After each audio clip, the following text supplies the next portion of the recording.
to bowl the first over of the morning. He revealed yesterday that after he made his his one-day debut for Yorkshire at the age of 15, his family persuaded a bookmaker to give them some odds on him playing for England, and they put £100 bet on. They never told him about it until he was actually selected, and they said, you know what, we put £100 on. I didn't know what the odds were, but I imagine they were pretty enticing as a 15-year-old. So he's I hope they kept the betting slip. I don't think it's been washed in the washing machine or anything like that. It's faded, but I would like to think that whatever bookmaker they made the bet with was kept to what the odds would have been. 71 for 1. Matt Fisher is going to start with 2 slips and a gully in conventional catching positions. The first delivery is bang on the money, and Craig Brathwaite plays it away defensively up towards mid-off. Ollie Pope's on the field. Start of play as the Barmy Army launch into their traditional first ball of the day rendition of Jerusalem. Ollie Pope is at mid-off. We're just having a look around to see who hasn't taken the field at the start of the day. But can't see who it is. Saki Mahmood is on the field down at long leg. Here is Fisher once again. There's a bit of shape, actually. Just a little bit of tail back into the right-hander, I think. Craig Brathwaite pushes it away defensively. Again on the offside, no run. Yeah, it's a great start from young Fisher. To hit his length straight away. No warm-up deliveries. It's fantastic to see from one so young in his infancy in international cricket, just to hit that back of the length straight away, and that one's slightly full, and as you said, Manners just tailing in a little bit. Batsman has to play. Ben Stokes is on the players' changing room balcony, so he looks like he's about to come onto the field. He just missed the call. A bounce here from Fisher, and Craig Brathwaite takes the bottom hand off the bat as he nudges it out on the offside. Not only is Ollie Pope on the field in place of Ben Stokes, he's in his position as well. Stokes is fielded mid-off throughout the first 2 test matches, still protecting that finger injury. What a loss he is in the slip cordon as well. Now, deep square leg is just dropping back onto the fence. Not on the fence, actually. He's about 10-15 yards in. Does that suggest that Matt Fisher's going to bowl a couple of short ones, or is it a double bluff? It is a double bluff. It's full and straight, and again it just tails back in to the right-handed Craig Brathwaite and nudges it up to mid-on. No runs so far on the first 4 balls. Like his action, Fisher. Just tall in delivery, nice high bowling arm. And he just has, I always look once they approach the crease, that snap through the crease, and he has a really good pull with the right shoulder that gives him a little bit of pace when everything's feeling good. And he gets into the sort of the 137 sort of round there. He sort of operates around low 130s, but when he gets it right, he gets it up there. Here is Fisher once again, and again blocked resolutely by Craig Brathwaite, and there's no run. There's been a lot of journalistic scrambling around looking into the story of Matt Fisher, because and let's be brutally honest, when the squad was announced, there were a lot of England supporters who didn't know him, and if they did, they were vaguely aware that he was a Yorkshire seamer. That's pushed away defensively again by Brathwaite out towards mid-wicket, and there's no run. So Matt Fisher has surprised a few, but those in the know weren't surprised at all, because he was identified as a precocious and prodigious talent in his mid-teens. Yeah, that's right. I remember first seeing him when he played for England under 19s, as you said, as a young man. And one thing that's impressive, he's started off here this morning in Barbados, and the batsman's played every delivery. He's not let him go gone through to the wicket keeper or anything wide. As Darren Gough has asked, bowl at the stumps. And that's what he's done. Now as we turn to Jack Leach from the other end. He's going to have a heavy bowling session, I think, Manners. Heavy bowling. So he's booked in. This is when we say as bowler, he is booked in for bed and breakfast. Yeah, well, it was good to hear him say before the start of play that he was looking forward to getting into his work. I didn't know that he was going to be getting into his work with the second over of the day. I thought we might have seen from both ends for at least half an hour, but not so. Jack Leach is looking very determined. He's almost scowling. First delivery is bang on the money, beautifully bowled. Shamar Brooks, I think... Did he bring the bat inside the line of that, or was he a bit late? Did he actually play a miss and then try to pretend that he was bringing the bat inside the line? He played at that, didn't he? Yeah, a little bit of played at that and then dragged the bat. The old Kent leave, they used to say, when you draw the bat back into your pads. Here is Leach once again, pushed defensively out on the offside. The Kent leave, was that named after Mark Benson? I'm not too sure he was named. All I remember is that everyone, if batters played inside the line, they would always call it the Kent leave. Mark Benson was the first batsman I ever saw who did just, like, you just weren't sure. I mean, he would play 3 inches inside the line. Here's Leach once again, and nudged nicely away by Shamar Brooks through square leg. They go through for first run of the morning. Yeah, so just with that one with Jack Leach, his trajectory was a little bit flatter there. Just like, as I said, the first 2 were flighted very nice, a bit purchased from straight and slightly wide from off stump. That one's a little bit flatter. Just needs to get that consistency. Keep the pressure on. Here's Jack Leach. That's interesting. Craig Brathwaite just removed the bail. I thought he was going to do a Shiv Chandapur and use it to hammer a little hole in the crease to mark his guard, but I think it possibly just... Did the bail just blow off? It is quite breezy, but it was windier yesterday. The wind was quite a bit stronger yesterday. Leach in once more. Beautiful delivery. That one definitely fizzes past the outside edge, and by way of celebration, Ben Foakes not only takes it cleanly but whips the bails off. Not that Brathwaite had dragged his back foot out of the crease, not by any means. That's turning from straight manners, which is good to see, which will give him a lot of encouragement and send shockwaves in that West Indian batting lineup. Let's see if he has to just continue to do that. Don't get bored. That was a beauty. That's pitching middle and off and fizzing past the outside edge and past off stump. 2 slips in place, that's why. Short leg almost in business now as Leach angles that one in with a bit more pace, and it's not difficult to tell whether it did come off the inside edge or whether it was just off the pad, but wasn't far away from Alex Lees, who's bigger than the average short leg fielder. I think it was off the inside edge, wasn't it? It was.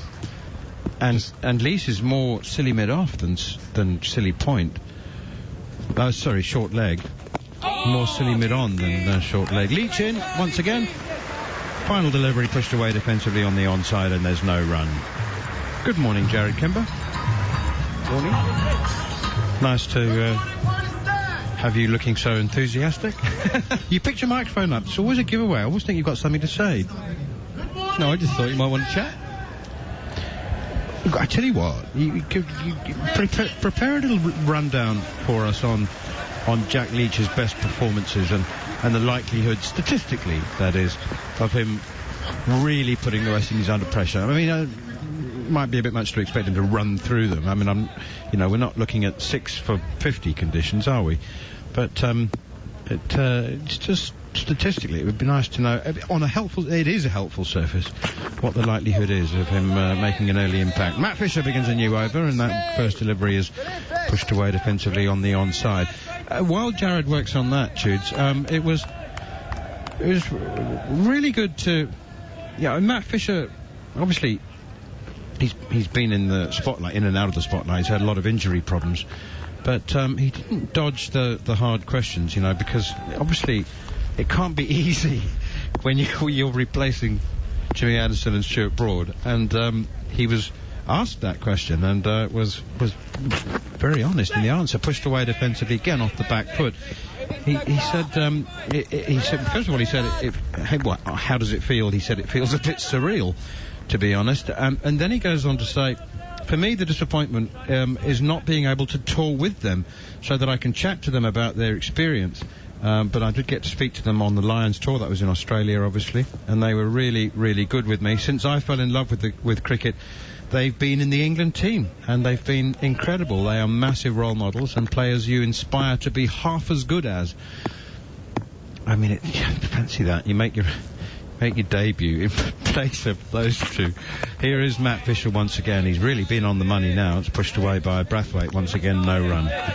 I think I saw this tweet yesterday, I forget who put it up, that he was 5 when Jimmy Anderson took his first international wicket and 10 when Stuart Broad took his first international wicket. Is that right? The numbers add up. Yeah. I think I saw that yesterday, so it does sort of let you know how much he's lived with them. Well, I mean, that's right. Since I fell in love with the game, they've been in the England team. Now here he is replacing them, pushed away defensively, up on the offside, and there is no run. That's the great thing about our game, though. I mean, listen, I'm sure he would have loved either one of the two or both, at mid-on, mid-off, to have a little chat with him while he's going through his work. But this is the thing, and I say it to the kids all the time, You're watching the greats, the Stokes, the Roots, Bairstows. It could be, if you show promise, there's an opportunity where you could, on the back end of their career, play with them. I was the same. I was playing with people that I grew up watching when I was at school. Atherton, Hussain, Ramprakash, Stewart, Thorpe. And then I was in a side with them, Graham Hick. It was unbelievable. Matt Fisher in once again. First poor delivery that he's bowled, and it's flicked off his toes nicely by Craig Brathwaite, the Johnny Bairstow at deep backward square leg, and he moves on to 30. Shamar Brooks has 32, 74 for 1. That must be a surreal feeling. Your childhood heroes, and you're sharing a dressing room with them. And then I'm playing in a test match against the War Brothers, and Healy, Mark Taylor, Slater. And, I remember when we first got satellite TV, and, I think there was McCaig and Daffy and Gough steaming in at them, and all of a sudden I was playing in a test match with them. It was very surreal, but it can happen. Matt Fisher to complete his second over, the 30th of the innings. West Indies are 74 for 1. Here is Fisher. Bowls a bouncer, which absolutely dies. Honestly, it died so much off the pitch, it looked like it might have been a slower ball bouncer, but it wasn't. It was an effort bouncer, and it's taken on top of his shoelaces by Ben Foakes. 74 for 1. You wanted something on Jack Leach? Yes, please. Jack Leach, when bowling through right-handers from day 3, 4 and 5 in test matches, averages 19 with the ball. So he's not a particularly good first innings bowler. He does obviously much prefer it when it spins. There's actually a couple of spinners I found in the world who prefer to bowl early on in a test match. Nathan Lyon and Dan Vittoria too. I think Stuart McGill was another one as well, which doesn't make as much sense. But that's not the case with Leach. He's much more traditional. Leach in for his second over. Pushed blocked away defensively by Brathwaite. No run. I was just going to say, that might be, when he plays at Somerset Taunton. It's always day 3, 4 and 5. It's always day 3 or 4, so he's learnt that way. I always remember Swanee, when he was at Northampton, he went to Trent Bridge to learn for when he plays in Test cricket. Leach again, bowls in the wide of the off stump, nice and full, push drive, firmly up to Ben Stokes at mid-off, quick single. That's why I think Leach is an ideal second spinner, because I think he's really good when the pitch is in his favour. You can take him on any tour, and any time you need a second spinner. Where he struggles is really that first innings, and occasionally on very flat pitches. So he's averaging 19 against right-handers towards the end of test matches. Leach again, bowls on the back foot, plays defensively, 75 for 1. Shamar Brooks, Craig Brathwaite, Jermaine Blackwood, Jason Holder, all right-handers. Yep. If he's ever going to take a bag, it's a good way to start. He does not like bowling to left-handers at all, Jack Leach. Here he is once again, 2 slips and a short leg. There's lots of oohs and ahs, even when the ball hits the middle of the bat, as it does there from Shamar Brooks. He's 32, Brathwaite 31, 75 for 1. So everything's stacking up in his favour for him to fill his boots. Yeah, I mean, even the left-hander he has in this is John Campbell in the second innings. And he's gone. A quicker one from Leach, pushed through on line of off stump. Nice back foot punch from Shamar Brooks out towards the boundary. Ben Stokes slides and flicks the ball back in order for Johnny Bairstow to pick it up, who had chaperoned him to the boundary. And they go through for a couple. Brooks moves to 34, 77 for one. It's very rare in international cricket to get this many right-handers in your top six. India is really the only other team that quite often does it. So for Jack Leach, this is like an ideal situation. If you have a look at his figures against India, he actually did quite well there, considering it was, an Indian team. Although some of those wickets were quite friendly to his kind of bowling, as well, as we may remember. But the point is that he really prefers the righties. Punched away on the onside, off a thick inside half of the bat, I think. And 77 for one, the score remains. West Indies trailing by 430. Yeah, Gerald makes a good point. I just think, listen, we've got two bowlers really, haven't we? We spoke about, and Darren and Mark spoke about the importance for Wokes to stand up, be the leader of the seam attack. And Jack Leach has got an opportunity out here now to bowl for a long period of time, but also to show everyone that he is the number one. For a while you're thinking, well, I don't know if Joe Root quite trusts him. So sometimes during the Ashes and stuff, but when you've got an India, they're going after him. Matt Fisher, new over, two slips in a gully, pushed away defensively by Brathwaite, no run. And, he's got an opportunity here at Bridgetown, day 3, as you said. He's turning from straight. It's just his flight for me. Sometimes he gets a little bit flat in his trajectory. I just think he's got to back himself. He's got a lot of runs to play with. They still trail by 430 runs, the West Indies team. Keep flighting. If they hit you once, it does not matter. Eventually, you will get them, but just have that belief. Did you order a sofa, Manus? Well, one's being delivered. I didn't know. Fisher in, and that's tipped away behind square on the leg side, straight to Johnny Bairstow. I think they've got the wrong office. Just on Leach, it's not talked about enough, but it's a stunning stat. So, if you look at all the test throughs, not just looking at the back end of the test like I was a moment ago, he averages 26 against right-handers. If you average 26 against right-hand batters, you think you're going to have a pretty good career in test cricket. He averages 56 against left-handers, but the bigger problem isn't just the average. He goes at over 4 runs and over. Here is Fisher once again. Nice rhythmical approach, and pushed away defensively behind square on the offside. Rhythmical, it looks slightly slower than average in his run-up. Do you know what I mean? Yeah, he's got a slow approach, and as I said, when he gets it right, I always look at seamers when they get through the crease, and he has a real good right shoulder pull, and when he gets it right, as I said, he starts to get up above the 135, 137 kilometres an hour. But when he doesn't, it's around the sort of low 130s. Here's Fisher once again, and that one is pushed away up towards mid-off again. Ben Stokes does the field. Just to finish off on the Jimmy Anderson, Matt Fisher story, he says that when they were playing those make-believe games in the garden with his two older brothers, he always said, I want to be Jimmy Anderson.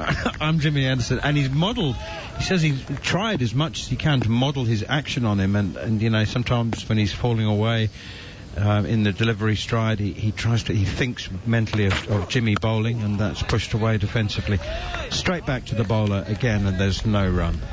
It's not a bad person to follow, is it? I mean, I call Jimmy Anderson the English Malcolm Marshall, purely on the skill of the individual. Malcolm Marshall's my all-time greatest fast bowler, but Jimmy Anderson is different level, as in regards of how there's such subtlety from him swinging it away to swinging it in, where other bowlers to swing it in, the action it all changes. Open up left side. Fisher again, and pushed defensively up towards the mid-off, no run. By the way, if you're out and about, or you want to be out and about, and you want to keep listening and see whether England can take a second wicket, never mind 20, then you can keep up to date with the cricket. You can get us on the talkSPORT app. Just swipe right for talkSPORT 2. We're on the smart speaker, your smart speaker. We're online now, also on the talkSPORT YouTube page, where you can find us alongside a handy-to-use ball-by-ball scorecard. 77 for 1, slow start for the West Indies. You know, we were talking about cross-generational cricket. You know, you playing with your childhood heroes, Matt Fisher playing with... this is a favourite old subject of mine. Can you name any father-son combinations who have played with or against each other? Father-son combinations who played with or against each other in a first-class game, or even a List A game. Any come to mind? Here's Jack Leach.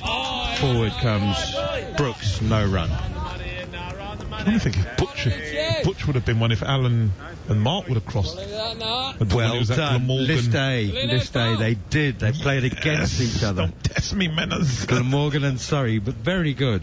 Very good. Here's Leach once again. That's over pitched. Leg stump half volley. Flicked away nicely behind square. And Matt Fisher goes chasing after it. They'll come back for at least 2. 79 for 1. The Chanderpools? Yes. Yep. Indeed. There's one other that I'm aware of that I don't expect you to be able to get.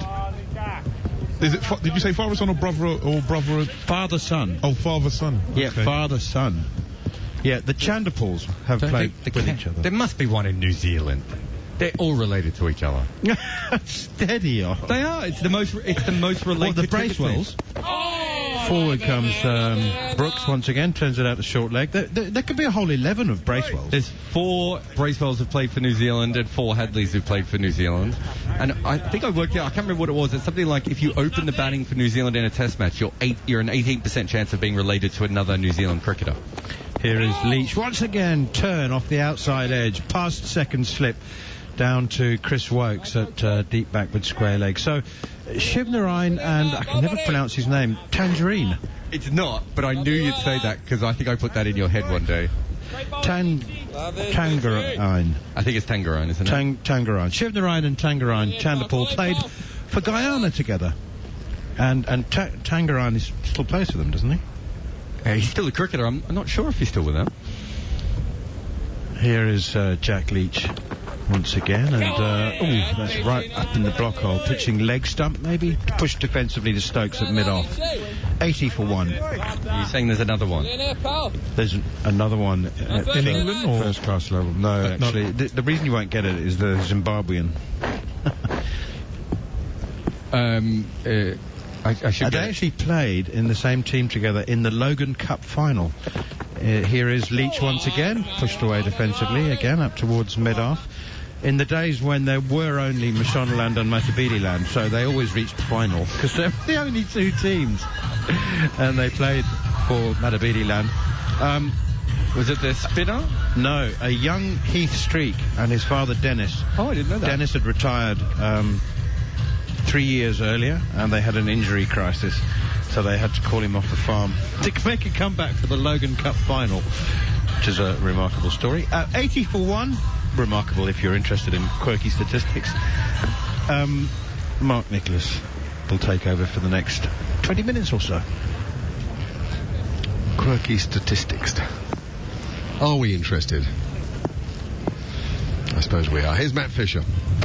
Nice easy approach to the crease. And Brooks is forward with all the time in the world to play. No great pace from Matt Fisher this morning. I think the quickest ball I've seen is about 135 kilometres per hour.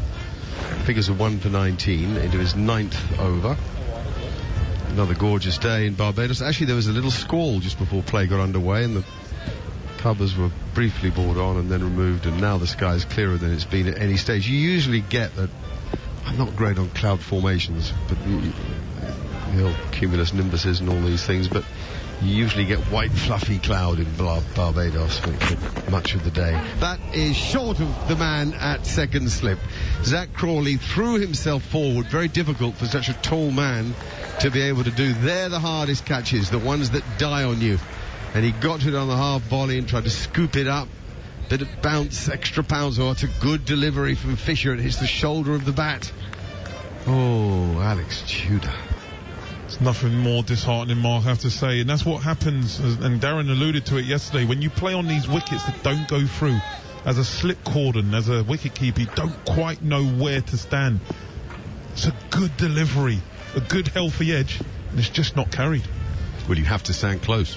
The ball has to carry. I don't care what anybody tells you. played easily and defensively again, but the very accurate Matt Fisher here. He keeps hitting the same area, and when one does bounce unevenly, then hopefully it means the batsman's playing at the ball. He scrambles the seam on the occasion of the edge there 2 balls ago. But yeah, you've got to stand close enough for everything to carry, and then you just have to accept that if they flash at one and it flies at you, well, 50-50. And I said I would never want to see that, Mark, when I was bowling, because I mean, used to happen to Bickers quite a bit. The greatness couldn't get it, bless him. Left alone, wide of off stump. Forgive me, Martin, please don't tweet in and hammer me, but we always said, and you're right, Mark, and you know, I'd rather my slips get hit hard in the chest than it falls in front, especially on wickets like this where it's going to be a long day in the field for you as a bowling side. So when you do get an opportunity, got to be able to take it. I remember watching when Ian Botham used to stand even further forward than anybody else. Here's Fisher again. Tries to bang it into the surface, but in fact it just loops up outside off stump and is left alone by a calm-looking Shamar Brooks. He's unbeaten on 37, Brathwaite 31. It's 80 for 1 as the England fielders encourage Fisher. Do you remember Ian Botham? He stood in front of third slip by a yard or two, determined that everything should carry, backed his own reactions. Yeah, that's right, and that's why they are the creme of the creme, isn't they? They make that decision. He says, listen, I don't want it to drop in front of me. I want to be able to take it. If it takes my teeth out, so be it. Fisher again reaches the crease now, and that has some extra bounce to it. Goes down to fine leg as he takes his bottom hand off the bat. And fair to say that Brooks didn't know much about that, so that's a pretty good over from Matt Fisher. 81 for 1 here on talkSPORT 2. Yeah, he's bowled well. He's been impressive. As Darren said, you know, he's a very clever bowler, intelligent. Batsmen haven't had to leave too many. He's always attacking the stumps, which is good. That's the job. As Gough always says, they're always there. Attack the stumps. They'll be a little bit disappointed with that healthy edge that it just didn't carry. You could add little twofer on debut. But he's look impressive. Be interested to see him bowl in English conditions. Not seen too much of him. Seen a little bit of him in under-19 cricket. But for what I see, I like what I see, and I think if he gets the conditions, he's going to be a useful bowler, because he bowls straight, tacks the stump, stays tall in his action. Brooks now down to face Jack Leach. Gives that one a little more air, and he drives it back to Leach, who parries it away into the offside field, and the batsmen are able to get a single from nothing, really, as Bairstow did the cleaning up. I think he can just afford to get the ball a little slower sometimes. I know we've seen one flatter delivery really spin, but I think he'll get more bounce if he gets it higher in the air, bowls it up, as Shane Warne used to say. On drive this time, and tumbling Saqib Mahmood does the fielding at mid-on, but there's another single in it. So, 2 fuller balls and slightly freer looking strokes. They tended just to block him, but I think it's nice if they get encouraged to try to work the ball around a bit. That might force an error. A slip, well, 2 slips really, not a slip and a gully, and a short leg of the attacking fielders, though that ball spins and is worked away off the back foot behind square, but not for a run. Brooks sort of went with the spin. I think the 2 slips are a bit narrow. I think Zach Crawley should stand a foot or 2 wider at first slip, and that would allow second slip to almost go to a gully position. That's... Yes, it is out. Thought it was going to drop short of the man at backward point. The cut stroke from Brooks, the top edge, it loops, and forward he dives. I'm not yet sure who he is, but they're all congratulating. Is it Chris Wokes who took the catch? I'm trying to have a look now, Mark.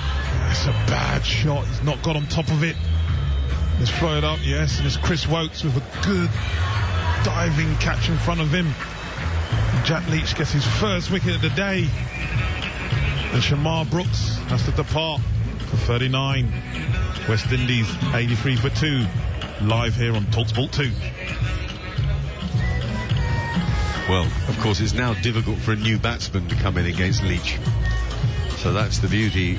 Obviously, taking the wicket is one thing, but it allows you to bowl at a guy who's going to, by definition, be tentative.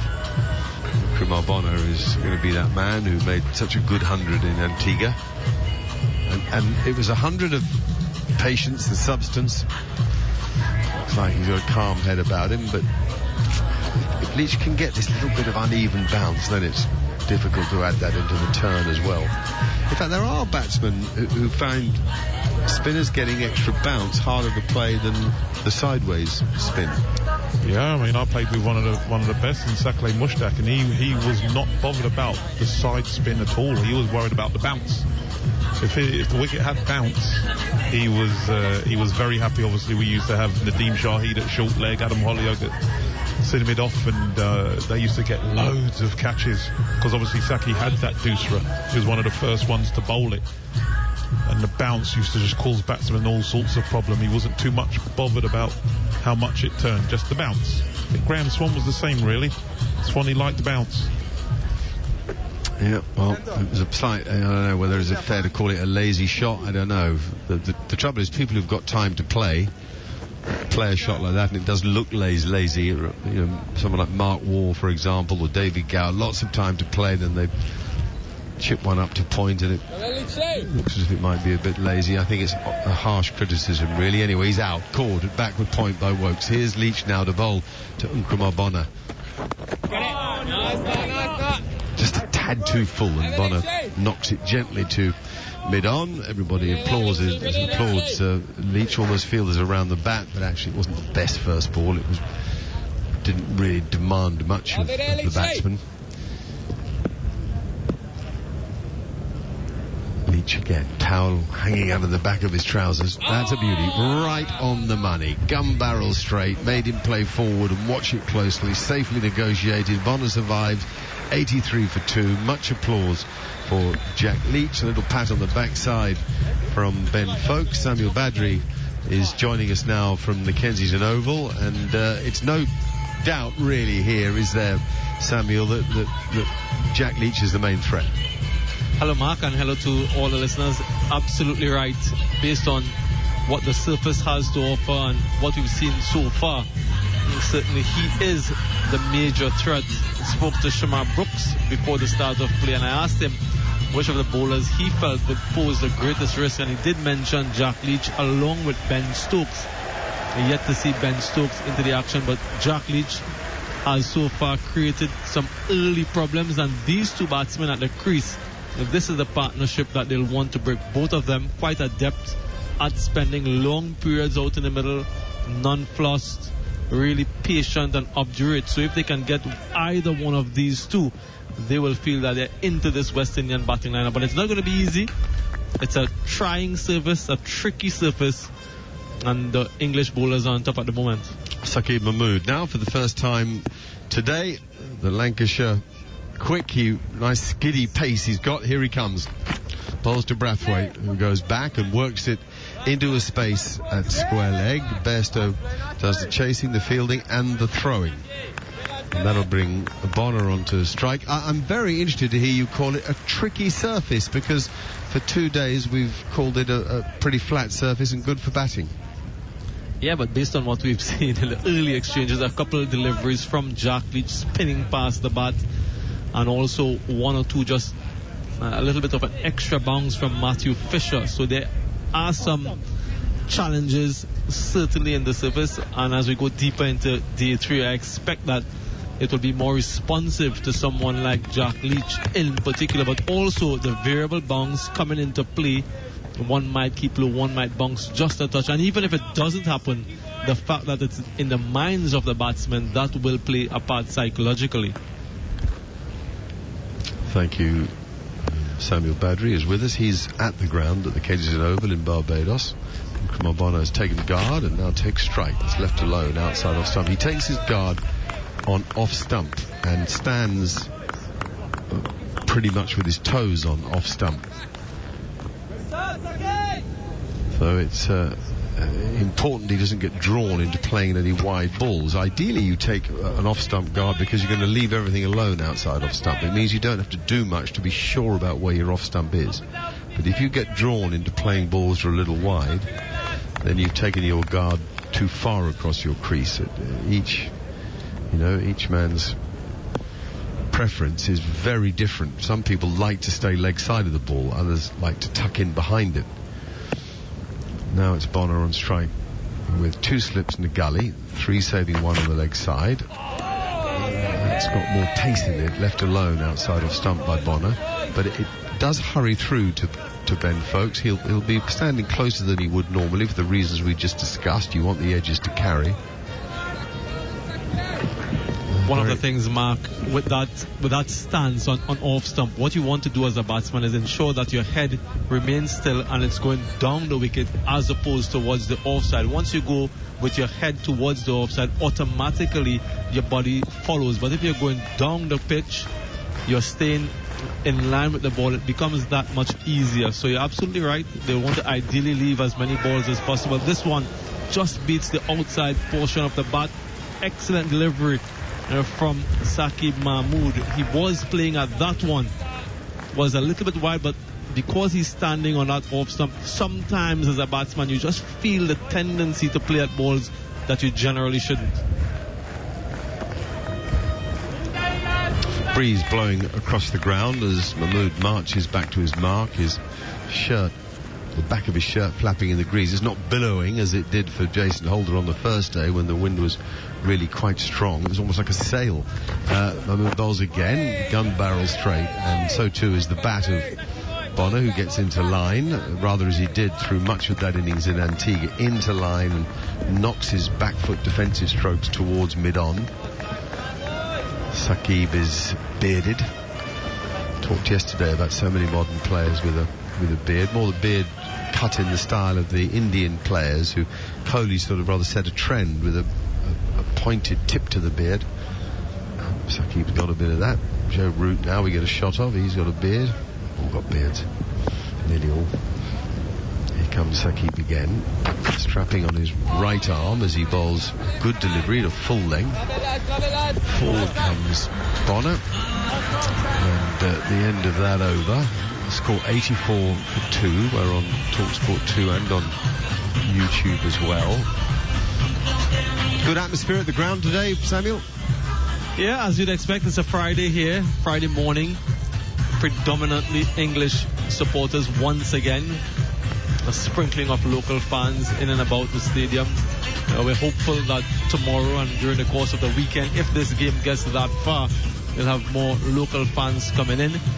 But certainly has been very well attended, and I'm sure those in authority will be very happy with that turnout so far. Certainly the players have enjoyed that, particularly the English players. And Jack Leach, it will be to continue from the Malcolm Marshall end.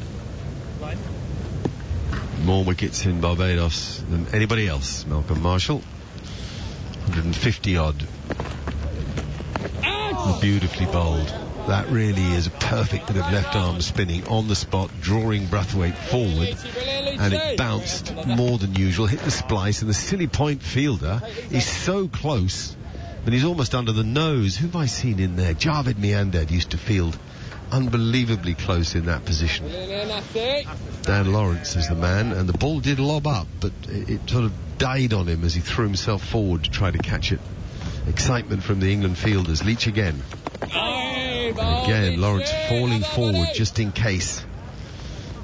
Defensive stroke from Brathwaite was played with a nice straight bat. That's obviously important, but so too are soft hands. You really have to go softly at the ball.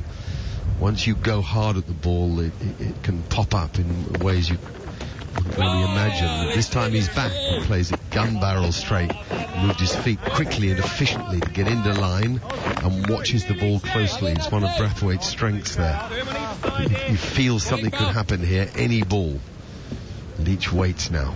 Quite a straight approach to the crease. Here he comes, number 77 on his back. And again, forward defence from Brathwaite as Lawrence lurches forward, takes it on the bounce. Very energetic cricketer, and a cricketer of great optimism. the way that he looks to score when he bats, so he's looking for a catch off every single ball here. Leach again. Another good one, also hits high on the bat. Good contest between bat and ball, between obdurate batsman and persistent bowler.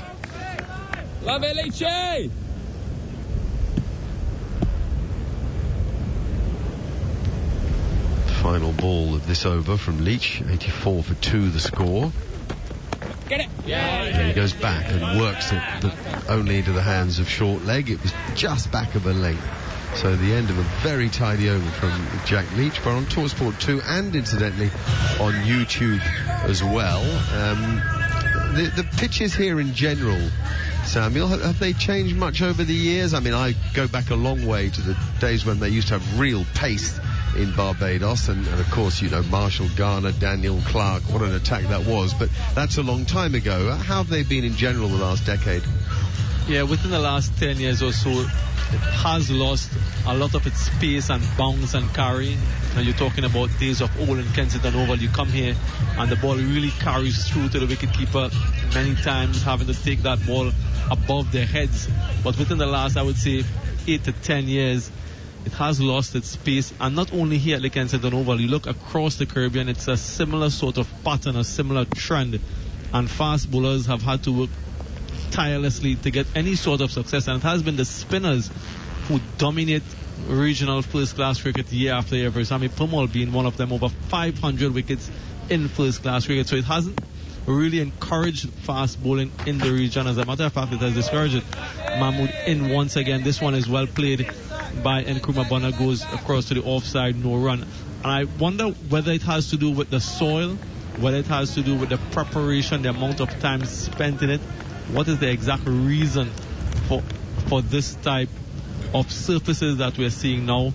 Something that has to be addressed, and addressed quite quickly, if we're to see fast bowlers coming through the system once again. Barry Wilkinson, good morning. Good morning to you. As Mahmood comes in and bowls to Bonner, Bonner gets the delivery outside the line of the off-step, leaves it alone and taken there by the keeper.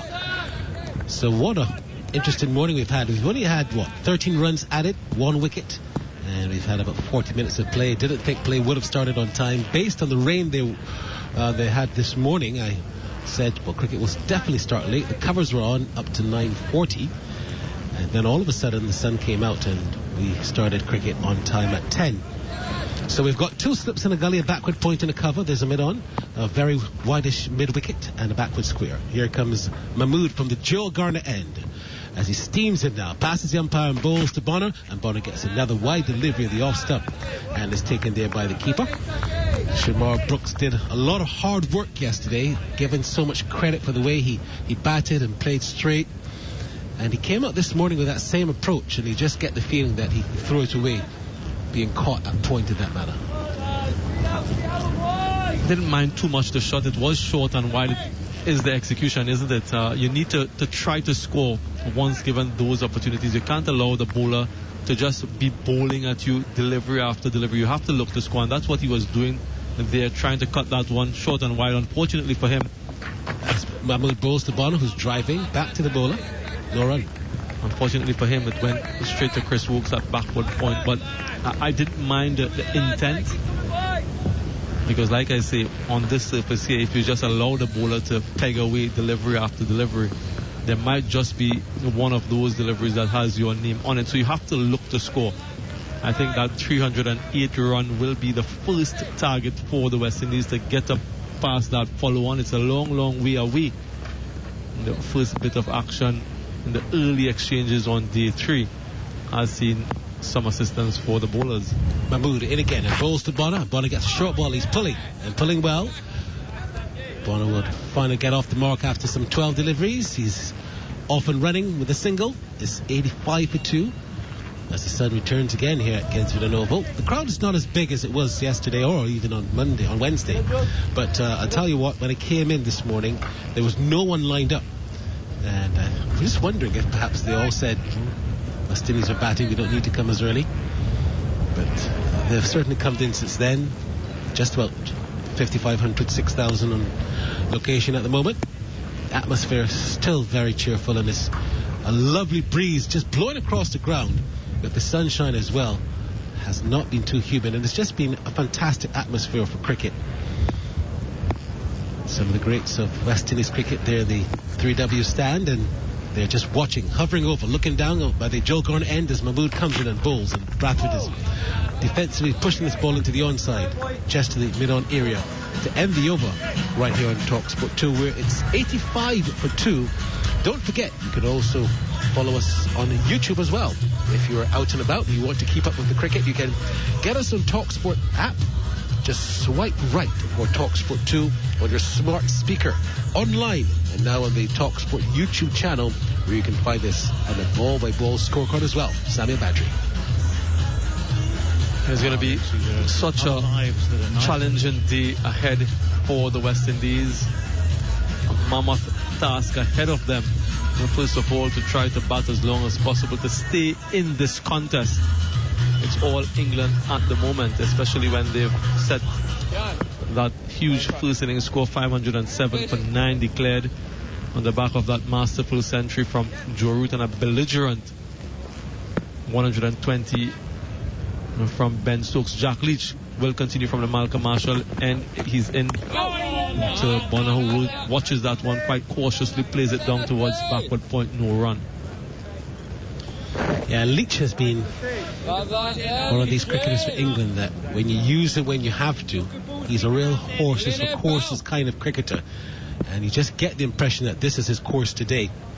85 for 2. Here he comes in now. Bowls his left arm spin, and this one comes off the inside edge of the bat, in a portion rather, and goes down to the backward square position. And there's no run. Lots of chirping around the batsman.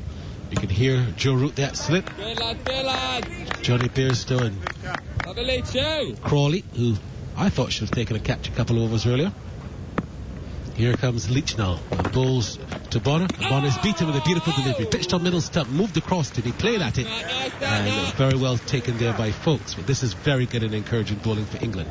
Exceptional from Jack Leach. He had a torrid time in the Ashes series, came here to the Caribbean on the back of that, and he wanted to make sure that he continued to build, continued to grow, continued to develop as a spinner. Had a good first test, but this here to me is the real challenge when he comes in once again outside the line of the off stump, cautiously played once again on the back foot by Nkrumah Bonner towards Joe Root at that very square extra cover short point area, no run.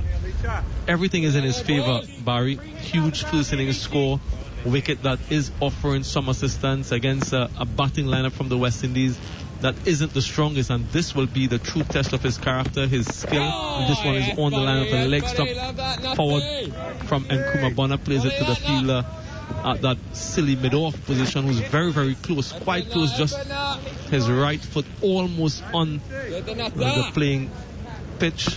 Of course, he can't get on that as a fielder, so he's as close as he possibly can get. Johnny Bairstow now comes in a catching straight extra cover, so everyone essentially around the bat, just that additional pressure on Nkrumah Bonner. Yeah, you're right. As Leach again with a slip, silly bit off, short leg. And this delivery is short. Bonner on the back foot, punching it, square into the offside. The captain Root is there, feels it, and there is no run. The over ends where the West Indies 71 for 1 overnight, progressed to 85 for 2, if you want to call it a regress. Bradford is on 33, Bonner is on 1. Had Brooks caught Wilkes for Leach for 39 from 105 deliveries. Here on talkSPORT 2. So just mentioning about Jack Leach and how this would be the test for him. They'll want, and he will want to get wickets, because like I mentioned, so many things in his favour. He's opted to bowl from the Malcolm Marshall end. He's getting a degree or so more turn from this end as opposed to the Joel Garner end. From the Joel Garner end, he'll get the wind factor to drift the ball into the right-handers, and then if it can get some turn, that will be some delivery. But for now, he's operating, as it were, against the wind. Has been quite patient, quite accurate. He's gotten some balls to turn past the edge of the right-handed batsman, but he'll have lots of work to do during the course of this test match, let alone this first innings. A change in bowling from the Joel Garner end. Chris Wokes will take up the attack from Saqib Mahmood. Here he comes in now, steams it and bowls to Brathwaite. He's playing this ball square into the offside and there's no run. So Mahmood off and Wokes bowling for the first time from Joel Garner end. He would have started and opened the bowling from the Malcolm Marshall end. What do you reckon is the reason for the change? You think because of the wind? He generally looks to take the ball away from the right-handers with that new ball.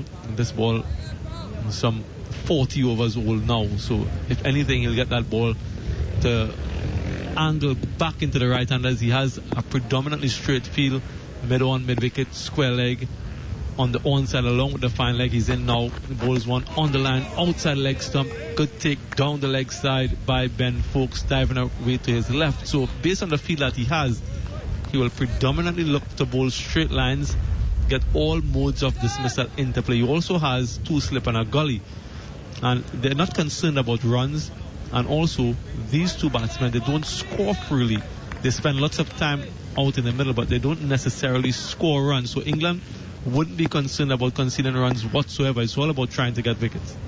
Here he comes in again and bowls, and this one is driven to backward point, well fielded, pulled down there by Lees. So 85 for 2 the score remains. We got the news earlier that Mark Wood has been ruled out of the rest of the series, and also the Indian Premier League. So that will not be good news for him. He's really had some problems with his injuries over the last couple of years, stemming back to 2017, 2018, even when he was here in 2019. Here comes Wokes again, and bowls and his deliveries on the line in the middle step. Brathwaite is equal to the task, just pushing it, prodding on the front foot, and Leaks fields his own bowling. Brathwaite remains on 33. It's been a bit of a visual here from Craig Brathwaite. Yeah, that injury to Mark Wood will stir up that debate again as to leaving those 2 senior bowlers at home very successful, Stuart Broad and Jimmy Anderson, and of course Ollie Robinson as well, the other fast bowler who's injured. Really puts more pressure on this bowling attack. Wokes bowls to Brathwaite again on the line of the off step. Brathwaite on the front foot pushes the ball to the wideish mid-on and mid-off, and there's no run. So a very inexperienced bowling lineup here in this test match, certainly from a seam bowling standpoint. The 2 debutants, Matt Fisher and Saqib Mahmood. Fisher had a really good start to his test career. First ball cut for 4, then the second delivery picked up his first test wicket, and what a moment that was for him as Chris Wokes comes in once again. And this one, just an extra bit of bounce. Craig Brathwaite had to remove his bottom hand quite quickly from the bat. Goes away to mid-wicket, no run, brings the over to an end. 85 for 2 the West Indies after 40 overs. Brathwaite unbeaten on 33 from 117 deliveries, and Kumabona just off the mark 1 from 18 balls.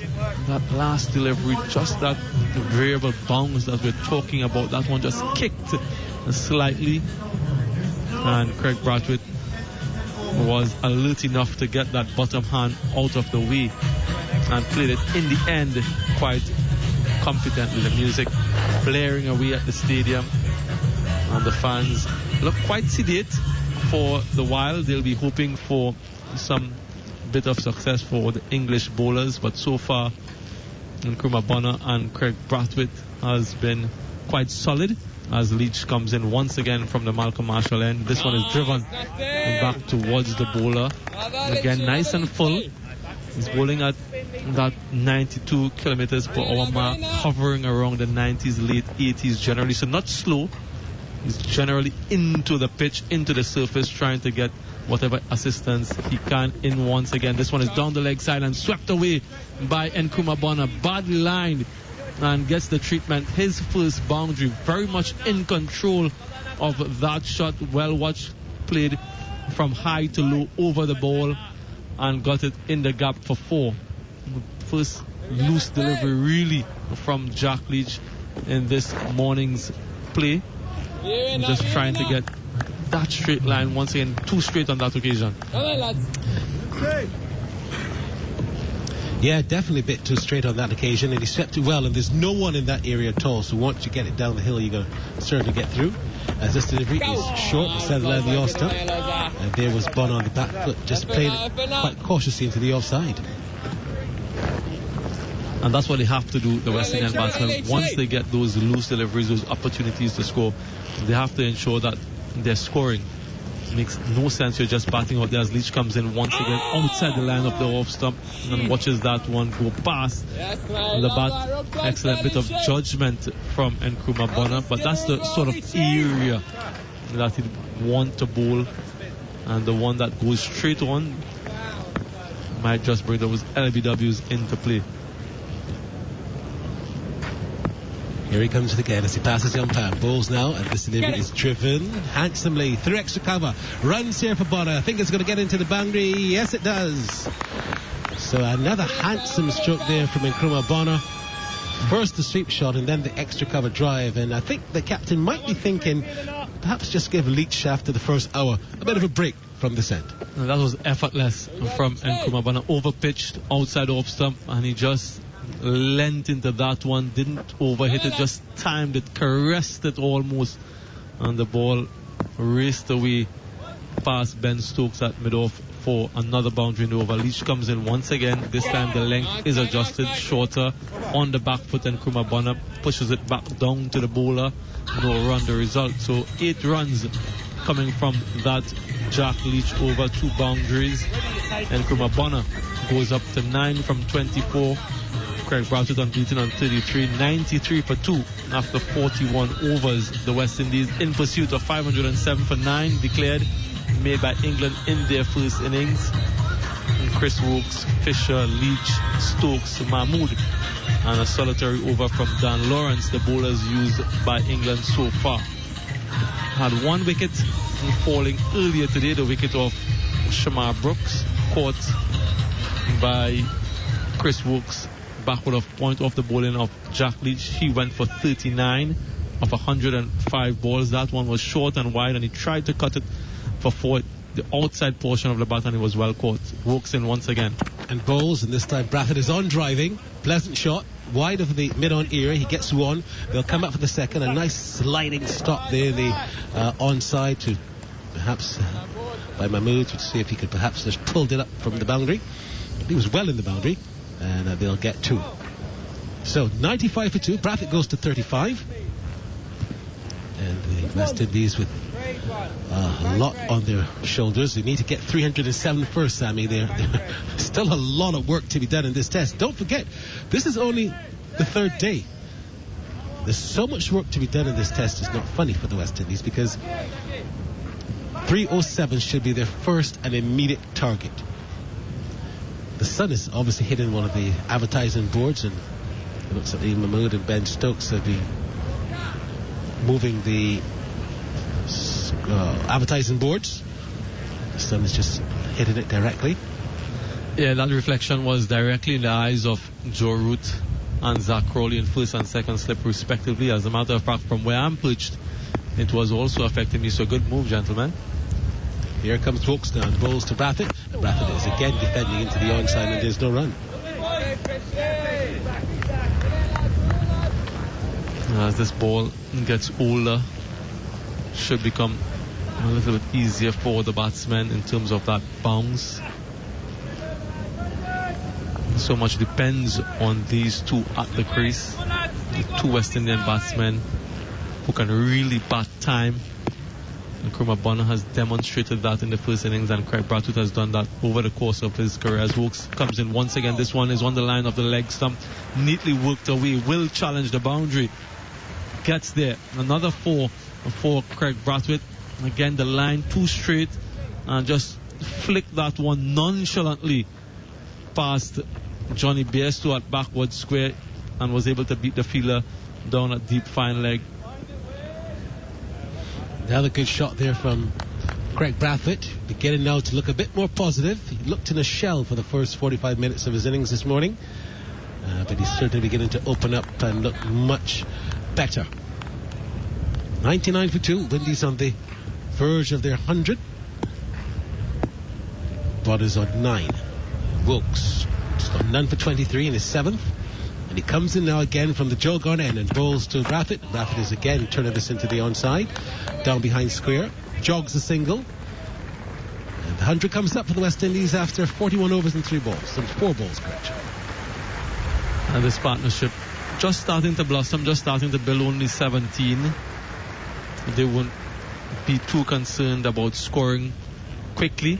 It's all about spending that time out there, out in the middle. Breeze is quite strong at the moment. You can just see the advertising flags blowing briskly across the stadium here from that eastern side. Chris Wokes comes in once again. This one almost beats Nkrumah Bonner. Had him playing almost in a square position. Started going down the track and then had to make that adjustment quite late. Goes away to the fielder at backward point. A good delivery from Chris Wokes. Nkrumah Bonner in the end played it quite well. He kept his eyes on the ball and was able to just keep that one out. 2 slips and a gully still in play for Joe Root and England. Ben Stokes just shining that ball away on his trouser. Still trying to see whatever assistance they can get from the ball, the surface, the wind, whatever it takes to get another wicket here. Here he comes again now and bowls to Bonner, and Bonner gets a good delivery on the line of the off-step, shoulders arms, but that was a bit closer to the off-step than perhaps the line and length suggested. 42 overs gone for the West Indies. They are 100 for 2 in response to England's 507 for 9 declared here on talkSPORT 2 and of course on YouTube as well. Neil Manthorpe takes it up. Many thanks indeed, Barry Wilkinson. What a good job you have done there. 20 minutes. I think it's the drinks break at the moment, unless they've decided to delay it. Anyway, it gives me a chance to remind you all that after each day's play, we'll bring you the following on podcast in partnership with the ECB. Look back at key moments from the day's play and hear from the key players involved.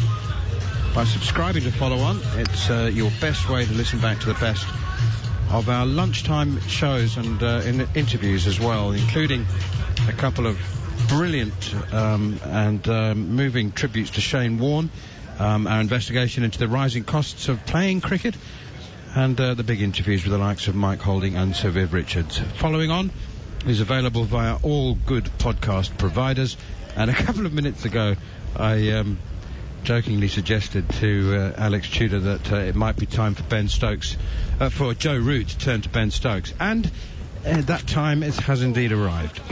First delivery, pushed out towards mid-on and fielded by Saqib Mahmood. And I also said just before I came on air, I said to Jared Kimber, do we think Joe Root is is he a wicket-taking option on a helpful pitch that is taking some turn? And I got an emphatic answer, didn't I? I said no. I mean, he could take a wicket. We saw the last wicket wasn't exactly the best ball in the world, so it is possible. But there's a reason I don't think he's bowling. Ben Stokes is bowling. Down the leg side, leg glance from Craig Brathwaite. I think it's hit him on the pad. They were not taken cleanly by Ben Foakes. They will run through for what I suspect is a leg bye. It is indeed a leg bye, 101 for 2. So we talked about Jack Leach before. Against right-handers he averages 26, and against left-handers he averages 56. Joe Root against left-handers averages 31, and against right-handers he averages 65. So between them, they make a very good partnership against, with their strengths, and with their weaknesses, absolutely terrible. That's why I don't think he's bowling, because there's 2 right-handers at the crease. That'll change towards the end of the game. Well, is Dan Lawrence an option then? Here is Ben Stokes again, punched away, out towards square leg. While you get the statistical answer to that, I'll ask Darren Gough for his opinion. Whether do we... it's not doing anything for the faster bowlers at all, so do we need some more spin, even if it's part-time? Absolutely. Jared, what was his name again? I keep forgetting his name. The one who I've witnessed last time get 8 wickets. Roston Chase. It really bugs me still to this day, but he took 8 wickets, all caught slip, against England in Barbados. So everybody has hope, and Joe Root. Here's Stokes again, bowls, and forward comes Nkrumah Bonner. and driving at this one inside edge. Do you know that the human mind it goes into auto delete mode for bad memories. That's why you can't remember his name. I can't, and I do know Roston Chase. Obviously, he's tall. He's actually an elegant batsman. Shaven-headed. But when it comes down to bowling, I wouldn't mind facing him if I was playing in a test match. To get 8, I'm not saying he can't take a wicket, but to get 8 for is just, it was a joke at the time. Here's Stokes once again, full and wide outside the off stump. But you see, you've auto-deleted it. Every time you think of that performance in Barbados, your mind has just auto-deleted the memory. That's why you can't remember his name. Every time you want to talk about it, you can't remember his name. Yeah, well, it is. It's just amazing, isn't it? I mean, just think about some of the great spinners who have been out there and not got 8 for. And England just absolutely got done by him. It looked like he could have easily got all 10. He could easily have got all 10 against England that day. Here's Stokes once again, and forward comes Nkrumah Bonner, pushing to cover again, and there's no run. How many of the 8? Here's a test of your memory. How many of the 8 were straight honors caught at slip? 4. Yeah, I think it was 4. Yeah. Yeah. I remember somebody running down and just hitting it to short mid-wicket. I can't remember who that was, but we were just all in commentary at the time. I just remember it was just an amazing viewing experience to see. You would call him he's not an out-and-out spinner, is he? I mean, he's a part-timer. Yeah, he's not bad. He's a good part-timer. Yeah, a good part-timer. Two wickets a game. He's like Joe Root. Yeah, he's probably slightly better than Joe Root, and he's a little bit taller, but very similar bowlers, and not as quick as Joe Root as well. Yeah. I don't know if you know, he took another 5 for against England as well, but still with an 8 for and a 5 for in 9 matches, he still averages 34 against England. So it was basically exactly all those wickets in one game. The one thing I would say about Lawrence Manners compared to Joe Root is that Lawrence is a little bit taller and has a higher action and can get some bounce. Why Joe Root struggles against the right-handers is, I think he struggles to get the extra bounce that can cause some problems. So Lawrence might be a slightly better option against a right-hander than someone like Joe Root would. But Joe Root's turned himself into a specialist of just bowling really quick darts to left-handers outside the wicket, especially when the wicket starts crumbling. He's very good at that. Outside of those situations, he's not very good. So you can see was it 5 for 8 that we called in Chennai, was it? 5 for 8? Did I make those numbers up? No, it sounds like you did, but it's true. No, he actually did. He took 5 for 8. So he could do that, but he's also, I mean, Roston Chase, Carl Hooper, Joe Root, they're very good in certain circumstances, but you wouldn't want to be consistently going out to them. And I think if you're a right-hander, you feel pretty confident against most of them. Joe Root's a wicket taker. I've no problem with him, Joe Root, coming into the attack and giving himself a ball. He's a bit like, I would say with Vaughan, he's probably a little bit better than Vaughan. Vaughan used to lob it up, didn't he, outside of stump, but I tell you what, he turned it. Remember the famous dismissal of Sachin through the gate? So he's got something about him, and these sort of guys, they can bowl. They've bowled ever since they were kids. And Joe Root works his socks off on his bowling. I said, when I was lucky enough to be with the guys, again, it was a few years ago now in New Zealand, every day I saw him work on his batting, his fielding, his bowling. And he was trying different things in that. So when he went through that period of bowling an offie, a leggy, and all that sort of stuff, which was it was weird, wasn't it? Great. But I think he's gone back now, hasn't he, to the orthodox off-spin. He doesn't bowl as much, yeah. 3 years ago in South Africa, for me, is when Joe Root decided that he's going to be a semi-all-rounder, and he worked and worked and worked. But he stopped now. I think that was purely T20 market. I think it happened last year when he's scoring so many runs. I think he's just let his bowling go. I think it was the T20 market. He thought, if I show I can bowl and do a little bit of here and there, all these franchises will be interested in it. But he still cannot get a bid in the IPL. Yes, he pulled out of this one. But I don't think anybody would have got him anyway. No. Because England have not picked him now in T20 cricket, which I still find to this day amazing. The talent he has got, the shot selection, it's like not picking Kane Williamson for the T20. It's mad. In that innings he played against South Africa in 2016. Chasing 220. Oh, I mean, still one of the best T20 innings I've seen. Dan Lawrence's figures in first-class cricket when he bowls, he averages 37 against left-hand batters and 51 against right-hand batters. How many wickets has he got in how many games? I don't know. I don't think it would be that many. He doesn't. Surely they don't need him to bowl on those wickets. They're getting tons of wickets down in Essex with proper bowlers. Well, they used to be for spinners, and now they see him all over the shop. Here is Wokes after the drinks break. First delivery is tucked away off his pads by Brathwaite towards mid-wicket. Anyway, part-timers don't get a bowl, especially part-time off-spinners. Simon Harmer bowls. I was just going to say 60 overs a game. I was just going to say, so he's not needed to bowl when you've got Simon Harmer bowling. He's taken 16 wickets, so he hasn't bowled that much. Is he going to play against South Africa, against Bangladesh? He's got to, hasn't he? Surely, you've got to have a look at him. Yeah, Harmer and Maharaj, I think they'll play two spinners. Here is Chris Wokes once again. That one is tucked away off his hip out towards short leg, fielded by Alex Lees. And there's no run. The complication, Goughy, is that Simon Harmer wants his cake, and he wants to eat it too, because he wants to play for Essex and South Africa. And that could be a tricky one. He wants to get paid to play cricket. Well, we had a similar situation. I know what you mean. With Dwan Olivier. And now he's not going to be with us now this year. Here is Wokes once again. Too much width outside the off stump. Cut away to Matt Fisher at backward point. So, yeah, they were the big two, weren't they? I mean, I think Dwan Olivier, as I understood it, wanted to play for Yorkshire. And Graham Smith, who's the director of cricket at South Africa, said, so which is it? Because you can't have both. And then I think some guy called Darren Gough said, you can play for South Africa. You're not required here. I like him as a bowler, but the problem is, it's what we're going to get. Yorkshire signed him as an overseas player. Back of a length and defended by Brathwaite. 101 for 2, still trailing by 406. Yorkshire signed him as an overseas player because he wasn't playing for South Africa. And then he went away this winter. And the first thing I saw about it in the paper in January, but he was playing for South Africa in a test match. I put on the TV and he was there. So we didn't even know. And so then things changed, because then we knew Bangladesh was going to be in April.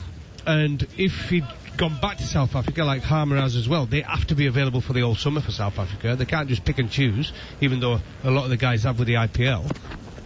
Here's Wokes once again. It's pushed up towards Ben Stokes at mid-off.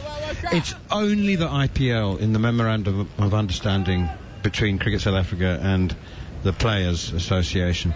The IPL is not covered by a national contract. The MOC is compulsory. That's in the Players Agreement with Cricket South Africa. So theoretically, they could say, I'm not available for the English summer. Simon Harmer could say that, theoretically. Here is Wokes once again, and that is pushed out by Brathwaite to Stokes at mid-off, no run. But for someone like Essex now, they're in a situation where he's such a big player for them, Simon Harmer, he'll have to stay and play the test matches against Bangladesh till the end of the summer, so I think that finishes on the 11th of April. Then he'll come over, and then South Africa come to England, which there's no doubt he'll probably be part of that tour, I would say. It's not till the middle of August, though. Yes, but there'll be I would say there'll probably be a bit of a training camp. They'll probably come before then, won't they? So they're going to miss him for the most important stage, because if you look when the counting championship games are, there's 6 games in September. 6 county championship games in September and 3 in as soon as I think it's 3 in July. And how many early season then? 7 or 6. Okay. 6 for us, but we get a bye early on in the season, so we missed the first game. Here is Ben Stokes continuing. That's full and wide outside the off stump. He's starting his 5th over, Ben Stokes. He's conceded just 3 runs. He hasn't gone for the short aggro line and length yet, but who knows, he might try and bounce this test match into life, bounce this innings into life. It's unlikely that he's going to unsettle Nkrumah Bonner after his heroics in Antigua, if that's the right word. 123 of 355 balls in the first innings. A man of immense patience, as is Craig Brathwaite, to be honest. But then there is Jermaine Blackwood to come in next, and he's prone to the odd rash shot, so he could go bang bang. 1 wicket could easily lead to 2 or 3, although Jason Holder played very, very well in Antigua. 101 for 2. It's I mean, South African cricket's in a state of disarray in very many ways. You know, that a lot. I mean, they're playing well though, Manners. Yeah, they're playing decent cricket. But a lot of South Africans are deeply, deeply disillusioned about 5 players choosing to go to the IPL rather than play a Test series. Here is Ben Stokes once again, hit on the pad, LBW appear, up goes the finger. Ben Stokes has made something happen, unless it's overruled. The West Indies are 101 for 3. Ben Stokes, when you need a job done, go to Ben Stokes. To director. They've reviewed it. Review for LBW. The original decision given is out. I height was the only thing I thought. It was right on the back foot. Can we move on to front on, please? Unless it nipped back and we're going down, but height is the worry. Oh, he nicked it. Doesn't appear to be any bat involved. Oh, it does. But I'd like to use Ultradge to confirm whether there's contact between bat and ball. I missed it. I'm seeing things now, man. It's hit him above the knee roll. Standing by for he's Ultradge. right on the popping crease. So it just needs to be clipping. I think it could just be clipping the top of middle stump. Otherwise it's going over. Here we go, Ultradge. I tell you, I think it's hit.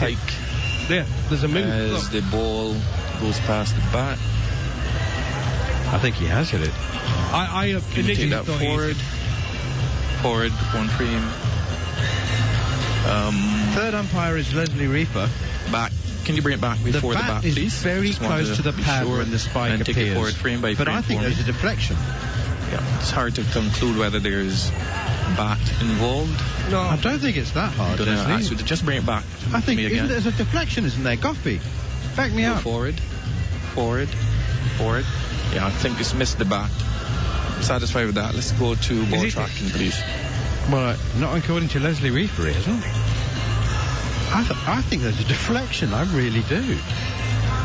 Okay, but it might be too high anyway. Might just be clipping the top of middle. Here we go. Ball tracking. Ball tracking. Outside off. Impacts in line. It is just hitting the top of middle. He's on his way. Nigel on field. Nigel, I'm going to ask you to stay with your original out decision. Well, on screen now. He's on signal. Test debut in the middle is umpire Nigel Duguid, and he gets he gets the right decision. But I tell you what, and Kumar Bonner, it is hard because the bat is very close to the pad. But I really thought there was a deflection there. Anyway, as I said, if you want the job doing, if you need a breakthrough, if you need to make something happen, Ben Stokes is your man. Ben Stokes is your man, and he wants more responsibility. He's hungry this tour. He wants to perform for England, and he is doing. I thought he was quite unlucky there, Bonham. I absolutely was convinced he'd nicked it. The first initial thoughts, you could see the deflection and movement onto the pad.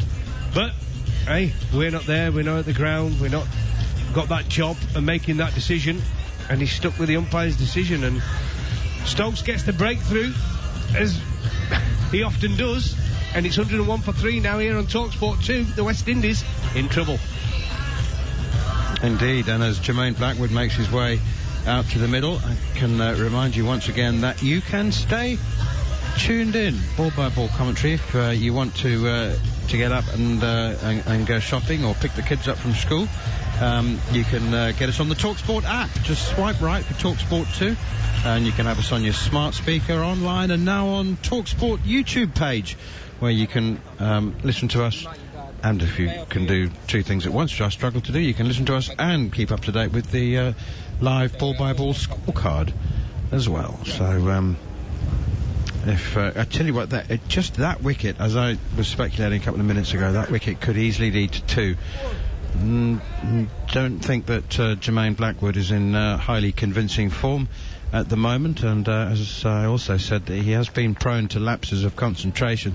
There's a feeling that Jason Holder might be batting a place too high at number 6, although he batted superbly, and I think he is the best cricketer in the Caribbean at the moment. But here's Stokes once again. First delivery to Blackwood is left alone outside the off stump. Nice little tempting away swinger to begin with, and Blackwood leaves it alone. 101 for 3. Holder, isn't he number 1 ranked all-rounder in the world? Yes, just overtaken Ravindra Jadeja. I almost said Ravi Shastri.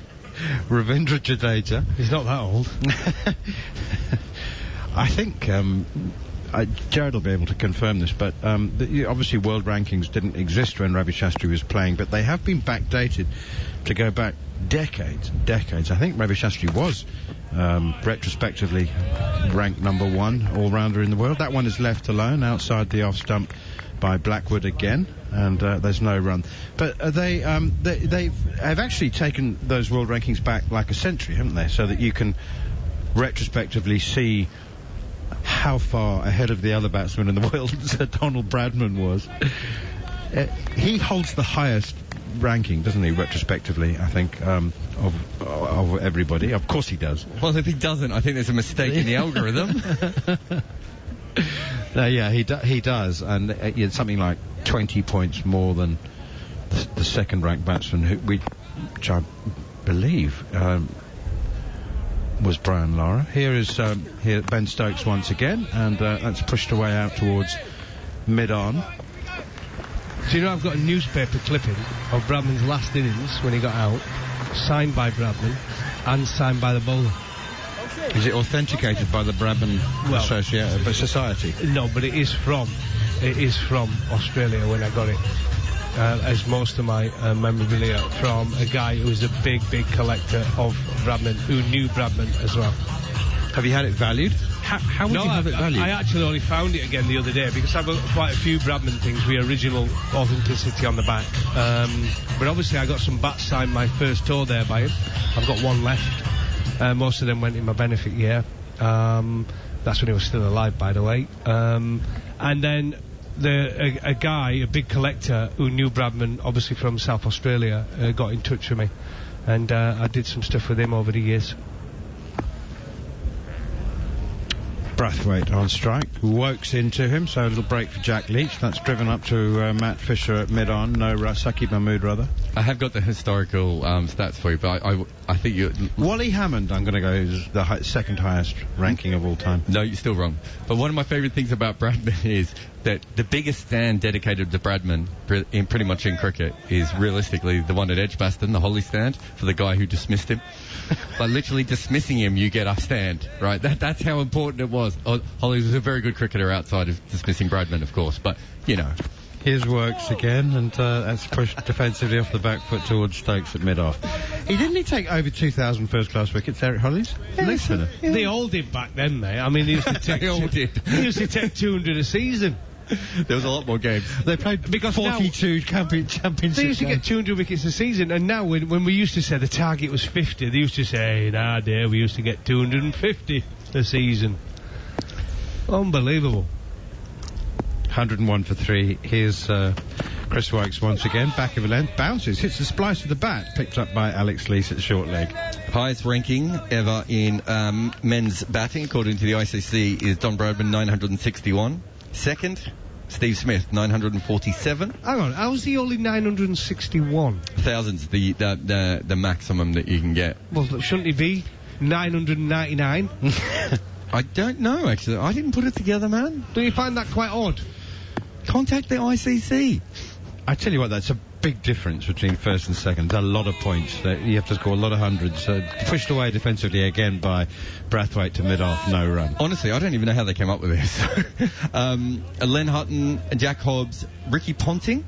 In 5th place. Yep. Peter May, Gary Sobers, Kumar Sangakkara, Viv Richards, Clive Walcott is in the top 10. How do you know your highest score that you got as an individual? I can look it up. It's retrospective. There's an algorithm. There's a computer. Oh, so it tells you. So if I typed in my name, it'd tell me what was my highest score in one day. And it can tell you what your ranking would have been at any given point in your career, pushed away defensively up towards mid-off. So it goes back and it says Don Bradman scored 272 not out, 180 against this opposition, the rankings of the bowlers at that time. So obviously the higher the rank the bowlers are that you scored your runs against, the more points you get. So at any point, and also it takes into consideration the rating of the pitch. So at any given point in your career, you can compare where you were at that point, pushed away defensively once more, with everybody else in the world who was playing Test cricket. Yeah. Amazing, eh? I mean, it took How many people are doing that? It's not just one bloke behind a computer, is it? Well, it took years and years for them to complete the job. 46 overs gone. West Indies 101 for 3. You've got on the bowling. Sid Barnes is number 1. George Lohman is number 2. That makes sense. They both average under 20 with the ball. Imran Khan has the highest ranking of the bowlers who weren't bowling before we had liquid manure. For those who don't know, they used to put actual manure on the pitch, made it a little bit easier for the bowlers back in those days, and then liquid manure came in, and that's when bowlers stopped taking wickets at an average of 8 or 9. So that's why the two guys at the top are a little bit better than everyone else. Here's Ben Stokes continuing, punched off the back foot out towards cover. Goughy's looking a bit confused about that, but it was literally lumpy. I mean, so they were... Because they had to make the pitch the fertiliser to make the grass grow, but actually... It was, so we didn't have liquid manure in the world until the 1850s. So they would spread it as thinly as possible on the pitch, but obviously that... It meant that if you hit... You had pebbles. Turn off the manure. Turn off the manure, yeah. Different word I was going to use, but you saved me there. Ben Stokes up to the crease, and that's full drivable, and it is driven straight to Lease at cover, no run. Pat Cummins at 5, Glenn McGrath at 6, Vernon Philander at 7, Curtly Ambrose 8, Tony Locke at 9. I wouldn't have thought he'd be that high, and Ian Botham. And Sobers, Botham, Callis, Miller, Benno, Imran Khan, Tony Gregg, Flintoff, Aubrey Faulkner, and Chris Cairns are the all-rounders. Ben Stokes, to be described by Mike Nicholas. Well, what's going on? You're talking about manure. I've been out of the room for 10 minutes on a phone call and it's come to this. Here's Ben Stokes. Nice and full, but it doesn't swing. Blackwood is forward. Not tentatively, but not certainty, I don't think, in his batting as yet. Mind you, only 6 balls in an international cricket match. You'd hope that the bowling would put enough pressure on the batsman and he wouldn't have found certainty as yet. What was that you were talking about, Jared, with those stellar names that you were banding around as I walked in? We're looking at the highest rankings on the ICC rankings for batters, bowlers and all-rounders, historical rankings. Okay. Ben Stokes again. And forward comes Blackwood. Blackwood inside edge, rolls away onto the leg side for no run. I mentioned earlier the shirts were fluttering in the breeze. Those trade winds that come in and give respite to cricketers in Barbados are very important, but they can be quite aggravating for bowlers, actually. The bowlers don't like wind. Into it, against it, working sideways, this and that and the other, with outswing, against outswing. What did you reckon on wind, Goughy? On what? Wind. Wind? I didn't like it. No. I've never liked wind, especially bowling into it. Yeah, 3 slips in the gully. That nips back. Is it going down the leg side? I think it is. It's a quick delivery from Stokes. Hammers into the pads. He doesn't even bother to review it. He knows in his heart it did too much. Root looks. Nobody seems keen. They've got 3 seconds, 2 seconds, 1 second gone. He can no longer review. A good delivery from Stokes. Well, it's about hitting that length and bowling at the stumps, isn't it? As good as you can. It's a perfect length. If there's a little bit of an uneven bounce, which there was at that moment in time, I'll tell you what, that looked like it was clipping leg. Oh, it could easily have been given. If he'd have gone with the umpire's decision there, it would have been out, wouldn't it?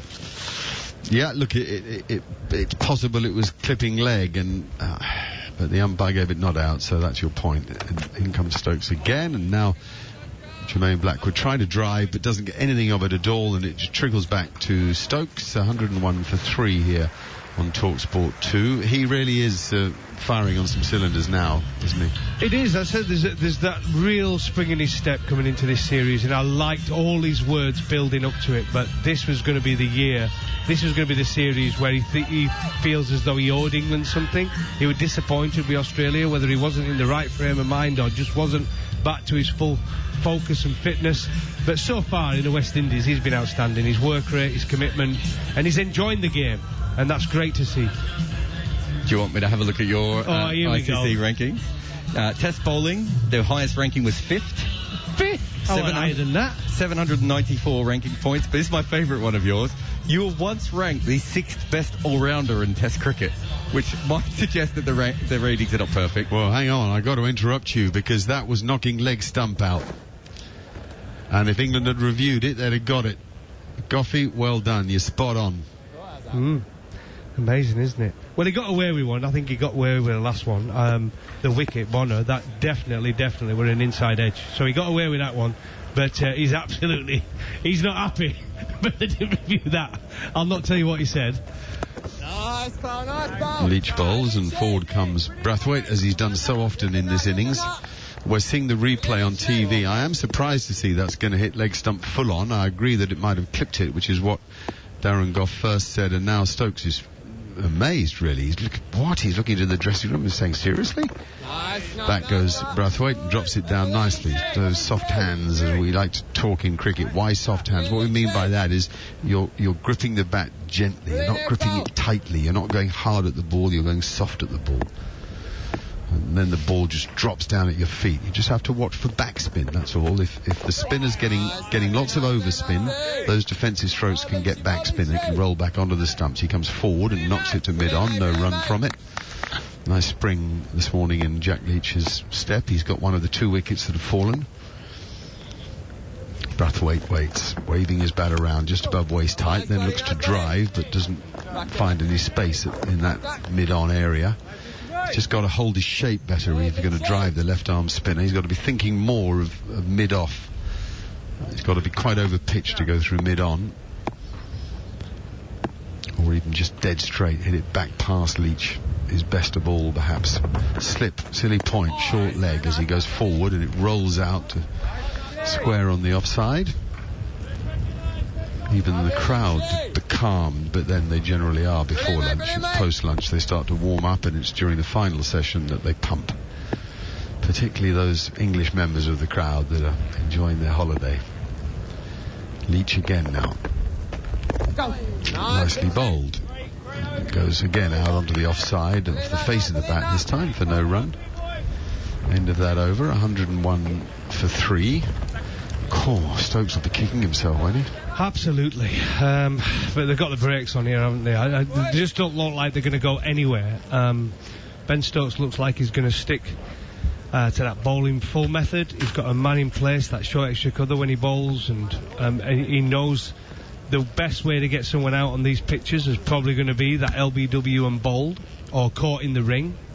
And he's going to bowl to that. And that's what sometimes you have to be. You haven't got to be afraid of getting driven down the ground the odd time. It's not easy to drive on this pitch. It really isn't. It's so slow. It's a bit too paced. So just back yourself. Get the field is in place for how you're going to bowl. And they miss, you hit. That should always be in your mind.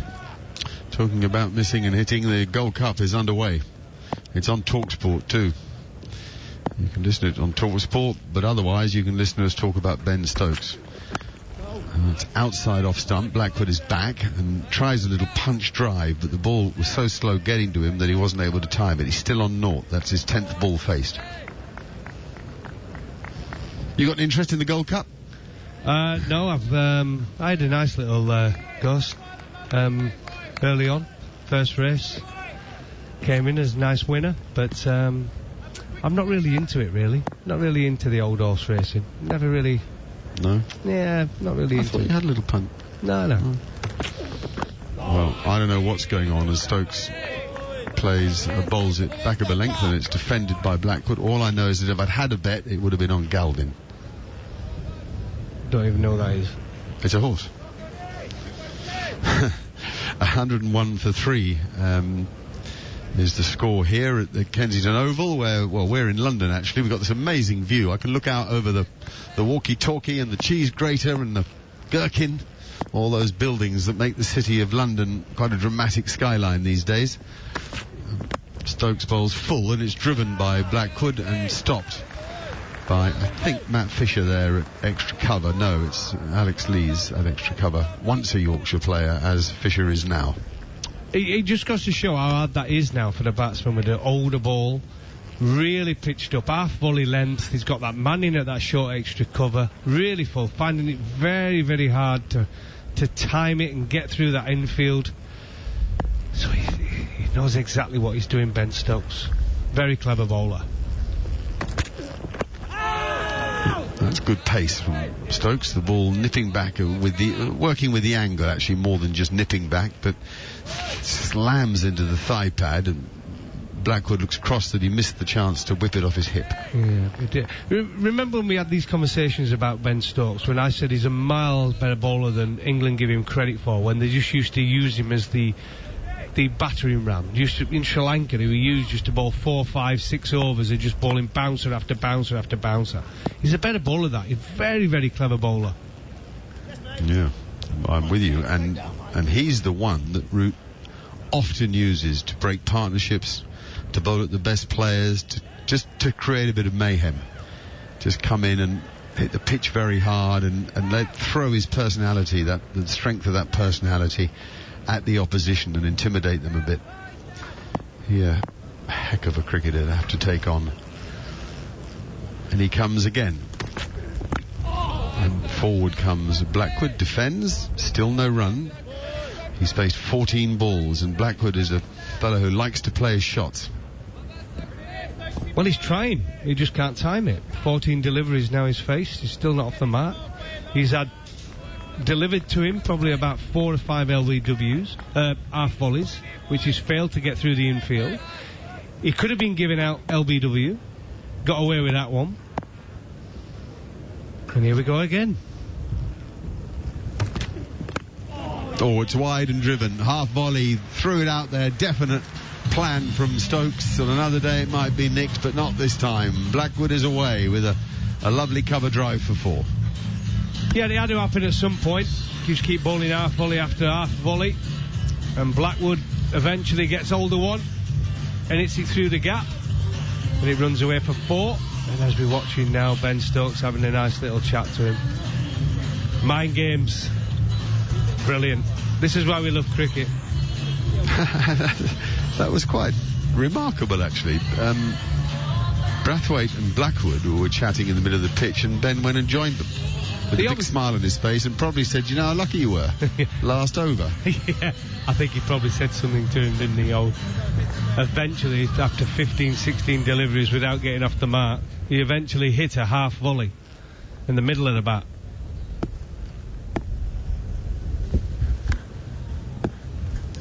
Okay, there's going to be more Jack Leach here. Brathwaite waits, bat up, goes forward, defends, dead straight bat out in front of pad, which is wise. The old days you'd have bat alongside pad, too often actually, which bored in the silly point and the short leg. Nowadays people are very wary of that because they don't want to get in the pad. They want to get the bat out in front of the pad because they know that once DRS is in play they can be in trouble. That was blocked, another ball that was accurate from Jack Leach, blocked and successfully kept out. The challenges of batting against spin have changed since DRS. You really have to be careful of being hit on the pad, particularly with the line that Leach is bowling. That also was dead straight and was defended by Brathwaite. What he wants is one of those to kick or spit or something and catch the shoulder and lob up to a slip or a silly point. That's what he's hoping for. And he comes again. Bowls a beauty. That does bounce a little bit more than some, and it hits the splice of the bat and drops straight down. Silly point was edging forward to try to make something of it. Good batting. Brilliant, mate. Takes a lot of patience and concentration here. You're not going to get many bad balls. There's no doubt that Leach has got a really good rhythm going. And now he bowls one short and it is a bad ball, would you believe it? And he gets away and cuts it for a couple. He didn't quite time it, but he cuts it. I guess it's a hard shot to play the cut actually on this pitch because the ball is coming off it so slowly. So you're not working with any pace. You have to make the pace on the ball.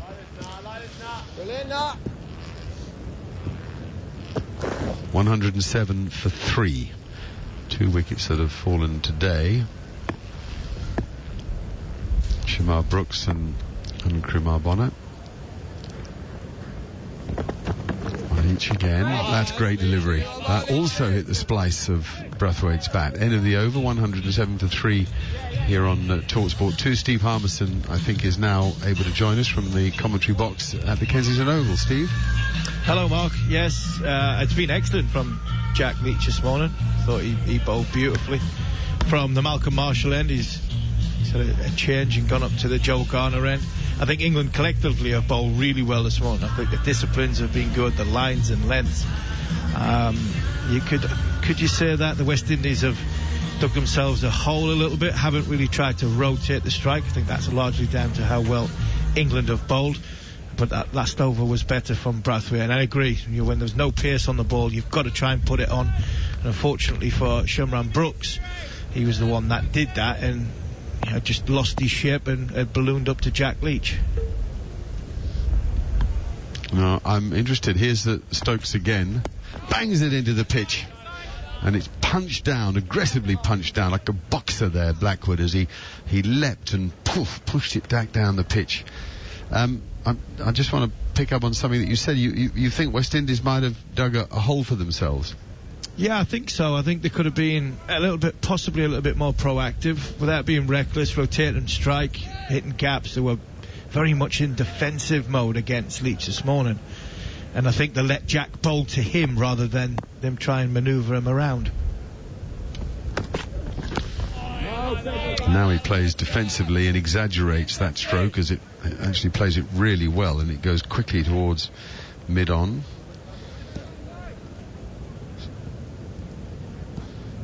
Sort of consistency from Blackwood, but not big scores. Last 8 test match scores since he made a 50: 33, 25, 29, 44, 36, 11, 2. So he's been getting in and getting out.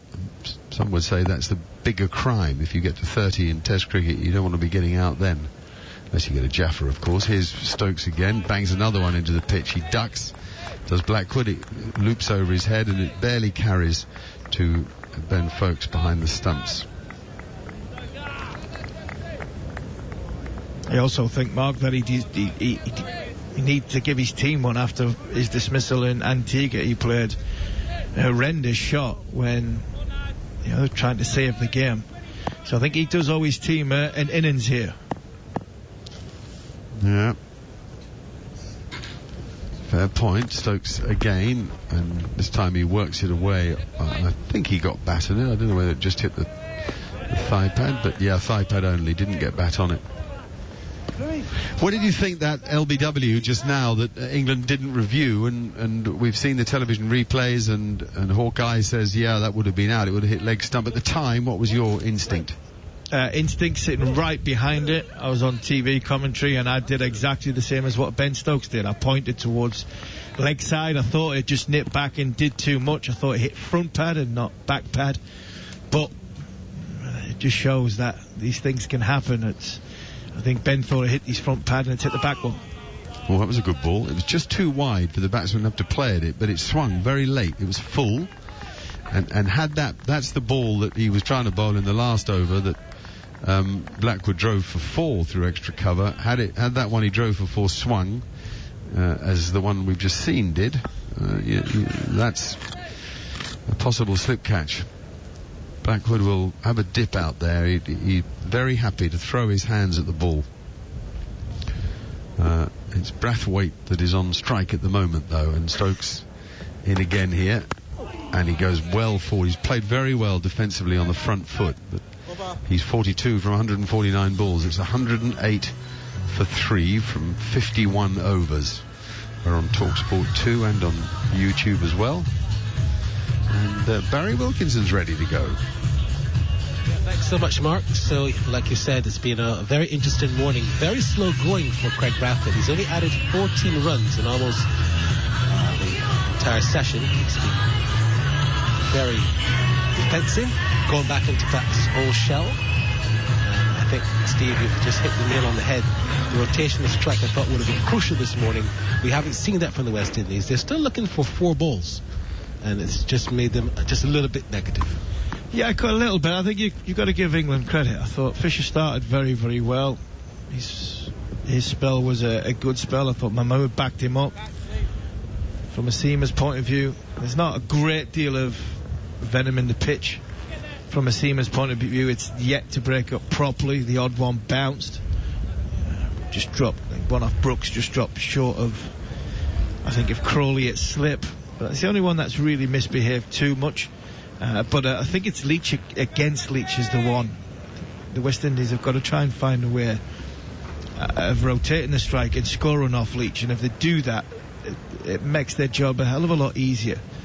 Craig Brathwaite, we've got a little bit of a delay because Ben Stokes is going down to the Joel Garner end just to dismantle all of the advertising boardings, because the sun is obviously behind the Malcolm Marshall end. It's glaring on the advertising boardings, and I think folks Root and Crawley at slip are just getting a little bit put off by the glare. But I think when you talk about Brathwaite, he is in sublime touch.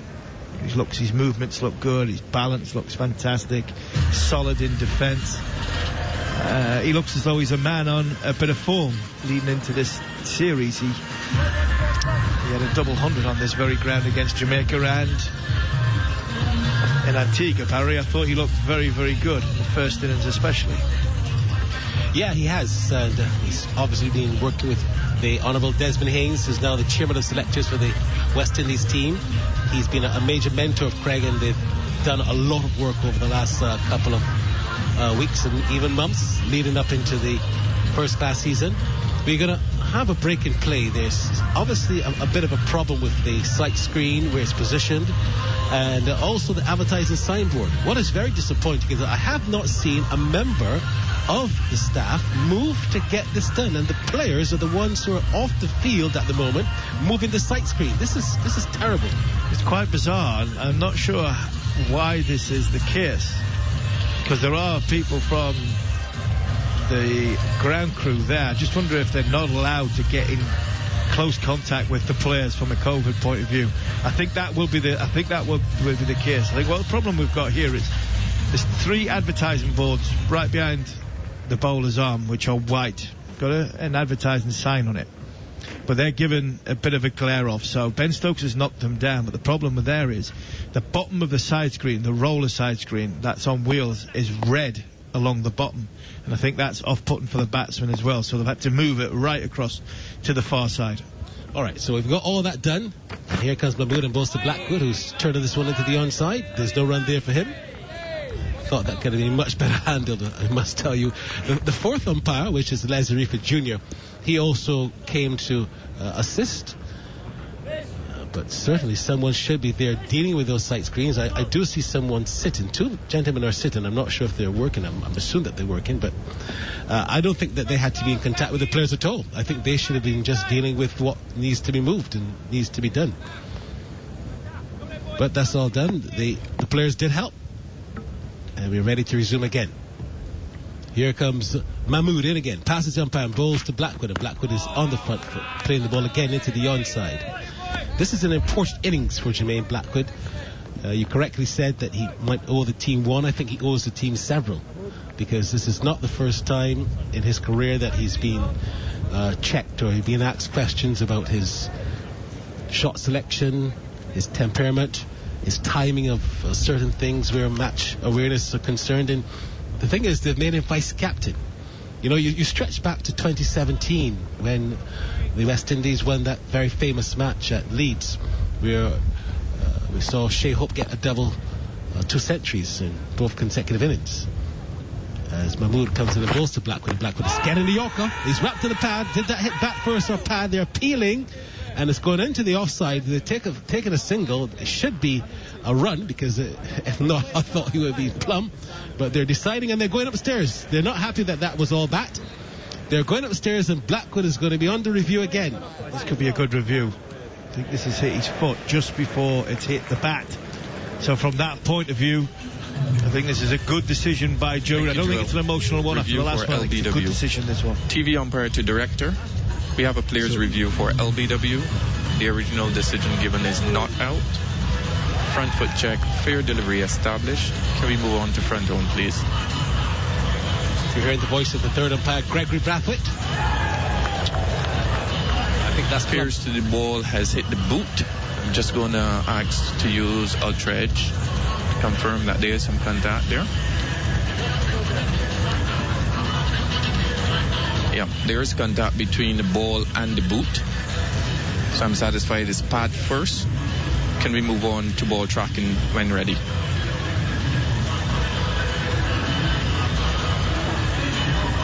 Outside. The impact was outside. So waiting ball tracking. Ball tracking's coming up. Pitching outside off. Impact is outside off. Joel, I'm going to ask you to stay with your original decision of not out. You're on screen now. Make your signal. So, a good decision then in the end by umpire Joe Wilson. The impact was just outside off, and that's what saved him. There was no bat involved in that at all. It was all boot, but it was just, the impact was just outside the line of the off stump. Well done, Joe Wilson. Yeah, it was a good decision in the end. I thought that was, I thought it hit the bat as well. It was one of them ones that you hit sort of pad first, then onto bat, and I think the umpire hasn't given it because he's obviously not sure. And there was a good ball by Saqib Mahmood. Ball possibly just a hint, not sure, because Saqib Mahmood's wrist position, the way he bowls, tends to go in anywhere. But that ball there did suggest to me that this ball possibly is just starting to reverse swing, and if it does, it's in the right man's hand. Here comes Mahmood now again and bowls to Brathwaite on this occasion. Brathwaite on the front foot pushes the ball up to the mid-off, and there's no run. Shouldn't the umpire have signal leg by, or didn't he? I might have missed it. No, it hit the bat. What? So it's hit the boot, then hit the bat, boot bat, and then it's gone sort of square towards point.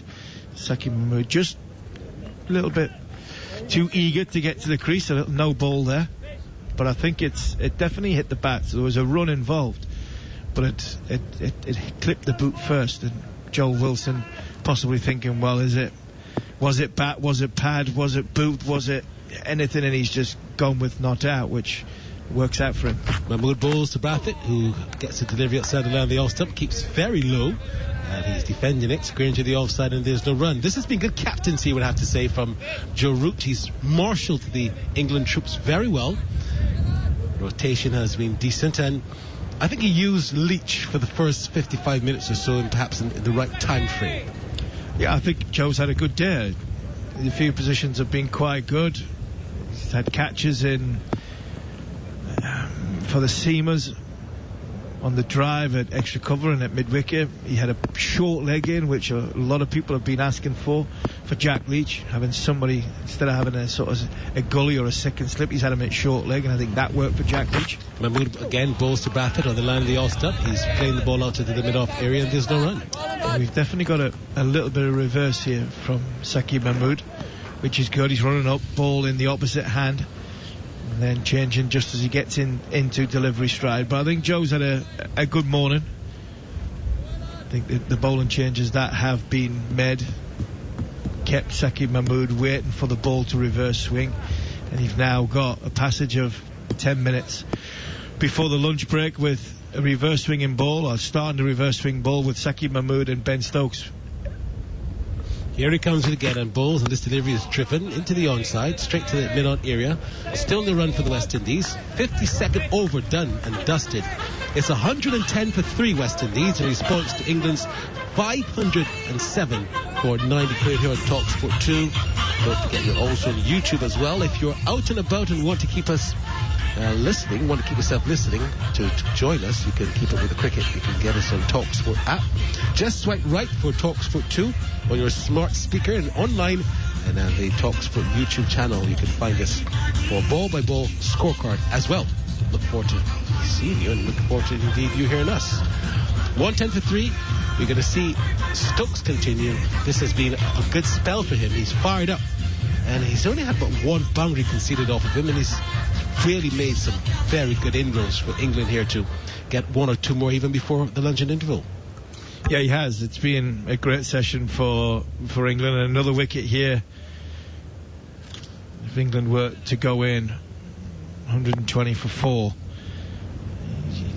you think that the West Indies, the whole, have been digging for themselves. As this delivery is down the leg side and turned down to the backward square area for 1. Blackwood will take the strike. He's on 6, 111 for 3. England will have, you'd be looking at the next one is De Silva, then the bowlers, and you'd feel that it would, to get to that 307 follow-on mark would be a long way away. I'm not sure England would make the West Indies follow-on, but still think that all bases are covered would be ideal for England to give Joe the options if that presents itself. Here he comes again and bowls to Brathwaite on the line of the off-stump out to the mid-off area, and there's still no run. How has Brathwaite batted in your opinion? I think he's batted beautifully. I think he's got in defensively, solid. He looks in good touch. He's timing it nicely. I'd liked it. If you want to be hypercritical, he could have rotated a little bit more, possibly gone at Jack Leach, but I think Jack Leach bowled well. But all in all, I think Brathwaite has carried on from where he was in Antigua first innings, and this delivery is turned fine down to fine leg there by Craig Brathwaite for a single. And he's going to take that one to go to 43. It's 112. The Nelson has been broken, and he's in good touch. You mentioned before the Test series, he got a double hundred in a first class match. The leader of the West Indies, responsibility on his shoulders. He leads from the front, and I think he's batted very, very well this morning. In defence, he's been solid. Hasn't really given England a chance. Not played away from his body too much. So all in all, I think the West Indies will be happy of how well their captain has played. Here comes Stokes again and bowls. This delivery is on the line of the middle stump, defended and pushed into the onside, but they'll get a single as well. Again, Ben Stokes probing towards that sort of top of middle and off against Blackwood, trying to get the ball to reverse swing, not going too full. Key is when he got the ball to reverse, not going really full, too full, and now it gets the ball to swing late. But if you can get the ball to sort of come back onto the top of middle and off, I think that is the more danger ball, and then you've got the potential of the really full one up your sleeve as well. Here he comes in again and bowls, and this delivery is on the line of the middle stump, pushed into the onside, and there's no run. It's been a very, very good spell of bowling from Ben Stokes. I can understand why he thought it was going down leg side, because for the naked eye, Ben Foakes went down leg side. He wasn't 100% convinced. But these small margins, DRS wasn't on England's side in Antigua. It has been this morning for one England decision, and it probably would have been for two if Joe Root could have reversed. Again, Brathwaite just turns the ball into the onside, out to the mid-wicket area for another single. 53 overs gone here on talkSPORT 2. West Indies 114 for 3. Brathwaite looks very solid on 44. And Blackwood has been a bit chancy. He's had a break. He's LBW, but they didn't review. Would have been smashing into the stumps. Nevertheless, he's managed to get over that, and he's on 7. So earlier, Bonner was LBW to Stokes for 9 as we say goodbye to Steve Harmison, and let's say hello to my good mate Alex Tudor, who should be here with me, but then in the end he's perhaps somewhere where he just relax in the air condition rather than the sun. Hello to you, Alex. Hi, morning to you there, Barry. Afternoon here. Yes, I'm just relaxing in a well air conditioned room, watching Ben Stokes go to work. As Harmy said on commentary, he's bowled a really good spell. But we expect that of him now, especially coming off that fantastic 100 yesterday. He's full of confidence. Yeah, let's see how he's going to shape up now as Mahmood is going to continue to Brathwaite. 157 balls Craig Brathwaite has faced, and he's about to face his 158th. Here comes Mahmood now as he steams in just before the luncheon period and bowls to Brathwaite, who's solid in defence, and pushes the ball to mid-off, and there's no run. Yeah, he looks good. Saqib started this spell really well, getting a bit of tail back into the right-handed batsman of Carlos Brathwaite, who looks solid in defence. The West Indies team are going to need him to bat for a long time, majority of the day I would say, and the rest bat round him. Mahmood turns in again. very quiet, very sedated kind of period. And he bowls now to Brathwaite, and Brathwaite is again getting the ball on the line of the middle stump. Gets a bit of bounce as well. Turns it into the onside. Still no run there for him. He's been very solid in defence. He's been in good form. Just about a month ago, he scored a double century right here at Kensington Oval. It was a first-class match against Jamaica. Ironically, it was against Jermaine Blackwood, who was there with him. Don't think Blackwood got many in that match, I seem to remember.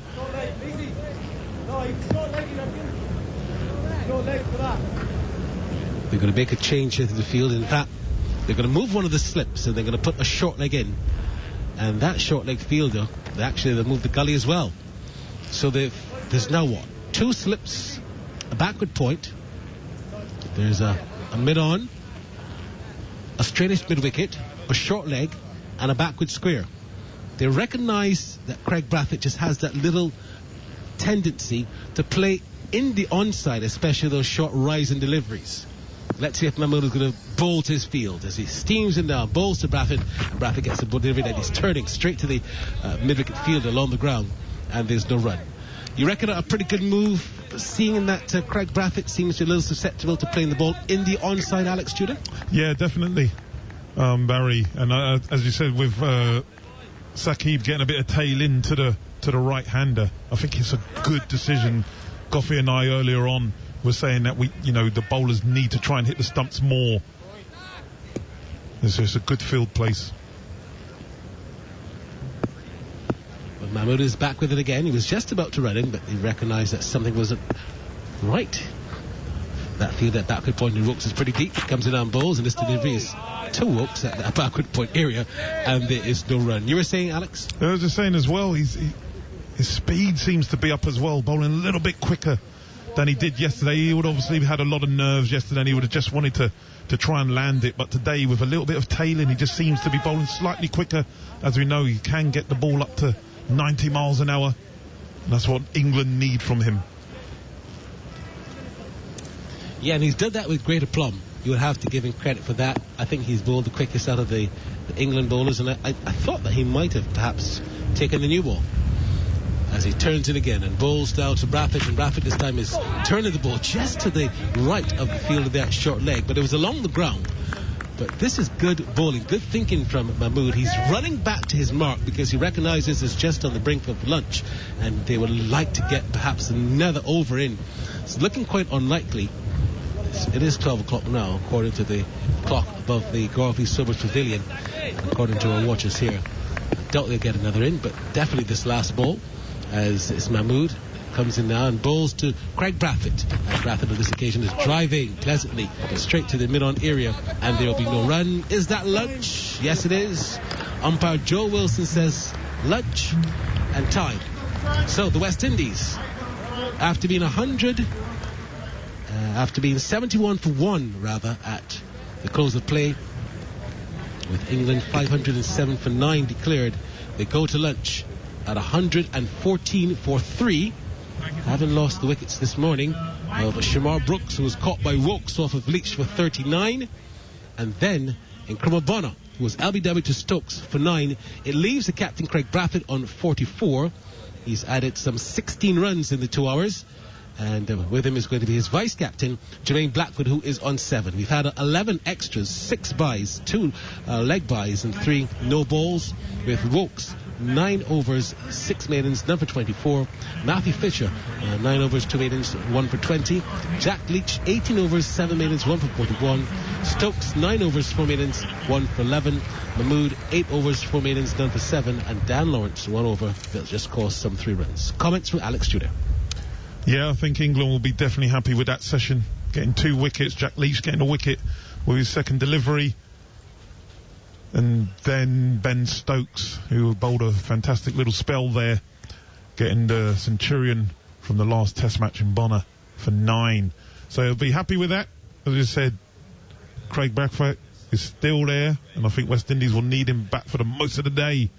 But England, with their tails up a little bit, with Saqib Mahmood getting a little bit of shape in, I'll be interested to see if he will start after lunch. He was just getting a little bit of shape and had his pace up.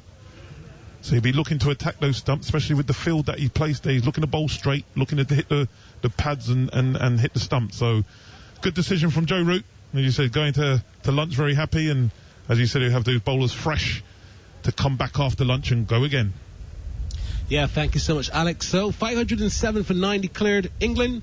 The Windies 114 for 3 at lunch. Get your food ready because we got a sumptuous lunchtime show.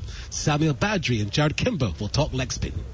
talkSPORT 2, official broadcast partner of the Premier League and the English Football League. Every day, talkSPORT 2 probes the sharpest minds in the business, bringing you all the big-name news, views and opinions that matter. Plus, talkSPORT 2's official betting partner, 888sport, is on hand with the insight and in-depth analysis you need to crack the big betting puzzles of the day. talkSPORT 2 with 888sport, official betting partner of talkSPORT 2. 888sport, made to challenge, made to debate, made to play. 18 plus, begambleaware.org.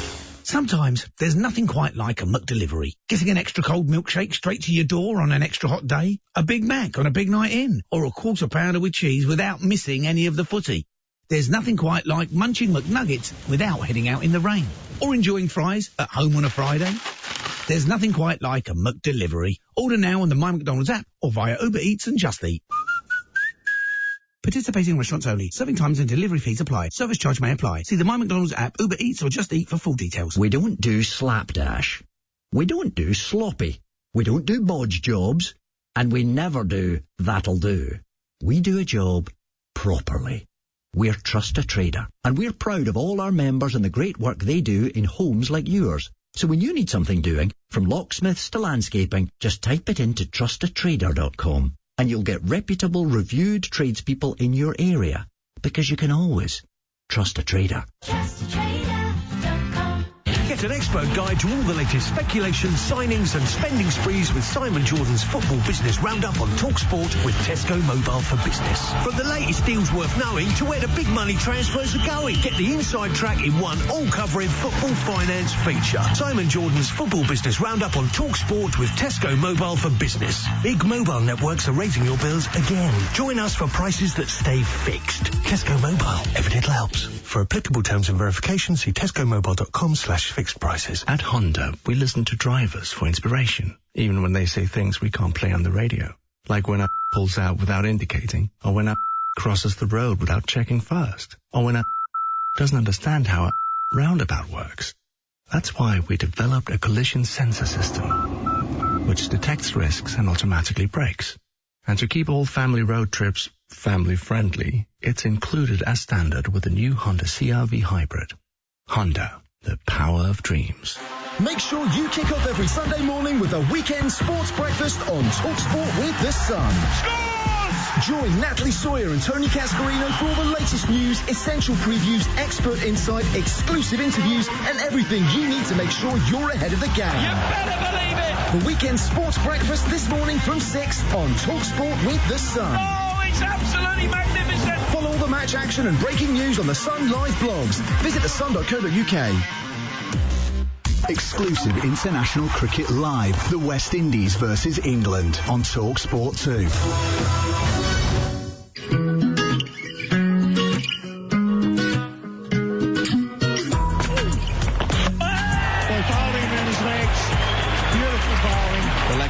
Kohli's given himself some room, but he's hit it straight to mid-off, and Chris Jordan takes the catch. With her, and he's got him again with it. Now he comes in to deliver, which he does. Lovely cricket, brilliant, absolutely brilliant bowling. This has been super stuff from Adil Rashid since lunch. Oh, he's got him stumped! Adil Rashid has gone straight past the charging Chandimal. Just when we said he wasn't using his feet a great deal, he's come down the wicket, turned Adil Rashid leg break, and bowled him! How about that? Absolutely brilliant from Shane Warne. Welcome back to the cricket here on talkSPORT 2. I'm Jared Kimber, and we're going to be talking leg spin in this break. England made 507 for 9 declared, and the West Indies are 114 for 3 here at lunch. But it's about leg spin, despite the fact there's no leg spinner in this game, although Matt Parkinson's probably looking at this pitch going, probably could have thrown me the ball, guys. But he's not playing. But we do have in our commentary team, for those who are aware, Samuel Badri, who was a fantastic bowler. In fact, he's one of the most interesting players in the world in that he was the first and pretty much only specialist power play leg spinner in T20 cricket. The first thing I want to ask you, though, Samuel, is how did you get into leg spinning? Hello, Jared, and hello to listeners once again. I started at the primary school level. Incidentally, the primary school team comprised mainly of those 11, 12-year-olds, and I was just about 6 or 7, and practicing in the nets with them as you would as a young boy growing up. And from the moment you saw a ball, you wanted to be part of the action, you wanted to play. And I started bowling in the nets against these bigger boys, and I spun a few deliveries, really big, real prodigious turn, and the sports master at the time said that he wanted me to be a part of the team, be around the team, because of that natural ability to turn the ball. I used to turn the ball quite a lot in those early days. And as an 8-year-old, I made that representative primary school team against boys who were 12, 13 years old. And as you know, at that age group, any difference in age is a big difference in terms of maturity and development. So I was competing against boys who were much older than me, much bigger than me, much taller than me, much stronger than me, and I was able to still achieve a great level of success. And one of my early memories of playing cricket for the particular school was in a final that we were playing, and the team was chasing just around 60 runs, and they were batting around 52 for the loss of just 2 wickets, and they were on their way to victory. And the coach of the team decided to give me the ball. At that time, all of the parents who were around were shouting at the coach, "What are you doing? Why are you giving this little boy the ball? You're going to give away the game." And as fate would have it, I got 3 wickets in my first over. I ended up getting 6 wickets in the game, and we won that match. And every one of the parents were praising the coach. "Why did you take so long to give him the ball?" I mean, that's a great story. I love the idea of you out there as a little fella, completely bamboozling people with leg spin. In fact, a lot of very young, a lot of leg spinners when they're very young have that kind of impact on games. Sometimes it's usually when they grow that they struggle a little bit more with their leg spin. But obviously, coming from the West Indies, Bishu is of a similar age group to you. Leg spin wasn't really a big thing in the Caribbean. Did you have a hero at home, or was it one of the overseas bowlers? Well, from the early days when I started, there was a leg spinner by the name of Rajendra Dhanraj. He hails from Trinidad and Tobago. As a matter of fact, he hails from not too far from where I live, and he was just making his way into international cricket. Just played a handful of test matches for the West Indies, but was hugely successful for Trinidad and Tobago in regional cricket. So he was one of the early influences in my career. And following him, of course, we had Dinanath Ramnarayan, another Trinidad and Tobago born leg spinner who had relative success at the international level. I think he had something like 45 wickets in 12 test matches. So those two from, I would say, internally, and of course externally, the master himself, the now deceased Shane Warne, who had that early influence not only in my career, but I'm sure many, many bowlers around the world. The interesting thing about your bowling is that you talked about spinning it a lot when you were young, and you've just mentioned Shane Warne, but that's not the leg spinner that we saw at the international and the franchise level. In fact, you played 12 first-class games and, had modest results there. It's really T20 where you're an absolute star, obviously winning 2 World Cups, going to the IPL. When did you make the change from spinning the ball so much to not doing that? Well, it had to do, like I mentioned a bit earlier in the show, to actually stay in the team and to be selected on a continuous basis, because when I was trying to turn the ball a lot, obviously I didn't have as much control and I was leaking runs, and I found that I wasn't selected for games thereafter, and I needed to be more consistent and more economical as opposed to wicket taking in order to play. And as a young boy coming through, that's what you want to do. All you want to do is play. So from a selection standpoint, I think the creativity and that natural talent is stifled. I think that's not I don't think that's unique to the Caribbean or unique to Trinidad and Tobago. I think that happens around the world. And like I said, that natural talent doesn't get an opportunity to blossom, and then you have to change your game, change your style, change your approach. And that's what happened to me. So I was someone who turned the ball quite a lot, and just in order to play and to be selected, I had to become a little bit more economical. And just like we say the school system, it stifles creativity. I think that sometimes our selectors stifle that natural ability in players. How do you go from that to becoming a specialist opening bowler? I don't know if you know the stats. I just looked them up. They're absolutely fascinating. You bowled over half your balls in the power play of a T20 game. You bowled 2,228 of your 4,100 balls in the power play. The next most from any leg spinner is Rashid Khan, who's only bowled 837. So you've almost tripled the next best on the list. How did this happen? How did you end up with the new ball bowling leg spin in T20 cricket? Well, I started doing it in local club cricket back in Trinidad. I did it for my club team. We didn't have many fast bowlers in our team. As a matter of fact, our pitch was quite conducive to spin bowling. So I did that for a few years just at the club level. And then the Stanford T20 tournament came around in 2006. And because I had that success at the local level, I had that opportunity to open the bowling for Trinidad and Tobago in that tournament. And of course, I had a huge amount of success. Batsmen in the region generally don't play spin bowling well, far less risk spin bowling, and far less with someone who's opening the bowling. So I had tremendous success in that tournament in 2006, again in 2008, where we went on to win, and I was one of the leading wicket takers, and again, very miserly in terms of the economy. And then thereafter, we had the Caribbean T20 tournament for multiple occasions. Trinidad and Tobago won. We went to the Champions League. And then I was selected for the West Indies team. So it all started in club cricket because of a paucity of fast bowling options and because of the conditions that we had to operate on. Why do you think you were so successful? One thing I noticed with you is that you didn't have as strong a front arm as some other leg spinners. If you compare yourself to, Anil Kumble or Shahid Afridi or Shane Warne. You also used a scrambled seam. I think you were maybe one of the first leg spinners that I really noticed that did that. Obviously, you had a very good wrong, so you could go both ways. Perhaps maybe a little bit quicker. What was it that made you specifically so good with the new ball compared to other leg spinners? It's really interesting how things evolved throughout my career. I mentioned Shane Warne as that early influence, but when I started to do what I ended up doing, my influence changed to Shahid Afridi. The way he bowled and the way he went about his business, generally flat through the air, generally quick.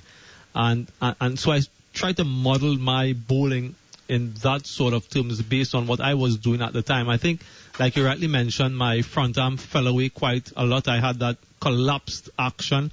And that worked in my favor because it allowed the ball to stay low and to skid on to the batsman, particularly with the new ball. And many times I had batsmen playing across the line. I had them out LBW or bowled. So in that regard, that I would say improper technique, because if we want to call it that in inverted commas, worked to my advantage. And of course with that scramble seam, the ball more often than not hit the face of the ball and went on straight. And like I said, at that time, not many batsmen were used to a spin bowler opening the bowling, and typically opening batsmen will be more comfortable with pace on the ball and fast bowlers. So I think I had that, I would say, I sort of blindsided those batsmen who weren't used to that at the time. It's a little bit different now because there are so many spin bowlers opening the bowling that batsmen are much better at facing spinners with the new ball. But certainly at the time that I started, it was a new phenomenon. And how much did this scrambled seam help? So, for those that don't know, if you look at the old videos of Shane Warne, the seam is, beautifully aligned going towards first slip when he's bowling leg spin. Your seam is all over the place, and the idea is that some balls will hit the seam and some balls will hit the smooth part of the ball. And the white ball, I don't know if this is scientifically true, Samuel, you might be able to tell me, but it appears to me that when you hit the shiny bit of the white ball early, it skids even more than a red ball does. Yeah, it certainly does. And one of the other things, in addition to what you're saying there with that, I suppose, variable pace, some will skid on, some will slow up a little bit, is that many batsmen don't pick the spin bowlers, the wrist bowlers in particular, off their hands. They look at the seam position as the ball comes down the track. And if you have that scramble seam, it's a less of an opportunity for the batsman to know which direction the ball is going. So in addition to that variable bounce and pace of the surface, you also have batsmen not being able to pick and to see or to get a clue as to which direction the ball was going. So that also assists in that regard. I just want to go back to something that you talked about before, and we'll bring Mark Nicholas in on this. Someone who's an expert in leg spin. Obviously, he helped Shane Warne's book, but has played a lot of leg spin and has been involved in the game for a long time. But the coaching, do you think that you ended up as such a unique bowler because of the lack of coaching? I mean, you have a look at the West Indies side now, and you have a look at someone like Jaden Seals with this perfect fast bowler's technique, and the spinners, Veerasamy Permaul is bowling on his tiptoes from this really awkward position. It feels like that pace bowling coaching in the West Indies is still absolutely top quality, but spin bowling, it feels like a lot of you spinners are kind of left on your own a little bit. And that's absolutely true. We have never had sort of specialized spin bowling coaches. It's all about trial and error. There's never been that sort of focus in that department, and I think you're absolutely right. We feel abandoned at times, left alone, and having to learn by trial and error. And I think we have a lot of technical deficiencies in the region in terms of spin bowling. When last have we produced a quality enough spin bowler who can really be of permanence in the West Indies team? We've struggled for over a long period of time. Devendra Bishwa is perhaps the last one, maybe Shane Shillingford as a off spinner, but beyond those two names, we have struggled to find a quality permanent spinner in the West Indies team, and the pitches that we have been producing, it's not conducive to the fast bowler. So if we want to be competitive in Test match cricket in particular, we have to find quality spin bowlers who can help us take 20 wickets on these types of tracks. So I think it's an area that we need to really look at as a region in terms of developing quality spinners, whether they be wrist spinners or finger spinners, investing in some sort of coaching mechanism, and really allowing our players that opportunity to become more technically proficient. Mark, I just wanted to bring you in here, especially as someone who, spent so much time with Shane Warne. He was obviously physically unlike other spinners, and that's a huge advantage to have over anyone else. But, you wrote the book with him. What sort of leg spinner do you think Shane Warne is if he doesn't have access to someone like Terry Jenner, who sort of pioneered the biomechanics of leg spin? Well, he had a unique amount of natural ability, I'd say, but what Jenner gave him was consistency. So one of the first things that Benno ever said to him was just the leg break. Just bowl the leg break. Spend the next 3 years learning how to land the leg break. And when you get it spot on, ball after ball after ball, then try your flipper or your googly. But you're a long way from it if you can't bowl a consistent leg break. While doing that, he developed the slider. So almost unintentionally, he had two balls. Subtle variations between the two. What Jenner did was have a series of balance and checks that came from their original meetings together when Warne went to see him and famously turned up with a case of beer, and Jenner told him to take it back to the bottle store because there wouldn't be any drinking going on. There'd be training and there'd be bowling going on. And those checks and balances were ongoing. So though I wouldn't say he particularly coached Shane day in, day out, he was always there for Shane to fall back on. You're right, his body had this very strong upper body, very strong shoulders, very strong wrists, but when they were injured, he was suddenly like anybody else, and he fell back on technique. He had a very good action. He drove his right side. He used to say that driving the right hip is almost the most important aspect of the way that I bowl, because that gets the energy on the ball, that gets the revs, that gets me following through and completing my action. So I think Jenner was an excellent ongoing balance and check man for him, perhaps even more than he was anything else. He was a close friend. Something that Samuel just said that I picked up on was, I had to learn to stay on. I was leaking runs. And Warne often said the key to leg spin, young leg spinners, stay on. You bowl the next over. When the captain takes you off, you can't be bowling, can you? So you have to stay on. You've got to find a way to stay on. So you've got to develop your accuracy. Samuel, I just want to ask you something really specific. When leg spinner first came through in T20 cricket, there was a lot of talk about how unpredictable leg spinners were, but Anil Kumble, Shahid Afridi, Shane Warne, yourself, you're actually all incredibly accurate bowlers. You do occasionally get leg spinners who aren't as accurate. Ishodi's a very good example of that. But it's more than just the unpredictable nature. Why do you think leg spinners cut through so much in T20 cricket? Yeah, I think it's the fact that they're able to turn the ball both ways and the mysticism around leg spin bowling. Like I mentioned a little bit earlier, I don't think batsmen the world over play wrist spin bowling that well. They aren't picking them off the hand, they aren't picking them in the air, and certainly they aren't picking them off the surfaces. And because of that, in addition to the fact that wrist spinners are generally attacking type bowlers and wicket taking bowlers, I think that the batting against wrist spin has somewhat deteriorated in the past maybe 10, 15, 20 years or so.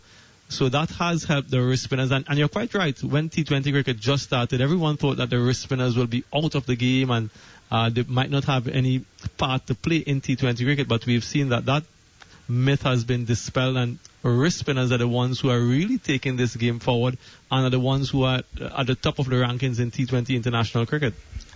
Mark, when we were talking about Shane Warne yesterday, I said that leg spin wasn't a big factor in Australian cricket before Shane Warne, and you called me on that this morning, that there were leg spinners around, and you're right. What I meant was it wasn't really talked about that much, and they were throwing the ball when nothing was happening. The interesting thing is, in the last couple of years, leg spin's become so big in cricket again, but we still haven't seen the bowlers come through in Test cricket. Now, there's obviously part of that, and I want to ask you this almost as a batter more than anything else. A lot of that is just waiting on the bad balls, isn't it? Yeah, without a doubt. The bigger bats, you can mishit it. You've got to remember that there's lots of reasons why a bigger bat is a problem for a bowler. And one of them is the confidence it gives the batsman. So, for example, if you're looking to hit over the top, in the old days, with a little 2-pound, 6-ounce bat, you knew you had to nail it. If you mistimed it, you'd probably be caught in the infield. Or certainly by someone who was halfway back. Nowadays, you sort of think I can go over extra cover or mid-wicket and I can mishit it and I'll be okay. And that's pretty unfair on the bowler. Yes, there's no doubt that it's just very difficult to bowl leg spin. I mean, that's the simple reason. So in one-day cricket, T20 cricket, any short-form cricket, you can bowl bad balls and they can be wicket-taking balls because your field's back. In fact, I'd say the long hop from a wrist spinner, particularly one that gets enough overspin to hurry the ball onto the bat, is a natural wicket-taking delivery. It's quite hard to set up a pull stroke or a cut stroke if a bowler's getting a lot of overspin on the ball. I think the mystery factor, which way is it going? Make a sharp decision to attack it. If you're hitting across it, there's an element of doubt, particularly in the countries where the pitches are a bit slower or a bit drier. And, you know, when we talk about Warne, we're slightly confusing the issue because he was freakishly good in the way that Bradman was freakishly good with the bat and Sobers as an all-rounder. And so you have to bring it back to not the lowest common denominators, but the more general common denominators. There is a standard of leg spin that now works fantastically well in the short form that still isn't good enough for Test match cricket. And that's the problem they face, and there aren't many Warnes on that tree. Samuel, I mean, you are, almost the uber specialist when it comes to T20 leg spinners. So much of your career. I think you played 197 T20 games and 12 first class games. Is there something that can be done to help the leg spinners in the red ball cricket? I mean, everything that Mark has just said, that may all make sense, but is there something that you think that can be done to actually help encourage leg spin in the red ball game? I think a simple thing is to give them the opportunities. They are not given consistent enough opportunities. In my respectful view, I think they're given a couple games here and there, and they're not persisted with. And you can't develop, particularly as a wrist spin bowler, if you are not playing consistently. It's playing out in the field in the heat of the battle. That's where you learn your art and you learn your trade. But if you're playing one game here, one game there, you aren't given that opportunity to develop and to grow. I'll take Shane Warne, for example. In his first Test match, 150 runs and just a solitary wicket. And if our leg spinner does that now, Mitchell Swepson had some figures in that Test match in Pakistan. I'm not too sure how many more Test matches he will play because we don't persist with these young guys. So if we want to encourage leg spin bowling, if we want to give these guys that backing and that support, they have to play games as frequently as possible. And you see a lot of teams, and I keep going back to this in terms of selection, they prefer to go with a more economical finger spinner who can bowl in, let's say, one-day international cricket 10 overs and pick up maybe one wicket for 50 runs, as opposed to the wrist spinner who might bowl 10 overs and go for 70 runs and get you 2 or 3 wickets. And that's a decision that's made by most teams to go more defensive than attacking. And if we aren't giving wrist spinners an opportunity to play, well, we aren't going to produce many quality ones. Mark, I've talked to you as Shane Warne's biographer, and I've talked to you as a batter. I want to talk to you as a captain for a minute. One thing that Shane Warne was always very upset with was the treatment of young spinners, which is essentially what Samuel has just talked about there. I know that Graham Smith had trouble when he had Imran Tahir as well. Captaining a leg spinner is a completely different form of captaincy than leading a finger spinner, isn't it? Very much so. Not just in field settings either, but in understanding the mental stress of the job. You know, the first thing a wrist spinner is worried about is landing it. And when you're under pressure and nervous, you're quite likely not to land it. Full tosses and long hops are, I wouldn't say they're the norm, but they're pretty usual. You remember that awful, clammy nervousness. You don't want to humiliate yourself. So that's the first thing that a captain must understand about a leg spinner's role. It's the hardest thing in cricket. It's probably even harder than wicket keeping, which is pretty darn hard. So if you put yourself in the mind of a leg spinner, what does he need? He needs some protection. He needs you to understand what he's trying to achieve. Because it may be that he's an aggressive thinker and wants to take wickets. So he needs some close catches as well as guys out in the deep. You have to work together to find the right field. That's absolutely crucial. You have to know your batsman. Where's he strong? Where's he weak? Do we want to bowl very straight at this guy? Do we want to bowl lob it up wide? You know, all these things are crucial. You've got to work with your spinner so that you understand each other. If you've got a template for a spinner, I want him to go at 2 and over. I want him to bowl to 5-4 fields. I want him to come on after the seamers are tired. I want him to bowl with the old ball, not the new hard ball. If you're set in your mind as a way a spinner works, then there's no way you'll develop spinners. You've got to have imagination to captain spin well. Samuel, I just want to talk about variations just quickly to finish up. You had a leg spinner and you had a wrong un. You also had one that obviously went straight, which was, I'm assuming, a slider. You didn't have a flipper, did you?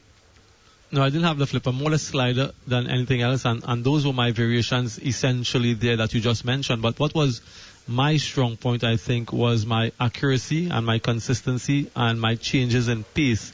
And also I had a very good googly, which helped. And bowling at the stage of the game when I bowl in that power play, just the two fielders back, you had to be very accurate. You had to bowl, for the most part, wicket to wicket, avoid giving room or width or anything like that. So my accuracy really helped me. But just going back to that last point that we were talking about in terms of wrist spinners, I was looking at the Under-19 World Cup quite recently, and I was expecting to see a plethora of wrist spinners from the different teams.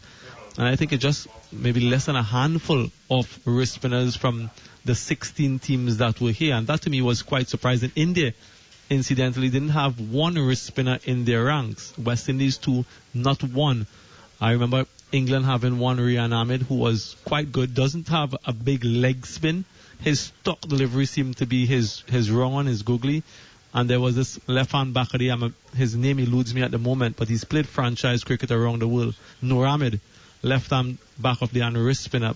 So, again, looking at world cricket, I would think that you want to promote these types of bowlers. You want to get these types of bowlers quite young, because these are the wicket takers. And we are seeing that lack of wicket-taking options in Test match cricket in particular, because there are no wrist spinners around. It's interesting how Adil Rashid chose not to pursue the longer format of the game. I mean, I know there's a lot of opportunities to make money in the short forms of the game, but he found the stress of it incredibly demanding, having to play county cricket and over 4 days and work harder at that skill. He thought, now I'll stick with where I am. Adam Zampa, Yuzvendra Chahal, you know, there's quite a few very good wrist spinners out there who are not test match bowlers, and that tells you all you need to know. You know, it's a long, hard journey to become such a good leg spinner that you will feature regularly in your test team and help your country win matches. Even Yasir Shah has dropped off the radar a bit of late. You know, that it's just hard. It's very hard. Yasir Shah was actually someone I wanted to ask you about specifically, Samuel. I mean, we know he'd taken wickets in the West Indies before. You know, Mark and I have seen him play very well in Australia and England. Obviously in the UAE at times he was absolutely unplayable. And he was, for a little while, one of the better power play T20 bowlers. But he's dropped off a little bit. Do you have any thoughts on why Yasir Shah isn't the force that he once was? Yeah, I saw him in the West Indies here. I think it was last year when Pakistan toured, and he came on the back of a previous tour when he had an exceptional series, and there were lots of expectations for him to do well, but he didn't really have much of an impact. He seems to have, I think, is not putting as much revs on the ball as possible. His action seems to have fallen away a bit, and I don't know whether or not it has anything to do with an injury to his shoulder, but he isn't getting that energy on the ball that he used to, and that zip through the air, and that has affected him quite a lot. One thing I would say about spinners generally is that it is easier to go from that classical type action, that big turning action, to someone who is flatter and someone who is more defensive, as opposed to being a defensive type bowler, one with a flat trajectory, and then trying to turn the ball and spin the ball. Similar to a batsman, it's easier for a defensive type batsman who is technically sound to then go and become more flamboyant and attacking, as opposed to trying to get an attacking batsman to play test match cricket and to be technically strong and to be defensive. So for the young spinners out there who are listening on, try to get that ball to turn, try to have that trajectory, because it's easier to go from that to flat and defensive, as opposed to being flat and defensive and then trying to get some turn.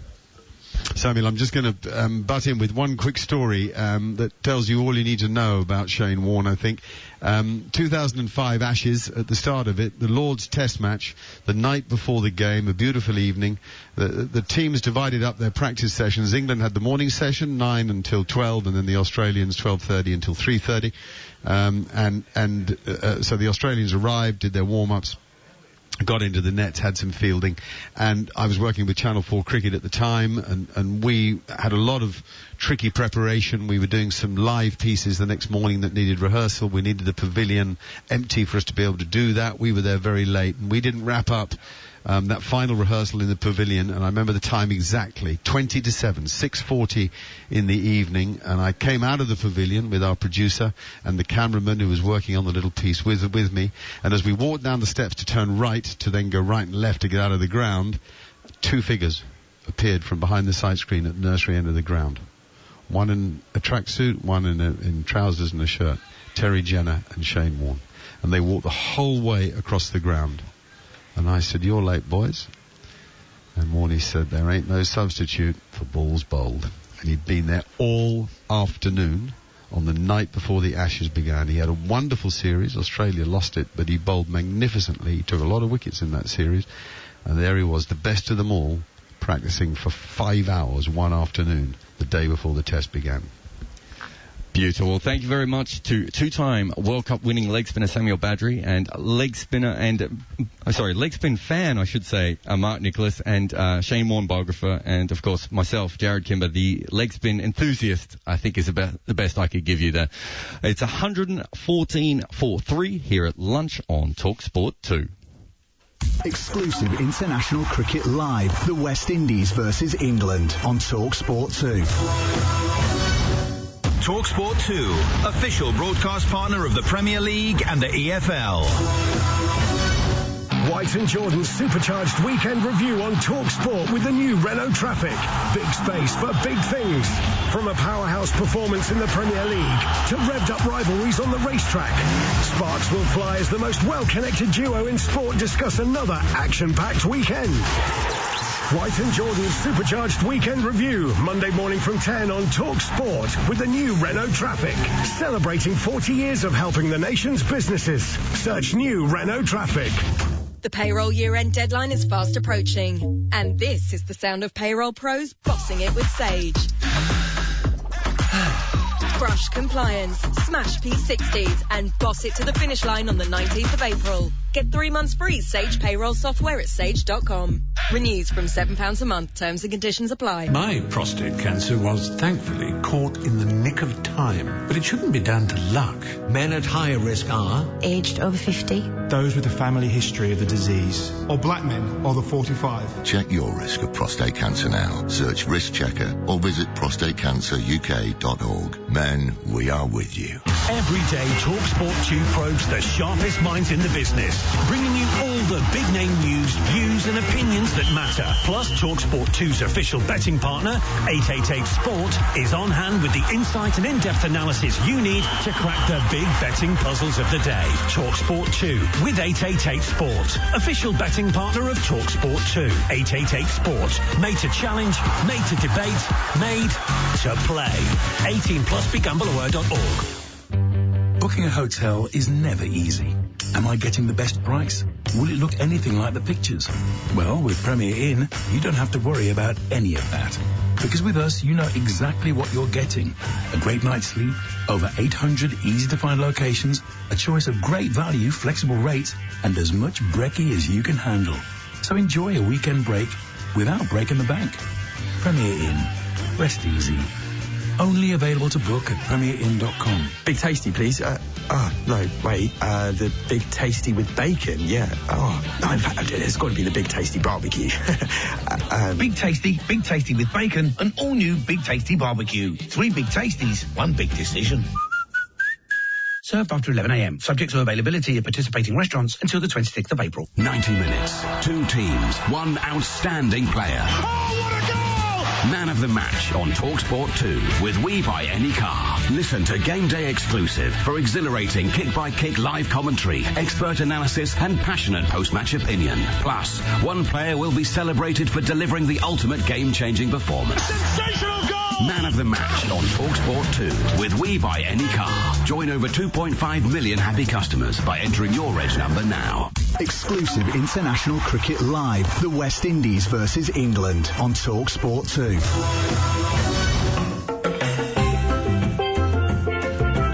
First delivery is bang on the money. Beautifully bowled. Leach in once more. Beautiful delivery. Jack Leach, when bowling through right-handers from day 3, 4 and 5 in test matches, averages 19. Shamar Brooks, Craig Brathwaite, Jermaine Blackwood, Jason Holder, all right-handers. Yep. If he's ever going to, take a bag, it's a good way to start. That's... Yes, it is out. Jack Leach gets his first wicket of the day. Here comes Leach now. Balls to Bonner. Bonner's beaten with a beautiful delivery. Exceptional from Jack Leach. Did you order a sofa, Manus? Well, one's being delivered. I didn't know. I think they've got the wrong office. Here is Ben Stokes once again. Hit on the pad. LBW appear. Up goes the finger. Ben Stokes has made something happen.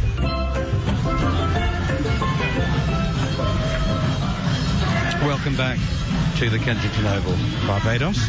The West Indies had a quiet session, I think it's fair to say. A very quiet session. Resuming this morning on 71 for 1. They progressed to 114 for 3. If the scoring of 35 runs can be described as progress. But that's what they did. 45, I beg your pardon. 45 runs for the loss of 2 wickets. Craig Brathwaite, the captain, is 44 not out from 163 balls. Jermaine Blackwood has 7 from 24. Might have been given out LBW before he'd scored. Replays, Hawkeye replays, showed that the ball was hitting leg stump. England didn't review the not out decision. Jack Leach with the first delivery after lunch, and it's blocked off the back foot defensively by Blackwood up towards mid-on. And there's no run. More of the same for England. They would have said, I assume, when they had a chat this morning, the team talked, that they needed to be patient, disciplined, dry up the runs, and the wickets eventually will come if they're patient. Forward comes Blackwood, nudging it out to short mid-wicket, fielded by Lees. And there's no run. I would imagine that patience would have been a key watchword. Darren Gough? Yeah, that's spot on. There's definitely enough happening there. You're just going to keep putting the ball in the right areas, put the pressure on the batters. Here's Leach once again. That one turns, but turns slowly, and it's played off the pitch by Blackwood. And the difference is, they don't seem to have anybody who will probably be able to up the tempo like a Stokes or like a Root did. And a Lawrence. It looks like it's just a matter of survival for these. Here's Leach again on the back foot. Blackwood defends, no run. And that's always difficult. If you, as a bowler, especially a spinner, if you know they're just going to defend, you can just keep putting the ball in the same place time and time again, and pressure just builds. First over after lunch.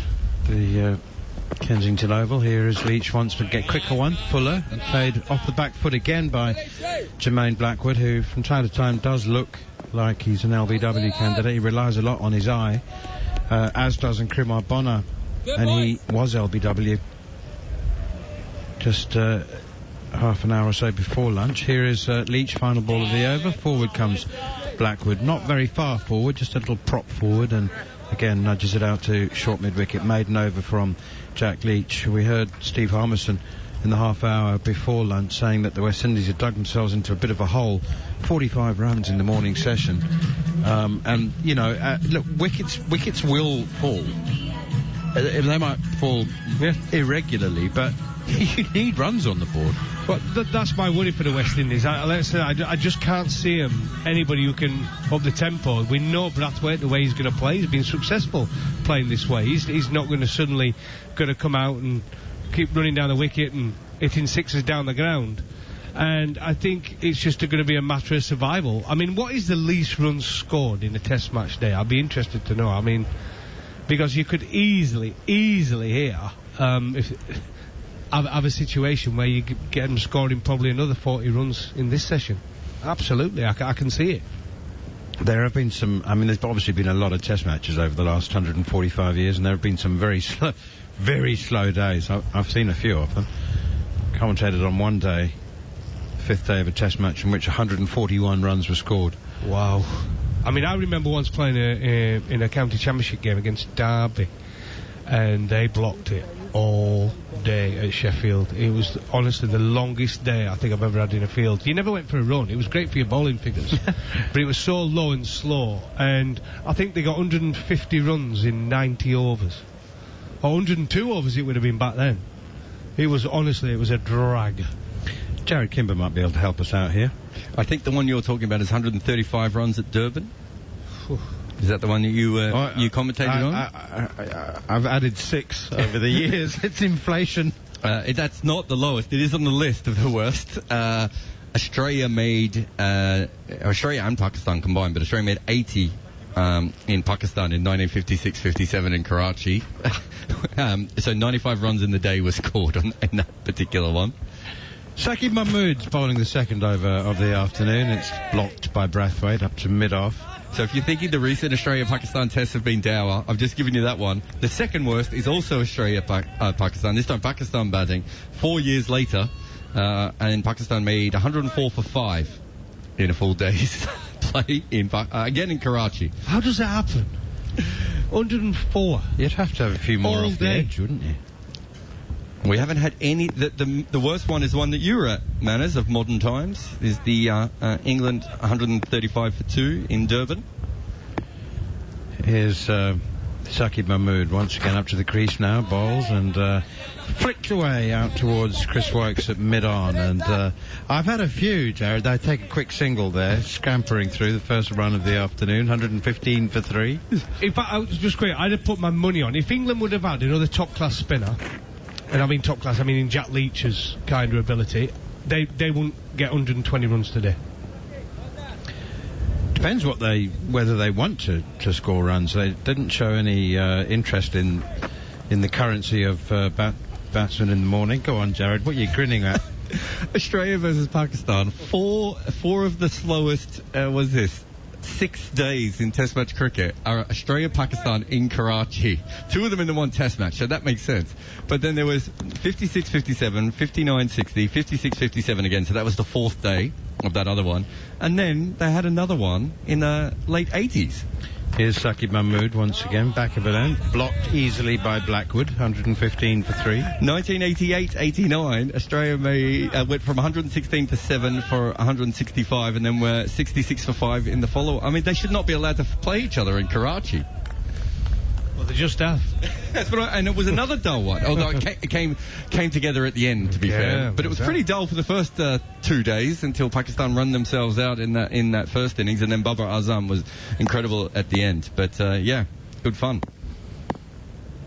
Shakib Mahmood stands at the top of his run-up and makes a false start, goes back pedals, and now he's into his running. He's up to the crease and bowls. And Blackwood pushes this one out towards short mid-wicket. This pitch is getting slower. I think I'm going to say that with some authority. It was slow on the first day, and I optimistically asked Samuel Badri whether he expected it to quicken up. And I think he euphemistically said, I'm not sure, which I now take to mean that he knew it wouldn't. And the thing is here, this is when Mahmood is playing purely because of this, the pitch is where it is, and this is why he's different to most other English seamers with Gough. But he's got to kick his legs, he's got to get into the crease a little bit more and get that weight going forward.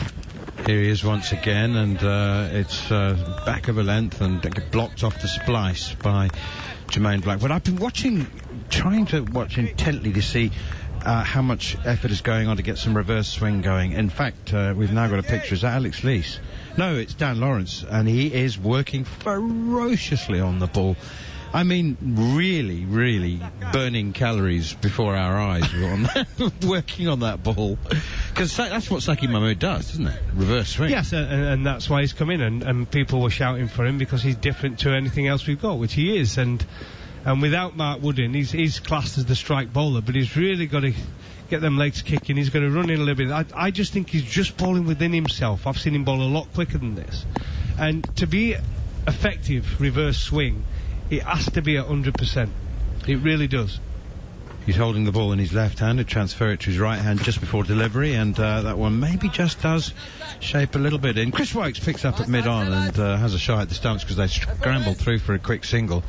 Well, that's better from the West Indies. At least they are showing a vague interest in scoring some runs. 117 for 3, Jared. So I've just had to have a look at that scorecard from that Karachi match. So Australia were bowled out for 80 in the first innings, scoring at 1.5 runs and over. 80 all out. 80 all out.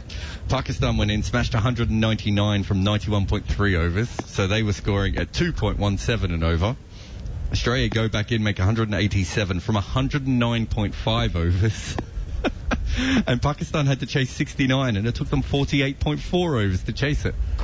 Here is Mahmood. Definite signs of reverse swing on that occasion. Back into the right-hander, and he pushes it up to mid-on again. Scrambles through for a single. 118 for 3. Was that the 1950s one or the 1989 one? No, that was the 1956-57 October. Well, you see, scoring rate of 2 and over, as you know, wasn't uncommon in the 50s. I don't think there are that many teams chasing 69 who would have done it in 48 overs, even in the 50s. Oh, I'll tell you what, though, you're right, Manners. I think in the 80s, I would definitely say there would be a lot of a day's play where 220 was a good test match. Yeah, definitely. First day, 220 for 4. You'd be going, good absolutely day. Fill your boots, wouldn't you? There's no doubt. There's, the speed of cricket, especially run rates, has, continued to go up. It's only plateaued the last couple of years when everyone's been going out so quickly, but up until recently it kept going up and up. I'm thinking back to a series I covered in the early 90s. There was it was called the Friendship Series. It was anything but India's first tour to South Africa, and only Kepler Wessels had ever played Test cricket before for South Africa. Here's Jack Leach, bowls, leg side, sweep shot, nicely done by Craig Brathwaite. Just gets enough bat on it to beat the leg slip, and it's trundling down towards the boundary and hits the boundary now as Zach Crawley gives chase. That's a good shot from Craig Brathwaite, and it brings up the West Indian captain's half-century. He hasn't played too many scoring shots, but that was an opportunity, and he did not spurn it. It was very full, pitching outside leg stump, wrong line from Jack Leach, and Craig Brathwaite has gone to 50 from 167 balls. Yeah, just getting a bit greedy there, Jack Leach. Just hang in there. I mean, the frustration will be there because he's wanting a big game, isn't he? And he's got to hang in there and just be patient. 1 brings 2. Slip silly point short leg, Leach in, bit short, played off the pitch, nudged to Ben Stokes at mid-off. I was just remembering that series, and I read an article about it a short time ago, and it gave me the shudders looking back at the scoring rates. Here's Leach once again, steered away behind square on the offside to Wokes at backward point, straight to the field and no run. But the South African administrators told the groundsman they wanted the flattest pitches possible, no spin obviously because it was India, and just as flat pitch as possible because they were worried with such an inexperienced team at Test match level. Here is Leach once again, too short, chopped away to Wokes again at backward point. And we had some desperate days. South Africa won the series 1-0. There were 3 draws. And here is Leach once again. Forward comes Brathwaite defending, no run. Is it easy to make a flat pitch that doesn't turn? Because when it comes down to it, you need to get all the moisture out of it. But then you end up, the worry is then it's just rolled and it gets dry and then it crumbles and then it turns, doesn't it? Surely. Here is Leach once again. Forward comes Brathwaite defending. Yeah. It's not easy to prepare a flatty. It's not easy. Well, it isn't. And I always say a pitch is an organic thing, and groundsmen get to know their pitches and know how they behave, but you can't control the weather, you can't control the sunshine. It might rain, it might be cloudy, it might not dry out as you expect, but generally you give it a massive flooding, days of rolling, and then leave it covered. For 2 days, you don't roll it. You don't roll it for. There are ways to kill a pitch. But you do need the weather as well, because they say the weather goes against you in the build-up. It can totally mess it up, and we've seen that at Edinburgh, and that's why when you play in English conditions, especially, one of the first things you do when you get to any ground, you look up, right? If it's overcast, you tend to have a ball, and it does a bit. Simple as that. Saki Mahmood now is again looking for reverse swing, running up, hiding the ball in his left hand. He transfers it just before delivery, and that one is played defensively off the back foot again by Jermaine Blackwood. But that series, it's just the administrators just didn't want to be embarrassed. They were saying just prepare flat ones, and hopefully Alan Donald can win us a game, through the air, and he did. South Africa won 1 out of 4 Test matches in that first series, their first back in Test cricket after isolation. And Alan Donald's 11-wicket haul in Port Elizabeth, of all places, was enough to be the difference in that Test match.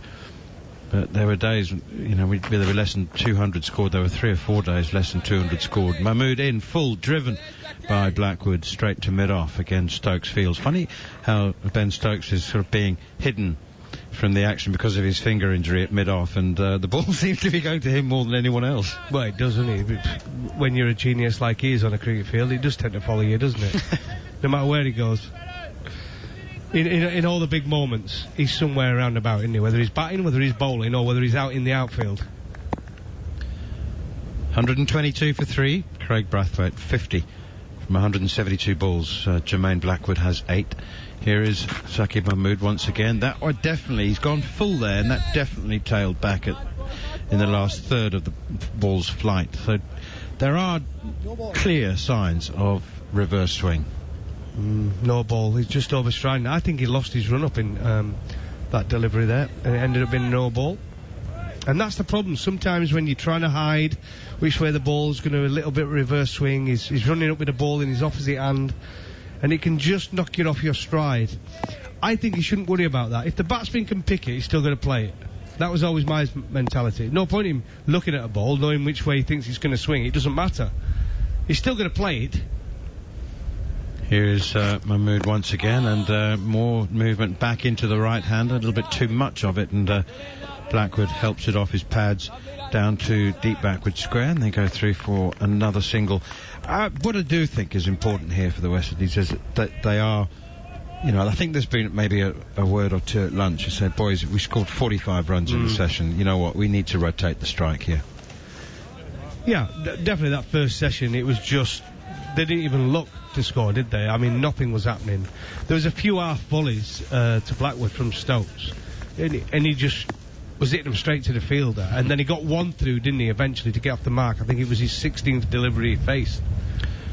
Here is Saqib Mahmood in once more, and that's pushed gently up towards mid-on, fielded by Chris Wokes, who immediately begins work on the ball again, shining and shining and shining. When you play on flat pitches, Manners, and I've been there myself, and Tudes will probably tell you the same, there's certain players you can drag your figures back, So say you're going for 4 and over, and you've got Brathwaite there, you think, I can just keep him on strike for 3 or 4 overs. It gets me back down to 2.5 and over. You know, if you just bowl back of a length, you're going to bowl maidens.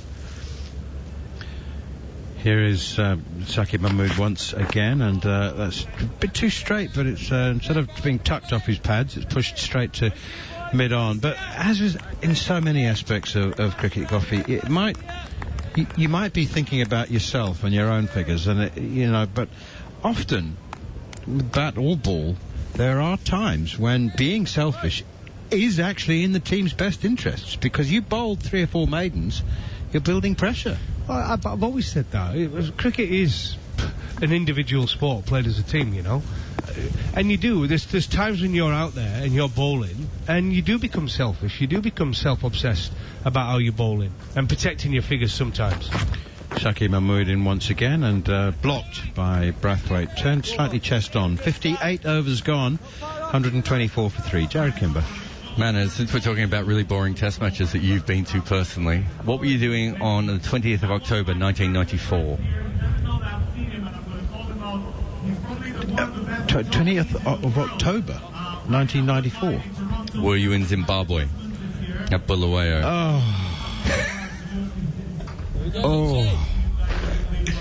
Oh, that hurts. Yeah, I was. Zimbabwe, 462 for 9. 188 overs to make their 462 runs against Zimbabwe. Against Sri Lanka. Sri Lanka were bowled out for 218 in 126 overs. And then they followed on, and in 115 overs they put on 193 runs. That sounds fun. Bulawayo. I think it was the Bulawayo Athletic Club as well. Forward comes Blackwood, pushing it out towards mid-wicket. I mean, the thing about Zimbabwe in those early days of Test cricket is that they didn't want to be bowled out. No, that was their first 3 priorities. First, second, and third was just not to get out. But it was a shocking pitch. Very low and slow. Steered away. Nice shot from Jermaine Blackwood. Too much width outside the off stump from Jack Leach. And it's just it was a steer. It's just slightly open face bat, and he's pushed it past Crawley. It slipped down to the boundary for 4. I think you're going to be right as well. I think there is a bit more intent about them since lunch, which is good for us. And that was a little bit shorter from Jack Leach. Just used the pace of the ball. A bit of turn away from him and just opened his face. And it run away for 4. West Indies trailing by 379. It's still a mammoth Herculean task ahead of them. 128 for 3. Here is Leach once again, and that's clipped out towards Dan Lawrence at mid-wicket, and there's no run. Brathwaite remains on 50. Jermaine Blackwood has 13. 128 for 3.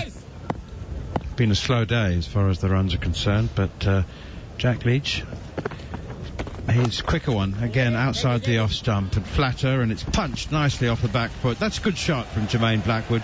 Chase on for Johnny Bairstow, and he's dived, he's tried to scoop it back, and he's just missed the flick with his fingers, and he's landed over the boundary triangles, and the ball has followed him. One of those frustrating ones that keeps you interested right up until you and the ball arrive at the boundary at the same time. By the way, credit for the shot. Back foot punch. Johnny Bairstow did all the hard work. He got after it, stopped it, but just didn't quite get hold of the ball, and it rolled away. That's when he just wished he'd still got his gloves on. Leach in again.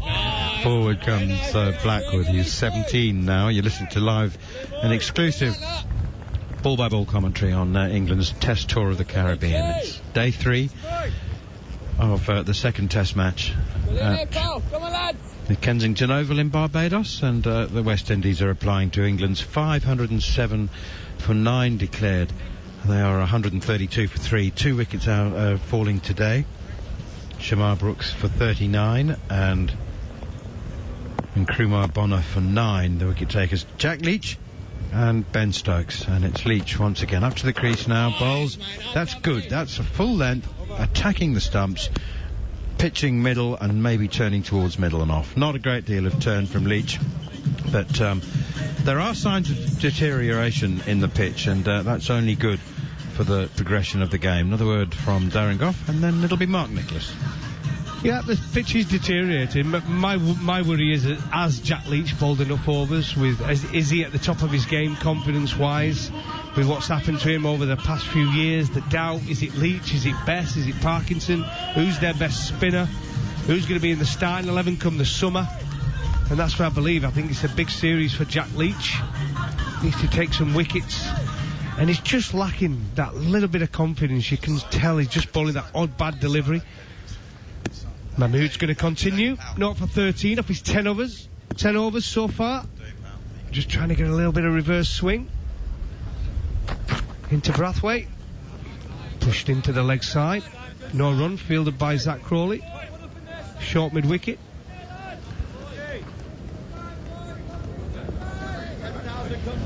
It's been a good knock from Brathwaite. 50 not out from 176 deliveries with 6 fours. Very patient for his team, leading this West Indies side against England. Well, he soaks up the pressure really well, doesn't he? He's got a temperament to bat in Test match cricket. You've really got to be able to stay within yourself. And he works that away through the gap on the leg side. It's a better length now from Saqib Mahmood. He was a little short earlier. If you're going to reverse swing it, you've got to get it up there. And I think Goughy's right. You've got to bowl very fast. There's a couple through mid-wicket there with a little turn off the body. Bowling straight's fine. Having extra fielders leg side is fine, but you've got to be full. You have, and my criticism of Mahmood so far is, but he's bowling lovely, as in accurately, and he's got the right field set. But my concern is, but he's bowling within himself. Now, what I would have said from Mahmood, I want 3 overs as fast as you can, as full as you can, to bowl at the stumps. And I don't think we're getting that. I think he's bowling within himself. Nice forward defensive stroke as Mahmood gets it fuller and what I would call on a good length, good full length, and Brathwaite is forward very straight and now rehearses that shot and the feel of the shot. He sort of works the bat in his hands and feels the shot again. I think he can afford to risk being very full. I actually think, I agree with you, pace, he needs to bowl quicker and he should be thinking half volleys. And then the low full toss or the ball that is the Yorker or even the half volley if it swings late, they're all good balls. Well, if it's straight and he's got a straight mid on and he's got a mid wicket in. Good run. Dropped it out on the offside with his forward defensive stroke. Stole the single. 135 for 3. Brathwaite 53. Blackwood now going to be on strike 17 he's got. And another thing on these sort of pitches, if you're going to have that real straight mid on and you're going to have a short mid wicket, get as close to the stumps as you possibly can. And I think with Mahmood again, he's bowling slightly wider at the stumps than I would have liked. If he wants to get the best out of the conditions and with those fielders, get as close to the stumps as he possibly can. That does help on the delivery and it exaggerates the movement of the cricket ball. Here comes Mahmood again.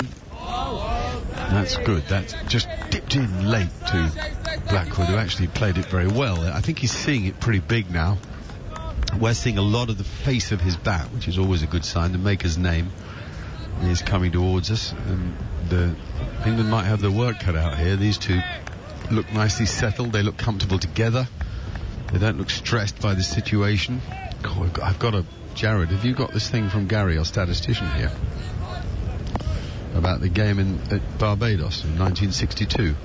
If you want to read about a low-scoring game, I'll come to it in a second.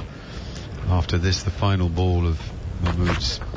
Oh, it's a beauty. Nipping back. Might have been a little high. He might have got some edge on it. They don't review. They don't really appeal as forcefully as they might have done. 135 for 3. Blackwood survives. End of that over here on talkSPORT 2. Listen to this. 1962 at Barbados. India made 83 for 8 in 91.3 overs on the 5th day of the game. So more overs than runs. And they lost the match by an innings and 30 runs. They started the day 104 for 2. 83 for 8 they made on the 5th day. 91.3 overs. And Lance Gibbs with 8 for 38. What a bowler he was. Won the game for West Indies. Less than a run and over. Ouch. Day 3, Barbados, 1953-1954. Matt Thacker from Wisden Cricket has just sent this one in to me. England scored 128 in 114 overs. Not good either. Not as dull as that. Wow. Yeah. Would have made Jeffrey look like Viv. Right, who have we got? We've got Jack Leach, who I would say needs a break soon. I think Joe Root should bowl. Leach going to bowl with a slip and a silly point. Covers in quite tight, and there's a short mid-wicket as well. The other thing I think is Brathwaite goes forward and defends comfortably, dribbles out onto the leg side. The other thing I think Leach could do is bowl the ball slower and higher. And I don't mean put it there, I still mean bowl it. It's something Shane Warne described it brilliantly as bowling up. Think of releasing it up. And that'll get it up above the eye line. And if you're still getting revs on it, if you're still trying to spin it hard, you should get a bit of dip or drift, one or t'other. Here's Leach again, and that's just back of the length and hurries on a bit with the arm, and it's played back defensively to mid-off.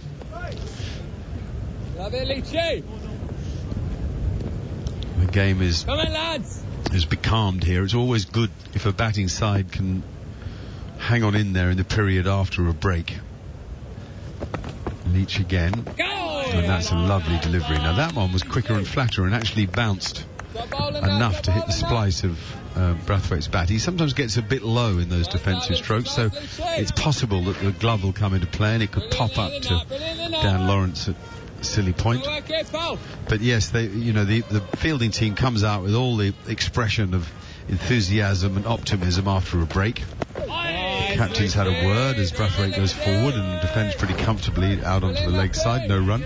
And if you can take the sting out of that by surviving for a while, then you do your team a great service. Here's Leach once more, a familiar sight now, trotting into bowl, and that's just a little too sort of leg-sidey, and it's glanced away by Brathwaite. He didn't have to work hard for that run at all, but only a single.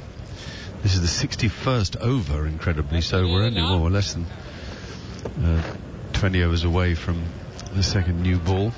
Shane Warne used to say amongst the most overrated things in the world are holding hands, queuing, and the third new ball. Holding hands? Yeah, he wasn't a great hand holder. The third new ball, he said, if you get to needing a third new ball, it's overrated. Over pitch from Leach and just blocked gently by Blackwood to mid-on. No run, end of that over. It's 136 for 3. Well, Shane Warne surely would not have got to the third new ball very often. Did he happen? No, but teams that played against them did. Yeah, probably one of them.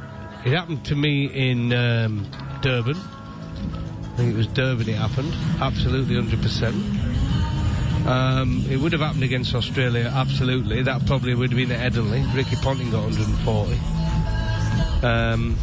So yeah, it happened a few times to us. Third new ball.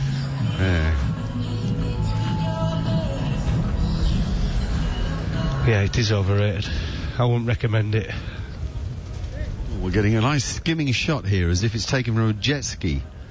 A camera's whipping us across the Caribbean Sea. Remember that song years ago? Oh, I'm going to Barbados. Yeah, of course. Can you name the year? I'm going to Barbados. Amongst the palm trees. No idea. Let's take a guess. 89? 89, I'm going to go 1976. Here's Saqib Mahmood. It's back of a length. Brathwaite tries to work it into the space leg side, and there's a mistake. I think that might have been Ben Stokes at short mid-wicket. No, it's not. Who is it? Dan Lawrence at short mid-wicket. He finds it very funny. Maybe he was doing his fielding in shin pads, because he also comes in to be one of the close fielders. But a fumble has cost a run. I only said 89 because that's the first time I went to Barbados. 76 was probably your first time, wasn't it? You went to Barbados? No, I didn't go to Barbados till about early 90s. Really? Yeah. No, I'm lying. Mid 80s. 85. I would say I saw you in 89. Yeah. Hampshire were there early pre-season. 90, I had malaria. That's another story. Saqib again tries to get it to swing, gets it full, but doesn't swing, and it's pushed firmly to mid-off for no run. Actually, I was unkind to Lawrence a moment ago. He got a wicked bounce that shot over his shoulder, so we can't call that a fumble. I think 1976. Who's looking it up? Oh, I'm going to Barbados. Who's got the computer? No, Neil Manthorpe's on the case. I'm going to be humming that song all night now. Yeah. This pair put on 36 in 104 balls. It's another full ball that does swing a bit and goes on a thick outside edge. And the chase is being given by Zach Crawley, who'll pull it up just inside the rope down at third man. But that just did go late. In general, with reverse swing, the outswing is a less effective ball than the inswinger, in general. What year? 1975. Not a bad guess, Nico. Bad guess. Good effort. Yeah. Good bowling from Mahmood, actually. Trying to get one to go the other way, away from the right-hander, which is the surprise ball from Mahmood. Similar to mine, always preferred it going in with the odd surprise ball going away. Certain bowlers did it the other way around. Alan Donald. And now he goes for what Richie Benner used to call the sandshoe crusher, which is the late in-swinging Yorker. And in fact, he's just a tad wide of off-stump with it, and Brathwaite pushes it wide of mid-off for a couple. Ben Stokes does the fielding. But this really is what's the word? The game's gone quiet. England have lost some of their energy, and the game's just meandering a touch. I'd love to be now in communication with Mahmood and just tell him to try and get a bit closer to the stumps. I really did. But they're not allowed the mobile phones these days. Like we were in the old days, I used to get my coach just send me a text to look at lunchtime or tea time. Here's Mahmood again. Bowls now, and Brathwaite ducks under the bouncer, which is taken at shin height by Ben Foakes, who's been very tidy with the gloves, as you'd expect him to be, a lovely natural gloveman. Yeah, you remember probably in the 99 World Cup, South Africa in a practice game trying that coach-captain with the phones in, under Bob Woolman. They had earpieces. Yeah. Hansi Cronje had the earpiece and a little speaker, and they could talk to each other. I like that. It was good, wasn't it? I never saw what was wrong with it. It was banned. Well, what's wrong? The same thing now as England. They have coding, don't they? Yeah, cards put the numbers go up, yeah.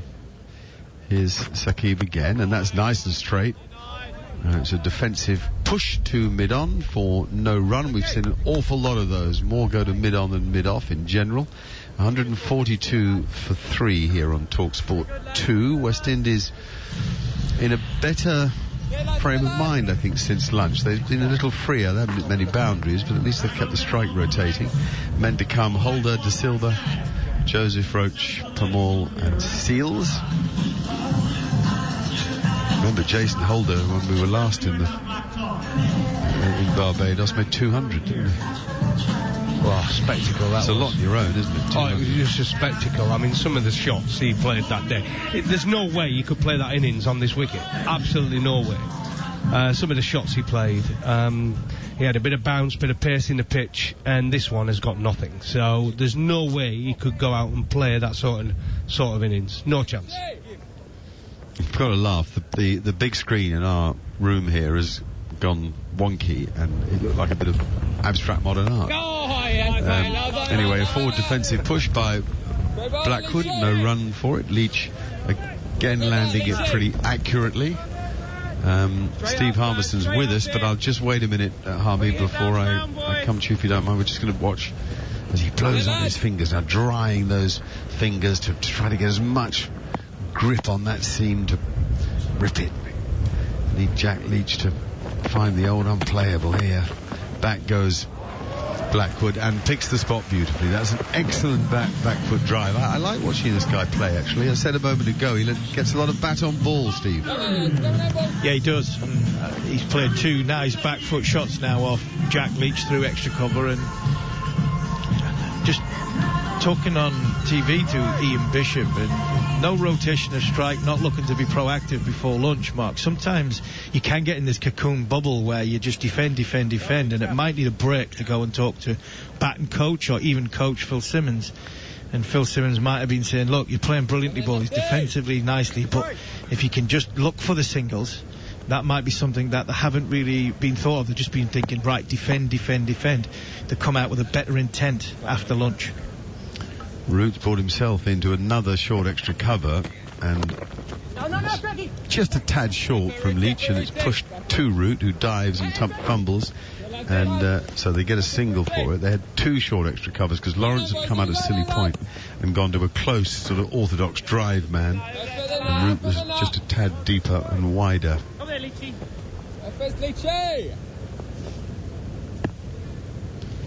What Leach needs is a left-hander and the ball come out of the rough, but of course West Indies don't have many of those. Leach again bowls a good ball, straight and full, but he's not getting much spin now. The old fingers are probably a bit jaded. As I say, I think it's Root I'd like to see bowl next. He's got a nice habit of taking wickets when England need them. 147 for 3. And that ball very full and squeezed out by Brathwaite, who now has 57 in an innings of great patience and application.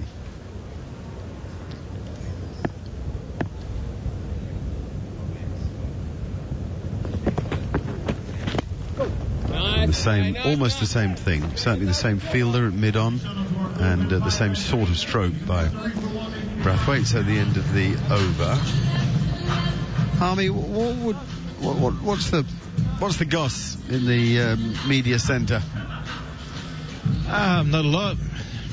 Disappointment for Mark Wood that he's gone home, I think, or he's going home. I think that's a huge blow for English cricket, especially on surfaces like this. You need a fast bowler, whether it's Jofra's knocking about here, but he's going to be a while away. Same with Ollie Stone. He was in Antigua. He looked, to be fair, I watched Ollie Stone bowl a few times in Antigua, and he looked in good order. He looked in really good order. I thought he's not far away from playing cricket, and then he said he's probably not looking to play until the start of the T20 Blast and potentially 100, which obviously raised my eyebrows because he looked in a good place. So I think that's more volume of overs. And the rest, I think England have bowled nicely for me in that first session, but there's not a real, not happening when it comes to gossip, Mark. I think. Oh, it's good gossip. I like it. We haven't really talked much about Mark Wood, Harvey, but have you spoken to him? Because given it's taken a whole year to begin to get Jofra Archer right with his elbow problem, I'm worried for him. Yeah, it's not. I spoke to him last night, and I don't think it's as bad. It's nowhere near as bad as what Jofra's was. I think Jofra's was more broken elbow. I think he had a broken bone in it. Here's Matt Fisher back into the attack. Just a little leg sidey there, and it's worked off the hip down a long leg for a single by Jermaine Blackwood. And I think Marks is more just a little bit of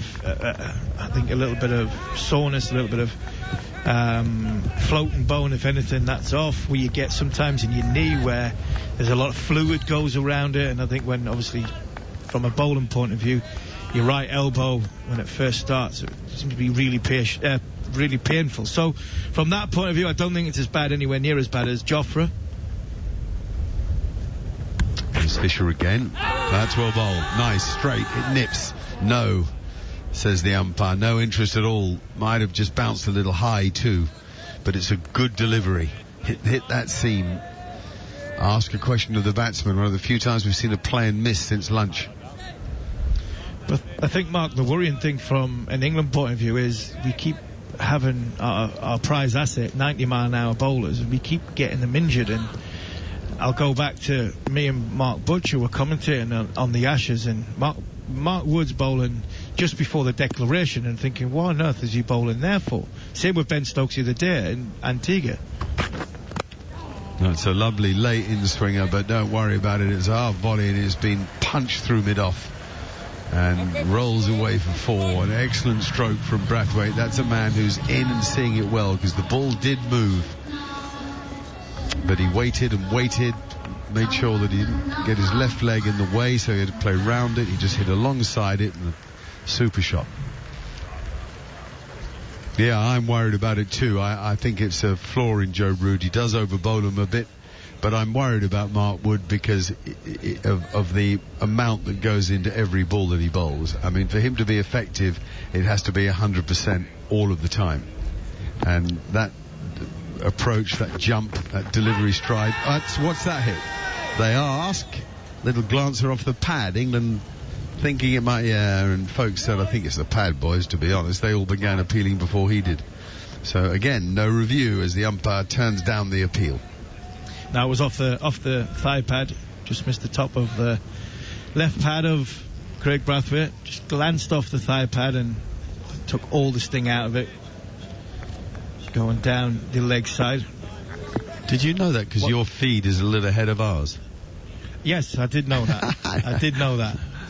You've rumbled me, Mark. No, that's all right. Back defence from Brathwaite from a shortish ball, no run coming from it. As I say, Mark Wood can't not bowl at 100%, and there's an enormous strain on his body in that delivery stride, the leap, the stride, and then the follow through. He's asking a lot of his physique. It is, and he did it beautifully in Australia, and that's my only criticism of Joe from the dealing of Mark Wood, is bowling him at the end when the declaration was on. I just didn't see that. You don't do that to one of your prize assets. Fisher again hiding the ball, bowls another good full-in swinger. Doesn't go quite late enough though, and Brathwaite knocks it to mid-on. There's no run. It's 152 for 3, and I'm handing over to Barry Wilkins. Yeah, thanks a lot, Mark. And it's a position where the West Indies would feel somewhat comfortable based on the fact that they would have lost a couple of quick wickets this morning, and the session before lunch there might have been a bit of a chitter among some of the players. Joe Root has decided that he's going to come on and perhaps just twirl some off breaks. He's got 44 wickets in 116 test matches, but he has a knack for breaking partnerships, and I think that this is where you're going to have to see that Jermaine Blackwood is careful, because he could get somewhat complacent. He could let his guard down, because he's done a lot of hard work. 26 and 53, had a bit of a reprieve early with Ben Stokes, but with the Root coming on, do you sense he's just trying to come and perhaps buy a wicket or break the concentration of Blackwood? No, I wouldn't say a buy wicket. I think Joe Root's a very, very good bowler. If he wasn't such a good batsman, I think you'd bowl a hell of a lot more. I think obviously he's back. He does get a bit of back trouble when he does have to bowl too much, but needs must. He does turn the ball. I think he will have, I said this morning, I think he'll have a big part to play with the ball in this game. Look to Blackwood, he's on the front foot, beaten. They're appealing for stumping, it looks like. Now it says the umpire, but that's a good first ball. It was darted just on the land of the off stump. There was Blackwood coming forward, beaten, and they were wondering if the back foot might have not been in place. You just don't want Joe Root to bowl too much, because you need his batting far too much as well. So it's a fine balance, but when it comes to buying wickets, no, I think Joe Root is a competent off-spin bowler. Here he comes in on bowls, and this delivery is short, punched out to the sweeper for a single. Blackwood now goes to 27, 153 for 3. You were saying? Yeah, I think he's a very, very good bowler. He's not somebody who, I think he's a mark up off Craig Brathwaite, who's I would say a part-time bowler when it comes to the West Indies. And I think Joe Root he's decided that Jack just needs a little bit of a break. Root to Brathwaite, turns this one into the onside. No run there for him. Brathwaite has been having a vigil. It's been 32 overs from one end, and Jack Leach has bowled 23 of them, so he's had a good bowl as Jack Leach. He's put the ball more often than not in the right area. He's asked questions. I just think Joe's might have thought, right, I just need to change of tack. Well flighted, but Brathwaite is equal to the task. He just plays the ball into the onside. Just relayed there by Lee to Captain Joe Root. Awesome, boys! You hear the applause and the commendations coming from Ben Phillips behind the stumps. There's Root with his off spin, turns again, comes in and bowls to Brathwaite. Brathwaite gets a little bit short and is punched square into the offside for 1. Still 154 now for 3. Brathwaite has got 62 from 199. This has been an extremely responsible knock from Craig Brathwaite, following that first knock, of course, in the first test. He's been batting quite well, Craig Brathwaite. As flip balls to Blackwood, and Blackwood is on the front foot and just turns the ball into the onside, and there is no run. Over ends, 65 gone now. It's 154 for 3 the West Indies, chasing England's 507 for 9 declared. Here on talkSPORT 2 and on YouTube as well. From an England point of view, they've come out after lunch. There's been a little bit more of a challenge. The ball is not doing as much as what it was doing. I don't think it's a reverse swinging as much as what England wanted. I think there's a little bit of gamesmanship, and that's good stuff has been from Sakib Mahmood and Matt Fisher, in a way that they're hiding the ball, trying to bluff and trying to convince the West Indian batsmen that the ball is reversing. But I think there's been a marked difference in, I think, the tone from the West Indian batsmen since they've come out after lunch. I think largely down to rotation of strike. When the bad ball was there to offer, or any sort of width, or just a little bit shorter, they've punished it nicely, especially Craig Brathwaite off Jack Leach. Blackwood's hit Jack Leach for a couple of nice boundaries off the back foot through extra cover as well. Fisher bowls now, and this delivery forces Brathwaite to play in on the onside, and he just plays it just along the ground, coming on the front foot, but didn't look as sure as he has in his innings so far. He's definitely just having a bit of a look at the pitch. Speaking of which, how has that played in your opinion? The pitch is not too bad. Obviously sitting next to Sir Kirtley Ambrose for 3 days now, who has not been very happy about the pace of this pitch. He wasn't very happy about the one in his homeland in Antigua. Give nothing to the fast bowlers. Fisher in again to Brathwaite, and Brathwaite is turning this one out to the mid-wicket area. Should get a single. The ball goes down to the boundary, but there's a fielder there running from the boundary. It's Johnny Bairstow. It's 155 for 3, with Brathwaite now moving along to 63. Blackwood has got 27. And I think if this pitch stays as it has done and goes into tomorrow, I don't think it's been a bad pitch. You'd like a little bit more pace, I'd like a little bit more bounce from both bat and ball, but it's held together quite nicely. It's 5 days on a test pitch, and you want to get into day, halfway through day 3, into day 4, where it then starts to deteriorate. Both teams have had a good bat on it. Yes, Fisher into Blackwood now, and Blackwood is turning this down to the fine leg area. Johnny Bairstow called into action again. So I think you're right. They might have just had a bit of a word with the players and say, look, let's get some singles. Let's get the strike rotated. It was very much all block or 4 before lunch, and we've seen that, and it's worked really well for the West Indies. They've looked much more positive, and they've been forcing England to make some changes. One which, of course, the captain Joe Root coming on to bowl, giving Leach a bit of a break. He's bowled 23 overs, 1 for 59 from 8 middays included. So Fisher in his 11th. Steams in now from the Joe Garner end, passes the umpire and bowls, and this time Brathwaite is driving out to the mid-on area, and there's no run.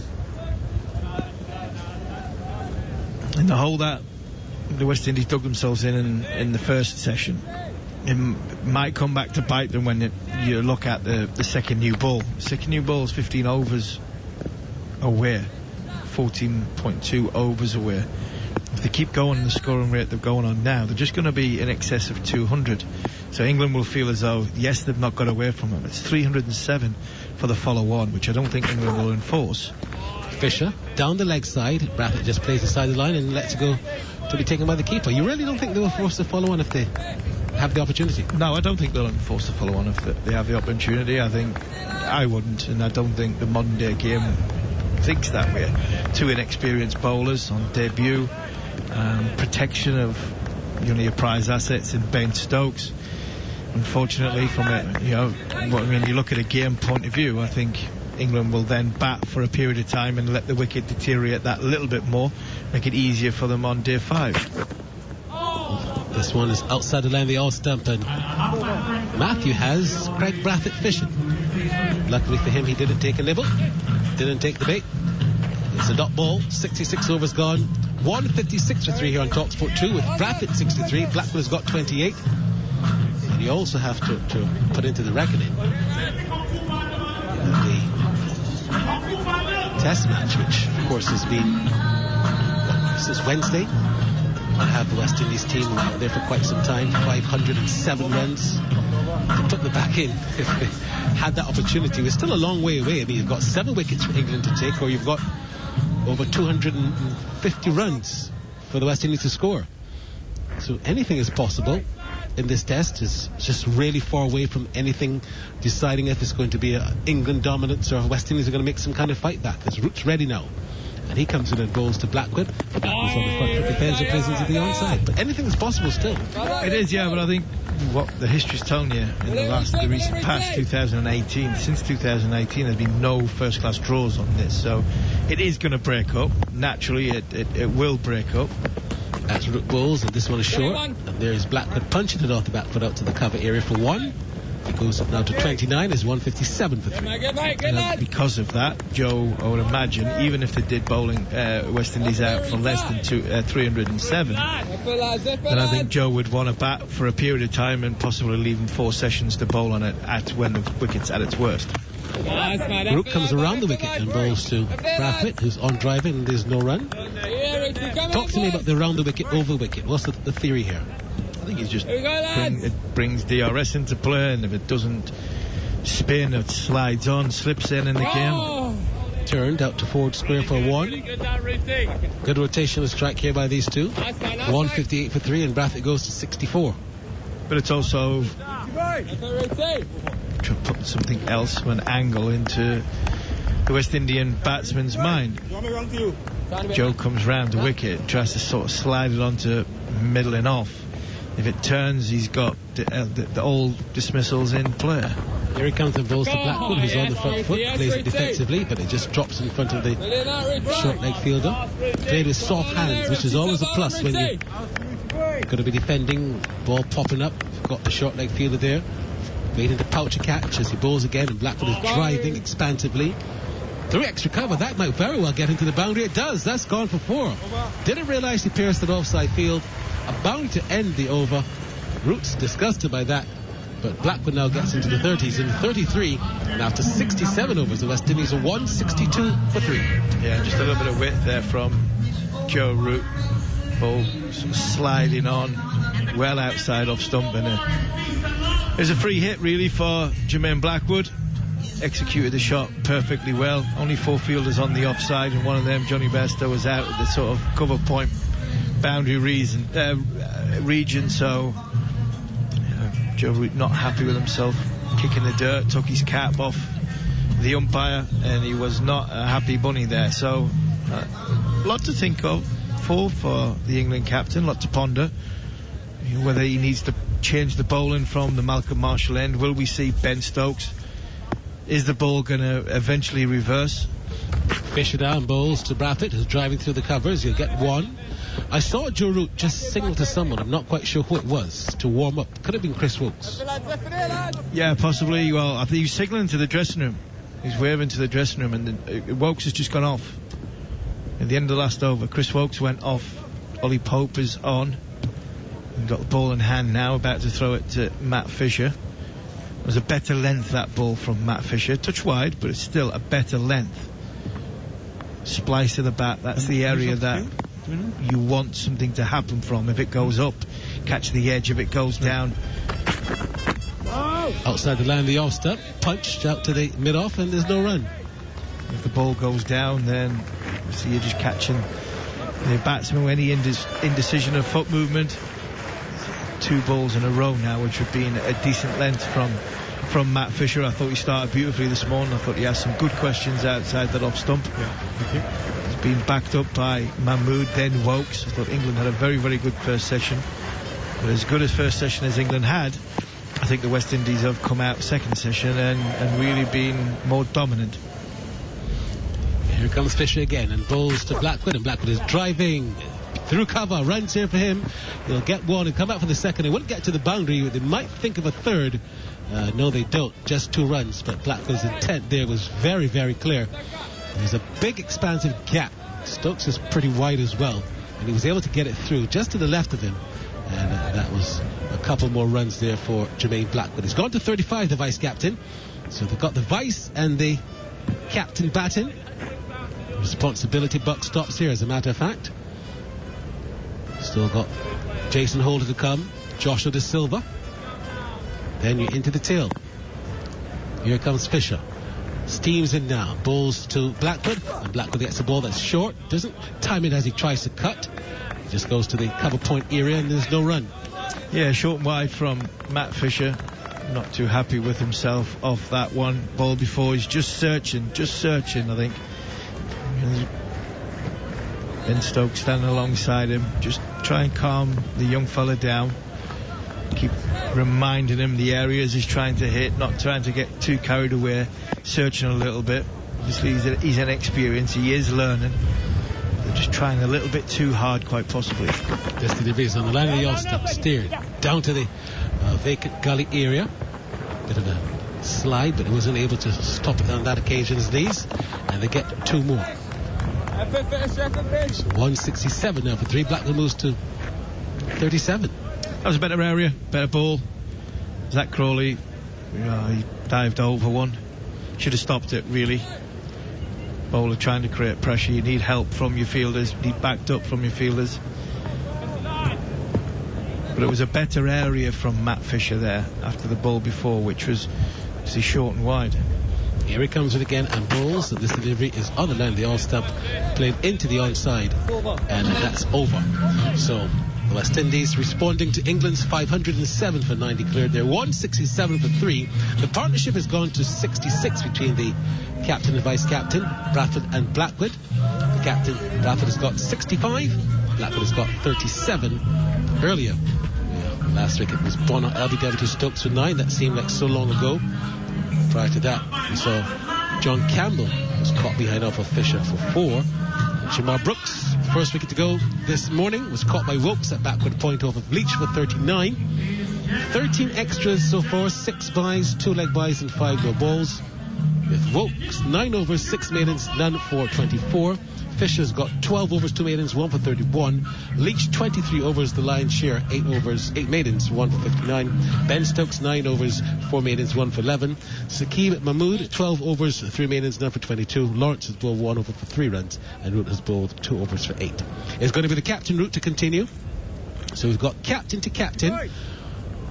Ironically, they both are batsmen that bowl a bit of off spin. That's what Root is doing now as he comes in and bowls to Bradford. Bradford is turning this one into the onside, almost into the hands of the short leg fielder, but he played with soft hands again, and there's no run. He really has played very well, has Craig Brathwaite. The fastest 50 of his career at Antigua, slowest 50 of his career at Barbados. Again on the line of the off-stump, well flighted, comes on the front foot Bradford and plays it into the offside, and there's still no run. The situation his team's found himself in, to be on the field, England getting over 500, trying to marshal his troops and captain all that, then come out and bat the way he has done, has been really a good innings.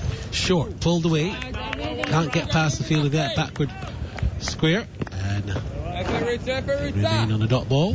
That one was really short, should have been punished. The field is well set on the onside for that kind of bowling. I'll tell you it in a minute. As this delivery is again down the leg side and turned up to mid-wicket. You'll get a single. This ball gone pretty deep.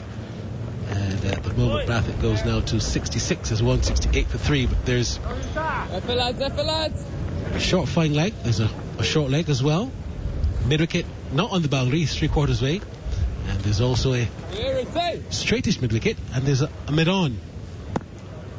Ollie Pope is not too far back, he's not back on the boundary, he's just very deep. As this delivery is driven again, driven up to the mid-wicket area, and for another single.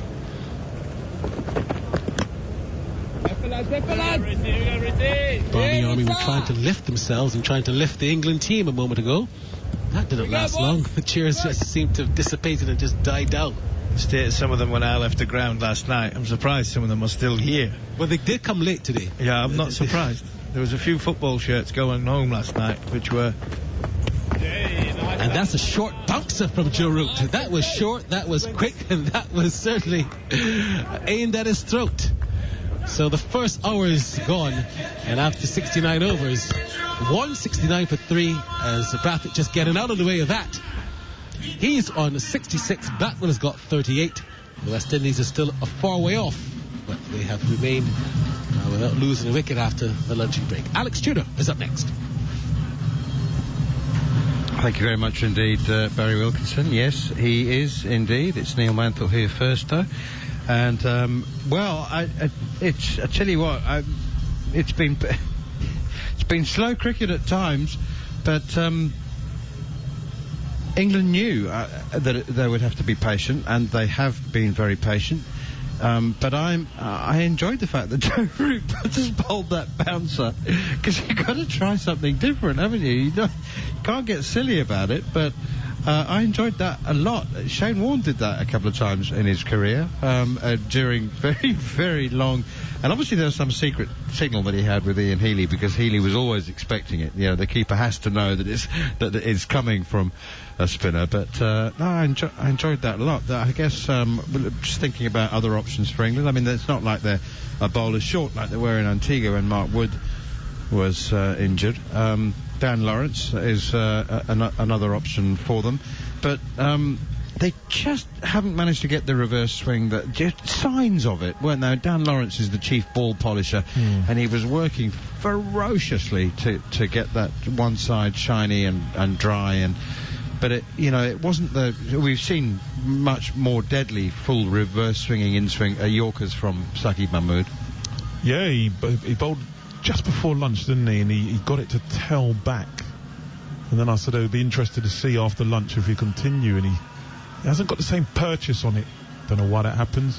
Gough maybe, as he was one of the best in the world at it, maybe explain that slightly better. But he said, as you said, Manners, they're going to have to be patient. Just feel when Jack Leach comes back on, just give it a little bit more flight, give it a bit more air, just feel his trajectory is a little bit too flat. Just don't be afraid of getting hit. You've got so many runs to play with. West Indies still trail by 338. You've got a lot of runs to play with. Just get it up there above the eye line. Telling you, these West Indian boys will come down and have a go. You just got to tempt them. He's got to have the confidence of doing that. Jared Kimbers, I've got a question for you, Jared. I'm going to throw it to you without giving you the opportunity to prepare, just for fun, because I'm like that. We often as commentators, and I include you in that, say, well, he's faced 352 balls for his 123. It was a fantastic effort. And from time to time people have pointed out to me that actually the batsman doesn't face all the balls that are bowled to him, because they leave them alone. They still face them. Well, but they don't play all the balls, but they do face all the balls. So, how... Unless you're Farwood Alarm or Shivnarine ball. How far back would we have to go, or how recently would stats have been kept on the number of times a batsman plays? And how many times, so I mean, it would be of use to batsmen and bowlers, wouldn't it? How many times do you make the batsman play? And how much of a innate lever is a certain batter?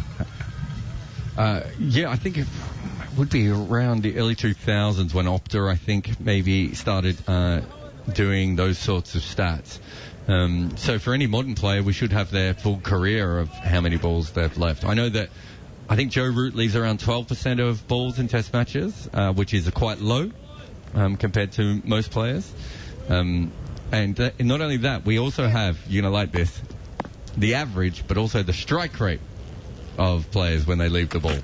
Matt Fash is back into the attack, and that first delivery is pushed up towards mid-wicket, fielded by Dan Lawrence. So, obviously, what should the strike rate be if you're leaving the ball? Naught. Yeah, and what should the average also be? There should be no average, because you haven't made any runs and hopefully you haven't been dismissed at all. But there are certain batters who actually leave the ball off the face of their bat more than you would like. Joe Denley was Joe Denley would do this almost the start of every innings for England. The leave through gully? Yeah, he would leave the ball through gully over and over again early in his innings. And there's a funny quirk with this too. Here is Matt Fisher. That's right up drivable, and it is pushed firmly up towards mid-off. I'm enjoying this. I don't even know where it's going.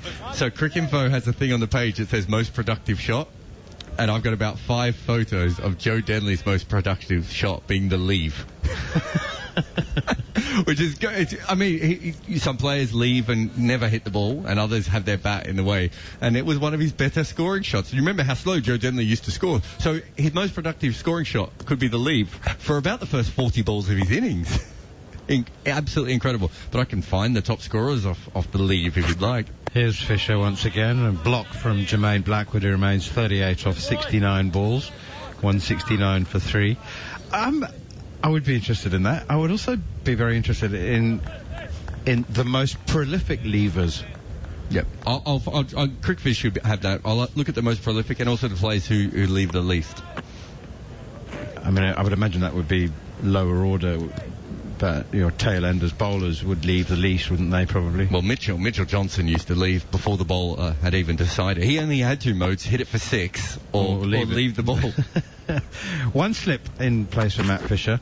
That is full and wide and outside the off stump, and there's no run. Meanwhile, Alex Tudor, I've been doing some reading on Matt Fisher, and this is a tale that will possibly completely befuddle you. I mean, you were struggling to digest the fact that he made his white ball debut in a 40-over game for Yorkshire against Leicestershire as a 15-year-old. By the way, he took 1 for 40 in his 8 overs. As a 15-year-old, here he is once again, and punched, well, not really punched, blocked defensively out on the offside. But Matt Fisher. Oh, and by the way, also, I mentioned in the first over of the day when you and I started the commentary that his family had put a bet of £100 on him at 15 in the days after he made his Yorkshire debut that he would one day play for England, and I found out the odds they got 50 to 1. Wow.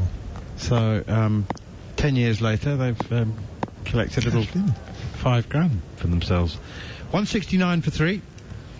Here is Matt Fisher once again, and this was full wide outside the off stump, and there's no run. I'll have to save that. 50 to 1. 50 to 1. That's low. To play for England. No, listen, as a 15-year-old.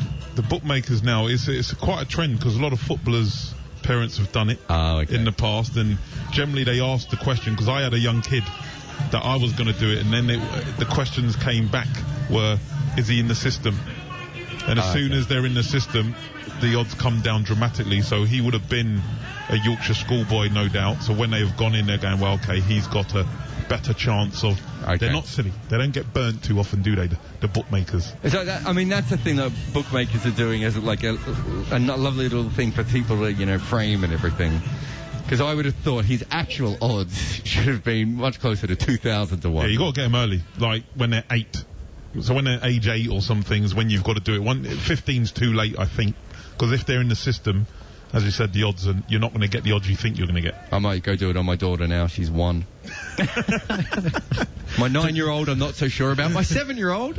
But to play, did you have to nominate the sport? I mean, I like that. I mean, international. Surely you should just say international sport. And that would be for England or Australia? How annoying would it be if she went on to be like a tennis player or something, and I've got to bet on football or cricket or rugby? No. I wouldn't even allow her to play. In fact, once I put the bet on, that's the only sport she's allowed to play from then on in. It's Ben Stokes back into the attack, so maybe we'll be able to have some exciting cricket to commentate on, because he always makes something happen, does Ben Stokes. 70 overs gone. 169 for 3. Stokes in, bowls, pushed by Bradford. Okay, here we go, Alex Tudor. So he's made his debut for Yorkshire at the age of 15.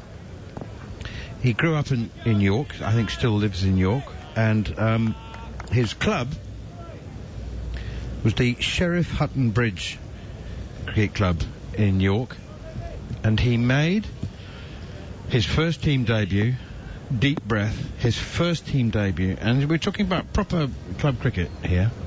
Here is Stokes once again, and that's pushed out towards extra cover, fielded by Johnny Bairstow, finds himself in the offside. He made his first team debut. Can I guess? Go on. I have no idea, but let me... So I'm going to say... Playing with men, right? Yeah, 11. 7 years old. Get out of here. He was 7 years old, and it prompted the league to apply a change of laws which precluded anybody below the age of 11 playing first team. That's pushed out towards mid-on and fielded by Saqib Mahmood.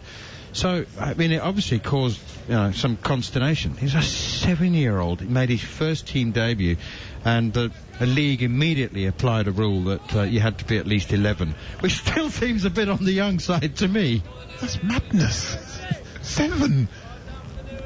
And I know. Up in Yorkshire, those leagues are tough. 7. Surely he didn't bat.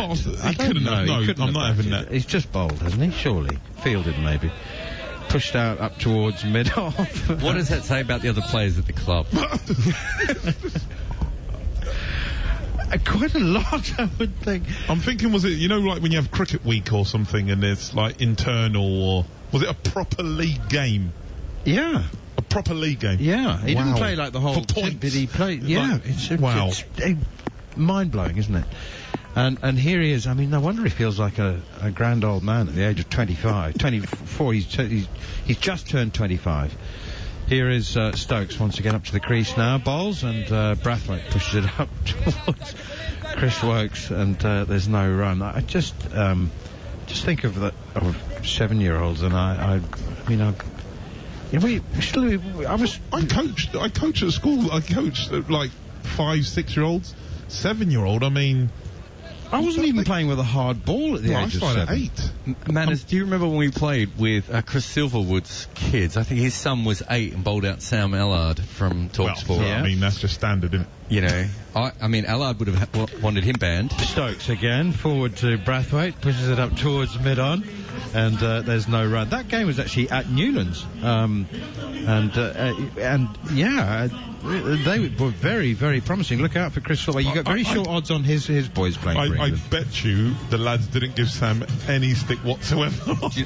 That's not even the most embarrassing thing that's ever happened to Sam Allard in a cricket game I played with him. Another time he got so tired that he brought a chair out onto the outfield, and I thought Bats was going to go over and beat him with the chair. Sam Allard is one of the up-and-coming... In fact, he's up now. He producers at talkSPORT, and he was on tour with us for the... He's a talkSPORT star. You don't have to explain it. Listen to him. He's on the morning show. The morning show, isn't he? With Ali McCoy. But I just... Laura Woods? Thought for the benefit of those who didn't remember. Yeah, well, for those who were going, well, it can't be the same Sam Allard is on the morning show. It is. 169 for 3, West Indies. 71 overs gone. Jack Leach coming back into the attack. Do you want some info on leaves? On the leave shot. Well, first of all, I'd like your opinion on whether it is a shot. Yes. The leave is a shot, okay? Yeah. If you don't move at all, I'm more on that, but I think the leave is actually a shot. So you don't feel? The ignore is not a shot. Yeah, if you're still in your your crouching position with the bat on the back of your foot, then you've played no shot whatsoever. Well, here's Jack Leach bowling to down the leg side to Jermaine Blackwood, and there's a little flick there. There was one during Ben Stokes' innings that was so far down the leg side, he didn't move. He just looked with disgust. I actually think I described it. It was a look of disdain, I thought it said initially, and then it changed it to disgust. So that wouldn't be a leave. Here is Leach again. Forward comes Blackwood. Outside edge, but a very thick, fat outside edge, and it ran away well past Zach Crawley, the solitary slip. Please give us some more information on leaves. So this is the database I have. So I don't know if others might have a slightly more complete one, but the most runs scored from the leave in Test cricket, Virat Kohli with 39 runs. He's also been dismissed 5 times, so he averages 7.8 when he leaves the ball. Here's Leach again, and Brathwaite plays defensively. He's 66, Blackwood 39, 170 for 3. Dean Elgar, 37 runs. Moeen Ali, 33 runs. So, there's a few guys up there. As I said, Joe Denley has the highest strike rate from what I can see. Leach again, and punched off the back foot by Brathwaite out towards cover, fielded by Fisher, no run. He had a strike rate of 4 when playing the leave. There's no other player anywhere close to him in the top part of this when leaving the ball. So that's how often Joe Denley scored by leaving the ball. Who's left the ball most in the last, 20 years since those stats began? Here's Leach again. Forward comes Brathwaite, pushing it away defensively. He's faced 221 balls for his 66 now. The most leaves. The most prolific lever of the cricket ball. It's pretty obvious. And it's probably more last 10 years, I would say. I think of a few candidates. I'm not sure how obvious it's really obvious. Craig Brathwaite, I suppose. Here's Leach once again. Dom Sibley pushed away out to square of the wicket on the offside towards cover, and there's no run. That was a very tidy over. Purely the most leaves in Test cricket is Pujara. 2,464 leaves in Test match cricket. What's that as a percentage? Got to be close to 20. Well, Tom Latham, 2,200. Brathwaite is on that list, but CricViz have given me the percentages if you want. So highest leave percentages. You said Dom Sibley just comes in at number 2. He left 33.3% of his deliveries in Test match cricket. My man Jeet Raval, 36% of his deliveries. Latham, who we just mentioned, is 31.3. Pujara is 29.3. Dawood Malan's quite high. He's on almost 29% here. Hashim Amla, 30%. Matthew Wade, 31%, which I wouldn't have instantly have put him on. What was interesting about Jeet Raval is that presumably half his games were in New Zealand, and you don't leave a lot on length there. Do you want the least amount of leaves? Is quite interesting too. It's not a list we thought we'd see. I am interested. Here's Ben Stokes once again into the attack, punched off nicely off the back foot by Jermaine Blackwood as far as Bairstow at cover. No run, 170 for 3. Jermaine Blackwood is on the list. He leaves 16.7% of his deliveries in Test match cricket, which has him 10th. But at the top of the list are Ashwin. Only leaves 12.5, which most of those would be probably short balls, because those are the ones he leaves the most. But equal with him is Ross Taylor and Quinton de Kock. And they leave at half the rate of in Test match cricket. All three of them do. Stokes again blocked well outside off stump. Bairstow fields again, and there's no run. And from an England perspective, 3 of the top 10 are English. Chris Woakes leaves 15% of his deliveries, Joe Root 15.3, and Ollie Pope 16.2. And the global average is 23%. So 23% of balls are left in Test match cricket. So Joe Root at 15% is way under that. And Jeet Raval at 36% is hilariously high. And Dom Sibley at 33% is pretty high as well. That's really interesting, isn't it? Joe Root being such a... pushed away defensively again by Blackwood up towards mid-on, and there's no run. I would have said Joe Root would be at least an average lever. Would leave an average number of deliveries. He's a very good lever. He's very good at everything he does. Good combat manners. Who do you think's been dismissed the most from a leave? Joe Denley. No. Dean Elgar. No, Joe. Very good scorer, Dean Elgar, off his leave, but he doesn't get dismissed much. It is a South African. Here is Ben Stokes again, bowls a bouncer, tries to bowl a bouncer, the ball refuses to play along and dies on him outside the off stump. Any thoughts? Quinton de Kock's been, left quite a lot and been... No. Faf du Plessis, 8 times has gone out leaving the ball, which is quite high. The next 3 joint on 6, which is Silva from the Sri Lankan opener. Here is Ben Stokes again in swinger. That's nice little reverse swing in there. Apologies for getting excited. It hit the middle of the bat and ricocheted out towards mid-wicket, but nice to see Ben Stokes getting some reverse swing. But the other 2 that are the joint dismissed, the second most off leaves, are 2 incredibly attacking batters, Moeen Ali and Jos Buttler, both being dismissed 6 times in Test cricket, leaving the ball. Faf du Plessis' problem is his obsession with aesthetics and image, and so he likes to do everything very stylishly, from dressing and doing his hair and leaving the ball, and so he's very animated, pushed off the back foot now by Blackwood out towards cover, Bairstow Fields. We've not had a run, this is why we're talking about leaving the ball, we've not had a run for the last 4 overs by my reckoning. And Faf du Plessis was all flourish. He liked to leave the ball with a big flourish of the bat. I was thinking that. And he didn't get the bat out of the way in time. I was thinking that's why you might get him, because he quite often had his bat above his head, which if you've made a mistake, doesn't leave you a lot of wiggle room, does it? The opposite of the Denley. Yes, that's right. He wouldn't have scored many off his leave. As I said, no run for the last 4 overs. To see if he can make something happen, Mark Nicholas. Thanks, Manners. This is hard work now for us. And I say that because the game is standing still, and that's frustrating in any sporting event, but specifically, obviously, Test match cricket. You know, it has the potential when the pitch is as dead as this for that to happen, and that's no good. Jack Leach now bowls a foolish ball that is a round leg stump and turned away through mid-wicket. You know, the balance between bat and ball is crucial. How often does one say that? But it is everything, and this is a dead surface, and it's difficult to get life into the game because of it. And I have some sympathy with the West Indian batsmen who have to fight like this to ensure that they, I imagine, save the match. Or, who's to say they won't win it? But I think that's unlikely because it's so hard to force the pace here. 171 for 3 at the moment, 336 behind England, and they've shown great resolve. England haven't shown much penetration as that ball is just back of a length and has worked round the corner.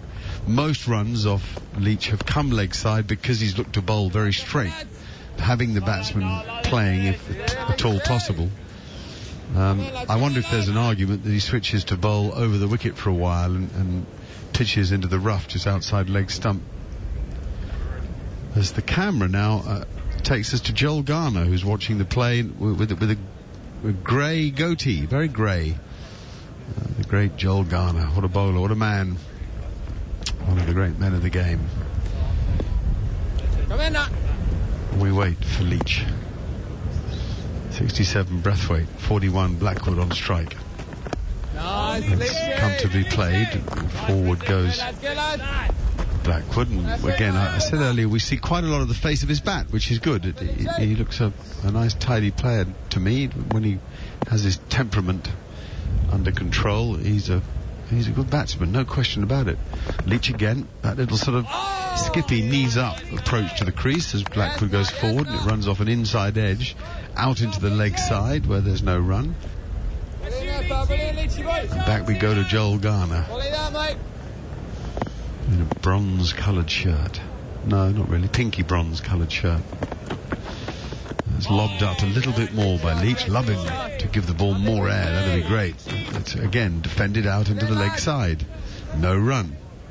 Garner looks quizzical about things, as if it doesn't make sense to him that the game meanders like this because of a pitch that offers nothing. In his day, this pitch fizzed through, and that's pushed up even higher and fuller and more leg stumpy, and Blackwell just leans on it and it goes out leg side. 173 for 3 on talkSPORT 2 at the end of the over.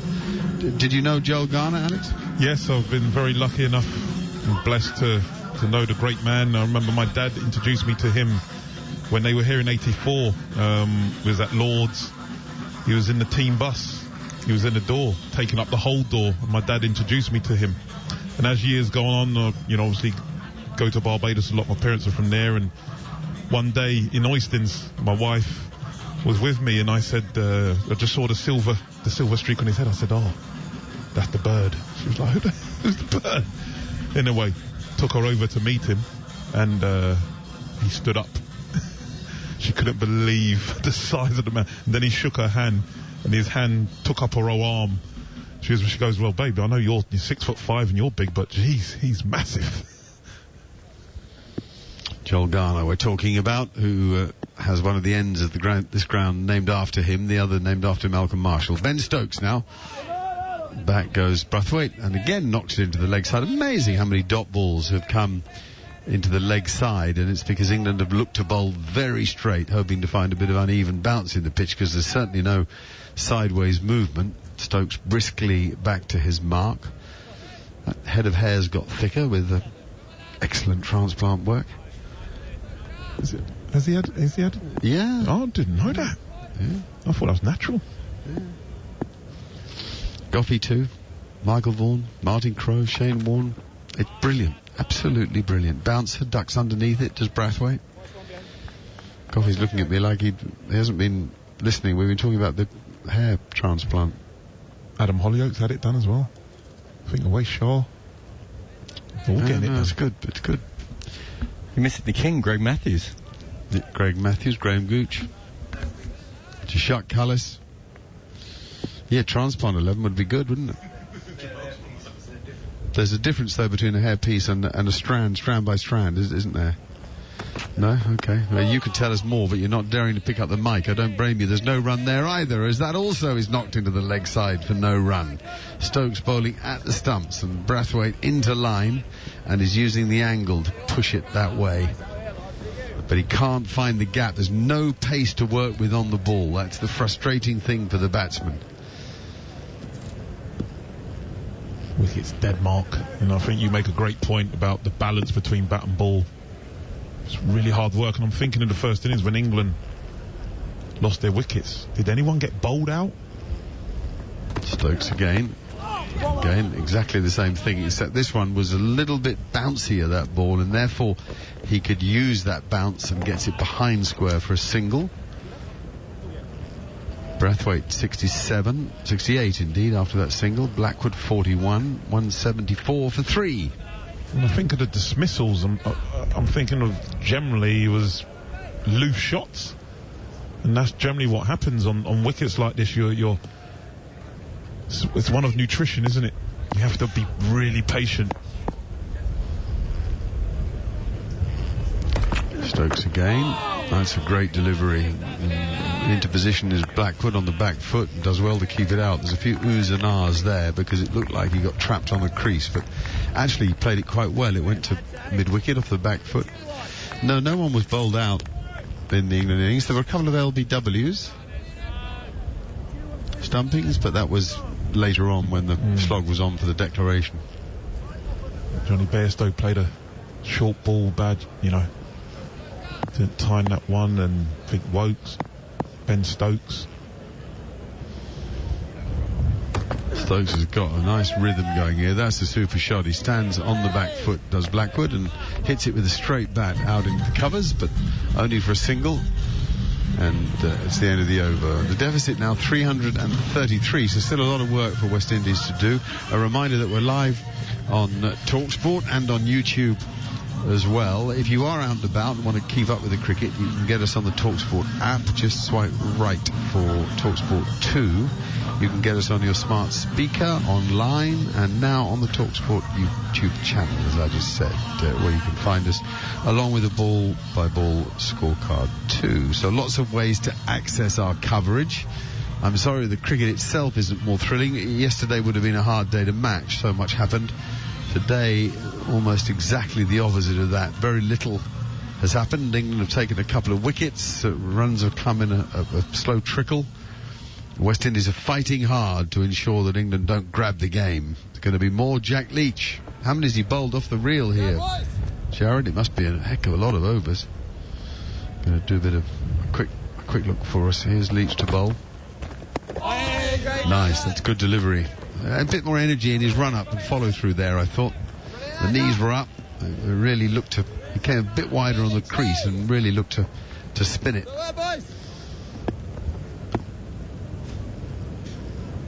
Lovely day in Barbados. Just a flap of the flags there. In this gentle breeze that helps to cool the conditions. Barbados, that's another leg side ball. The ball goes to mid-wicket for no run. It's not a leg side ball, it's a straight ball that is worked into the leg side, I should say. Here's Leach again. That's a bit short, and Brathwaite is back and works it round the corner to square leg, no run. Yeah, the temperature always around sort of 29, 30, 31 in Barbados, so the breeze helps. That's good delivery. Nice flighted delivery, but not much spin. It does hit the splice. There's a leg slip in place now along with slip. There's no silly point or short leg as there was for much, well, certainly all of the morning and for much of the early part of the afternoon. England's cricket supporters sit watching patiently, and they almost hit a dead ringer for the last ball. That one nicely pitched and nicely played in a forward defensive mode, but absolutely no attempt to take England on today. It's been resolute defence rather than riveting attack. That's a beauty, and it beats him, and I thought I heard a little outside edge, but I didn't. Fabulous ball from Jack Leach, ripping, turning, bouncing, but beating the bat. Well, it's 174 for 3, and I'm going to hand over to Samuel Badri. Hello, Mark. Hello, listeners. That last delivery that beat the outside edge, that one was clocked at 79 kph. The majority of Jack Leach's deliveries have been in the high 80s, early 90s. I just think that he's bowling way too quickly and very flat trajectory. The slower he bowls, the more purchase he's gotten, and that last delivery should send a message to him as to what sort of pace he should be bowling at, and maybe we can see that change in the coming overs. That last over 94, 90, 87, 91, 90, and the last one at 79. Ben Stokes will continue from the Malcolm Marshall end, but yeah, Mark, I just think that he's too flat and too quick. Well, you're a man after my own heart as Blackwood goes forward. Stokes and defends him. I said that actually at the start of play, I said I'd like to see him bowl slower more often, and I'd certainly like to see him change his pace more than he does. But he's got to get it up in the air. He's got to get it above the eye line and give it a chance to spin. It's such a dry surface. They showed a replay a moment ago of that ball he bowled at the end of his last over. It was a crackerjack, and it came even closer to the off stump than I thought, actually. Blackwood on strike, 2 slips, a gully, 3 in the cover ring, mid-on, mid-wicket, and long leg is Stokes. That's nicely deflected away from sort of his knees, I suppose. Good fast fielding, and they make it back for 2. Brilliant pick-up and throw from Matt Fisher, right over the top of the stumps. Ben Folkes whipped off the bails, but Blackwood had made it back. Thanks, Ben. Very nimble Jermaine Blackwood, quick across the ground, and they committed to the 2 quite early. No hesitation, and good response from Craig Brathwaite. And I like to see what they're doing here. They're continuing to look to score and look to rotate the strike. This partnership now 75 in 194 balls. The score moving up to 176 for 3 quite nicely. They need to get to that 307 run mark as the initial target, and then see how close they can get to that 507 run mark. But that is their first port of call, and they can only get that by playing positively and looking to score when the opportunities present themselves. As a piece of the advertising hoarding is blown with a strong gust of wind onto the playing surface, very close to the bowler Ben Stokes. Chris Wokes has to take it and remove it from the area.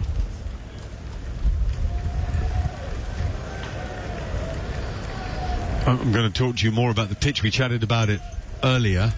Quite a long delay here, and now finally Stokes can begin his approach. Good strong athlete now, moving to the crease. Bangs in a bouncer, but it sits up at chest height and is worked for a single off his body, behind square on the leg side by Jermaine Blackwood, who moves to 44. You know, when everybody in the Caribbean is trying to get locals thinking about Test cricket again and young players wanting to play it, there's such an emphasis, of course, on the T20 game, and it's so successful over in the Caribbean. You'd think that they'd prepare pitches that had some spice in them, that gave us more action to encourage people to watch and fall in love with the game. That's what Barry Wilkinson was mentioning yesterday when we were speaking about the crowds in attendance. Ben Stokes in once again. This one is well defended, right on the back foot, line outside the line of off stump, back to the bowler, no run. They want to see attractive cricket, entertaining cricket, and one of the ways to get that is by having good pitches, fast pitches, and that will provide that sort of entertainment, if not from the batsmen, but from the fast bowlers. That's what people come to see. They come to see that battle between bat and ball, not this type of mundane cricket that we've seen in the first test and certainly so far in this test match. Stokes again. That's a great delivery. It bounces high around off stump. The batsman does quite well, in fairness to Brathwaite. He did quite well to not exactly knock it down, but to keep it from flying into any danger around that slip area. It went between slip and gully and was worth a couple to him. Stokes steaming in here, just trying to find something in the surface. Well, I now see what Brathwaite did. He took his bottom hand off the bat, so his top hand remained in control. He didn't push that bottom hand hard at the ball, and he ended up getting a couple for it. He's got to 70 now from 235 balls face. Something of a marathon developing from Craig Brathwaite. Stokes again, and Brathwaite plays him on the back foot very comfortably. No run for it. 327 the difference between the sides. I mean, you know, there's this theory that administrators want test matches to go all 5 days so that stronger sales potential of tickets, but actually what really attracts people to modern test cricket is the fact the game moves so much faster than it used to. A lot of test matches finish inside 4 days, and that's fine for the game because it will have been enterprising cricket on a surface that offered something to the bowlers. That comes off a thick outside edge and races down to third man for 4. This is tremendous stuff from Ben Stokes, who's bending his back, as they used to say, and just unable to get things to go for him. It's the outer portion of the bat, not for the first time in that over from Craig Brathwaite, but again soft hands, so no danger of the ball flying to any fielder in that slip cordon. He gets a 4, inadvertent though it may be, and he moves on to 74 now. A very stoic knock from him so far, very patient, watchful, and has that discipline to stay at the crease for such a long time. And I'm very pleasantly surprised by the way Jermaine Blackwood has gone about this innings. 91 deliveries so far, and he's been quite restrained in his shot selection. He has been quite disciplined as well. Whether or not he can do that for a long period of time remains to be seen, but so far so good from him as this partnership continues to blossom. 83 from 199 deliveries, and Jack Leach will continue. Yep, here he comes. We've seen him do that a lot. Spin the ball in his fingers. They ask about LBW. Could be this. A twitching umpire's finger refused to respond. And England aren't reviewing. Okay, it's very close. Could he have hit it maybe? No interest in the review at all. They know something we don't.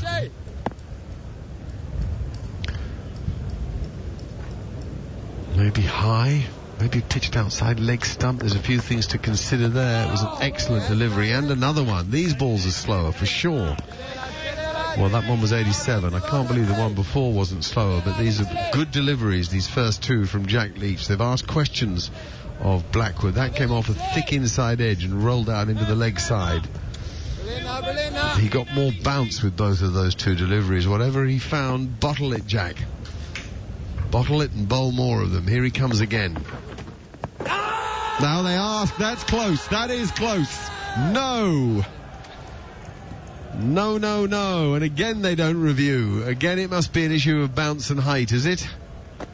Yeah, they're a bit hesitant to review that one. Might have just been sliding down the leg side, but some good deliveries in this over so far from Jack Leach. Certainly would have been instructed by what happened the last ball of his previous over. Certainly a little bit slower, a few Ks less, and so far has made a bit of a difference, has challenged the defenses of Jermaine Blackwood. I think that they might want an additional fielder mark in front of the bat just for that increased pressure. Well, no doubt that ball was going to miss leg stump. We saw the replay. It probably pitched middle and leg and didn't really hold its line enough. So I think that's a very wise thing not to have reviewed it. Craig Overton, by the way, is running out onto the field with a couple of helmets for close fielders. He was too ill to play, which is why Matt Fisher got his chance. Fisher became the 703rd owner of an England cricket cap. Saqib Mahmood number 702, Fisher number 703. Jack Leach now bowls with a short leg in place to go with slip and leg slip. I don't know about leg slip. If anything, I might have him just round the corner where Gary Sobers used to field, more of a square leg gully. The pitch isn't quick enough, I don't think, to go to leg slip. I would actually have him on the offside as a silly mid-off. This one, Leach comes in once again, defended on the back foot, goes back to the bowler, no run. I'm not really a fan of that leg slip position, particularly for a left-hand orthodox bowler who will be predominantly going away from the right-handed batsman. Well, I might just have an alternative view, actually. I'll come to it in a second here with Leach again and forward. That hits the splice in the forward shot of Blackwood. End of the over, 184 for 3. Here on talkSPORT 2. I just think that with Leach bowling so straight, Samuel, I wonder, so many balls have been deflected leg side and so many glanced that a square fielder there, he might need a helmet for the flat sweep, but we haven't seen any sweeping at all. But it's not that I necessarily think a catch could go there, though it could. It's that I think it might make the batsman play differently. And similarly, I think that silly mid-off, not necessarily for a catch going there, but just to be in the eye line of the batsman and make him tentative on going in that front foot. So let's agree to disagree. Maybe we should have both the leg slip as well as the silly mid-off. Well, we've got Chris Wilkes, that's what we've got. 9 overs, 6 maidens down to 24, and he's going to resume. He's going to be bowling from the Malcolm Marshall end. There's a bit of a senior debate going on there with Joe Root and Ben Stokes, as long as it's Saqib Mahmood. I'm not quite sure what they might be discussing. Perhaps it's just the line and length they would want, with 2 slips and a backward point. There's also cover on mid-off, mid-on, and a fine leg on the boundary. 184 for 3. Don't forget the West Indies were 71 for 1 overnight, and they've lost those 2 wickets of Brooks and Bonner, but you've still got Bradford and Blackwood. And here comes Wilkes now as the slips go crouching as he's ready to bowl. Comes in and bowls to Bradford, who's getting the ball on the line of the off stump, pushes into the offside, and this is not well fielded by Johnny Bairstow. Wilkes says, "What are you doing, Johnny? Are you sleeping?" It appears he was, because they sneaked a single. And that will take Bradford now to 74, 185 now for 3. We welcome our talkSPORT listeners who just joined the action. Don't forget, if you just tuned in, England 507 for 9 declared, and the West Indies now 185 for 3. The captain and vice captain continue to bat on, with Bradford on 75 and Blackwood, his deputy, he's on 44 for the very unusually patient kind of innings from him. 97 balls he's faced. Here comes Wilkes now, with the umpire saying yes, ball. This will be very short. Here's Blackwood just defending it into the offside, and there's no run. And Blackwood has a good record against England. Averages just above 43 in all test matches that he's played against them. He has that 100 along with a couple of half centuries, and a particularly good game against them here a few years back in 2015 when West Indies famously won that game. So you'll have that memory. And Craig Bradford, since he's assumed the captaincy, he's had a good time of it, average in the high 30s, a century, and quite a number of half centuries. There's a pause in play as the bowler wants a change in footwear. A very hard surface out there. It might just be a matter of changing the one, if not both shoes. Just the one. He's just making a change with the left shoe to replace the one that might have had an issue with a spike, because he lands with that left foot so in such a heavy situation every time, Chris Wilkes. So just a pause in play here whilst the batsmen get some rehydration, the fielders some hunched over their backs, just relaxing, as Chris Wilkes and gets that bit of repair job done. Yeah, so we're going to have a break in play. Perhaps a good time to give you a full recap of what's happened in this match. Remember, on Wednesday, England, they won the toss and chose to bat first. And we saw some really good cricket, especially from the captain, Joe Root, his 25th Test century. He made 153, and Ben Stokes got 120. Supporting knocks of 41 from Chris Wokes, 91 earlier from, of course, from Dan Lawrence, 33 from Ben Folks. The bowling, no one really dominated, but for Sammy Primrall got 3 for 126. Then Kemar Roach, 2 for 68. West Indies, 71 for 1 overnight. They lost today. Sherrod Brooks caught by Wokes off of Leach for 39 from 105 balls. He batted for 135 minutes, struck 5 boundaries. And Nkrumah Bonner going for a review as he was out LBW to Stokes for 9. Blackwood and the captain Bradford have been there, 75 and 44 respectively.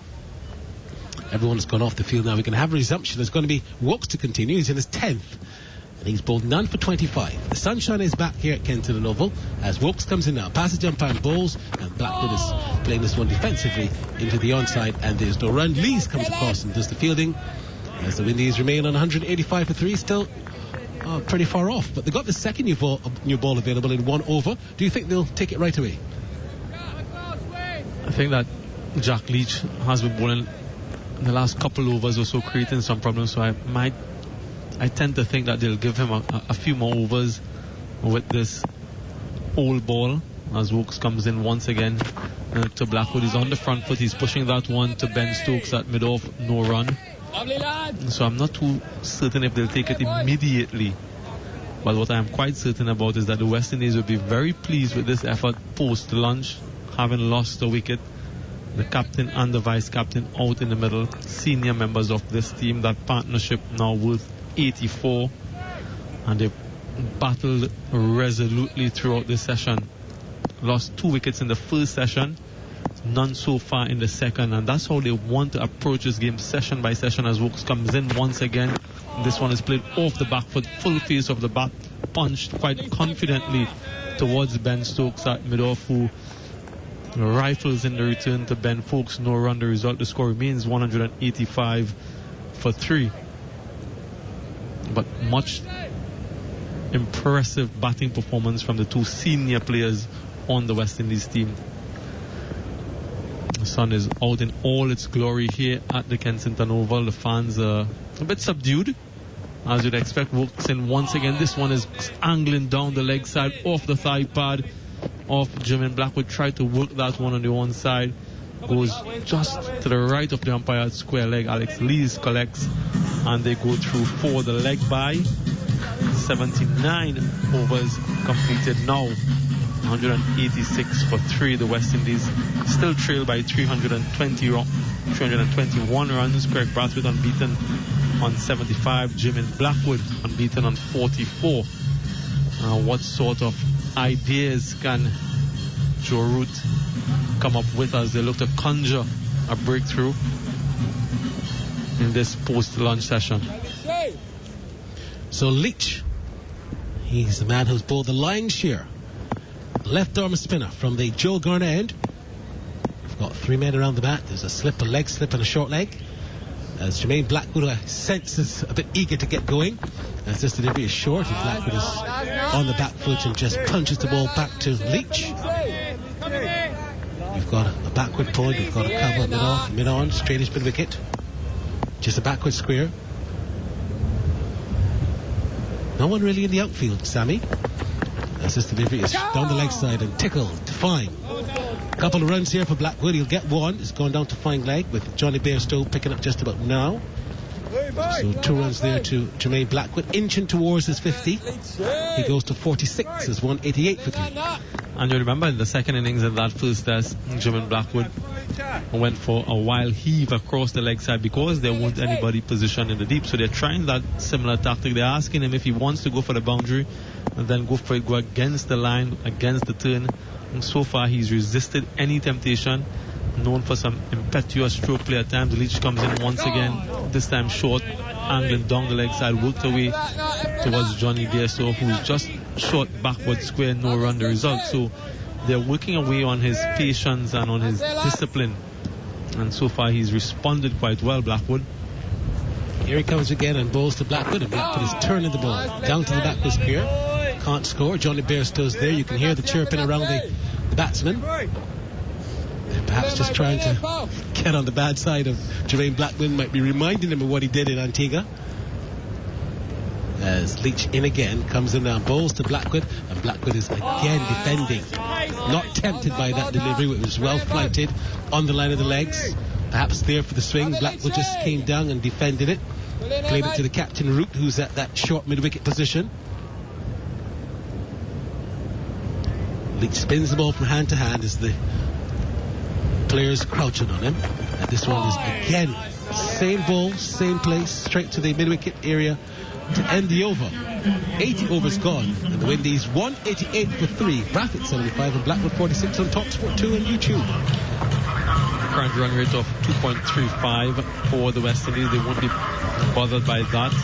The most important thing for them, they still have 7 wickets intact as they look to bat through day 3, bat as long as they possibly can, get up to that 307 run mark initially before they look to go past that 507 set by England in their first innings. The fourth umpire Leslie Ripper Jr.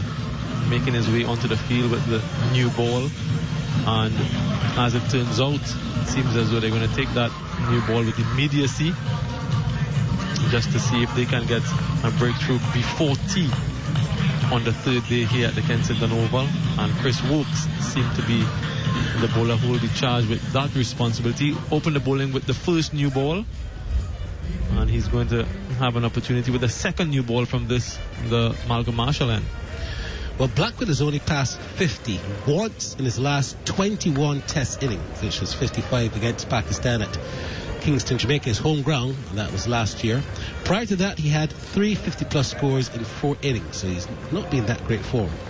Braffett has faced 250-plus balls in the test innings 7 times. Most he has faced is 447 for his highest test score of 212, which was against Bangladesh at Arnesville back in September of 2014.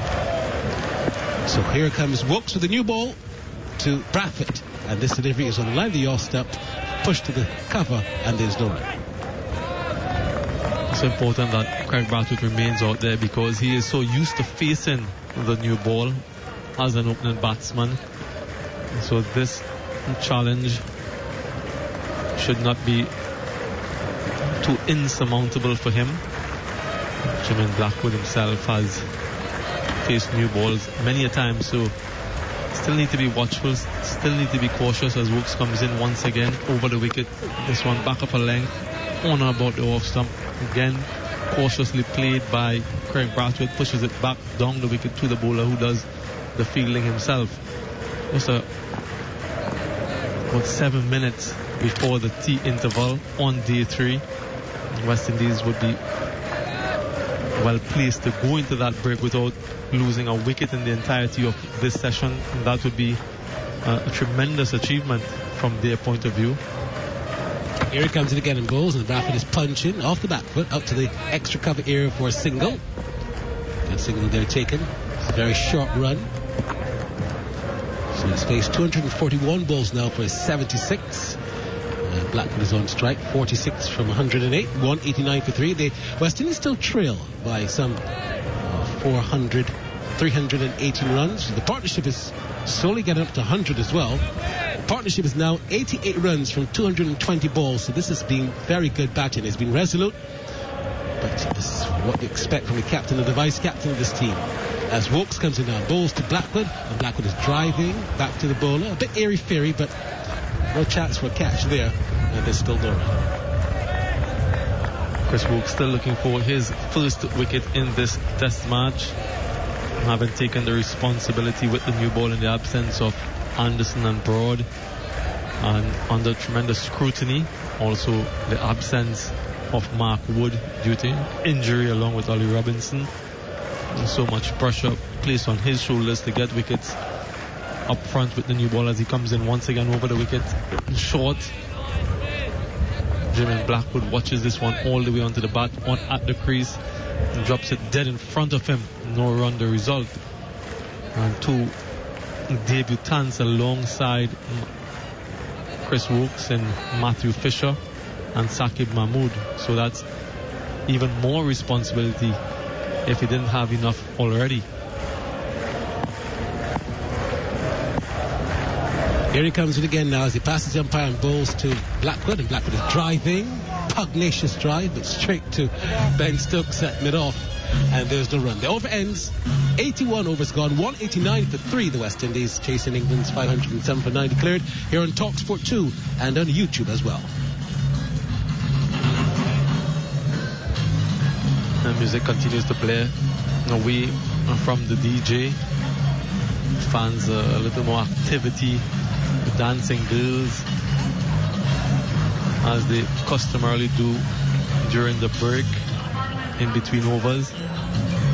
Still trying to urge something on here from England as they look to get the breakthrough. What so far has been disciplined batting effort from the captain and the vice captain. Jack Leach with the new ball from the Joel Garner end, comes round the wicket to Craig Brathwaite, short and wide, and he punches this one towards the cover point boundary. Doesn't have the legs to get there. Excellent bit of fielding in the deep, limits them to 3 runs good running. Umpires might just want to have a check to see if that was well done by Matthew Fisher, but a real loose delivery from Jack Leach, just pulling that one down, and Craig Brathwaite said thank you very much, watched it all the way onto the bat, hit it along the ground and agonizingly close to the boundary. Umpires just having a word with the television umpire, Joel Wilson, standing in the way of Jack Leach so that he can't deliver any balls.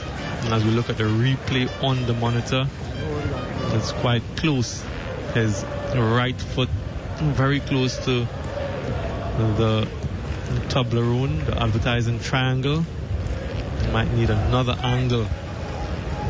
This will be for 1 run because they did run 3. So it's whether or not it's 4 or if just the 3 runs will stand. As it is, Craig Brathwaite unbeaten on 79 and Blackwood on 76. Just making sure with that one, I think he did well, and so does the television umpire. So 3 runs, good work, Matt Fisher. Around the wicket once again, Jack Leach.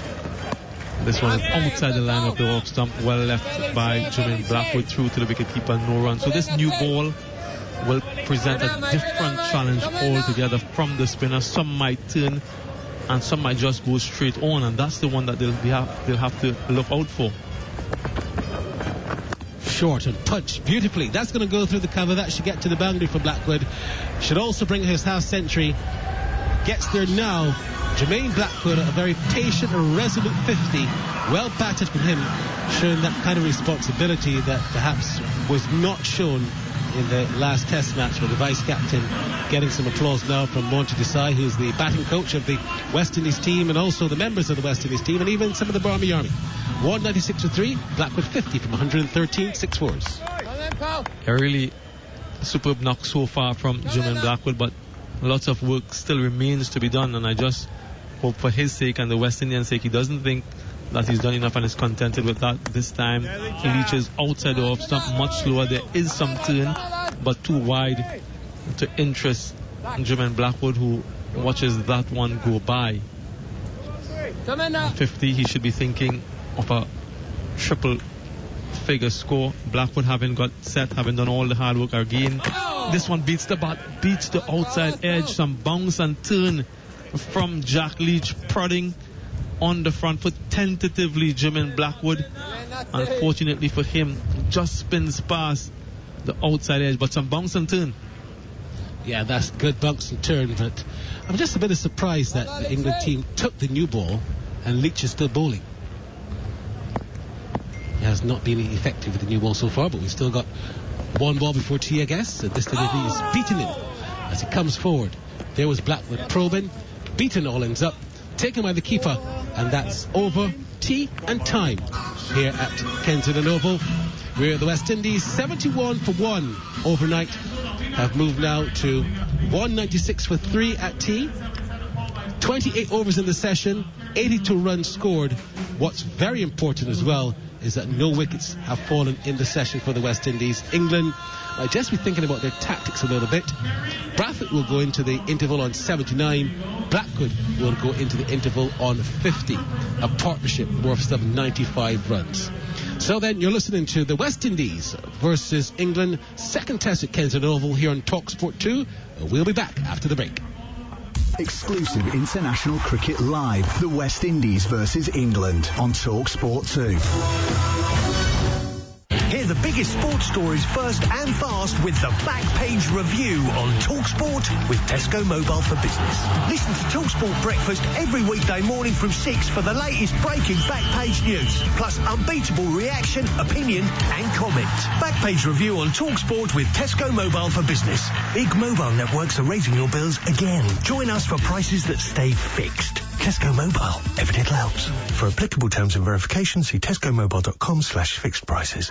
It was Mother's Day and an army of moon pigs were trotting forth.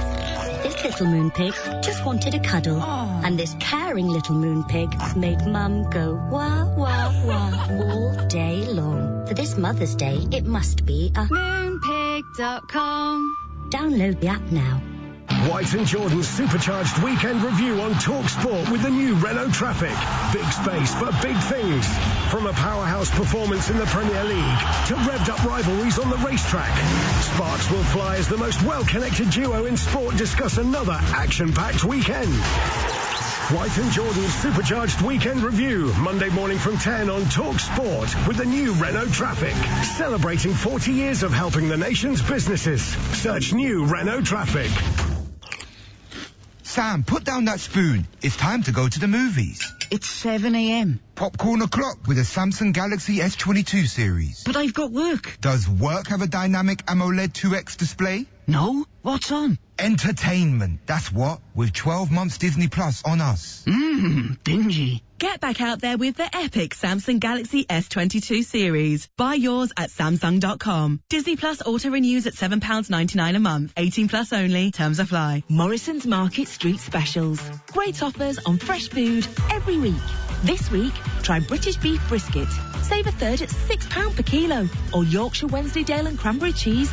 Better than half price at 60p per 100 grams. Morrison's. Make good things happen. Majority of stores subject to availability. Beef ends 20th of March. Make sure you kick off every Saturday and Sunday morning with Game Day Breakfast on talkSPORT with The Sun. Join Natalie Sawyer and Tony Cascarino for all the latest news, essential previews, expert insight, exclusive interviews, and everything you need to make sure you're ahead of the game. You better believe it! Game Day Breakfast tomorrow morning from 6 on talkSPORT with The Sun. It's absolutely magnificent. Follow all the match action and breaking news on the Sun Live blogs. Visit thesun.co.uk. talkSPORT 2. Traffic and travel. In Wiltshire, the M4 remains closed in both directions for a police investigation. It's shut between junctions 15 and 16 at Swindon East and Swindon West. In Hertfordshire, queues on the clockwise M25 after an earlier collision just before junction 25 for Enfield, with queues back towards St Albans at junction 22. M3 London bound, partly blocked by a breakdown just before junction 2 for the M25. I'm Adam Moore. Fight Night Extra on talkSPORT 2. Tuesday evening from 5. Get weighed in for a massive night of big boxing drama. I'm just ready to go to war. Explosive insight and heavyweight boxing banter. I'm the generation fighter. I actually feel sorry for all these guys who have to fight me. Hard-hitting boxing discussion that jabs you between the ears. Fantastic boxer. But this is a big step up in weight class. Really big step up.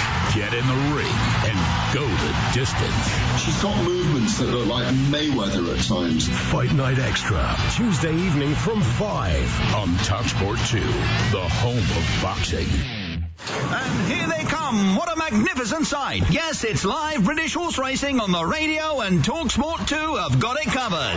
Wednesday afternoon from 1. talkSPORT 2 will bring you full coverage and live race commentary of all the action. Direct from Foslas. Saddle up for live British horse racing on the radio. Download the talkSPORT app and swipe left. Or ask your smart speaker to play talkSPORT 2 to follow all the action. Wednesday afternoon from 1 on talkSPORT 2. Exclusive international cricket live. The West Indies versus England on talkSPORT 2.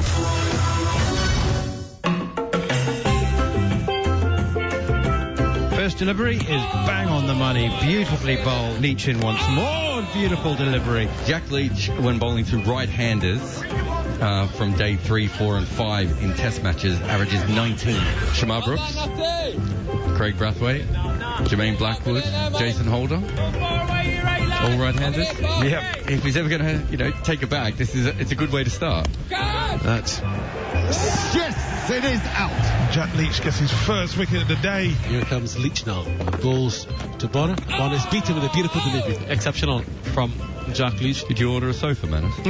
Well, one's being delivered. I didn't know. I think they've got the wrong office. Here is Ben Stokes once again. Hit on the pad. LBW appear. Up goes the finger. Ben Stokes has made something happen. They've reviewed it. Oh, he nicked it. Doesn't appear to be any backed. Oh, it does. Yeah, I think it's missed the back. Impacts in lane. It is just hitting the top of middle. He's on his way. Nigel. Stokes gets the breakthrough, as he often does. You got an interest in the Gold Cup? I'm not really into it, really. Not really into the old horse racing. All I know is that if I'd had a bet, it would have been on Galvin. Don't even know who that is. It's a horse. That nips back. Is it going down the leg side? I think it is. It's a quick delivery from Stokes. Nobody seems keen. Tell you what, that looked like it was clipping leg. And if England had reviewed it, they'd have got it. Goughy, well done. You're spot on. Here's Jack Leach, bowls, leg side, sweep shot. Nicely done by Craig Brathwaite. Just gets enough bat on it.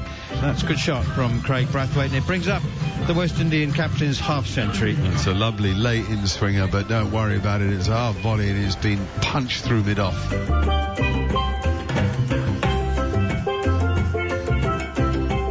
Tea time on day 3 of the second test match at the Kensington Oval in Barbados, and the West Indies have reached 196 for 3, still trailing by 311. It's been a hard old 2 sessions on day 3. In fairness, it's just 125 runs scored, and only 2 wickets fell in the morning session, a wicketless session between lunch and tea for England, and plenty of regrouping to be done. There's an awful lot of work to be done by the West Indies, of course. I mean, they're still 311 behind, and England have to tell themselves that a lot can happen, a lot often does happen in the final session, and they need to make it happen in their favour. Wickets rather than runs, although you can't see the West Indies galloping off at 3.5 and over after a session in which we had just 125 runs. It's tea time, which means that Jared Kimber and I have a look around at events around the world and news and topics within the cricket world. Let's start as usual, Jared, with the Women's World Cup. And as I mentioned yesterday, the biggest question seems to be at this stage on current form, who will lose to Australia in the final? There's a scrap on for the other 3 semi-final places. I think South Africa and Australia are actually 4 from 4, so they're guaranteed a place in the semi-finals. And England's game against New Zealand on Sunday is now, as far as I can work out, I was going to say a winner takes, so it's a knockout game.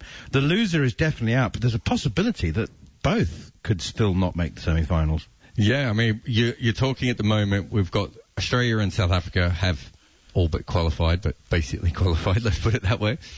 West Indies have 3 wins from their 5 games, and India has 2 wins from their 4 games. England has 1 win from their 4 games, and New Zealand has 2 wins from their 5. So it's really, really close for spots 3 and 4. And I don't think anyone really thought that there would be 6 teams fighting for the 4 top spots in the way that they have. West Indies is the team that's really made it more awkward for everyone else, because no one really had a lot of money on West Indies causing as many upsets as they have. They had an interesting game last night, of course, Manners, where they, I think you caught more of this game than I did, but they sneaked home against the Bangladesh women, who is worth mentioning. They have improved from a non-entity in women's cricket to really pushing some teams in this World Cup. They've played 4, won 1 and lost 3, but could easily have won 3 and lost 1, Bangladesh. Last night, the West Indies were 70 for 7 against Bangladesh, who, this will shock you, have a battery of very good spinners. 4 spinners played left arm finger spinners? 2 of them are. Oh, I'm shocked. Amazing. Absolutely shocked. No, it's just such an un-Bangladesh thing, isn't it? But the West Indies recovered to 140 for 9, and Bangladesh bowled out for 136, so the West Indies won by 4 runs. 3 balls remaining too, wasn't That's it? Right. Like it came right down to the end. Extremely exciting, and the West Indies have played 5, won 3, lost 2, so they're in 3rd place. So if you look at this over the next couple of games, Australia play the Indian women in a few hours. You would assume the Australian women would win just because they win everything. What are they now? Since the last World Cup, they're up to 35 wins and 2 losses. They did lose a warm-up game to New Zealand, but that doesn't count in that record because it was a practice game. So they'll go to 5 from 5, you would assume. That will mean that India will be 2 and 3, which puts them, makes them a little bit more vulnerable, which is where New Zealand currently are. And that's the interesting thing, because that other game is New Zealand women versus the England women, right? So that's that knockout game that you're talking about. At the same time, West Indies next game, for instance, so they've won 3 and lost 2. They haven't played Pakistan women yet, who are yet to win a game. Pakistan women have played some good games as well. They're not quite as good as the Bangladeshi women, but they have played some good games. But you would have to say, forget the New Zealand-England game for a moment here, Manners, that the Australian women will win and the West Indies women will win, which means that Australia will have 5 wins. South Africa will have 4 wins, and West Indies will have 4 wins. That's leaving 1 spot left already for the other teams to qualify. It's very, very hard for the England women at this stage. Well, I mean, they're England cricket fans, so you don't really need to push this, but I think it's quite right to feel pessimistic about England's chances of making the semi-finals. Talking about Bangladesh, there's a game going on at the moment between the Bangladesh men and South Africa. It's the first of 3 one-day internationals, and this series counts towards the World Cup Super League qualification for the 2023 World Cup, and Bangladesh have never won a game in South Africa. It's their 4th tour. They played 6 test matches, lost them all heavily, and the best result they've got in a one-day was a washout. So they've made 314 batting first. South Africa put them in. Shakib Al Hasan made 77, and South Africa in serious trouble. And in the 42nd over, currently 205 for 6. So needing 11 and over with 4 in hand, with an incredibly fragile tail. Who's in? It must be Marco Jansen. Must be in, mustn't he? Marco Jansen's just come to the crease with Keshav Maharaj, Kagiso Rabada and Lungi Ngidi to come. So Bangladesh are looking really good there. Quick, your thoughts on their progress, because it's just, they, for the first 10 years, 12, 15 years of their existence at the top level, at test level, they didn't take any steps forward at all. It was like no steps forward, 1 step back. And then gradually, I mean, there's a couple of their first win ever in New Zealand a couple of months ago in that first test match. So they do finally seem to be making the progress we all thought they would have made many years ago. So they made the 2015 quarterfinals in that World Cup, didn't they? And that was a huge moment for them. They had very good series in test matches against England and Australia. As you said, they've gone to New Zealand. That's probably, I think their win against New Zealand's the biggest win they've ever had in international cricket so far. They would disagree. They'd probably say when Mustafiza was destroying India in that one-day series, or Asia Cup, or whenever that was. But I think the New Zealand game, considering they didn't go with their full-strength team, because so many of their players had pulled out of that. Look, I don't think talent is a problem there. The fact that we were making a joke a minute ago about the left-arm finger spinners, their biggest problem is, and Mohammad Isam, who's a brilliant cricket writer and should be writing about a lot more than just Bangladesh cricket, I think when you look at their entire setup, I think from the bottom to the top, the pitches that they play on do not help their batters. So I had a look at their T20 strike rates recently, and they have the lowest T20 strike rates in the world, and I was like, maybe the BPL pitches are just not very good. But when you have a look at it, all the overseas players are the fastest scorers in that league, and all the domestic players are the slowest scorers. That's not how other leagues go. And it's not a thing of just a couple of bad test pitches or a couple of bad BPL pitches. You're really talking about the pitches that they play on. I don't think help their players play natural strokes or feel comfortable at the crease. So when we talk about the England players all struggling because Darren Stevens is tormenting them all in county cricket, think that, but left arm finger spinners just over and over and over again.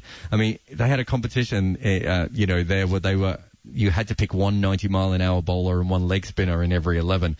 Talk about the weirdest quota in cricket. And that's because no one picks them. They just keep picking finger spinners over and over again. And they, even Muhammad Islam I was talking about before, a great, Bangladeshi cricket writer, also a left-arm finger spinner. It's like no one can come out of that country without bowling finger spin.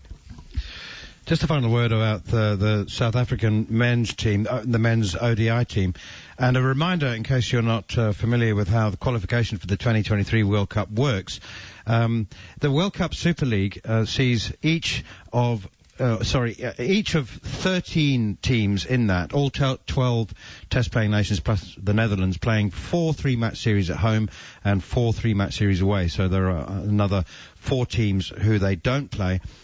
India qualify automatically as hosts, and then the other top 7. Then the remaining 5 join the associate nations and presumably Ireland and Afghanistan. Well, maybe not Afghanistan, actually. They could well qualify automatically in a second qualifying tournament from which only the top 2 qualify for the World Cup. South Africa are currently in 10th place, have won just 3 out of 10 games. 2 of their series coming up are away to India and Australia.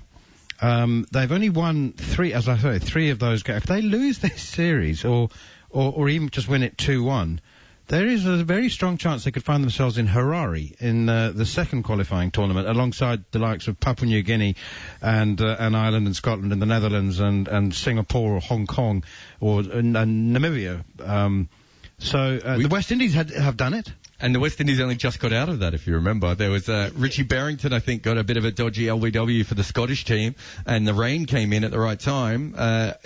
Scotland had a real chance of beating the West Indies in that game before that happened. So, yeah, I think it's almost as if that's how top-level sport should be, that you should have to continually earn your way at the top, and it would actually maybe start improving these teams. The West Indians have talked about that.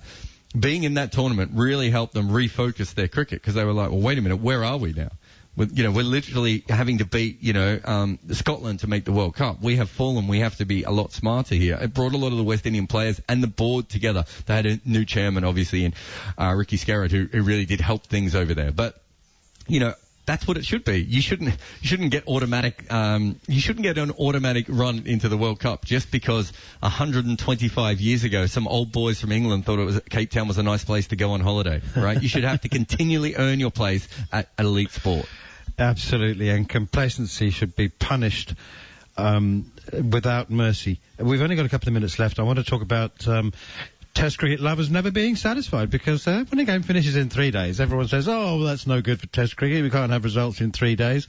And now we've had I'm not sure whether it counts as a plethora, but we've certainly had a mini slew of draws, 2 in Pakistan and the first in Antigua, on very, very sluggish pitches.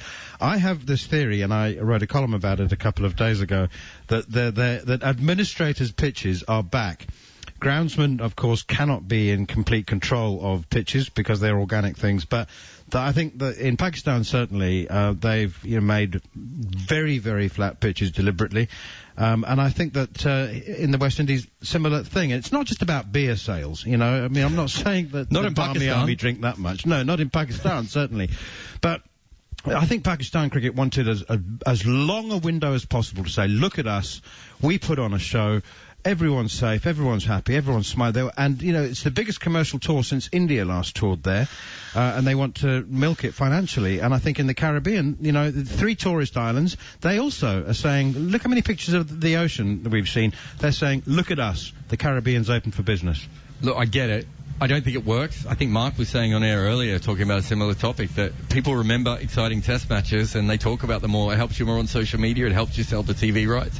I think it's a bad move. I will say that the draw rate was coming down massively in the late 90s, early 2000s, and then it was quite clear that a lot of chairman or CEOs around the world decided on the CEO Brown pitch, is what I started calling them, and we had one of the greatest batting eras of all time while everyone was trying to make their test matches go for 5 days. I will say this, though. In 2018 and 2019, the draw percentage was 10%.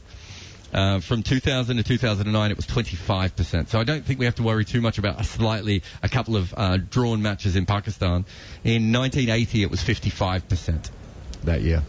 Chris Wokes, first delivery after tea. Oh, it's half volley outside the off stump, and it's driven gloriously through the offside by Craig Brathwaite. That maybe only the second or third time that he's really hit the ball with intent and with... Well, hit it in anger. It was a beautiful, juicy half volley, wasn't it, outside the off stump. But, good shot from Craig Brathwaite. He'll enjoy that, Alex Tudor. Maybe it's start of things to come for this session. Let's hope so, man. Let's hope so. Oh, Works needs to really know. I mean, good. Get the batsman driving. That's good. Bowl full. New ball. Nice swing away from the right-handed Brathwaite, who leaves it alone. 200 up for the West Indies. 200 for 3. You were saying about the draws? Yeah, so in 1980, I think it was 55%. In 1987 or 88, I can't remember my years off the top of my head, it was over 60% of tests that year were drawn. So the rate, I've just got the graph in front of me, Manners. If draws were a stock you would sell, right?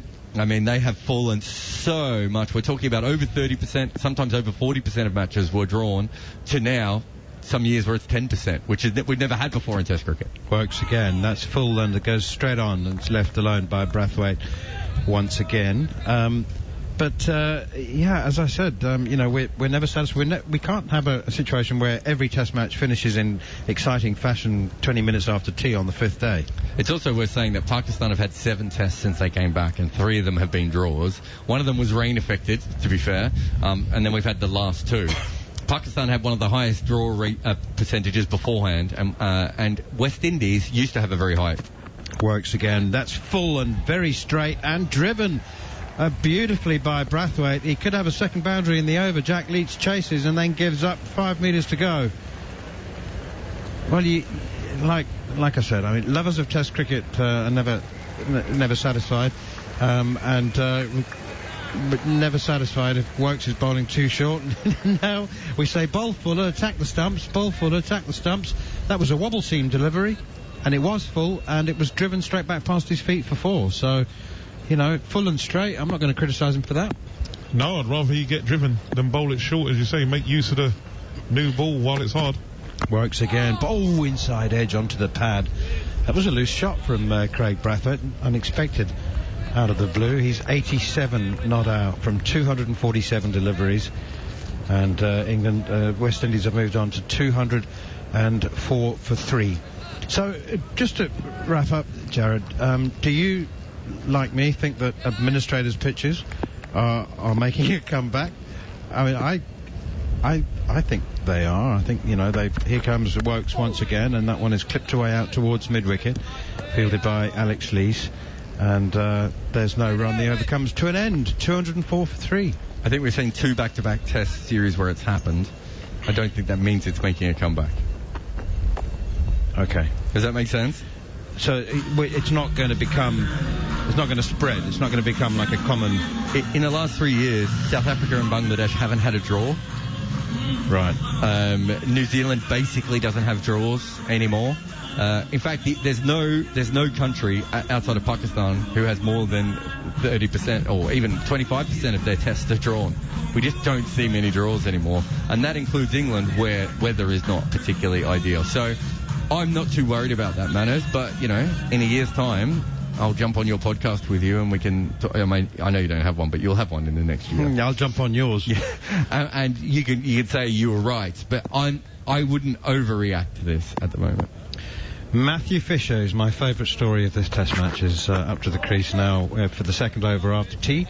His first delivery is tiny bit too straight and worked away nicely by Jermaine Blackwood for a single through square leg. He moves on to 51. But it's mine as well, Manners. I reckon he's got to be the youngest player ever to represent a first 11. It's got to be. At club level, yeah. There's no one that can top that. Unless someone's going to tell me, oh yeah, my child was playing, I took him out in the pram or something. I mean, I don't think Mark Nicholas was in the commentary box when we were talking about this, so he might have missed this point. We were talking about Matt Fisher making his debut. Here's Fisher once again, nudged out on the onside for a single. In making his Yorkshire debut, as you know, at 15 in a 40-over match, he played his first senior club game, Matt Fisher, for Sheriff Hutton Bridge. Of course, he grew up in York, still lives in York, at the age of 7. A perplexed, quizzical look from Mark Nicholas. I know I think he just popped out when I mentioned that earlier. Here's Fisher again, turned away behind square on the leg side, and they go through for a single. And the league immediately introduced a new rule, Mark, that no players under the age of 11 would be permitted to play first team, which still seems a bit young, doesn't it, playing against men. Tudes and I don't know this, but we have a theory that he didn't bat. They weren't going to let him bat. But perhaps he did. Who knows? But he certainly bowled. 7 years old. Here's Fisher again, nudged away again through square leg, and they go through for a single.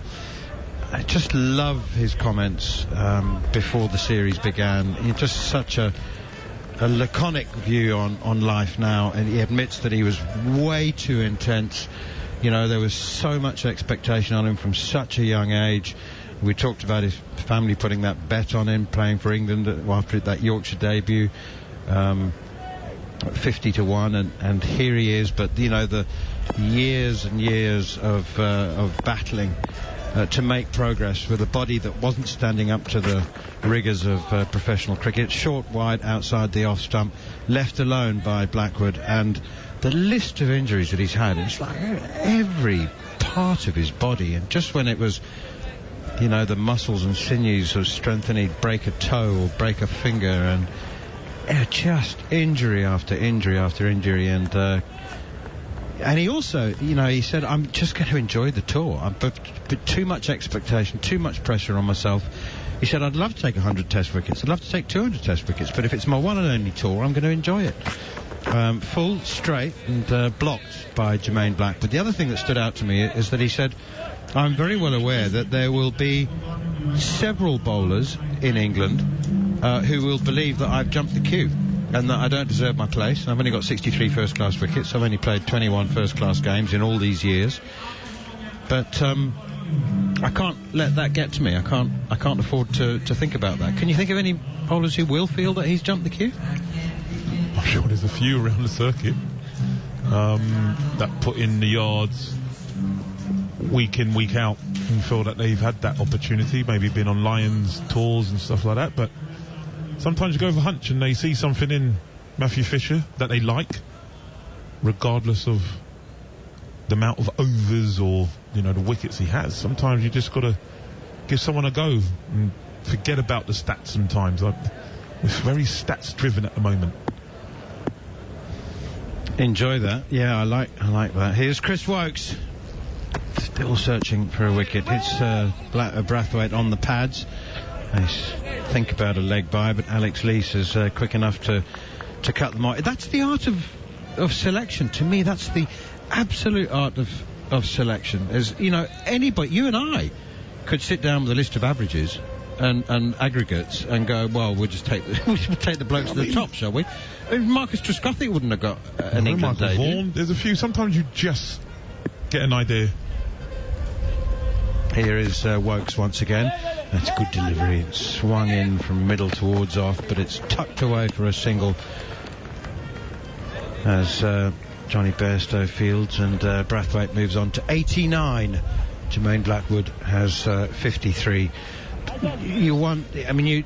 A good selector or a good panel of selectors also rely a lot on honest feedback from coaches, don't they, and other scouts? Yeah, with 100%. Sometimes you just know, don't you? There's people, we always used to have these discussions, I remember, with Nasser and stuff. There's players that techniques will be suited better for Test cricket than it is first-class cricket. Like, better players against faster bowlers and just the median dobblers in county cricket. Here is Wokes once again, flicked away behind square on the onside, and they go through for another single as Fisher fields 210 for 3. I don't think there's any chance at all of England enforcing the follow-on. Maybe a very small chance of enforcing the follow-on, but that's 98 runs away. Still at the moment. The bowlers be going, please. I mean, obviously, if you want to try and win the game, you've got to try and win the game, but the bowlers' bodies will say otherwise. Here is Wokes again, back of a length, punched by Brathwaite to cover, and fielded by Bairstow. So, actually, what circumstances would they consider enforcing the follow-on? Just if they don't have enough time to go bad again, I suppose. Yes, time. Just obviously their best chance of trying to win the game. Well, after the day, 2 days left, you're thinking you may have to chase 100 to win, maybe, or something like that. But no, they'll bat. Yeah, here's Wokes once again up to the crease, bowls full wide drivable, but left by Craig Brathwaite, and it's taken behind by Ben Foakes. Trailing by 297 at the moment, so that's, when I say 98 required to avoid any chance of being asked to follow on. Patience. I think England have been very patient, actually. We haven't. The one thing we haven't seen is the Ben Stokes rough them up with the short ball spell. It's pushed away out towards extra cover and fielded by Johnny Bairstow again, and there's no run. And I must say that it always seems to threaten to take so much out of Ben Stokes and to pop something or crack something that I don't know how effective it would be actually going 5 overs of bounces from Ben. Gosh. I mean, he gives absolutely everything, doesn't he, when he bowls? Even on this docile pitch, he's trying to, bend his back, trying to extract something from this wicket. He's trying, that old adage, if you put it in, you'll generally get it out. But on this wicket, it is hard work. He's bowled 13 overs so far. To tell him now to bowl 4 overs of bumpers may finish him off. Matt Fisher once again thunders away past us and pushed up defensively, towards mid-off, but Fisher does his own fielding, and there's no run. Brathwaite 89, Blackwood 54, West Indies 210 for 3. It's just one of those wickets, man, that I feel if the batter, his mind's right, and he's gonna bat for the long haul, like Brathwaite is doing, I think it's virtually impossible to get him out. It's going to be from a mistake. Pretty much like when England were batting, it was from mistakes where they give their wickets away.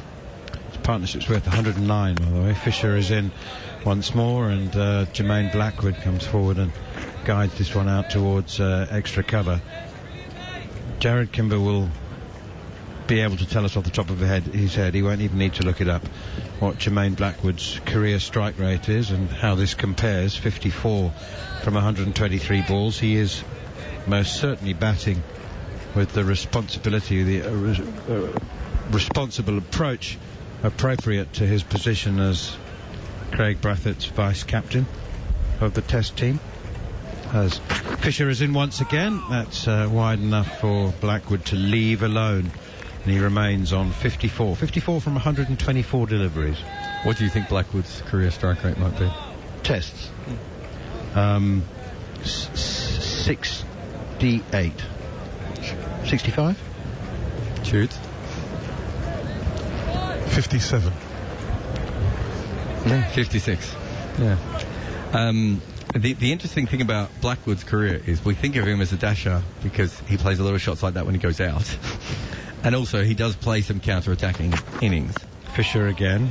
Blackwood forward, blocks, no run. I also think that number's more or less what Josh Buttler does. So there's a few players like that. But the funnest stat is something else, because he is known as an attacking player. He's played 44 tests. He's played 27 T20 matches. He spent 7 years or 6 years outside the CPL, couldn't get a game in the CPL. So he'd come into the test match and be hitting pace balls back over the head for 4 and 6 and taking on the spinners, and no one gave him a game in the CPL. For 6 years? I think it was 6 years. It was a long period. I think he played when he was young and then missed it in the middle. Fisher again to Blackwood. He looks to work it on the onside, but it ends up off a thick outside edge back to the bowler. But he's 30 and he's played 27. You know, that's how many games Kieran Pollard played while we were having this discussion. Kieran Pollard's played 400 games. It's over 500, isn't it? 500 and a lot? Just looking at a list of the most T20 senior provincial or franchise T20 games. I thought Pollard was still in the 400s, but is he the first to 500? Here is Fisher, play and a miss. Fancy getting excited about that, but that's how seldom the ball has gone past the bat. So she tried to play the back foot punch, and rather than, Matt Fisher's got extra bounce there, which is what it looked like, I would say that Matt Fisher's got normal bounce there. Yeah, with the new ball. It's not a shot that you sort of want to be playing, but again, if you are going to get a wicket, it's going to be from an error. And Blackwood nearly induced a nick there, which England will love, but it just goes through to folks. And West Indies are 210 for 3 off 86 overs. Kieran Pollard, 581 T20 games, 11,427 runs off 7,524 balls. 581 games? Yeah, it's a lot. He's actually started to slow down because when he became captain of the West Indies, I think he had some incredible years for a while, and he's pulled it back because he's actually planning series and Just have a quick count up of his T20 teams, will you? Is it still 12? I think it's... Last time I looked, it was 12. Can't be as many as Imran Tahir anyway, can it? No, I'm just looking about T20. Those T20 games, 581 for how many teams? He might well have slipped a few in the Nepal Premier League that I'm not aware of. Or that's the Everest Premier League, I think you're talking about? Yeah, right, sorry. Chopped away, Jack Leach begins another over, and it's gone straight to Chris Woakes at backward point, and there's no run. Woakes took a catch at backward point off Jack Leach's bowling in the morning session quite early on to get rid of Shamar Brooks. It was a poor shot, actually. Forward comes Brathwaite, blocking this one resolutely again out into the offside. Johnny Bairstow hasn't lost any of his zip or enthusiasm in the field. He's still running around. He seemed a bit isolated at square leg for much of the test match, but he's in the action now. He spent more time at extra cover. Certainly he's fielding at extra cover off with Jack Leach's bowling. Forward comes Brathwaite again. Steers it away defensively, no run. 17. 17. There aren't even... 17. I don't think that's the most. I think Imran Tahir or... just T20 or, teams. Yeah, or Dwayne Bravo might have him beat. Here's Leach once again, and that was pushed defensively out on the offside. Imran Tahir, I mean, I know this for a fact. He found it quite amusing that he was known early on in his international career as a guy with the most teams on Cricinfo biography. And so some of his, I mean, you know, I think he includes his brother's Garden 11 in one of them, you know, and he's got sort of Leicestershire second 11 in there, and so that list, his list is like over 30. I think it's 34 teams. Here is Leach once again, but not all of them are serious. That's left alone outside the off stump. 210 for 3. How many teams are on your Cricinfo biography, Alex Tudor? I would not know. I wouldn't know. There wouldn't be that many. Sorry, second 11. Sorry, second 11. England. MCC ground staff. England A. What clubs? Spencer Cricket Club. The Cavaliers up in the Notts Prem. I think that's it. Essex. Yeah, of course. And Essex second team, yeah. That's it, I think. The DJ's doing his bit to try and get a bit of atmosphere going. There's no shortage of atmosphere. It's just a lot more English than it is Caribbean. Here's Matt Fisher continuing. Forward comes Blackwood again. He is looking very solid in defence.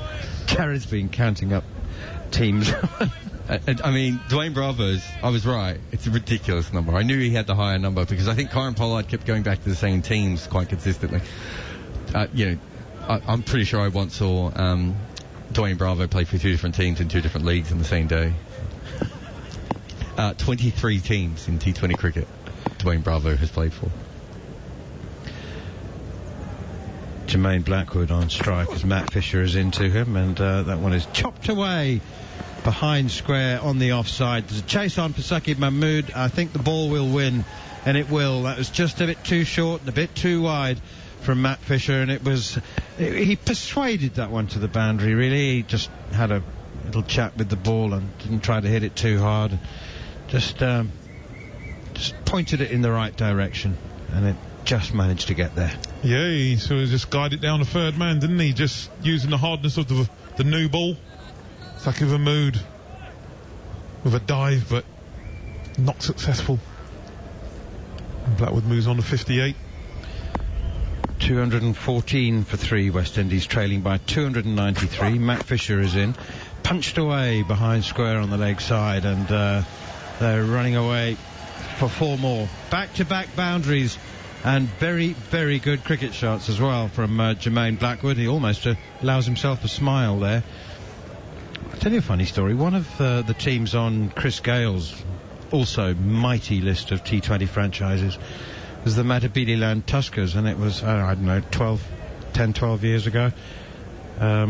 Zimbabwe Cricket asked if I could help them to get a couple of international pros, international stars, to add a bit of lustre to their T20 league. And I thought, well, I'm going to head for that. I'm going to go straight to the top. And I don't know how I managed it, but I got a number for Chris Gale, and I thought, well, at least I can say I tried. And he said, when is it? So I gave him the dates, and he said,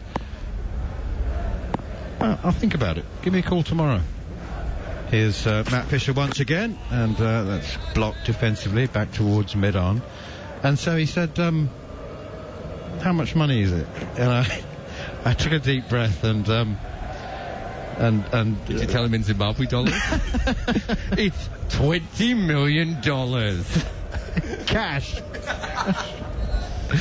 I gave him the number, and it was like twice what the budget was for anybody else. And there was a long silence on the end of the phone, and I was just waiting for the click, the hang-up. Fisher on the into the crease again blocked defensively up towards mid-on. And what seemed like 30 seconds was probably no more than 5 or 6. And he said, I'll need a suite. And I'm thinking, what? Oh, a hotel suite, right? Okay. I said, I think we could probably do that, Chris. Cut a long story short, he arrived and he scored a brilliant 100 against modest bowling, must be said. Here is Fisher again, and that's right up in the block hole. That's a good Yorker, and that's a good way to finish the over from Matt Fisher. You're listening to exclusive live ball-by-ball commentary of England's Test Series in the Caribbean. It's day 3 of the second Test match. Another quick word from Jared Kimber with the West Indies grinding their way towards the follow-on target, and then it'll be Mark Nicholas for the next 20 minutes. Just want to finish that conversation and say Imran Tahir, 20 T20 teams that he's played for, so he even got around in the T20 space there. That is.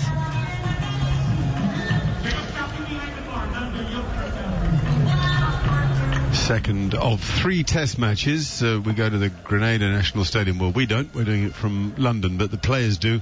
March the 24th to the 28th for the 3rd Test in the series. 2 days left in this game. It'll take something to get a result out of it. So resilient have the West Indians been today. That's a touch short from Jack Leach. Cut away, but there's a sweeper out there. So just a single from it. There's been so many singles today. I'd be fascinated actually to know how many singles today. You know, given we're having fun in games with all sorts of stats.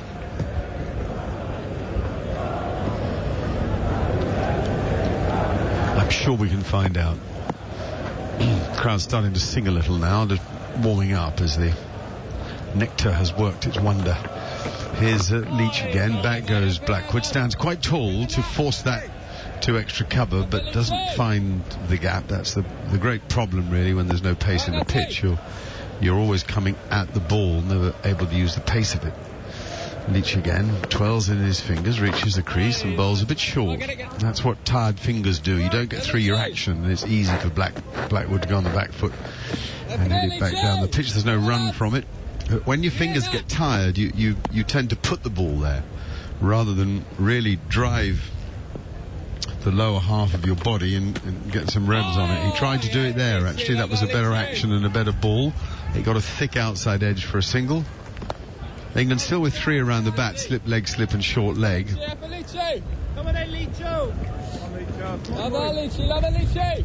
Leach with the new ball is an altogether different threat, because there should be more bounce and of course more purchase of a prouder seam. We shall see. 2 slips, still far too narrow for me, those 2 slips. That's a lovely delivery, right on the money, and played quite well defensively by Brathwaite, who's got to 90, by the way.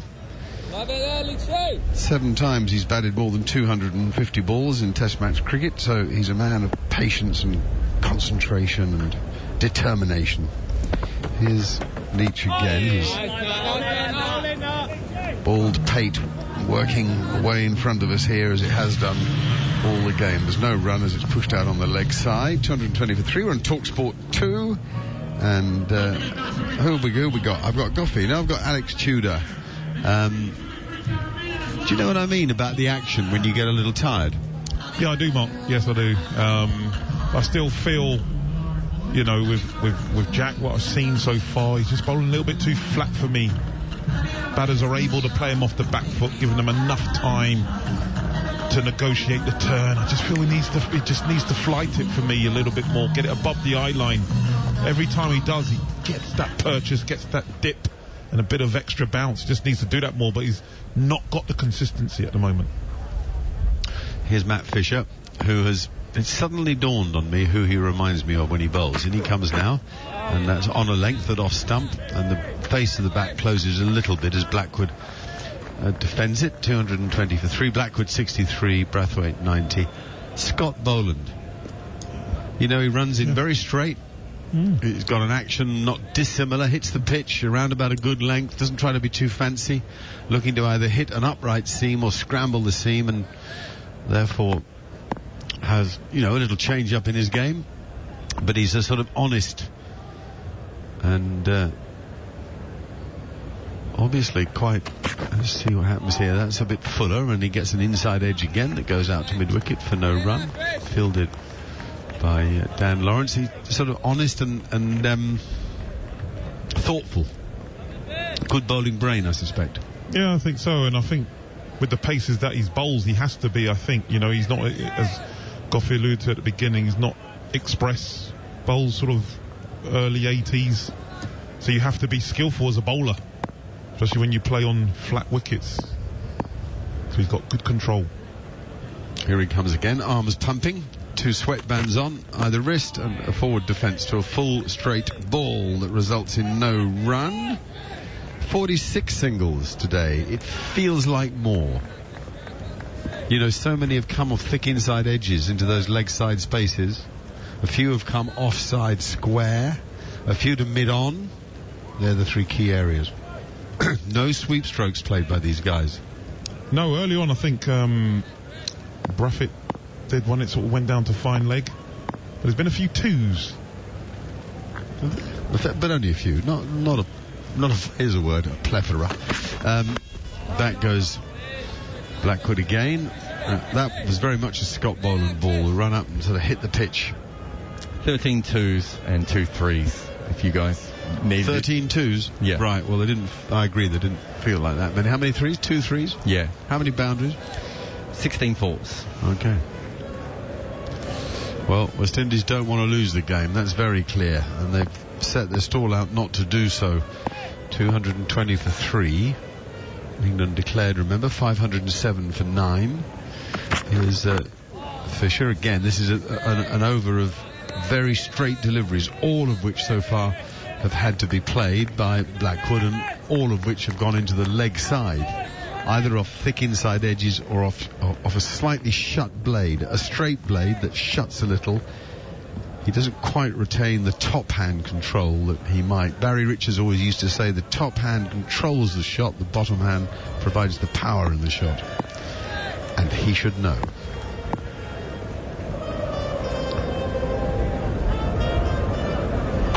Fisher again. Same thing. Now that's beautifully done. Barry would be pleased with that. We saw the full face of the blade and it went to extra cover. Off the back foot, and there's no run. 220 for 3. Game day with loads of football across the station. Best place for your Premier League fix on Saturdays is Game Day. From 11 a.m. we've live and exclusive commentary of Arsenal's trip to Aston Villa. Adrian Durham is around the grounds for the 3 p.m. games, and then it's 5:15, the FA Cup quarter-final. Manchester City and Chelsea. All live on talkSPORT. Darren Gough has slipped into the seat.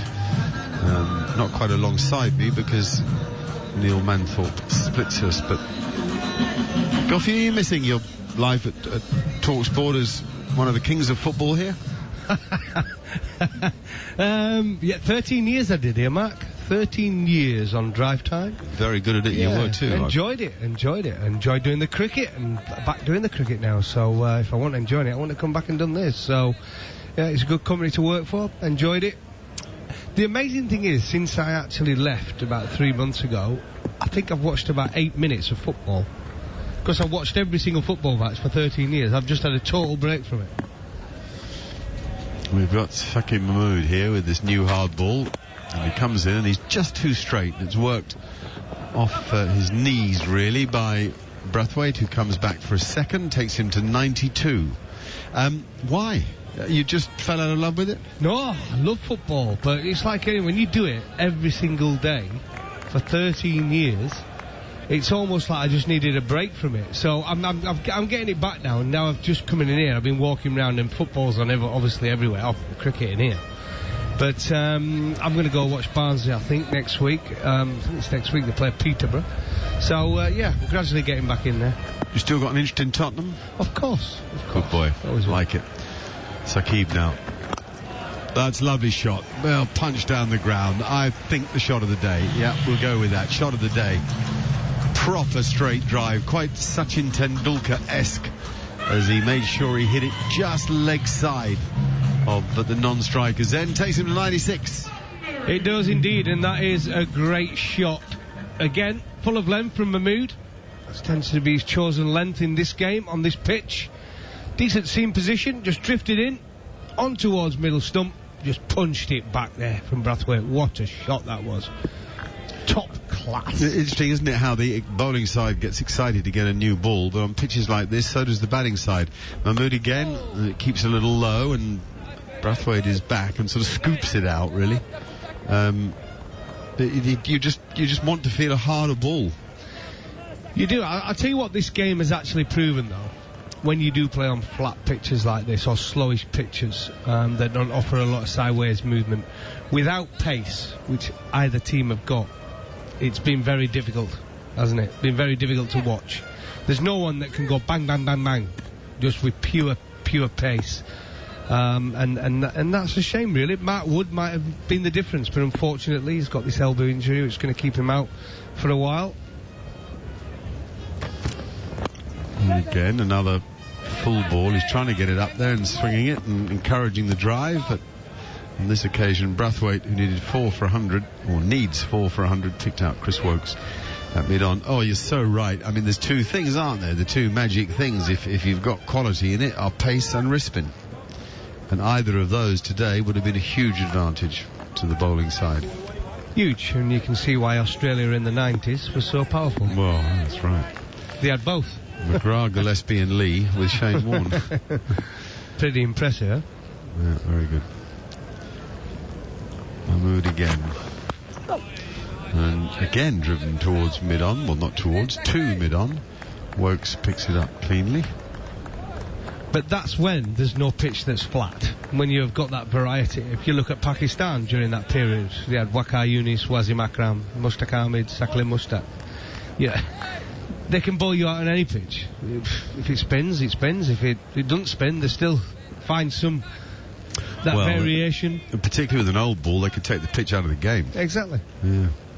Makes such a difference. Final ball of this Mahmood over. Playing very comfortably now is Brathwaite on the back foot.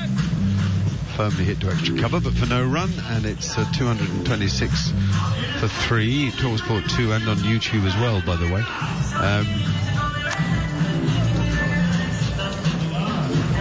Getting some nice views now of the seas and beaches, and a reminder of what a special place. In fact, the whole tour to the Caribbean is a good one. You don't go to a bad place.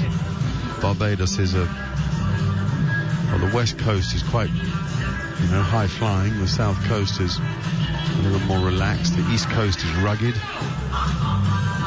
Well, the waters are different. On the west coast, the water's very calm. Down the south, you get a few breakers, and on the east coast, it's really made for surfers. Terrific place, terrific people,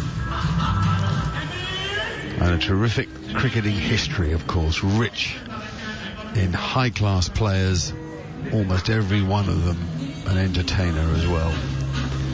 And after all, that's the point of the game, really. You want to win the match, and if you can do it while you entertain your audience, well, you're ticking the boxes. Leach, 31 overs, 1 for 74. Will continue. England would have hoped for 2 or 3 from him today, and a couple from the seamers, and 6 or 7 down, but that hasn't been the case, so well as Brathwaite played in this partnership now with the Blackwood. They've put in 125. 283 balls faced. It's been hard work, but they've done well to hold off England. So, Lynch it'll be. Leach, I should say, Lynch.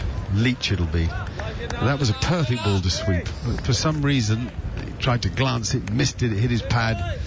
And it was a well outside leg stump, and a nice length, and he just got in a mess, and he was neither sweeping nor slog sweeping nor glancing.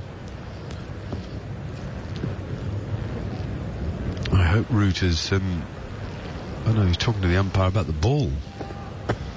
Well, it's a pretty new ball. The maker's name is still very clear.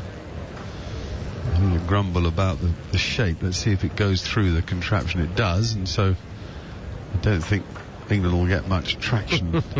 Joe Root tried to get another new ball, but failed to do so, which means that Jack Leach will continue with the ball he had anyway.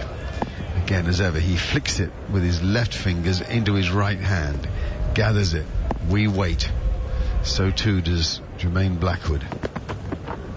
And it's very leg-sided, and it goes off the pad to square leg, who's about 5 yards behind the square. I'd move that leg slip exactly to where that ball went, to a squarish leg gully. And I would have silly pointed as well, given the bounce the new ball should get. It's better when he bowls it slower like that, and it's worked off the splice of the bat to that same fielder behind square on the leg side. And there's no run in that either. 3 dots then for Leach to start this over.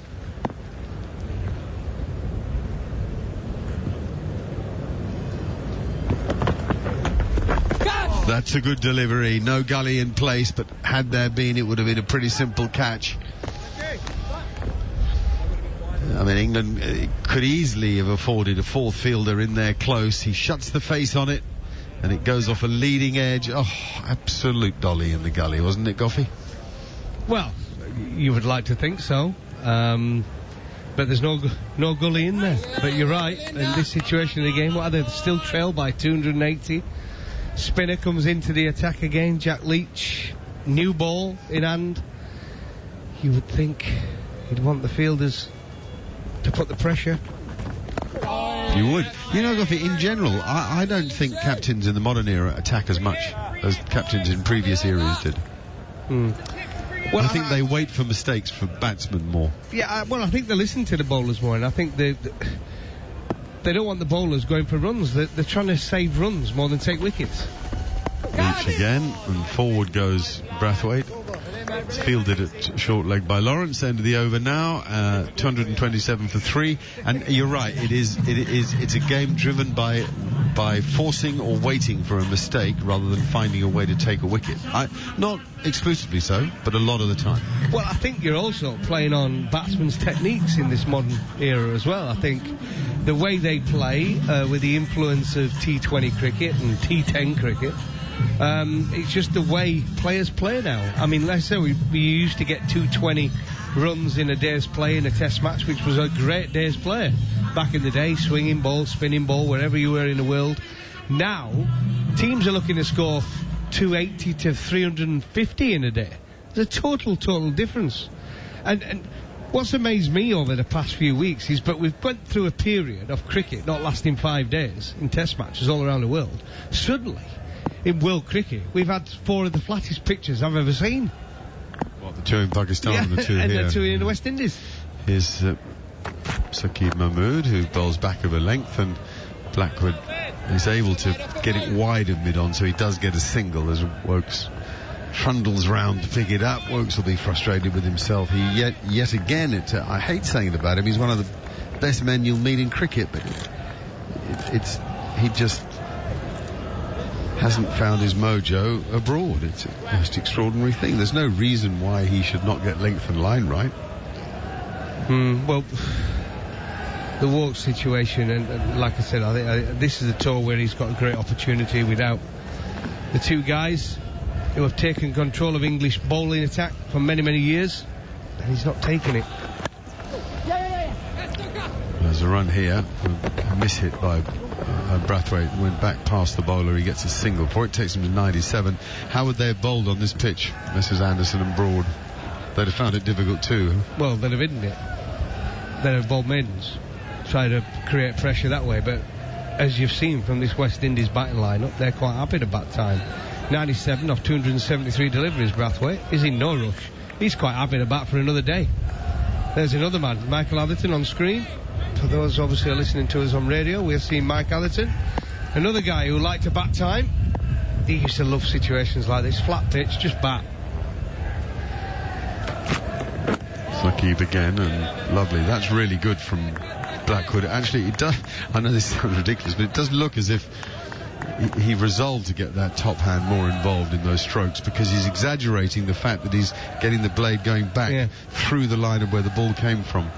Just on that Anderson and Broad situation, you know, they'll be sat at home now thinking, I'm glad I didn't go, because I think if they would have bowled on these 2 pitches, yes, we never know, they might have knocked West Indies over, but if you imagine they went through, like the bowlers have struggled, the seam bowlers, and they went through this tour without getting a wicket, that had been called for them to retire.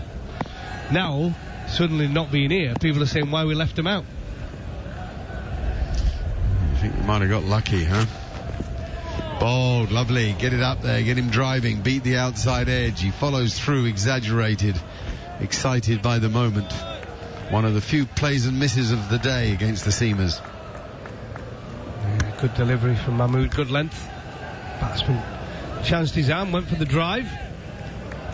Just a little bit of movement, that's all he has to do, just a little bit of movement. The only surprising thing about that last delivery is, but it didn't catch the outside edge, because there wasn't a lot of movement there, was there? Root at first slip and Crawley at second slip. They're the ones waiting for that edge. Bowden, yes! Cracking delivery, a fast swinging Yorker. And Saqib Mahmood has a test match wicket. Absolutely superb. We were talking about it. He's been bowling around that 132, 133 mark. This one, 136, an effort ball. Oh no, an effort ball, but I think it looks like he's overstepped the mark. It would have been his first test wicket, and the umpire's called no ball. Oh, I'm distraught for the kid. Not for 31, he's got 13.4 overs. That extra bit of pace, overstepped the mark, perfect Yorker, knocks the off stump out, and it's a no ball. Oh dear. Well, seeing the replay of it again, and it is, it is a no ball. Yeah. Oh. Yeah, he has to have some part of the foot has to land behind the line, even if it was only a millimetre's worth, but in that case, all of the foot landed over the popping crease line, so definitely a no ball Oh, I do feel for the lad too. Well, my old bowling coach would have said, get back. He Who's that, Steve Oldham? Oh, absolutely. S.O. He'd have been oh, dear me. No ball. Crease is there for a reason. Stay behind it.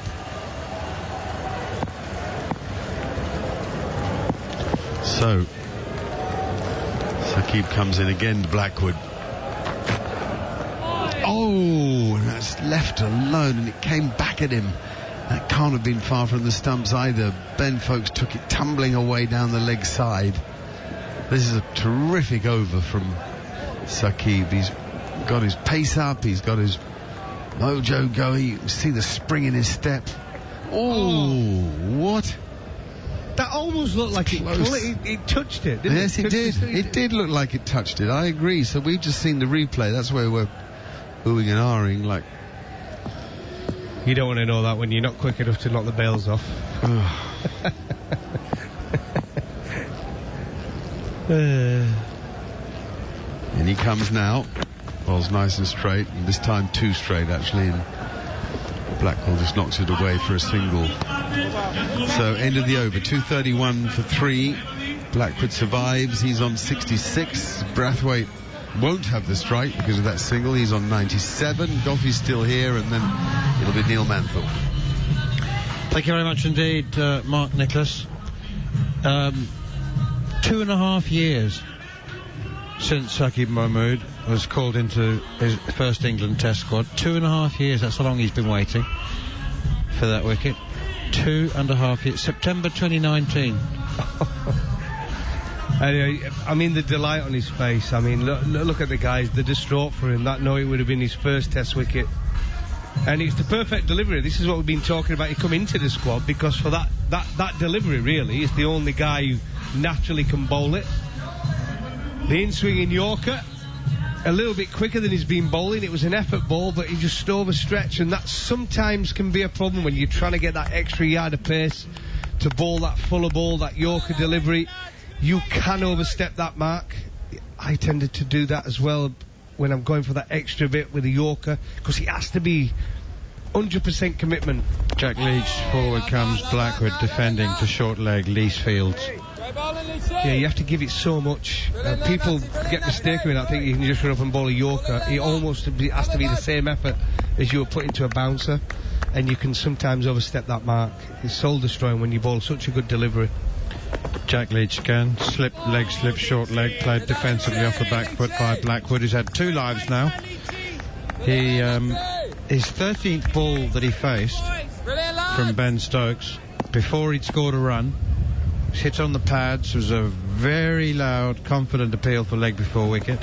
Here's Leach once again. Forward comes Blackwood, playing defensively, and the on-field decision was not out. And after 12 of the 15 seconds, England are allowed, all teams are allowed to call for a review. It was Stokes himself who said maybe it was missing leg, and they didn't go for the review. Here is Leach. Forward comes Blackwood again, playing defensively back to the bowler. And then galling with a capital G. The Hawkeye replay was shown on the big screen, and it was... the ball was seen to be hitting leg stump. It would have been out if England had reviewed. Punched off the back foot now, out towards extra cover. Matt Fisher fields, and there's no run. Blackwood remains on 66. So that was his first life on naught. I think we can call it a life, even though it wasn't actually a drop catch, but it's certainly a moment of extreme good fortune. Last ball of the over, Leach in bowls. Blackwood forward, and it's off the inside edge. Just past leg slip, and Dan Lawrence stuck out his left hand. I think it was quite a long way past him, actually, to be honest. And then on 65, bowled off a no ball. So 233 for 3 the score remains. I don't recall you spending very much time, squad time I call it, when you're not in the starting 11, but you're with the team. I think you pretty much played. Maybe at the end of your career you didn't play in a couple of games, but I mean, these days in large COVID squads, Saqib Mahmood's been waiting 2.5 years for his Test debut, dreaming about that first wicket. It's just hard to digest, isn't it? Oh, well, it must have been very difficult, I would say, especially the last 2.5 years when you've had the COVID restrictions, the bubble restrictions, and some of these guys who have been on tour after tour after tour and not got a game. I mean, you look at Craig Overton, who has been travelling around with the squad. You look at Matt Parkinson, he had a break. Now they've given Don Best that break where they thought he wasn't going to be number one spinner, so they give him a break this winter and took Parkinson again back to the Caribbean. So these guys are just travelling around with the team and never playing. Got to put it out of his mind. I know it would be hard, but it's Saqib Mahmood once more running in from the Sir Curtly Ambrose end. Bowls back of a length, nudged away behind square on the leg side to Lees, and there's no run. Jared Kimber.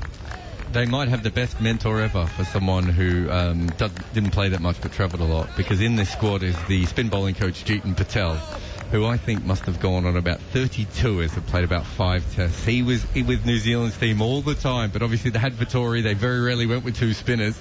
It wasn't really till he started playing for Warwickshire that he started playing a lot of cricket. He was on every tour, just never played anywhere. It was ridiculous. A good tourist then, wasn't he? Oh, brilliant tourist. They always said that about Tim May, didn't they? Take him on the tour, he's fun anyway. Saqib Mahmood once again, and has pushed straight back to the bowler, and there's no run. But on a serious note, semi-serious note anyway, there have been players who have gone on a couple of tours, haven't played, and haven't been picked again because they were bad tourists. It's true, isn't it? Oh yeah, I mean, you've got to be a good tourist. Is that a Graham Swan reference? Well, he didn't play for a while, did he? I mean, and that was the reason. I think he admits it now. I mean, when he went on that first tour to South Africa, he didn't play again for a while, but when he came back, he was a better bloke and a better bowler, and he went on to have a great career. A great career. Here's Saqib Mahmood once again. We've got the man on the short, the straight drive, short mid-on now. Saqib Mahmood, it bowls perfect delivery actually. It's full and straight, middle and leg, and it's clipped away nicely by Brathwaite, who moves on to 98 with that single. I'm not talking about, throwing televisions out of hotel room windows, bad tourists. I'm just talking about the sulky, grumpy... Tuffers did that, but he was a good tourist. He was a great tourist, and he did that plenty of times. Did he? Tuffers did everything. Nothing much he didn't do on a tour, but he was a good tourist, Tuffers. I was just thinking of those kind of sour, grumpy guys who, just like energy extractors, of which we can all disappear into on a bad tour. That's pushed defensively out to mid-wicket. Alex Lees fields, and there's no run. Jermaine Blackwood, 68. Craig Brathwaite, 98. I'll tell you what I think's wrong with the modern game is, but now because they don't play the warm-up games, the teams pick before they even get there, and that's what I disagree with. Do you know when you used to go on an Ashes tour, you had 4 or 5 games before the first test, so if someone wasn't getting a run, he didn't play in the first test, right? But I think now they pick the team for the test match before they even get there, so they know who's going to play and who's not going to play from the moment they take off at Heathrow. Here's Saqib Mahmood once again, 2 slips in a gully, and he goes full and straight. You have to commend him for attacking the stumps, He really is bold. He's not been afraid at all. He's been fearless in terms of being driven. And that one is just pushed defensively out on the onside. You're absolutely right, Goughy, and the reserves are told quite obviously. They never get a game. No practice games in between. They're just there, just to carry drinks. You can't even compete for a place. No, can't compete. And there's no practice games in between the tests, so you only come in if someone gets injured or someone's had an absolute shocker for 3 games in a row. Here's Saqib Mahmood once again. Cannot be faulted for approach or effort. And this time he's just slightly back of a length, maybe thigh pad height, tucked away nicely off his pads. And the runs are flowing more easily now for the West Indies, certainly than they did in either of the first 2 sessions of the day, when just 125 of them were scored. But Jermaine Blackwood has now moved on to 70 from 161 balls. Craig Brathwaite 98 from 276 balls. I mean, it's all looking quite painless and unproblematic for the West Indies at the moment. We have to remember that they're still 271 runs behind. Oh dear. Do you know, it's one of them. I mean, most people, if they were turning it on for the first time, would probably want to turn it off, right? But I think when you've been around like we have for many, many years and played it, I'm actually quite enjoying it. It's a proper battle, isn't it? For the bowlers, you can see the frustration. Leach, new over, blocked by Brathwaite, no run, 236 for 3. You can see the frustration. You know Jack Leach, because we know these guys as well. We know Jack Leach is needing a performance. You can see he's a bit edgy. He's come back with a new ball. He's almost trying too hard. Mahmood's desperate for that first Test wicket. Here is Leach, and that's... Oh, it's a delicate shot. It's steered away down towards third man. This will be his 100. Craig Brathwaite brings up his 10th Test match century with a delightful late cut, skillful, deft, and he's got his helmet off, and he's acknowledging a standing ovation, not just from his teammates on the change room balcony, but from the entire crowd, which is dominated by English supporters, but they have appreciated this effort as much as anybody and everybody else. Yeah, it's well played from me. I mean, Brathwaite showed terrific patience. He's stuck to his strengths. He's waited for that delivery to play his strongest shots. 100 of 278 deliveries. West Indies up against it still. A long way behind, but 238 for 3. Leach, and again, little sweep shot, and nicely played by Brathwaite, but he's gone straight to Johnny Bairstow's in an interesting position. Not quite at 45 degrees, and maybe 2/3 of the way back to the boundary, a little bit squarer than 45 degrees, so he's backward square leg, but maybe 35 yards from the bat, 40 yards from the bat, and he fielded it. He was in the right place, however unorthodox it was, and there's no run. This time he's forward blocking this one from Jack Leach out on the offside. Leach knew, I think, from judging from his interview before the start of play today, that he knew a lot was expected of him. Here he is once more, tosses that one up a little bit. That's better, given that one just maybe not above eye line, but not quite at... Oh, no, it was 90 kilometres an hour, so it shows how quick he's been bowling. Well, yeah, it's been proven when he's bowled it below 85 kilometres per hour, he's actually turned it more. Here he is. That's a good delivery. It is nudged out square of the wicket on the offside, but it was a good length. It brought the batsman onto the front foot, and it hit the outside half of the bat. But no harm done. It trickles to backward point. Brathwaite 100 not out. Jermaine Blackwood has 70, and the West Indies are 238 for 3. Have we worked out what the badge is on his chest yet? I've not quite worked that out. It's like a picture of his family. It looks like a Blue Peter badge, doesn't it? I think it's actually a picture of someone in his family, isn't it? He's got grandparents, isn't it? Yeah, it looks like it on his on the little badge there. Yeah, he doesn't always wear it, but he's been wearing it a lot more recently. His grandparents passed away last year, didn't they? Yeah, so it might have been when they passed that he started wearing it, and I think he asked West Indies Cricket if he could do it, and they were completely fine with it. Oh, special. I'm glad to hear that the ICC were fine with it, actually, because they're pretty strict about emblems and... Oh, right. They may not know. Shh. Okay, we'll keep that between ourselves then, shall we? Remember when Faf du Plessis got fined for having the wrong colour shoelaces more than he did when he was actually tampering with the ball by the ICC? Good times. And that's a true story, ladies and gentlemen, boys and girls. Faf du Plessis was fined more for having coloured shoelaces, brightly coloured shoelaces, it must be said, than he was when he was caught applying the minty saliva to the ball. Down the leg side now, Ben Stokes. He'll make something happen. He always makes something happen, mostly anyway. Should have been fined for being that A.B. de Villiers music video. That was his real crime, Faf. Music video? You've never seen A.B. de Villiers' music video? His Christian rock song? No. Oh. Well, you ought to. Is that another one? He's gone for the IPL market? No, this was before the IPL, I think he did Bravo it, No, well before the IPL. It's a song he wrote himself. Here's Ben Stokes once more. Forward comes Jermaine Blackwood, pushing up towards mid-on, and Jared Kimber's nodding now. Yeah, like you understand the lyrics, right? I mean, I've heard the English lyrics. There's a bit of Afrikaans in the middle of it, isn't there? It's quite a high budget music video, but Faf is the sexy cricketer in it for no reason. Isn't there topless shots of Faf in a change room or something? You can't go more than 10 minutes without Faf whipping his shirt off. That is true. For whatever reason that he can think of. He probably didn't have to be paid. Sure he would, didn't. There's Stokes once again and steered away to backward point where Leach fields and there's no run. And when he was in that video, he was like a second 11 player at Lancashire as well. It wasn't the Faf that we know now. I played against Faf when he played for Lancashire. He was second 11 player, wasn't he? Yeah. I'm not No, he made it into the played the first team. Yeah. Oh, no, I know he got... But I'm saying he played in the seconds for a long time. Absolutely. He was I'm not sure I'm allowed to say this. He was thinking about qualifying for England. He probably wasn't good enough at the time.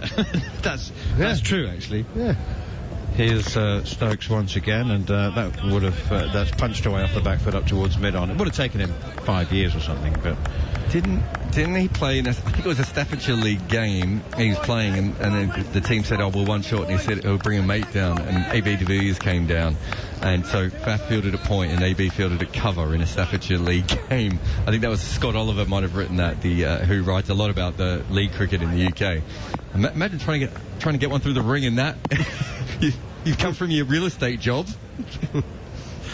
Here is Stokes once again, and as punched straight back to the bowler. Stokes fields it one-handed, coming down with his right hand. You can tell where he's from there. Real estate. Real estate. It's an estate agent in this country.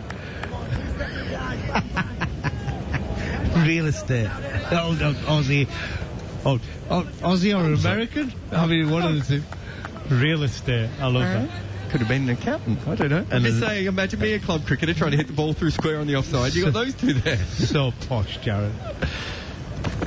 The second slip's gone wider now. It's a slight change. Full and wide outside the off stumps. Left alone by Jermaine Blackwood. He remains on 70. 238 for 3 from 97 overs. Just before we head back to Barry Wilkinson, I am obliged to remind you that at the end of each day's play we bring you the very popular Following On podcast in partnership with the ECB.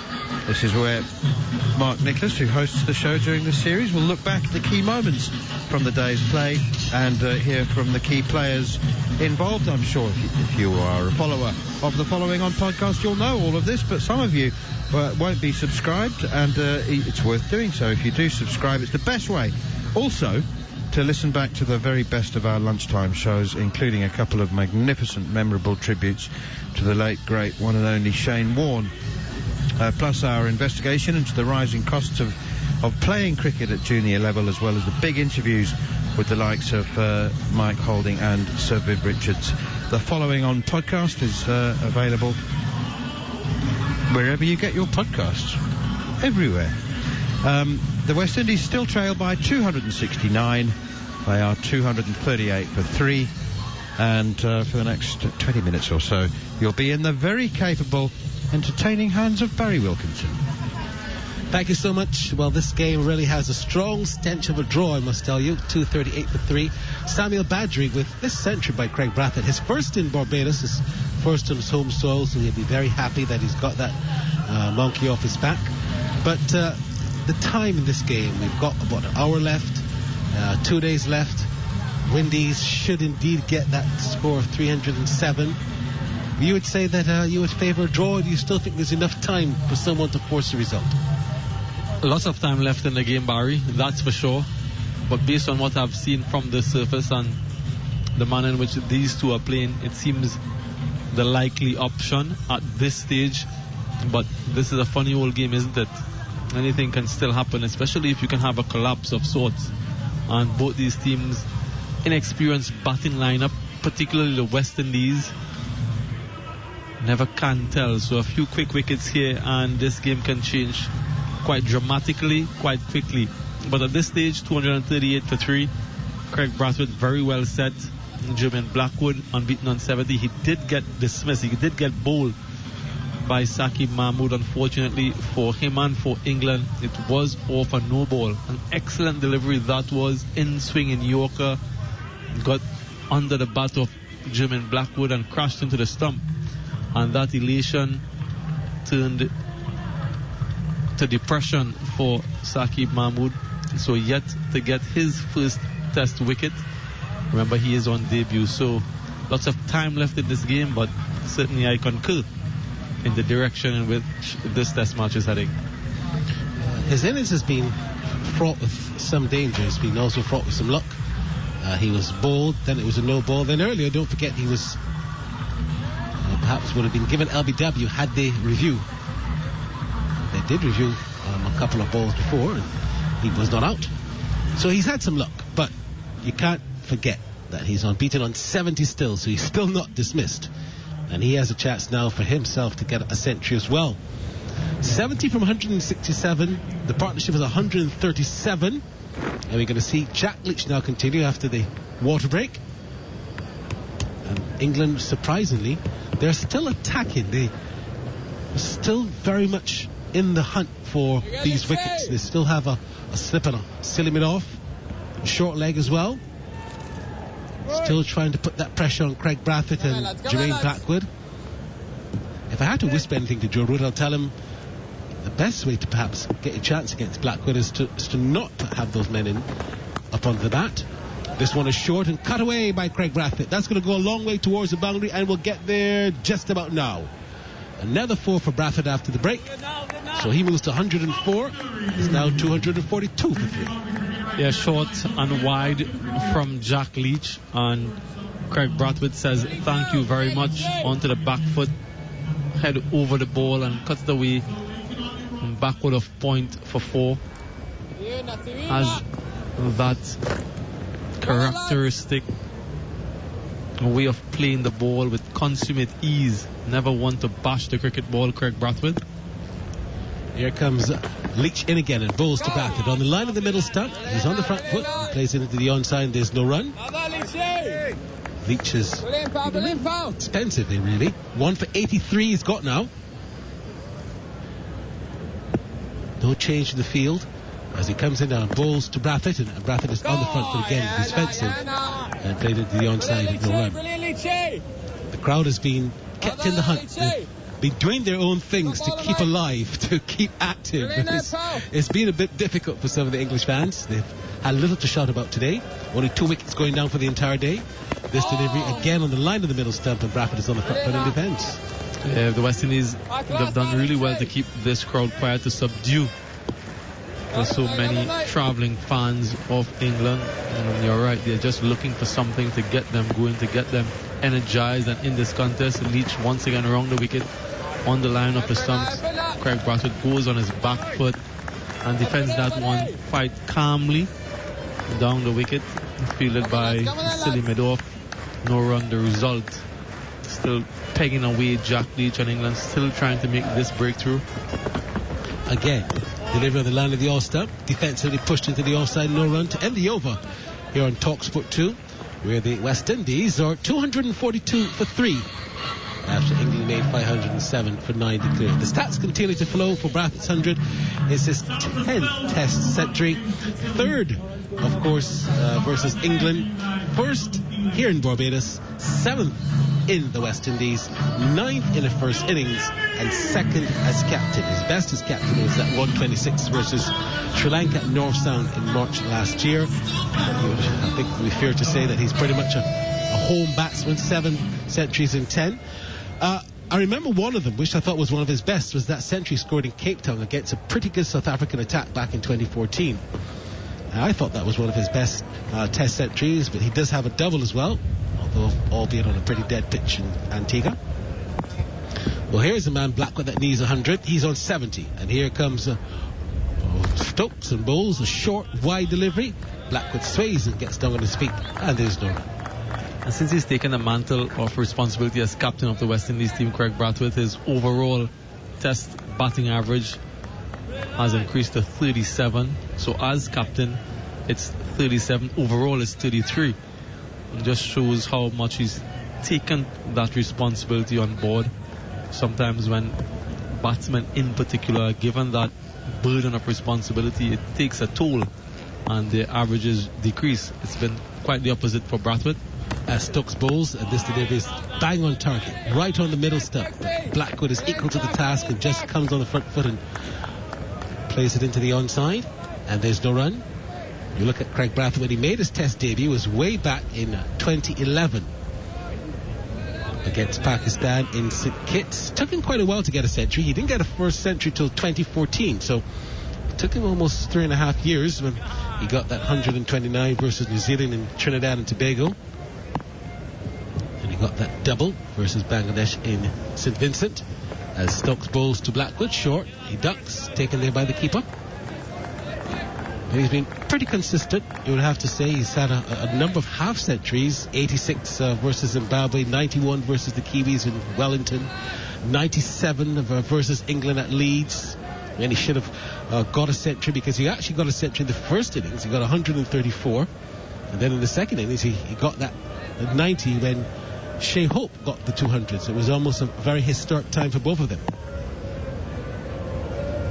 Here comes Stokes in again and bowls to Blackwood, who's getting a short ball, rides it, and plays it into the offside, and there's no run. And of course he did get that magnificent 276 here a few weeks ago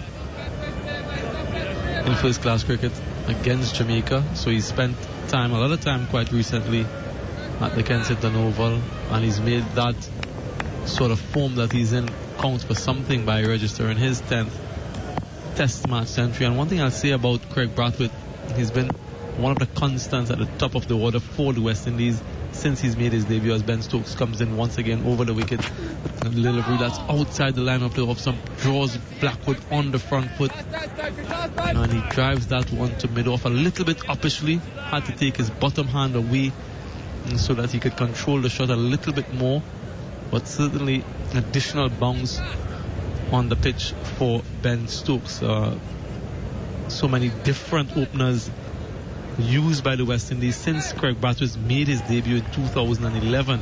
We're in 2022, some 11 years later, and he's still performing at the highest level. He's the captain, scoring hundreds. It's really a testament to his character. Stokes in once again, this time Blackwood on the back foot, pushes this one to short mid-wicket, no run. So the over ends. 99 overs have gone in this contest for the West Indies, and they're 242 for 3. They trail by 265 runs in this session here, with the batsman Brathwaite on 104 and Blackwood on 70. What a partnership this has been. Could have been worse. Could have been a time when the West Indies could have lost a trickle of wickets, but instead they have been propped up by the two most experienced heads in this side. Blackwood is no spring chicken either. He's been around the grounds for quite some time. I go back to 2015, 7 years ago, right here against England. He also had a very crucial knock for himself and Darren Gough that beat England here at Kensington Oval. I mean, these two have been playing against this England side for a while, and it's good to see them bearing some fruit in a more consistent fashion. Yeah, he had 85 and unbeaten 47 in that 2015 knock in the third test to win that game and draw the series 1-1.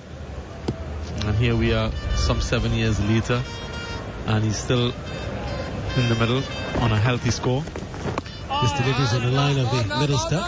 There he comes forward and on drives, and there's no run. And there's a change of strategy here now for Jack Leach. He's operating over the wicket for the first time in this test match. I think maybe for the first time in this series. A very open stance from Craig Brathwaite so that he can access the ball and he can get that better line of sight once again over the wicket.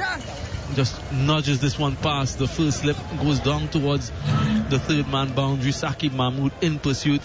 He will cut it off to the result. But a change in angle from Jack Leach, and they should be trying everything possible to get a wicket here. And that change in angle almost brought about something, but very much in control of that one, Craig Brathwaite. Yeah, a lot has to do, I think, with the open stance. He's been able to get a better feel for the ball. This delivery is pitched aside the line of the leg stump. He doesn't play a shot, lets it hit him on the pad. I saw a coaching video with your good friend Dwayne Bravo. I don't know if you saw that coaching video on IG, teaching batsmen how to sweep. He's saying once the ball's outside the leg stump, you're safe. And that was just personified by Craig Brathwaite, because that one was outside the line of the leg stump and he virtually kicked it. This one he's playing back to the bowler, and there's no run. Leach is quick with the ball, spins it from hand to hand. 244 for 3. Bradford is 106. And here comes Leach now and bowls to him. And this time he's getting the ball down the leg side, turns it to the short fine leg, can't score. With the West Indies still trailing by 263 runs, one ball short of the 100th over in this contest in terms of the innings of West Indies. As Leach is back to his mark again and bowls to Bradford. And Bradford is again getting the delivery on the random leg stump and plays it just in front of him to end the over, where the Windies were 244 for 3. So Bradford 106, Blackwood has got 70. This has been a very good partnership, and I think England, when they batted, we saw partnerships from between Lees and Root, then we saw Root and Lawrence, then we saw Stokes and Root. They batted in partnership throughout, and that was one of the wonderful features of the innings from England. And I'm just thinking that the West Indies have just taken the page out of that book and are doing the same thing, just trying to nullify this game into perhaps a draw, or perhaps even if they just get close enough to that total of 507 if they can get there. It's been some 5 hours since England last got a wicket in the West Indies first innings. That's a long time ago. They've been toiling tirelessly, relentlessly, but without much success. Ben Stokes comes in once again from the Malcolm Marshall, and another short delivery. Jermaine Blackwood takes evasive action, watches that one go through to wicketkeeper Ben Foakes. No run. But they've tried different things. You have to give them credit where credit is due. It's not due to a lack of effort. They've tried some short stuff. They've tried different angles. Jack Leach has bowled from both ends. He's rotated the bowlers quite well. Joe Root, different field setting. But it's just a placid surface. Nothing in it for the bowlers. Stokes comes in again and bowls to Blackwood, and Blackwood is turning this out to the mid-wicket area. He'll get a run, might get 2. He takes the first one quickly, turns for the second as Lees picks up, and they get 2 more runs. So it's Blackwood's turn now to try and get close to that 3-figure mark. He's on 72. We've got how many overs left, Sam? Your eyes are better than mine. 16 overs are left in the day's play. It's now 20 minutes, just gone now, 20 minutes past 4 o'clock local time. And still got a lot of time left in today's game and the match generally. And I wonder what the crowd is going to be like tomorrow. I know the first 3 days mostly sold out, but usually now for Test cricket you usually wait till the 3rd day or the 2nd day to see if you buy a 4th day ticket. As this delivers at the line of the off stump and is pushed to the cover point and there's no run. Of course, Barry, tomorrow is Saturday, and you'd expect more of the home fans to come in to bolster the support for the home team. Vastly outnumbered over the course of these 3 days so far. I don't anticipate that will change tomorrow, but at least we'll see some more local fans coming in. Well, we should. Tickets have been slashed to 50%, 75% discount for senior citizens. As Stokes bowls, this delivery is full. Yorker length, dug out, well played out to the onside, and there's still no run. Just reading some news with regard to that 3rd test in Grenada. The decision has been made to allow fans vaccinated or not to come to the stadium in an attempt to get more people at the venues. Not only for the cricket, I think it's a rule change made by the government for public gatherings. And so hopefully that brings more fans in during the course of that 3rd test match. Stokes charges it again, passes on Pine Dugan and goes to Blackwood short, and Blackwood is cutting this sweetly. That's gone over the cover area. Has it gone all the way? No, 1 bounce for 4. Yeah, short and wide from Ben Stokes. He's done it a couple times in this over before, and Blackwood was just content to allow it to go through to the wicketkeeper. Not this time. Deliberately over the top. Couple bounces into the boundary for 4. But very much in control of that shot, Jermaine Blackwood. He's been quite restrained throughout this innings so far. Exercised tremendous patience and discipline. Moves on to 76 now. 250 came up for the West Indies with that boundary. That's Stokes Bowles for Blackwood again on the line of the middle stump. He had to defend that and defended it well with soft hands to the backward point area. No run to end the over, where Windies are 250 for 3 with Blackwood on 76 and Bradford on 106, following England's 507 for 9 declared. This partnership swells to 149 of 344 deliveries. Bradford and Blackwood at the center of the wicket, just having a conversation. They touch gloves now as they each return to their respective positions. Craig Bradford at the striker's end, Jermaine Blackwood at the non-striker's end. And Jack Leach will continue over the wicket from the Joel Garner end. He's still looking for some bits of inspiration. The English bowlers has been a day of toil, a day of tremendous test for their durability and their consistency as well as their endurance. And not much to show for all of the effort so far. 2 wickets falling in the first session. Nothing thereafter. Leach is going to continue. He's going to start now his 37th over. And here he comes in now. Bowls to Bradford, and Bradford gets the ball that's wide down the leg side. He's not tempted to play. Takes it on the pad and it blew to the onside. Yeah, there's been tremendous discussion about the West Indian spin bowler Versamy Permaul and his lack of wicket-taking deliveries when they bowl. But Jack Leach comes in once again around the wickets, outside the line of the leg stump. Craig Bradford allows this one to hit him on the body, and no run the result. But Jack Leach too hasn't been able to be penetrative throughout the course of this innings. Into his 37th over, 1 wicket for 85 runs. Comes in once again around the wicket. Delivery that he's had to play at. Craig Bradford outer portion of the bat and just dribbles away on the offside. Zach Crawley retrieves it, no run the result. But Jack Leach has maintained a certain level of control throughout his bowling spells. Hasn't been able to get the wickets, but he hasn't been hit as well. This one is missed by everyone. Craig Bradford shouldered arms, missed him and missed the wicketkeeper completely, and goes away to the boundary. 4 byes will be the result. A difficult one for the wicketkeeper Ben Foakes to take. He would have been unsighted by Craig Bradford, and bowling into the rough, it will never be easy for him. Yeah, you tell me that Ben Foakes, so it wasn't you, I think it was on camera, about how good a keeper Ben Foakes is, but he's now in double figures with byes. Not quite sure he's kept his eyes on the ball quite a lot in the innings so far. That should have been taken. Well, here comes Leach in again now, and bowls, and this time Bradford is playing this off the pad to short fine leg. No leg by there for the West Indies. 254 for 3. And halfway stage of the runs, they trail by 253. It is 254. Leach a little short of his century as well. He's on 85. As this delivery again down the leg side and taking the other pad.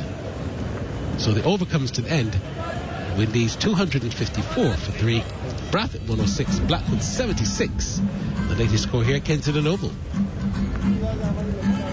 Shadows beginning to lengthen across the ground as the sun goes towards just over the Greenwich and Haynes stand. Close in fielders. Shadows across the wicket. Still that refreshing breeze that will provide the respite to the fielders. It has been a long and arduous day for the English fielders and bowlers, but quite a disciplined batting effort from the West Indians. Jermaine Blackwood in particular, 179 deliveries he's faced so far. Craig Bradford, he has just broached the 300 balls barrier. He faced 300 deliveries now for his unbeaten 106. Ben Stokes comes in once again. Balls to Blackwood, and Blackwood is turning this out to the mid-wicket area. He should get a couple here. He's taken the first one quickly and comes back for the second. Well played by Jermaine Blackwood. I haven't often seen Jermaine Blackwood in this kind of temperament of his innings. He's usually always on the go. By now he's faced 180 balls. If he faced that amount when he's on the go, he probably would be 120, 130. Yeah, we've been critical at times of him because of shot selection and lack of application. But in this particular knock, he deserves all the plaudits and all the commendations because he's gone against what he usually does and exercised tremendous caution. Umpires are just having a look at the ball. It might just be a string, part of the seam that needed to be trimmed. And umpires these days, they have all of the equipment on hand with them. Umpire Duguid just having a cutting instrument and just to remove that string that might have been loose, and has done that surgical work, and we're all set to go. Once again, a change in field. So there are two short mid wickets in position now, in catching position, as Ben Stokes makes his way to the crease once again over the wicket. In now, excellent shot from Jermaine Blackwood, just a push, beats that fielder at short mid wicket and will go to the boundary. Wonderful bit of timing from Jermaine Blackwood. Excellent shot on the line of the leg stump.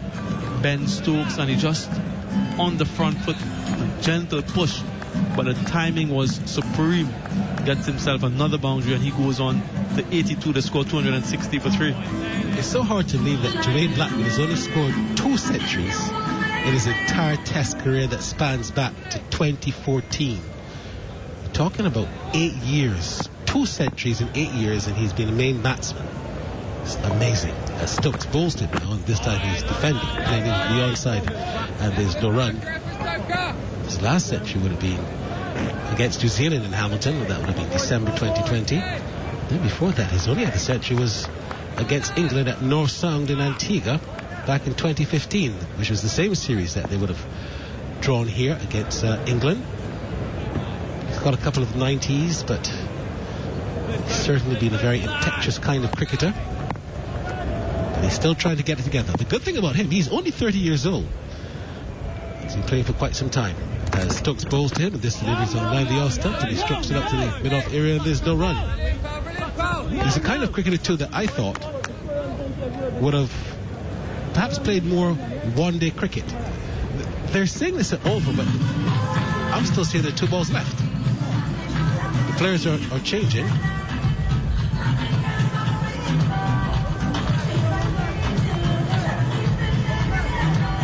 What's happening, Sam? Yeah, there might just have been a bit of banter between Ben Stokes and the batsman. Some sort of gesticulation and animation from Stokes, and the umpires getting involved just to make sure that there isn't anything untoward. This game has generally been played in the right spirit, but the umpires just intervening to make sure that it continues to be that way. And there was a conference of sorts between the players and both umpires. Jermaine Blackwood doesn't seem too bothered by what took place. Not entirely sure what was said. Well, Ben folks thought it was an over because he actually took the 2 helmets from behind him. He was running down. So it was just a whole bunch of confusion there. I know something was said between Blackwood and Stokes. I see Root saying something as he just jogs by, back to slip. Still 2 balls left. And here comes Stokes now to continue and bowls to Blackwood. And Blackwood is defending, playing the ball into the offside, and there's no run, and there's more chatter. More chatter from Ben Stokes. Trying to pick up what he's saying, but he's definitely telling Blackwood something. He's trying to get under his skin. There's no doubt about that. Perhaps telling him he's pretty lucky. He was bowled off of a no ball. He was... What have you know? LBW had they reviewed, so perhaps that's what Stokes is telling them, but there's certainly a lot of chatter out there. Stokes comes in again now, passes umpire and bowls to Blackwood, and Blackwood's on the front for defence, back to Stokes, and Stokes is also telling him something again. Let's get that up, it's done 26, Let's get that up, it's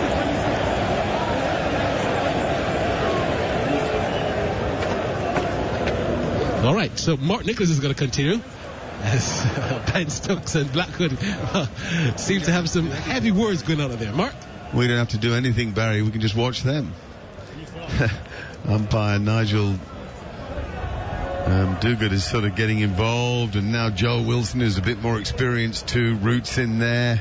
I think Ben Stokes did start this. It's the old worn tactic, pick a fight. And they're just saying, calm it down, guys, for goodness sake.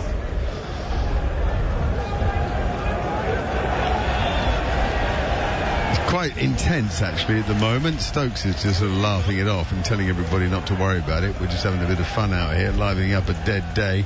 I think Stokes was busy telling Blackwood that he's playing on a flat pitch here. He only averages whatever he averages, and he doesn't want to start thinking he's Viv Richards. Is that about right? Alex Tudor and Darren Gough are with me. I think that's right, Mark. I think he was telling him he's below par. I think I could just sort of hear. I beg to be below par. I missed too many putts. But yeah, he's just trying to get himself going. I think sometimes great players need that, isn't it? As you said, it's dead, nothing's happening. And I think he's just trying to fire himself up, maybe try to team up just to maybe just get a couple of wickets now before the end of play. They need something.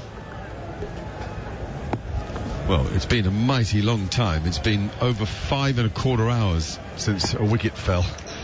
3:13. It's now 8:30. Oh, what a good delivery. This is good to come over the wicket and try to land it in the rough stuff and see if you can get somebody to do something crazy. It's all very well saying, Brathwaite can just kick it away, but it's hard to keep doing that. Got to make sure he gets his hands and bat out of the way. It's well played, actually. Gets the bat out in front of the pad. It was full and just right on the edge of those footmarks. He had to watch it very closely and was careful not to go hard at it, actually. Let the ball come to him. There's a slip and a short leg as the two attacking fielders here. Leach again. And that one he can leave alone, and he just lets it hit his body. Of course, he can't be or shouldn't be given out, or wouldn't be these days, given out LBW by a ball that pitches outside leg stump. It's one of the many interesting aspects of the LBW law, and people who don't know the game and pick it up are very interested in how the various points of the law have emerged and changed over the many years that it's, if you like, developed into the law that stands now. He's back round the wicket though. Who's Jack Leach? I would have had a little longer over, I think. Just really to keep changing angles, keep the batsman thinking.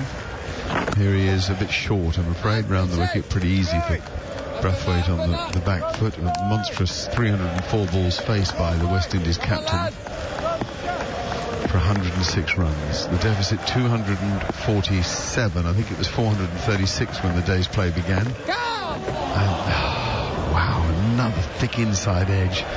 Goes square of the wicket. They've got a forward short leg, was Alex Lee's, and a leg slip. And I've said a few times, I really think there should be a square leg gully fielder.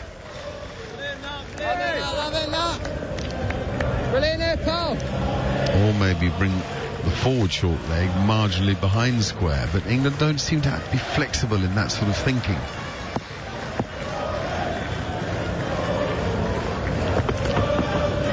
Leach again and again into that same region. They're going to get a single for it. Achman, as they say in South Africa. 262 for 3. Messrs Tudor and Gough here. Yeah, my thoughts on it is, but we've been too predictable. How many times has the right-handed bowler come round the wicket to a right-handed batter just to change it up? One or two deliveries in one over, then go back over the wicket, just to change the angle, just to try something different. We're just almost waiting for it to happen. Make it happen. It's the biggest criticism, I think, of that people have had of England over the last, 5 years? I would say, but they're too predictable. Too predictable. Don't try enough. I mean, is that the first time Jack Leach has come over the wicket? Yes. And it's not just on day 3. It's not the lack of, it's not just the predictability, it's the lack of imagination, the creativity. how am I going to get a wicket? I mean, it's the old question. And that ball's gone through there so many times. And there's some experienced cricketers out there. It doesn't make any sense to me at all. One criticism people have had against the great captain Joe Root, isn't it? That he's most probably doesn't take enough risks. Or, as you said, that just to change it up when things are not happening. You know, I was very lucky, played under Adam Hollyoake. He never used to let games go dead like this. He'd always try something, bowler, non-bowler, or do something crazy. You mentioned an interesting name there. Adam Hollyoake was... I captained Hampshire for the best part of 12 years, and he was the best captain I played against. He was the best captain I played under. Purely because he wouldn't ask you to do anything he wasn't willing to do himself. Here's Wokes into the attack, and he's straight to start with, and it's whipped away through the gap at shortish mid-wicket. There are two men on the drive there. Chase given by Saqib, and the throw comes in to Folks, who makes taking a throw on the bounce look pretty easy. I played against two others, but that was before I became captain myself. Actually, no, Keith Fletcher was while I was captain. Mike Brearley was before I became. Hugh Morris was pretty good. Captain. I thought Hugh Morris Dermot Reeve was good. Yeah. Very good. Adam Hollyoake had great imagination though. He could seem to see into the game. Root's having a long chat with Wokes here. What he'd give for just the best of Wokes till the close of play. Just hit that lovely full length around off stump, make the batsman play at the ball, hope to get one to go a bit. But he's been oddly inaccurate. Well, it's not to do with that. I mean, if he used his front side, it might actually help. He might get an extra yard out. But watch this. There's just no front side movement for somebody like Wokes. What you normally get, just not getting any side. There's a block, by the way, off a full ball, Goughy. What you're saying, he's not using his left side properly, not pulling his left arm through? Not pulling it through, lazy front arm. There's lots going on there. I think it's all just down to just lack of confidence. It's a guy who knows he's a good bowler, knows he's a good cricketer, full stop, but the confidence of playing away from home is just catching up with him. Here he is again. That's straight and blocked on the back foot by the ever-watchful Craig Brathwaite. 107. He's got Blackwood 86, 14 away from what would be an admirable 100. 265 for 3. Brathwaite has faced, well, we know he's faced more than 300 balls. How many? I reckon Blackwood would have faced a lot. He's done 185 balls he's faced.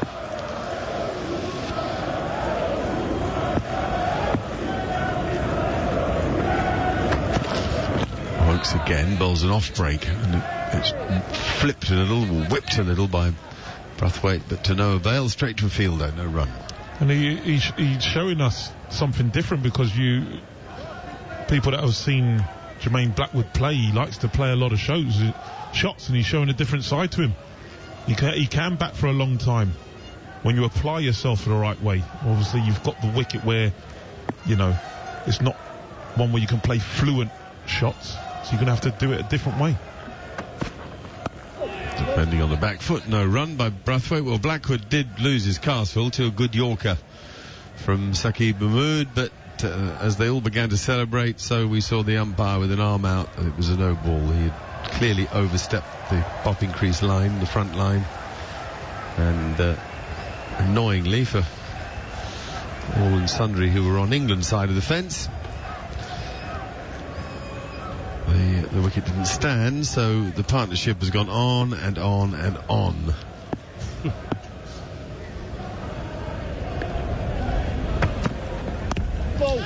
Nicely played. He waited for that, did Brathwaite, and he pushed it nicely out to square cover. No run. Yeah, they came together when the score was 101. In fact, at that stage you thought, well, if the third wicket has fallen at 101, if the old one brings 2, if they're 4 down for 120, it's a very different game. But as it is, they put an 164 together.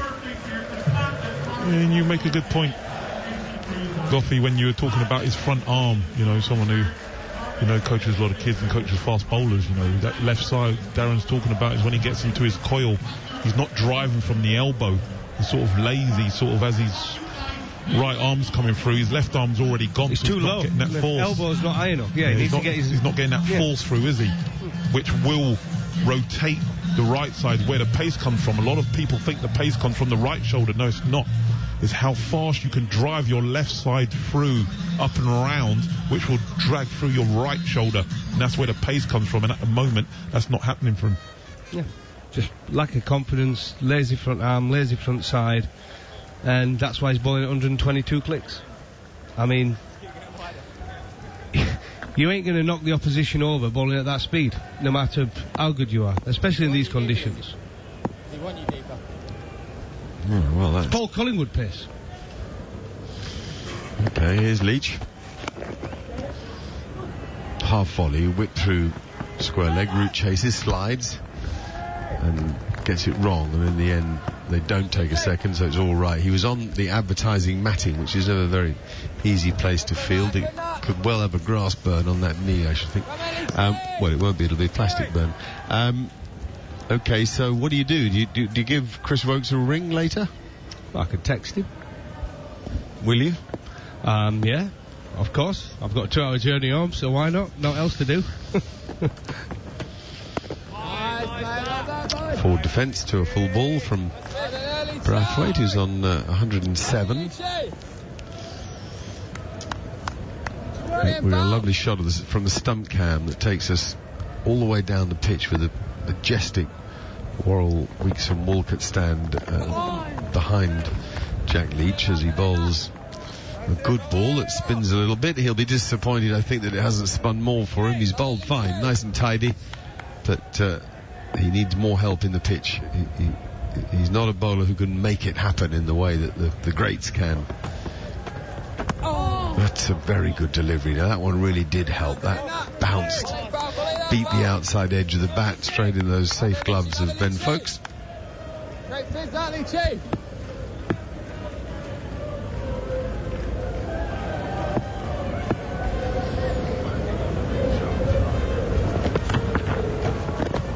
And that's a good ball too. Another spinner, and beautifully played actually. Brathwaite went forward and very gently just opened the blade and went with the spin and dropped it down securely. Good lads.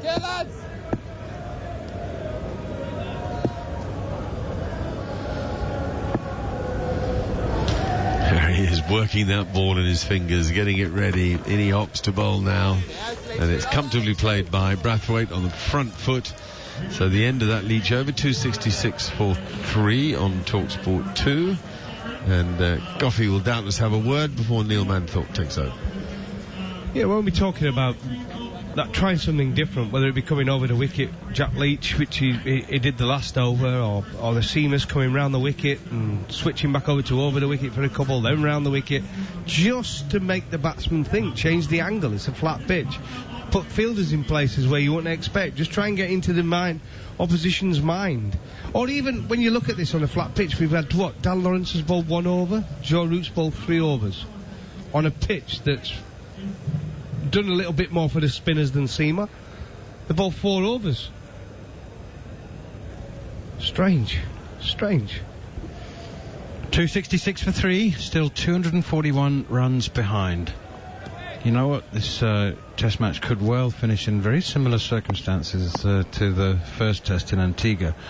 With here's Wokes once again, and punched off the back foot out towards Dan Lawrence, fielding at shortish, straightish mid-on. In the sense, I know England conceded a deficit in the first test match, but I mean, you have to believe that the chances are quite strong that they'll earn some kind of a lead, and then we could well have enough time for the likes of Dan Lawrence and Ben Stokes to add some quick runs and set the West Indies another target, albeit it won't be easy. That's driven firmly by Blackwood, but only as far as Ollie Pope, who's on the field. He's made another appearance, a substitute. Saqib Mahmood, it could be off the field, I think, at the moment, unless it's Joe Root. It's Joe Root, of course he is. He's gone to get his grass burn. patched up some of that plastic skin spray that does the job initially, and then he spent the next 2 weeks peeling it off, trying not to get rid of the scab. Pushed away defensively up towards mid-wicket, straight to Alex Lees again, and there's no run. Jermaine Blackwood, 87 not out. Had a little escapes on naught. And 65, bowled by Saqib Mahmood with a no ball. It was a really, really good delivery if he hadn't overstepped. Good Yorker. So ricocheted onto the stumps off the bottom of the bat. Here is Wokes again. Down the leg side, that's not a great delivery. And I think it'll be a leg by. Square leg umpire just assisting the man behind the bowler's arm. Joel Wilson at square leg was just tapping his leg in subtle fashion to indicate to Nigel Duguid that it was off the pad. Leg by. Yes, Jared? Craig Brathwaite in this innings, according to the stats I'm looking at, has played 15 attacking shots. Here's Wokes, full and straight. That's better. It's blocked defensively, no movement whatsoever. Craig Brathwaite has played 15 attacking shots. So that doesn't mean that he's tried to only score off 15 balls, because obviously he would have flicked the ball to, turned it, occasionally look for gaps. But actually attacking shots where the scorers have said, oh, he's trying to hit a boundary here. Out of 316 balls. Yeah. Here's Wokes, poor delivery down the leg side. He's really had some really cold spells as Chris Wokes, when it's just nothing happening for him at all. He's bowled good deliveries, but that's not what you expect from any Test match bowler, let alone the man who's designated as the attack leader. I'm just thinking, there's two people back at home thinking, not that their stock needs to go up anymore, because they're two of the greats of English cricket and world cricket, but they must be looking at it thinking, thank God we ain't playing on these 2 wickets. And in difference, Wokes is probably thinking, well, I wish I had leading this tack just a little bit more to play with. Both flat wickets, he's had nothing. It's that bit of luck, isn't it? You need. Jack Leach in once again. He's got 2 men on the leg side now, but played defensively by Blackwood again. There's no run, so there's I suppose more of a leg gully and a short leg and an orthodox slip in. But there's precious little happening for Jack Leach now. I think, as Mark Nicholas was saying, he's got a tired spinning fingers and pushed out towards short mid-wicket, again fielded by Ollie Pope as Joe Root gets himself fixed up. He's off the field at the moment. Everybody's got a somnambulant air about them. There's a bit of sleepwalking going on, and just genuine sleeping in the stands. Here's Leach once again, and it's clipped way out towards mid-wicket. I'm not going to let you in, Jared. No, you was can't. That woman poking with Hall? Waking him up. She was waking him up. Are you sure he was on the... I mean, that was incredible, wasn't it? She just kept poking him. There's a massage on his shoulder. Wake up, Wes, you're on telly. He'd be handy on this pitch, though. He'd get a little bit of extra bounce. Not now. Would he? Here's Leach once again, and forward comes Brathwaite once again, nudging it up towards mid. Seriously though, Jack Leach looked more dangerous, more potent this morning than he does now. I mean, I'm sort of saying that with an air of surprise, because he's got a newish ball, newish. It's in its 28th over. As he's in again. A little bit too much width outside the off stump, and a cut shot from Craig Brathwaite. Hasn't hit it very hard. Saqib Mahmood chases it out towards the backward point boundary, and they go through for 2 more. Brathwaite moves on to 109. Last ball of the 108th over. Jack Leach has 1 for 91. I mentioned some time ago in a previous commentary stint, feels like in a bygone era, that Leach sounded confident this morning. He said he couldn't wait to get into his work. Forward comes Brathwaite, pushing it square to the wicket on the offside. I think he was expecting slightly richer returns than he's managed to deliver. And Joe Root's got himself patched up, and he's back on the field as Ollie Pope leaves. 9 overs remaining to be bowled in the day. Jack Leach has got through 15 of them in today.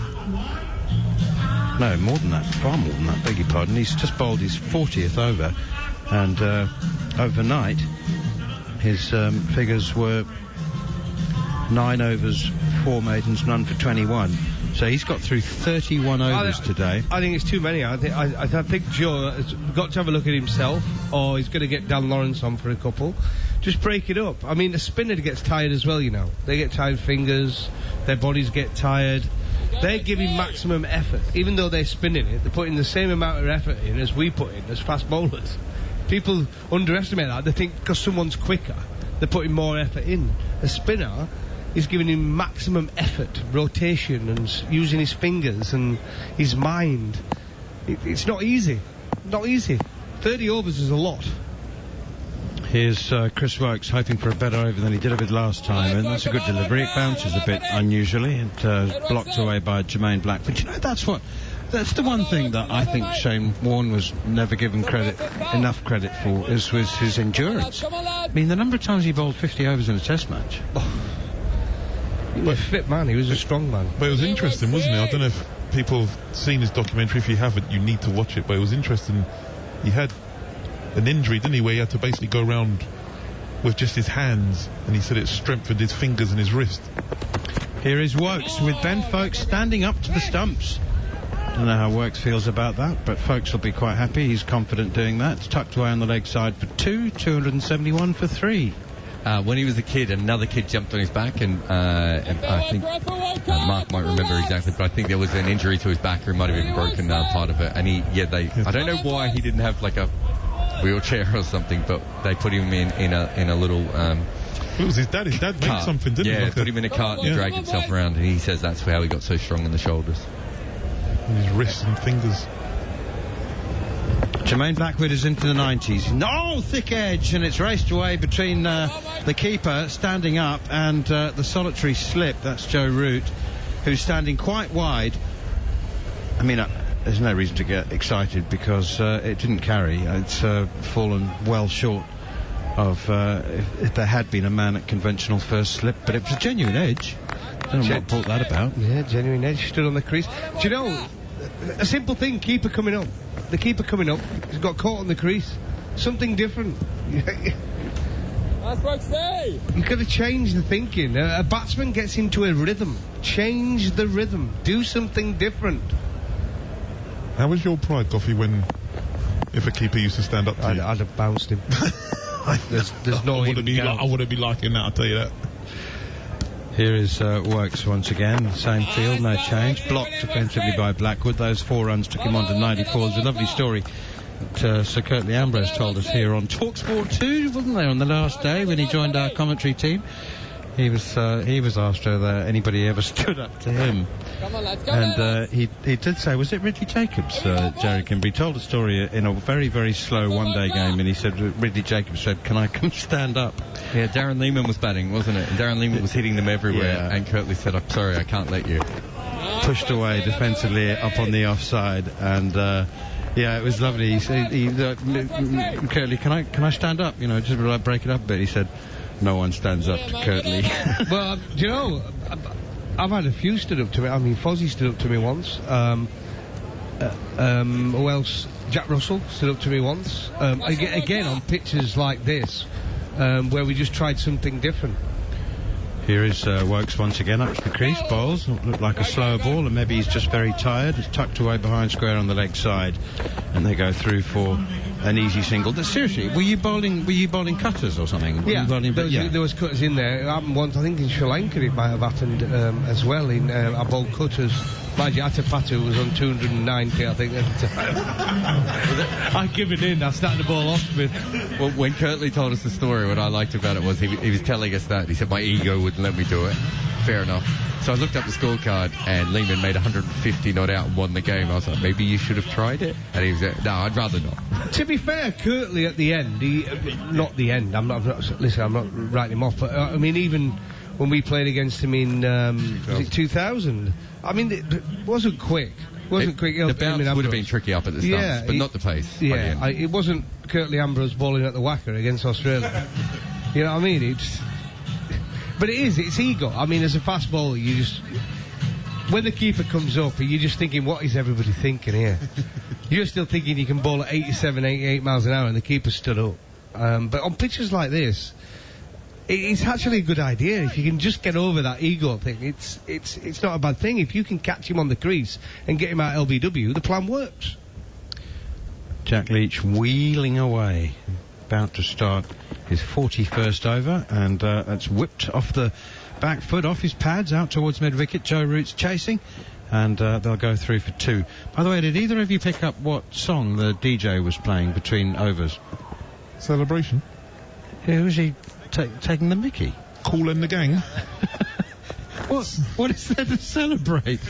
Well, a full weekend of cricket. No, Blackwood's approaching 100 in a minute. Well, play it then. Well, just letting him know, but we're going to play it, just checking it. Blackwood on 97, and Jack Leach gets a little bit of bounce and some turn as well, but it's played without difficulty out in the offside. I love Blackwood, but if I was a DJ, I probably wouldn't line that song up until the ball was halfway to the rope.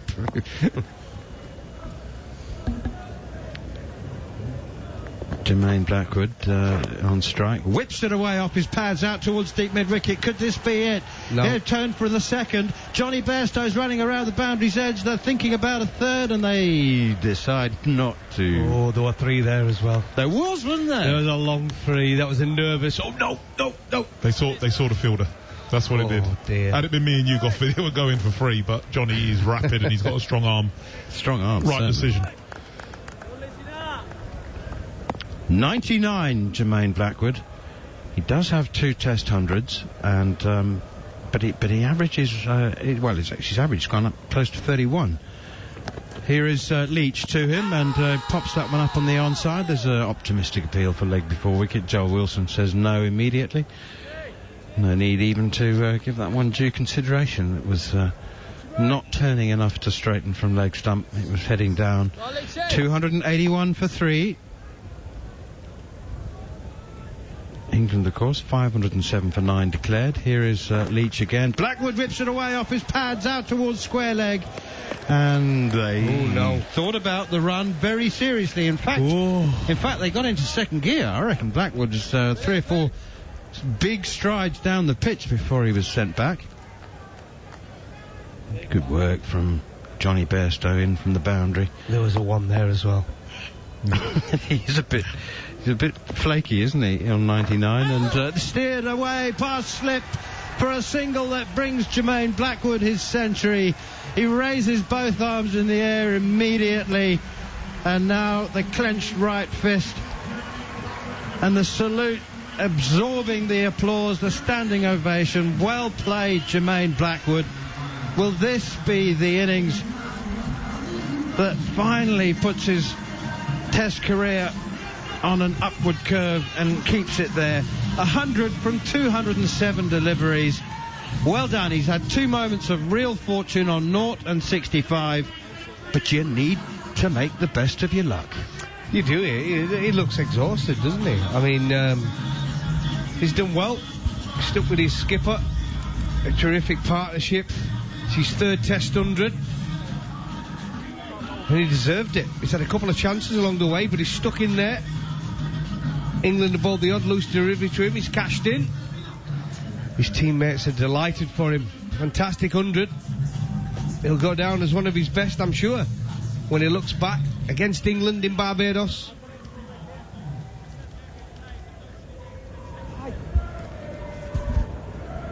Craig Brathwaite, 109 not out from 320 balls. Jermaine Blackwood, 100 not out from 207 deliveries with 11 fours. A strike rate of just under 50. Still 7 overs to go in the day. And, you know, I still need to remind everybody that the West Indies haven't yet saved the follow-on. And if they do concede a deficit of around 100, which is entirely possible. I'm not saying likely, but it's entirely possible.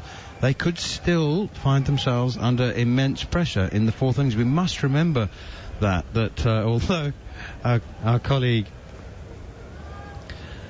Barry Wilkinson said earlier that this test match has a strong stench of a draw about it, that there are still 187 overs of cricket remaining. Dan Lawrence is into the attack with his delightful run-up and actually surprisingly accurate off-spinners, and the first one is tucked away, and he gives it a rip too. I mean, I don't mean any disrespect to Jack Leach, but Dan Lawrence is a part-time. He actually turns the ball probably more than Jack Leach, but it's his delightful hop and a skip run-up that everybody was talking about. That one turns and bounces and tucked away on the onside by Blackwood. He's giving it air, Manners, and that's what I've not seen from Jack Leach enough today. I said with one thing, when you've got all those runs, bowl some moon balls, get it up in the air, and that's what Dan Lawrence does. That's why he's getting that bounce. Under bowled, as Gough had said. Yeah, Gough was calling for him. Well, he's fresh. Before tea. Listen, he is fresh, but I agree, Jack Leach has probably not bowled it slow enough on this pitch, where the stats have proven he gets more turn when he bowls it slower. Lawrence gives that one lots of air and a little bit of drift as well, and it spins, hit onto the full face of Jermaine Blackwood's bat, but that's the speed as well, man. 82 kilometres. Yeah, I mean that's the speed you're going to be bowling, and Jack's been bowling more, probably between 85 and 90 plus, yeah, 90 plus. You're looking at between 81 and 85. That's the speed you want to be trying to bowl it to get the maximum spin.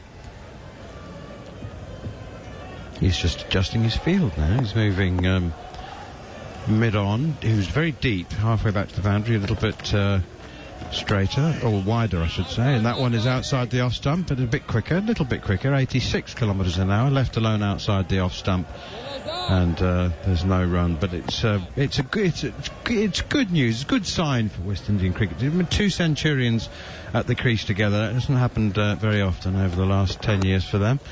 Next one outside off stump, back and across goes Blackwood, playing defensively. It was very obvious that Craig Brathwaite, after celebrating with Blackwood, he just looked him in the eyes, and you can imagine him saying, "Look, we're almost there. Don't give it away before the close of play. I want you here at the end with me." Lawrence in. That one turns sharply, and it's clipped with the spin by Blackwood for a single out behind square on the leg side. 111 overs gone. West Indies 283 for 3. Barry Wilkinson and Steve Harmison will take over to see you through till the close of play. And as I was saying, Barry, it has a strong stench of a draw, but that is not inevitable. No, it's not inevitable, but highly probable. Reminds me of a paper that I once sent in for getting my rating, and the lecturer said it's not necessarily you'll fail, but it's highly probable. I haven't read it, so I think it's highly probable that we'll get a draw, but we'll see. You're so correct. 6 overs remain for the day, and it's going to be Leach, and he's going to continue now, and he'll be bowling to Blackwood, who's got 101. He's touching Craig Brathwaite almost. Brathwaite's got 109. As Leach comes in and bowls to Blackwood, and Blackwood is turning this ball out to the mid-wicket area for 1. He gets now to 102 from 214 balls. Brathwaite's 109 from 320. Both very responsible knocks, you would have to say. They put their heads down and they came together. And they certainly put West Indies out of any real trouble. A partnership worth 183 runs. When Bonner was LBW at 11:15 this morning, it could have been much worse, I tell you that. But this has been a fantastic partnership between these two. Here comes Leach now, bowls to Brathwaite. Brathwaite is on the front foot, defends, and there is no run. Steve Harmison, you blame the pitch, you blame England's bowling, what do you think? A bit of both, to be honest, Barry. Just listening to what the great man Alex Tudor was saying about not giving it air, it just seems that every time Jack Leach does try and bowl a bit slower. Oh, he's wrapped from the pad coming down the pitch, but that was perhaps down the leg side, and I think Ben Foakes might have missed that as well. It was a mis-stumping, that. I think it might have been a mis-stumping. I can see that again. Jack Leach bowled that a little bit slow, but when he bowls it a little bit slower, he drags it down. his natural length when he tries to bowl a bit slower is a drag down. That there was perfect. He was out of his crease and Ben Foakes missed stumping. On the front foot, played it square in the offside. I was telling Cameron earlier, I just have not been impressed with Ben Foakes for some reason in this test. He's gone with 10 byes. That was a misstumping. He was up on he was appealing almost, where he should have been crouching and knocking the stumps down. Perhaps the lapse of concentration. As Leach comes in and bowls, and this delivery again is on the line. Leg step, Bradford is defending. Batting till the cows come home and looking to come back fresh tomorrow. Where hopefully there'll be perhaps a bigger home presence, as the Windies would want to be batting the entire day. Here comes Leach now, in again, and bowls to Bradford, and Bradford is on driving to the wicket, and there is no run. The over ends 284 4-3 with Bradford 109, Blackburn 102. Yeah, you can blame the pitch, you can blame the bowlers not having a great deal on it, types of bowlers that's on it. I think you have to give a huge amount of credit to two guys in the middle with the maroon helmet on. They've been magnificent. Craig Brathwaite's been in the game since 9:30 on day one. When he walked out for the toss, he's had to have the hardship of England getting 507 for 9 declared and 150 overs, making decisions and trying to control the game from a West Indies point of view and leadership. Walks out straight away, puts his pads on, and just shows the concentration factor he's got. 325 balls. He's been out there and he's kept Jermaine Blackwood in track, not give it away at all. They've played some wonderful shots, but had some great discipline, great concentration. So, as much as I don't think either side have got the world's greatest bowling attacks when it comes to what they can produce on this pitch, I think England have got a very honest bowling attack. I think they've bowled nicely. I think they've run in and hit the deck hard. They've worked very, very hard. Their attitudes have been good. Just unfortunately that they've come up against two guys who have performed very, very well. So Lawrence to continue now and bowls to Blackwood, and Blackwood gets a divvy outside the line. The Austin Blackton padding he's given him. Blackwood has been given LBW, not playing a shot. He shouldered arms. Lawrence had that one just outside the line of the all-stump, turning into Blackwood. They're meeting to see if they were going to review that. They only have 3 seconds and they're going upstairs. Blackwood reviews. Blackwood reviews. Darren Gough knows. That's why he left talkSPORT to go back into cricket, because he knows, don't you, Darren? Dan Lawrence should have been on bowling earlier, says Goughy. Thanks, Nigel. I think he's got this decision. LBW. I think he's got this decision right. TV umpire sure to director. We have a player review for LBW. Sorry, Blackwood's head. Original decision given is out. Fair delivery established on checking front foot. That's a good shout. Can we move on to front on, please? I think that's as bad as Jason Holders last week, and they didn't review it, England. No shot offered, so go straight to ball tracking.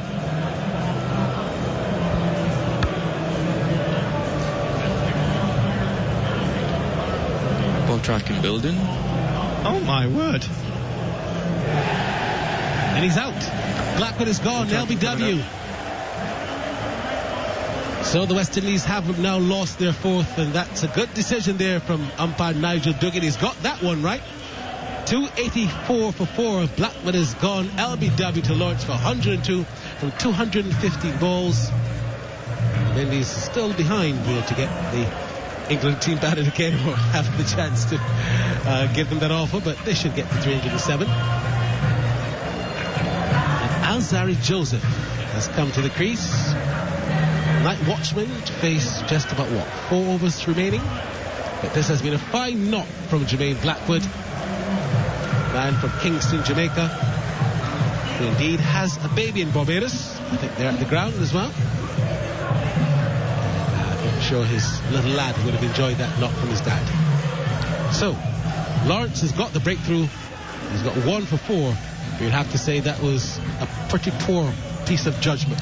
Yeah, poor judgment, but a fantastic innings, a wonderful innings. I think Nigel Duggan, the umpire, took his time to give it, because I'm not sure he could believe what had just happened there. Pretty brain fade. Let go of the, let The ball just hit off his pads. I think he's probably expecting it to bounce that a little bit more. Hit him on the thigh pad, unfortunately. It's hit him in front of all three. Pitching just outside. Hitting in line. Hitting the stumps. And 3 reds and you've gone. Timely breakthrough for England. I think it's Joe Root putting the short leg kit on. Is it Joe Root? I think it is. Is it Joe Root? Looks like Joe Root putting the short leg shin pads on. Dan Lawrence is normally on duty with the short leg shin pads, but Dan Lawrence is bowling, so the England captain's gone to Boot Hill. Or is he staying at leg slip? It might be. Oh, he's staying at leg slip. So, Lawrence to continue. Bowls to Joseph. And Joseph gets a delivery that's on the line of the all-step. He's on the front foot, places square to the all-side, and there's no run. Are you surprised, Barry, that Alzarri Joseph has come out? No, I'm not surprised based on the antecedents of West Indies where it comes to this whole thing about the night watchman. He's a usual night watchman with 4 overs left. They probably don't want to expose Jason Holder. I think I told you, or was it Sammy, I don't believe in the night watchman at all. I just always think that if someone is better, then they should do it. If there were 7 overs to be bowled, are you going to bowl Craig Brathwaite, or are you going to bowl the real bowler? Fair point, good point, well made, yeah. Batsman bat, bowlers bowl. And that's always been the thing for me. But I think sometimes you do have to protect what you've got in the game. Here he comes down, bowls to Joseph, and Joseph is going for a big drive. Taken there by the keeper. Oh no, actually not. He's actually just in front of him. It's still a dot ball. All's well that ends well. 284 for 4. It's thrown up in the air by Dan Lawrence, given airtime. Tall man, 86 kilometres an hour. Giving something for Alzarri Joseph to have a go at, asking him, tempting him. Johnny Bairstow's out on a deep point boundary. I don't think Joe Root's realised that, because he should be up, he should be inside the circle. You heard Ben Foakes say that's a big shot for Watchy. Here comes Lawrence now, in again with 4 overs remaining, and the bowls to Joseph, and Joseph gets a short ball. He's pulling just in front of the mid wicket that almost carried to Pope. That almost could have been another wicket. Is this a night watchman or is this Viv Richards? Hey, well, they come from the same country, Antigua. Jason Holder must be thinking, what is he doing? That's what I'm thinking. Why do it? Here he comes in and bowls to Joseph, and Joseph is on the front foot and forward defence. Better? That's better, Alzarri. You've got your captain down the other end. Go on, Craig, have a word with him. It's time to get that bat. Get that bat to Jason for tomorrow. I love it. Absolutely love it. Here comes Lawrence, and again, and bowls to Joseph, and Joseph gets a short ball, but he's defending and plays it square to the offside, no run. The over ends. What drama. 284 for 4 then. Brathwaite remains on 109. Alzarri Joseph gets to score. Yeah, well done. Dan Lawrence broken the partnership for England. Joe Root threw him the ball at the end of the game, end of a day's play in Antigua, and he got Kumar Bonner out after a DRS. So golden arm. Batted very well in that first innings, did Dan Lawrence. Joe Root going, having a chat with Jack Leach, and again, he's got to be encouraging him, taking pace off it, but make sure you finish your action and get it up there. There's far too many times when Jack Leach has looked to take pace off the ball, he's dragged the ball down, and that's why he keeps going back to the 94 kilometres an hour bowl that bowls full. It's just like it's his comfort blanket. What he feels as though he can bowl best. Fortunately, it's not what he feels he can bowl best. It's what's best for this surface. And this surface, I think, is to take pace off the ball, try and get it up there and get it above the batsman's eye line. Leach bowls to Brathwaite on the front foot, plays it into the onside. I remember in 2003, Tino Bess's Test debut, where Steve Waugh was very critical of this Kensington Oval pitch, and they ended up winning by 9 wickets. Here comes Leach again on balls. This is around the off step. The pitch was somewhat similar to this. And Steve Waugh said, this is really not the kind of pitch you want to see in Test cricket, as Australia scored 605 runs. Everyone thought it was set for a draw. The West Indies got bowled up for 300 and then 176 in the second innings. Nice, ball, buddy. Difference between that and this game, Barry, is you name the bowlers on that game compared to this game. Yeah, different kettle of fish. Glenn McGrath, Jason Gillespie, Brett Lee, Stuart McGill, Darren Lehman, Andy Bickle. Whatever reason, Shane Warne didn't play in that test. Might have been injured. I think them bowlers would have got 20 wickets at Antigua last week as well. I think so.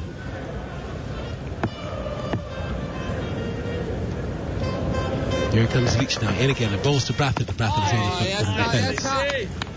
He's not flustered at all for any of the chat. 3 overs left after this.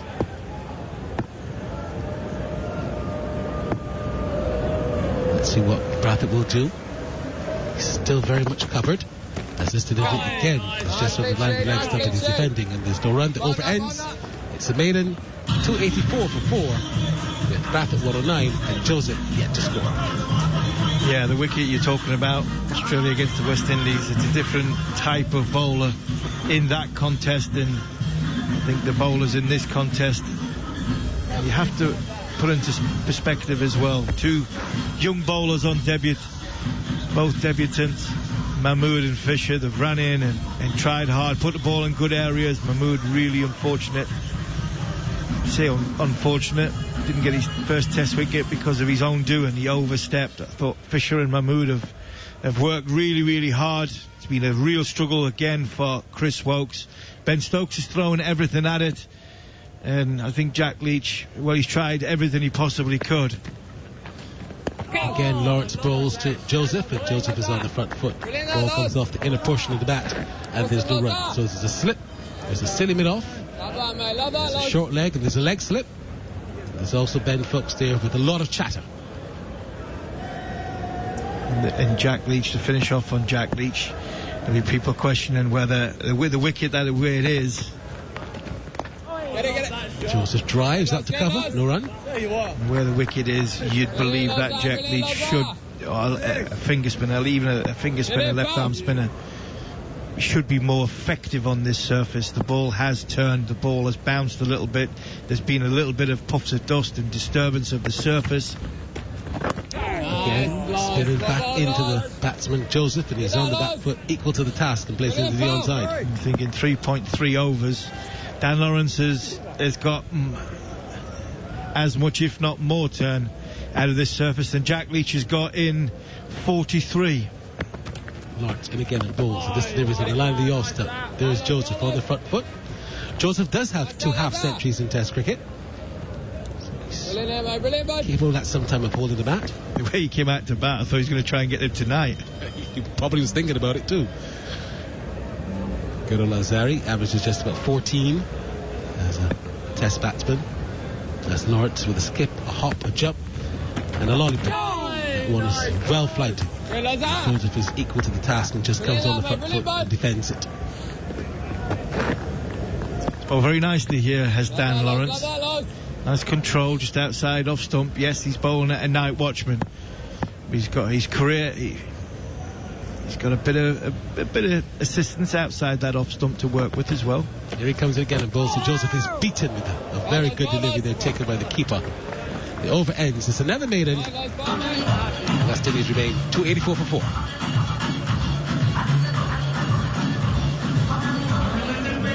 Bradford remains at 109. What a day of Test cricket we've had. A situation where the West Indies were 71 for 1 coming into the day's play, after England declared at 507 for 9. John Campbell was caught behind off of Fisher for 4. Shamar Brooks this morning was caught by Wokes off of Leach for 39.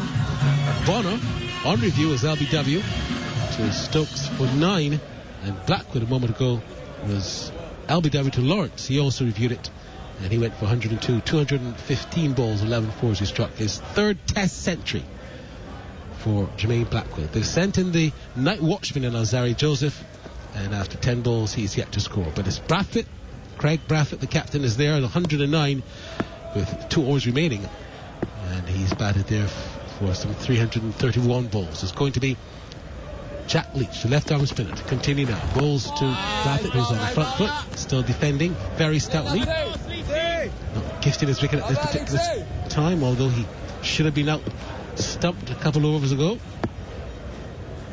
Got away with that, thanks to Ben Folkes, and now he's trying to bat into the fourth day rather, on Saturday.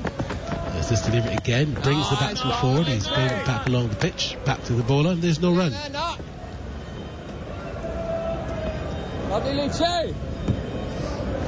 So this has been a very interesting game. West Indies still behind in terms of the follow-on, which is 307. Here comes Leach now again and balls to Brathwaite. Brathwaite's on the front foot, again defending, and there's no run. It's been an exhibition of concentration and discipline from Craig Brathwaite. He's played shots down the ground off the seamers, but his defence has been unbelievable. England have had nothing really to work with when it comes to chances. Again, Jack Leach bowls a ball in towards middle and leg, and Brathwaite just pats it back, goes down the wicket.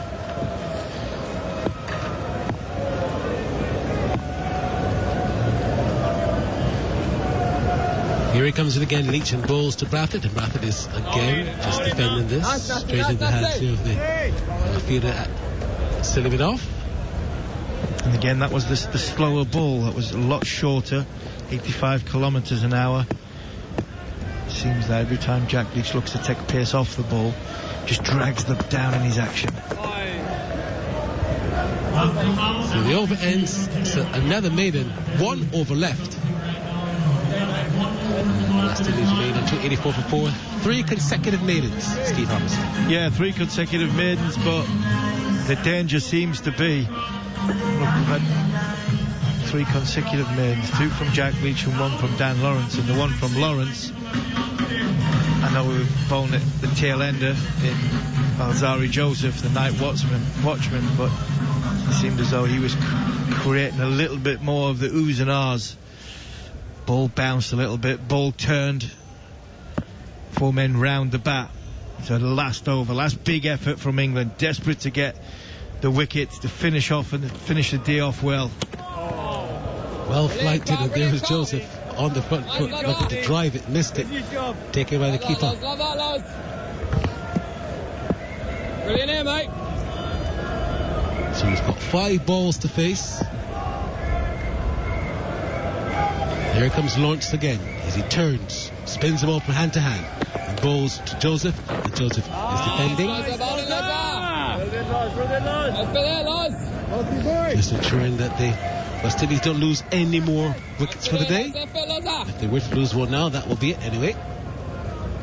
It's been a long day. We've had 90 overs on each day, except for the first day, I guess, when there was 89.5. As Lawrence bowls, and Joseph again playing this ball out to the backward point position. A run was there for the offer, but they're not going to take it, of course, because he's the night watchman. He has to protect Craig Brathwaite. He has to protect the man who's been there for 337 balls. Well, he's been there for 40. 284 for 4, and we've got 3 balls left. With Lawrence, the partnership breaker. Wilkes couldn't do it, Leach couldn't do it, but he did. They've brought up Johnny Bairstow now to that backward point position. I think they're just going to put a little bit more pressure. A little bit more pressure on Alzari Joseph. He's come up now to a second slip, almost like a gully position. Here comes Lawrence now, and bowls to Joseph, and Joseph is going for a big drive, and he gets it. Lovely shot. That's gone through cover like a bullet before.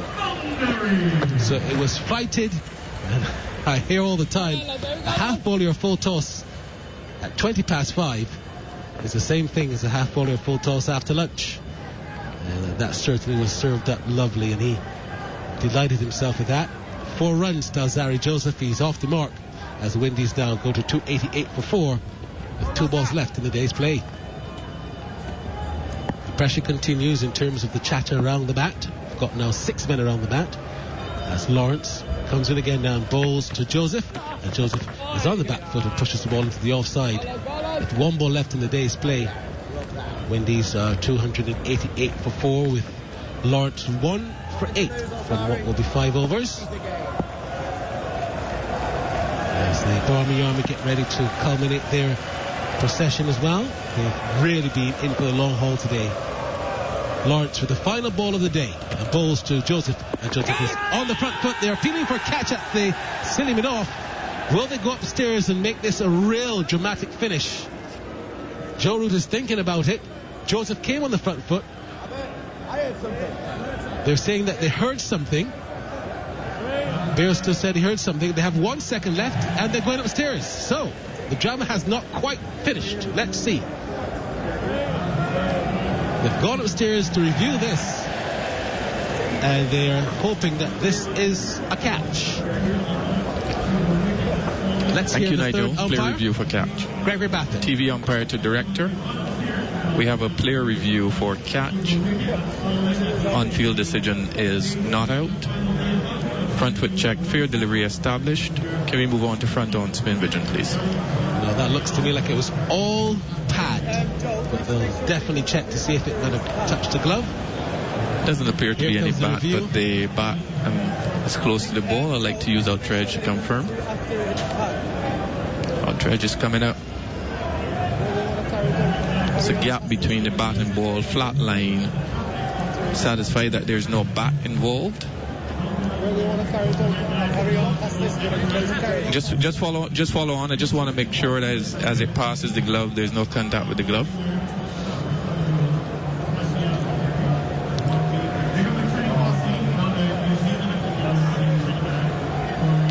Stick that back, please.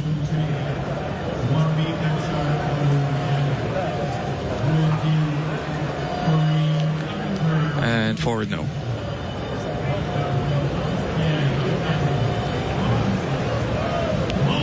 I'm satisfied there is no contact between bat and ball.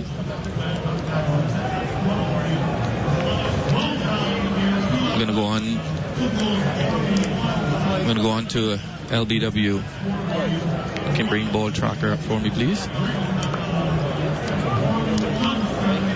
It's pitching outside off. Impact. Umpires call missing wicket. And go back to Nigel on field. Nigel, you're not to stay with your not-out decision. You're on screen now. Make your signal. So all ado about nothing. The Windies survived that to add to the drama and intrigue of a day that simply belonged to Craig Brathwaite and Jermaine Blackwood to a lesser extent. The two Bs, captain and vice captain, rescuing the Windies, who might have been in a little bit of trouble when the score was 101 for 3 at 11:15, but it wasn't till 5:20 that England were to get any success again. In between that time, Jermaine Blackwood helped himself to his 3rd Test century, Craig Brathwaite to his 10th, and the Windies all told 288 for 4, with Brathwaite to resume on 109 tomorrow and Azari Joseph on 4. England 507 for 9 declared. What a day of cricket that we've had. Just for the record, Wokes 16 overs 7 maidens done for 46. Fisher 17 overs 5 maidens 1 for 44. Leach, the main man, 44 overs 14 maidens 1 for 97. Ben Stokes 17 overs 8 maidens 1 for 34. Saqib Mahmood 15 overs 3 maidens done for 35. Dan Lawrence 5 overs 2 maidens 1 for 8. And Joe Root 3 overs no maiden none for 10. So then the Windies will resume tomorrow. They're still behind 288 for 4 in search of 508. After the break, it's going to be Mark Nicholas with a Followed On podcast.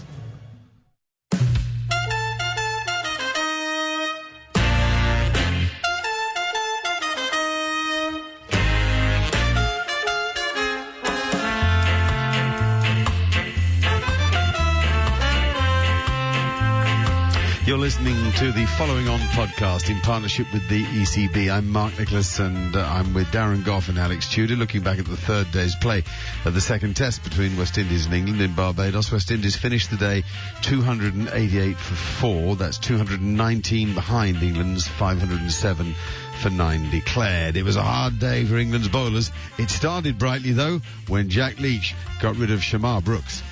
That's... Yes, it is out. Jack Leach gets his first wicket of the day. And Shamar Brooks has to depart.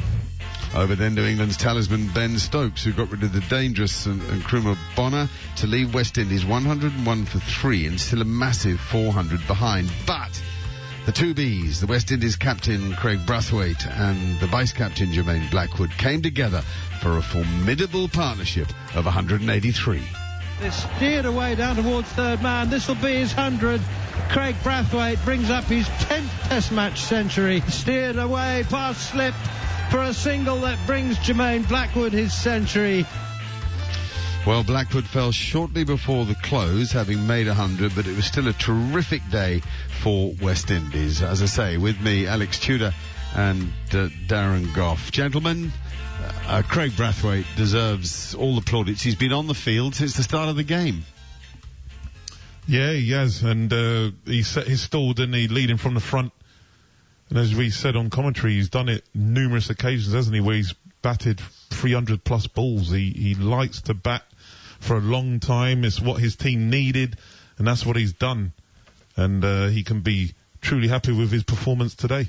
337 balls he faced. Only Len Hutton has also faced more than 300 deliveries 3 times in a test innings in the Caribbean. Len Hutton alongside Craig Brathwaite. That tells you something about Brathwaite's performance. It's also interesting to see the best partnerships here for the fourth wicket. Nobody will get, I don't think, close to Gary Sobers and the great Frank Worrell. They put on 399 together back in 1960 against England. Then the two South Africans, popular figures who played for England, Alan Lamb and Robin Smith, put on 193 against West Indies in 1990. And now the third best fourth wicket partnership at Barbados in a test match, Brathwaite and Blackwood, put on 183. And they were, I think, in the main in control. Let's be honest, it's a flat deck, it's a mediocre England attack, and they played them pretty comfortably.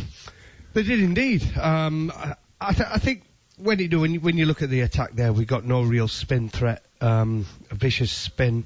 We got no real pace. It is when you look at it, and it. I don't mean to be disrespectful here, but it's like just a normal first-class attack you would get in the county game or anywhere else in the world, and that's what it's looked like, and you can see why we've not had much. We've not looked like bowling them out. They've just been able to defend it. I think when it comes down to the bowling, we've not had that enough variation. We've almost waited for something to happen rather than make it happen. We've talked about Joe Root probably should have bowled himself a bit more, or Dan Lawrence a bit more. We saw how threatening he was at the end there. They've not come round the wicket, the seamers, and tried that for a few overs, done something different. So it's just been a bit, just going through the motions, hoping they'll miss a straight one. Right, well, let's hear from Jermaine Blackwood. He played very well. It wasn't an easy start, but he was with Samuel Badri just a moment ago. Jermaine, an excellent century from you today. Your second century in the West Indies, second against England. How special was that knock? It was very special, to be honest. The last time I played England here, I scored 85 and 46 not out. So this was a very special inning for me, because the last game I didn't score any runs. So I just tell myself that this game I'm really gonna settle on and back some ball, and you can really see the emotion when I score the century. You've been getting starts, something that you've spoken about, but not been able to convert. It must have been special to get that start and then to make it count. Yeah, for sure. I have a lot of half centuries. Coach Phil Simmons always stressed on that to me.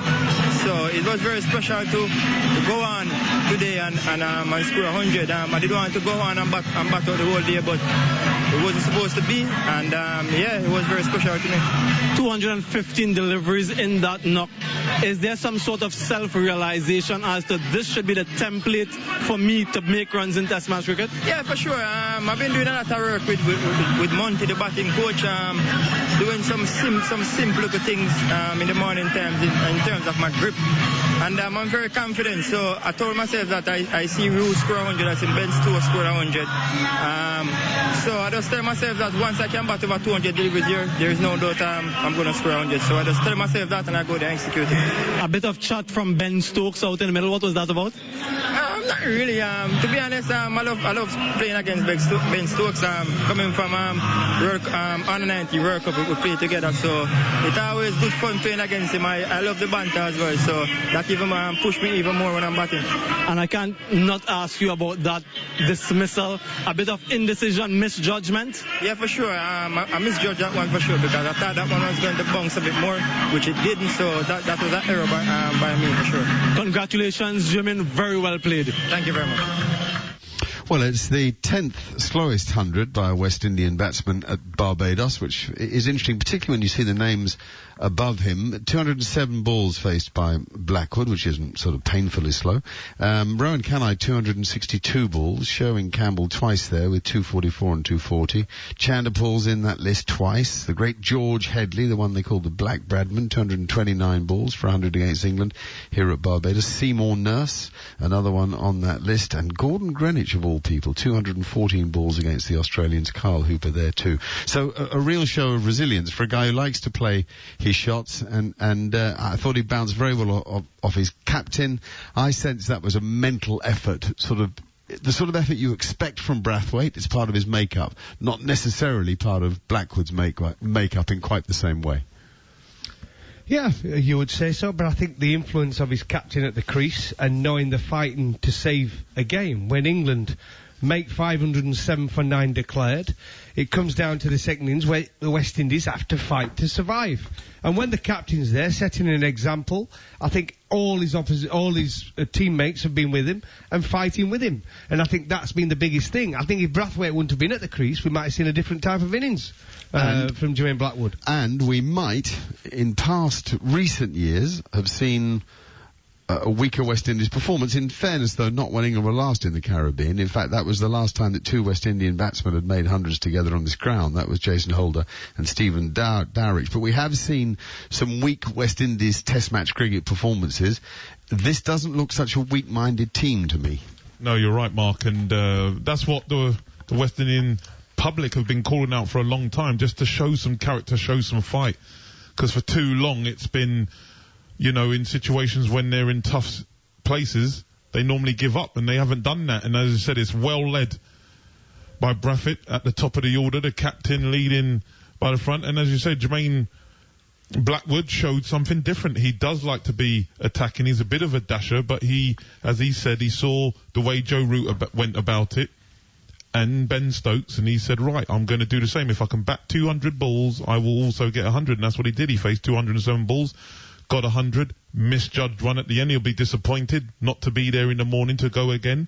But it was a good innings from him. And at this stage now he's got 300s. Hopefully this will be the catalyst for him to tell himself that I can bat for long periods of time and he can kick on. Right, England are 219 in front still, Goughy. I mean, a good, no, seriously, they bowl well tomorrow morning, not 4 over in the morning session, get them 8 down by lunch. There's still very much a game on here. Absolutely. We saw the last Test match, and we saw in Karachi, yes, Pakistan against Australia played really, really well, but there's a late surge. Whenever you get a big score, over 500, the opposition are always going to be struggling to win the game from there.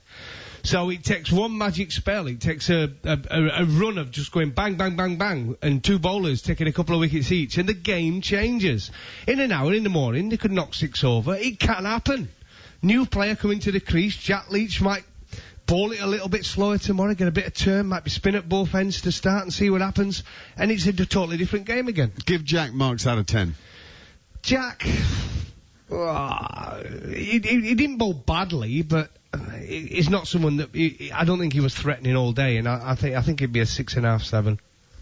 You agree with that, Alex? I would go 5. I just felt from the morning, I just said, look, this is an opportunity to cement your place in the side as be the number 1 spinner. And just give it some flight. You had a big total on the board. We've been calling out for an England team to do that for a long time. They've done that. And he just bowled too flat for me. Even when Dan Lawrence came on at the end, I know he was slightly fresher, but he was giving it more air and he just looked more dangerous.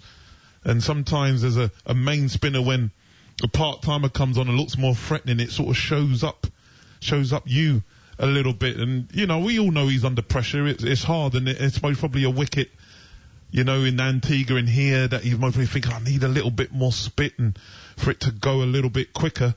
And it hasn't been the case where batters are able to sit on the back foot and wait for it to turn and then play him. It's far too easy. Get it up there, bowl an over or 2 of moon balls just to see what happens. He didn't do that tonight.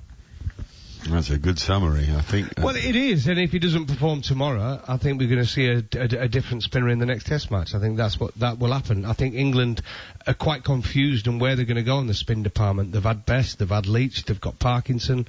They just don't know where they're going. They've took other spinners on tour who have not had a game. And they've got a big decision to make going forward. If England are going to get back to be a real contender in world cricket, they've got to have some continuity with the spinner they choose and be able to trust him and rely on him. And I don't think they've got that. But today he's bowled plenty of overs, but he has not looked threatening enough on that pitch. All right, just finish up for us, Goughy, on the 2 new boys with the ball, Saqib Mahmood and Matt Fisher. Well, difficult pitch for him to bowl on, we know that. I feel for Mahmood not taking that wicket. It's a good Yorker, that's what he's coming to the side for. Again, I think he's not been at his quickest. I think he's been concentrating more on trying to bowl maidens and bowl dot after dot after dot. And I'd like to have seen a bit more energy, a bit more strike about him, a few more Yorkers. I think we saw 1 Yorker and he knocked the stumps out. Unfortunately for him, it were a no ball. I hope he does get 1 wicket at least tomorrow to get that first wicket in Test cricket. Fisher, I thought, again, was workmanlike. It just looked a good county attack. I think it looked a good county attack, unfortunately, on a very flat, slow wicket, and we didn't have enough penetration to knock over the opposition. Okay, thank you, gentlemen. Great job. 219 England's lead. West Indies, 6 of their first innings wickets in hand. Plenty to look back on over the next 20 minutes or so. You're listening to Following On here on talkSPORT 2 in partnership with the ECB. First delivery is bang on the money. Beautifully bowled. Leach in once more. Beautiful delivery. Jack Leach, when bowling through right-handers from day 3, 4 and 5 in Test matches, averages 19. Shamar Brooks, Craig Brathwaite, Jermaine Blackwood, Jason Holder, all right-handers. Yep. If he's ever going to, take a bag, it's a good way to start. That's... Yes, it is out. Jack Leach gets his first wicket of the day. Here comes Leach now. Balls to Bonner. Bonner's beat him with a beautiful delivery. Exceptional from Jack Leach. Did you order a sofa, man? Well, one's being delivered. I didn't know. I think they've got the wrong office. Here is Ben Stokes once again. Hit on the pad. LBW appeal. Up goes the finger.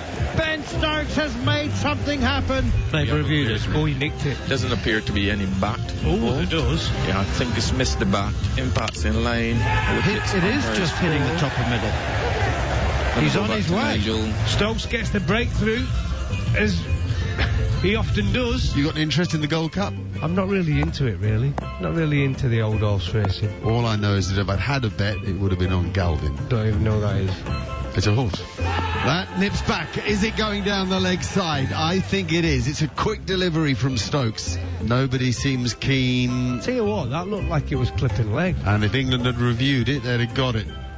Goughy, well done. You're spot on. Here's Jack Leach, bowls, leg side, sweep shot. Nicely done by Craig Brathwaite. Just gets enough bat on it. That's a good shot from Craig Brathwaite. And it brings up the West Indian captain's half-century. Short and touch beautifully. That's going to go through the cover. That should get to the boundary for Blackwood.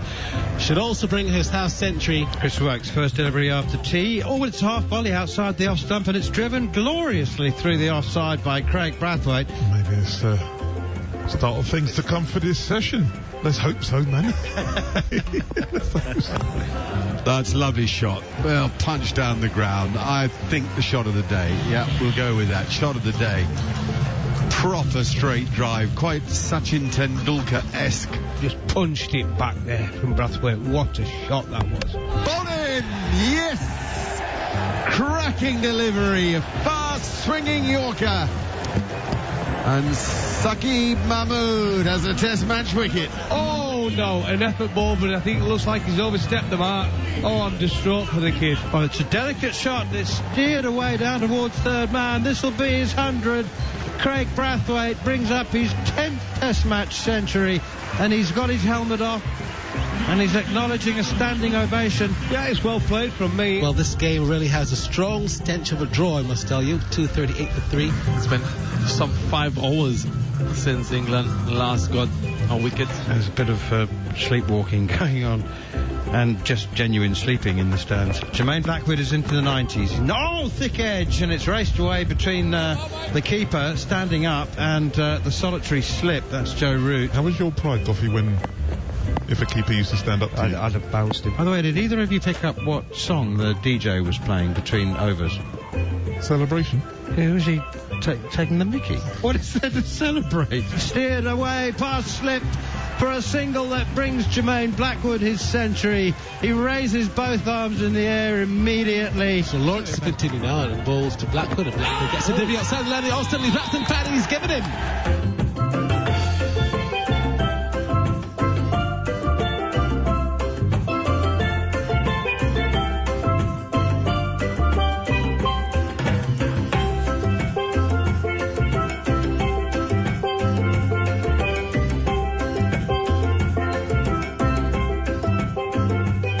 Exclusive international cricket live on talkSPORT 2 continues tomorrow afternoon from 1:30. That one is tucked away to short leg and caught. talkSPORT 2 brings you big-hitting live ball-by-ball commentary as the West Indies take on England in the second test. Direct from the Kensington Oval, Barbados. He's gone straight back over his head this time for the full maximum 6. The West Indies versus England continues tomorrow afternoon from 1:30, exclusively on talkSPORT 2.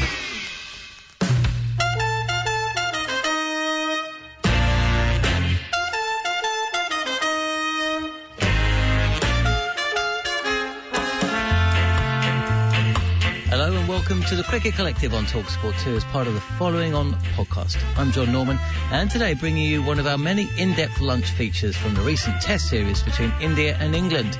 Neil Manthorpe is joined by our analyst Jared Kimber to discuss where this India team stands amongst the greatest of all time.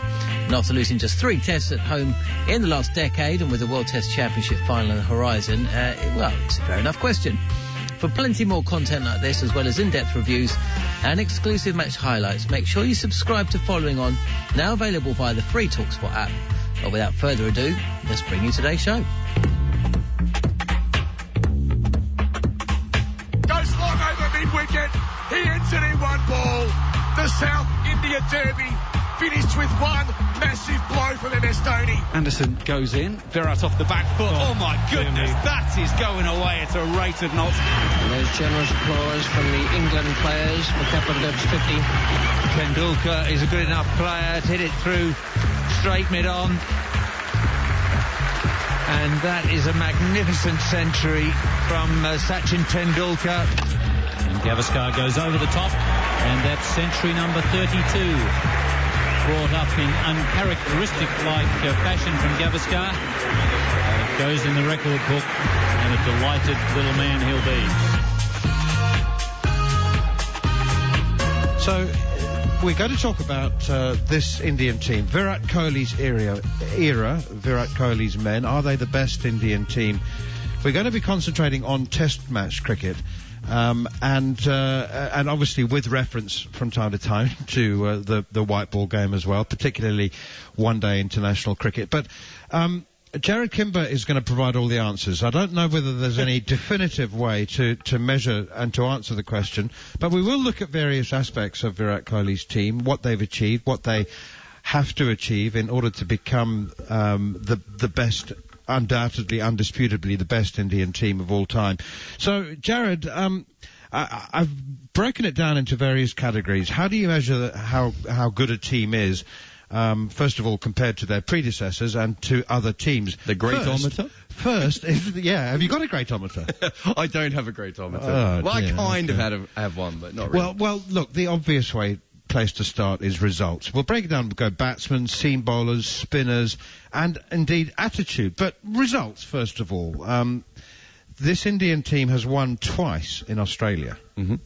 Yeah, they're very interesting. I suppose when I wrote about South Africa and their great run, so they had a 10 or 11 year run there where they didn't lose away from home, and when you look into it, there's two eras of Australian cricket that have been incredible. There was one from 1930 to 1950 where Australia won 4 tests for every one they lost, which is quite handy. And then they won 4.1 tests for every one they lost between 1995 and 2007. And the Great West Indies won 3.6 tests for every test they lost, right? I think that gives us a pretty good baseline of the best of the best, I think you'd say, yeah? Just give the key numbers again, just so that they can sink in for people. So the Great Australian team, 1930 to 1950, that included a World War, obviously. It did. They weren't playing during the World War. Okay. But they won 4 tests to every one they lost. Yeah, and then from that's basically Bradman, by the way. Yeah. for those who haven't put that together yet. And then from 1995 to 2007, Australia won 4.1 tests for every one they lost. And the Great West Indian team? 3.6 tests to every one they lost. Right. Okay, we've got benchmark there. Yeah. That's top 3. So South Africa, who I would say comfortably in the top 5, they're probably around 4th or 5th. So we're talking about that South African team of Steyn, Callis, that you covered a million times. You probably covered them in more tests than they actually played. They won 2.6 tests for every one they lost. So you can see there's a bit of a drop down there. They were an incredible team away from home, so that's why they get a bit of a boost. But they were more unbeatable. Yes, a lot of draws than games they won. Yeah, them and the West Indies were very, very much unbeatable tems in that they drew a lot more. Whereas Australia, I suppose, partly just because of the way Australia play cricket, get more results. So I think there's a clear difference there. Absolutely, no doubt. But I think that gives you a good idea. So I've tried to look at the Indian team from when they got good. Which is essentially March of 2015. After they played a series against Australia. From that period onwards, we're looking at 6 years. Their win-to-loss ratio is 3 wins for every 1 loss. So that tells you how good they've been for 6 years. And within that, they had a run quite early on where they lost in Gaul in August of 2015, and they then did not lose another test for their next 29. I know you've taken a drink there, Manus, so hopefully you've not spat any of that out when I said that. But that's an incredible run. That is, isn't it? I mean, that was mostly in Sri Lanka and in India, but even so, they played some very good teams. Oh, they went to the West Indies as well in that. But they played England, they played New Zealand, they played South Africa, they played Australia. You know, they played good teams in that period, and they were incredible. That is one of the better runs that you will find in, the history of Test cricket. Obviously, Australia have had some incredible runs of winning Test matches, but as far as not losing a Test, that is extraordinary. There weren't that many draws in that. Okay, so in that 6-year period then, from 2015 to now, statistically, we can give them a tick there. When in answering or addressing the question, is this the best Indian Test team? In that criteria, it's a tick. Yeah, I mean, if you compare them to the second best team in the last 6 years, it's been New Zealand, who win 1.6 tests for every one they lose. So they're almost double the next best team. Wow. Okay, well, they passed that category then. Okay, let's look at the batsmen. We do get we form perceptions of certain players and certain eras, don't we? And you think. And many people have said it to me when I've dared to say that this Indian batting lineup is as strong as there's ever been, and people go, hang on a minute, Tendulkar, Dravid, Ganguly, Laxman, that was the dream top order, the famous quartet. statistically, where does there's Virat Kohli really stands out, but, you know, the Pujara, Rahane, Rohit Sharma, they don't yet have quite the same ring, but numerically, statistically, how do they rack up? Yeah, I mean, Tendulkar and Dravid both averaged over 50. And so they only have one player averaging over 50 in this era, which is Kohli. For this particular era, last 6 years, he's actually averaging more than Tendulkar and Dravid did. Overall, I think in his career he might be a little bit closer to them. But the next best of the older players of that 90s group that you're talking about is Sehwag, who averaged 49. So you've basically got three players there averaging higher than anything other than Kohli, and then you've got Pujara at 47. Where it gets more interesting, though, is that, like, Laxman averages 46 in his career. I think if he played in the social media era, he would have been a lot more, he would have been much more the Rohit Sharma of that team, because he played incredible innings. We all know how good he was, but he also went missing at certain. You know, the fact that someone of his talent didn't average over 50 in that era, which was a great era to bat in, kind of tells you something. I mean, Ganguly is a massively overrated batsman. He averaged 42. In no way is he a bad batsman, but he doesn't deserve to be in the company that you've just read out. If he was in this current team, he averages the same as Jadeja in the last 6 years. So, you know, realistically, and that's where I think the difference is. I don't think it's at the top end. Kohli averaging 56, Pujara 47, Rohit Sharma 48, and Rahane 40. They don't compare to Dravid, Sehwag, Laxman, and Tendulkar, right? It's the other end, though. So, Pant is currently averaging 43 in Test cricket, and Dhoni averaged 38. And as I said, Jadeja is averaging 42, batting at number 7, and Ganguly was averaging 42 in the top order. I think that is where the big difference is. It's a deeper batting lineup, and we haven't even got to the fact that Ashwin is a better batter than Anil Kumble was as well. It goes deeper and further, but I don't think they quite have that top level batting. So I suppose it just depends on what you're looking for. Are you looking for a stronger top 4? If that's the case, I think the old team certainly had it. If you're looking for, you know, maybe a stronger top 8, then it's maybe quite close to being on par. Yeah, VVS Laxman, you always had the sense that the greater the need, the more he would rise to the occasion. And, you know, there were times when he was cursed with the fact that he looked lazy. You're not allowed to go out if you look pretty. That's the law. Yeah. Oh, that's really interesting then. Okay, so there have been stronger top 5s or top 6s in the past in Indian history, but perhaps not as much depth and ability lower down. Okay, let's go to the seam bowlers now. This is again a perception that I certainly have, that India, for generations and generations, they always seemed to have one world-class seamer. You know, from Kapil Dev to Javagal Srinath and Zahir Khan. There was always one, sometimes two. Zahir Khan partnered with, it was Javagal Srinath who partnered with Venkatesh Prasad, and they formed a very good new ball pairing for a while. But now, apart from the seamers that we've seen here, Jasprit Bumrah, Mohammad Siraj and Ishant Sharma, they now, for the first time that I am aware of, and certainly that I can remember, they've got 6, 7, 8 seamers. I mean, what about Umesh Yadav, Bhuvneshwar Kumar, Mohammad Shami? We haven't even seen them this series. Are there now more world-class seamers available to India than ever before? The history of Indian seam is really interesting. I just did a video on Ishant Sharma, so I'm kind of all in on it at the moment. They've got one bowler who's taken over 400 wickets, which I think is a phenomenal effort for an Indian seamer. So that's Kapil Dev. They've got 2 guys over 300 wickets. They've got one more guy over 200 in Javagal Srinath, and then they got 4 other guys who've taken over 100 wickets. So they've only got 8 guys who've ever made it to triple figures and when bowling seam. And when you think they've been playing since the 1930s, it's phenomenally low. My favourite one that I found is that Sourav Ganguly has the 28th most seam wickets ever for India, which just tells you how few seams. And I should add, I loved watching him bowl, but geez, was he slow, and he averaged 50 with the ball. So that just tells you how few seam bowlers they've ever been able to find there. Yeah, look, it's changed massively. If you look at this current list that you were just talking about, Ishant Sharma has the 3rd most seam wickets ever.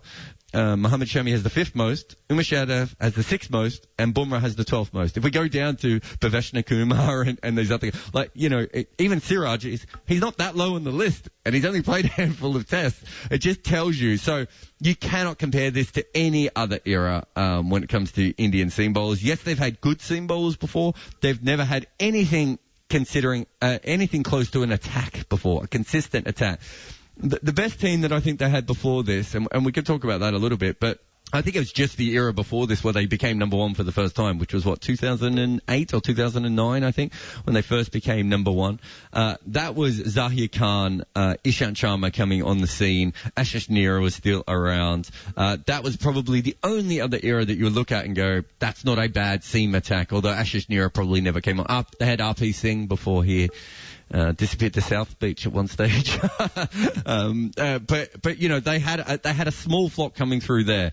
But they've made huge strides. They've changed their pitches for domestic games. The MRF Pace Academy has obviously been involved. Oh, I forgot Srisanth from the other one. They've got one old seamer who got them, which is Carson Gavri, left arm seamer. But he bowled left arm spin as well. I was about to say, as one of my friends pointed out, we don't know if he got 100 wickets of actual seam because he took a 5 for bowling spin at one stage. And we think he might have done it on another occasion. So it's possible even their first seamer didn't get all of his wickets with seam. Plenty more to come on the Cricket Collective on talkSPORT 2 as Neil Manthorpe and Jarrod Kimber continue to debate whether this India Test team is the greatest of all time. Next up, they discuss the spin bowlers and the impact the IPL has had on Indian cricket. You're listening to the Cricket Collective on talkSPORT 2 as part of the following on podcast. Sunday evening, live, FA Cup football, Nottingham Forest versus Liverpool. Coverage from 5:30. Kick-off 6 p.m. on talkSPORT. On DAB+, online, via the talkSPORT app, and on your smart speaker. This is talkSPORT 2.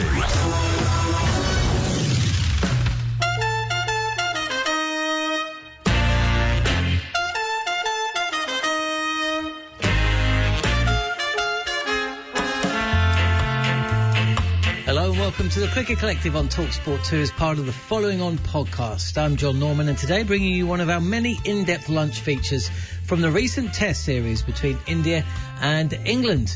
Here, Jarrod Kimber sits down with the former England wicketkeeper Matt Pryor to discuss what it takes to keep wicket at the highest level and how to keep successfully in Asia. For plenty more content like this, as well as in-depth reviews, exclusive match highlights, make sure you subscribe to Following On, now available via the free talkSPORT app. But without further ado, let's bring you the art of wicket-keeping with Matt Pryor.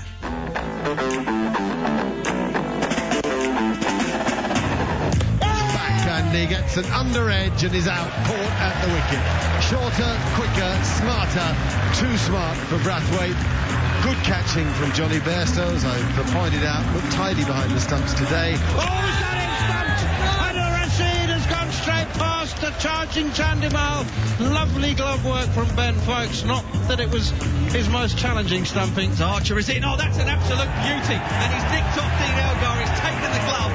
Josh Buttler is diving away to his right, almost down the leg side. Here is Buttler. Edge gone. What a catch. Ben Foakes diving up to his left. Very, very fine catch with the man with the gloves on. Watch it as Woakes goes in, takes the edge, caught behind Johnny Bairstow. You're listening to talkSPORT 2's cricket coverage. I'm Jarrod Kimber, and with me is Matt Pryor, and we're going to talk about wicket-keeping, and wicket-keeping in Asia. My first question, though, is, Matt, when the first time you went over to keep in Asia, what was the first thing you noticed about how it was different to anywhere else? The very first thing is how physically demanding it is compared to anywhere else. I think I remember people saying to me, keeping wicket at Perth, God, must be difficult. 30 yards back, ball flying through, coming at pace. And actually it's complete opposite. What a pleasure it is to be stood that far back. You get plenty of time to see the ball coming through. You move your feet. Less diving, so it's less physically demanding on your body, your shoulders, etc., etc. But more importantly, the ball's coming at sort of waist height, chest height the whole time. So it's your lowness to the ground is less. In the subcontinent, you are squatting and you're in that sort of low posture position for a lot of the time. So you're either up to the stumps for the majority of the time. And if you're not up to the stumps, you're still so close. So Jimmy Anderson, Stuart Broad, whoever's bowling, their pace hasn't changed. They're still bowling 85, 88, 89 miles an hour.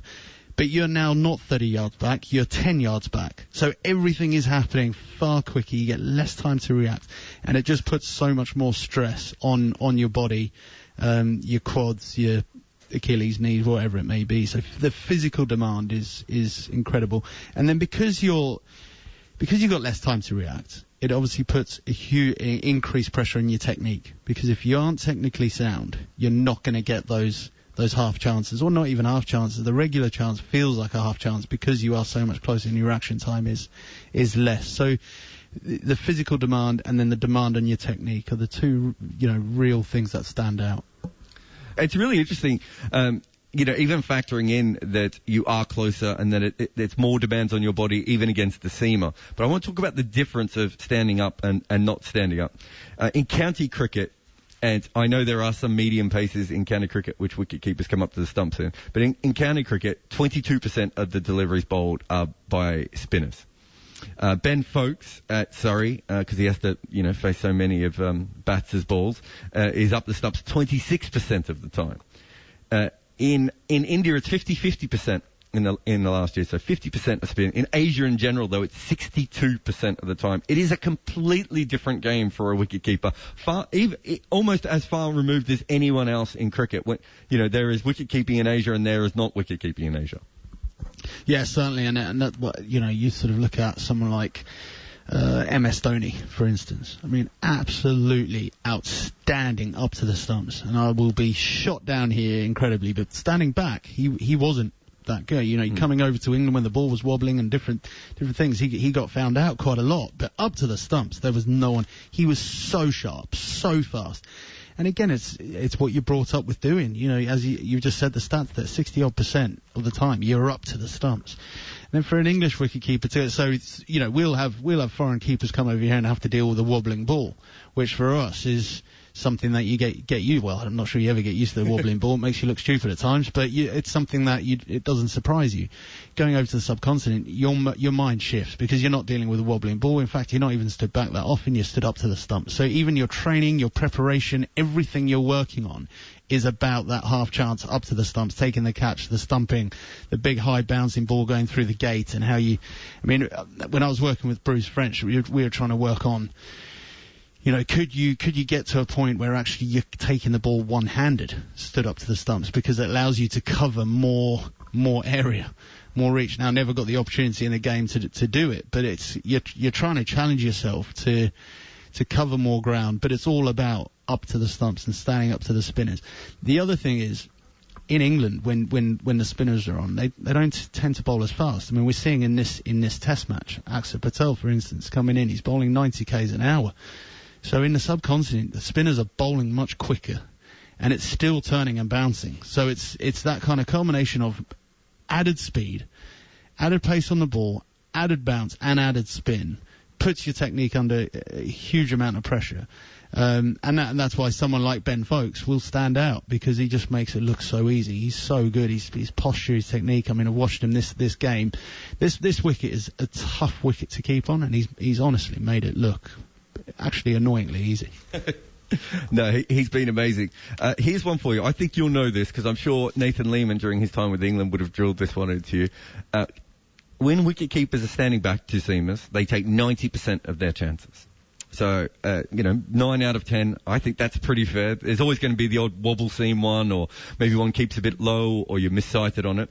Up at the stumps, do you have any idea what the percentage of catches is?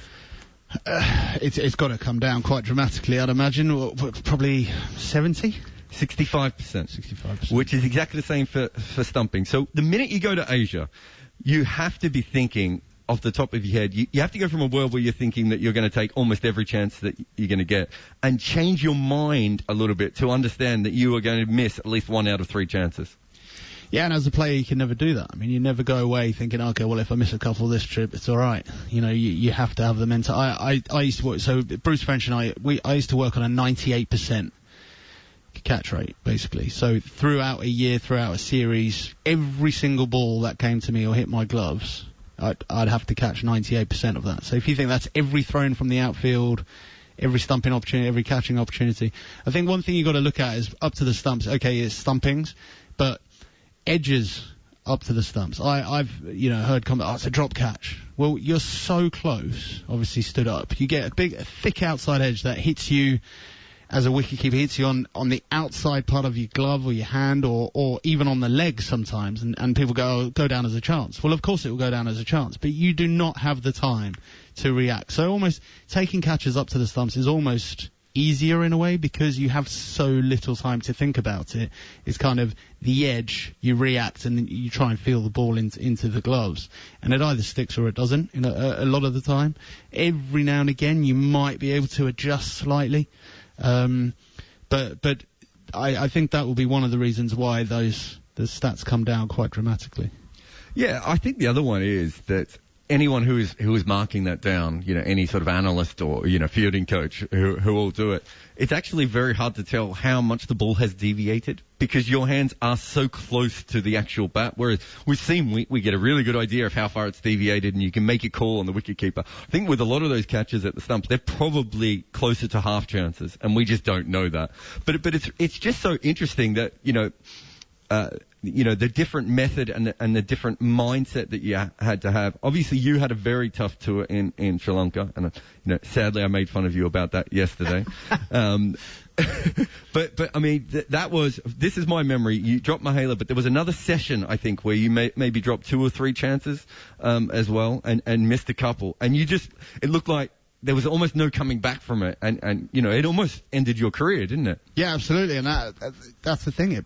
I was not ready or good enough to be an international wicketkeeper playing Test cricket in Sri Lanka. My technique was not good enough, and I rightly got found out. Luckily, I didn't give up at that point, and you're quite right. I got left out. And that was the best thing that could have happened to me. And I had to make a call at that point because I had in international cricket, I had success with the bats. I'd scored 100. I think that series in Sri Lanka against Muralitharan, I averaged high 40s, something like just under. I think I was second top run scorer, just behind Trescovic. So I knew that I could score runs at international cricket against the best in the world. I was confident with that, but my keeping was not up to scratch. And sort of I had a bit of soul searching to do when I got left out. I was seriously thinking about giving up the gloves and just focusing on my batting and going and trying to score as many runs as I could and work my way back into the England team as a top order batsman. And I spoke to my mentor at the time and long-time friend Alex Stewart about it and a number of other people that I trusted on their opinion. And Alec actually said to me, look, how much have you actually given to wicket-keeping? How much have you honestly trained? And if I was being honest, which I was, it was probably 10%. 90% of my thought process, training, practice, preparation went into batting. And I probably gave keeping 10%. I didn't really enjoy keeping, if truth be told. I don't think many keepers do enjoy keeping because it's horrible. It's hard work. But I had to change my mentality and say, okay, well, if I'm going to be a batsman wicketkeeper and I want to be an international class or international leading wicketkeeper, I'm going to have to change a few things. I knew I was a very good, always been a good fielder. I knew I had the reflexes. I knew I had the athleticism. I just didn't have the technique. And that's when I made the call to get in touch with Bruce French, and we started our relationship. And he kind of, we rebuilt, or should I say, we built a technique, and went from there. And the one thing I was really pleased about was when I went back to the subcontinent after that first tour, I always kept well, and it was always on my list of, okay, we're going to India, we're going to Sri Lanka, we're going to Bangladesh. This is a time to see how far you've progressed, because my first series was so bad, and I'll be the first one to admit it. I wasn't ready, but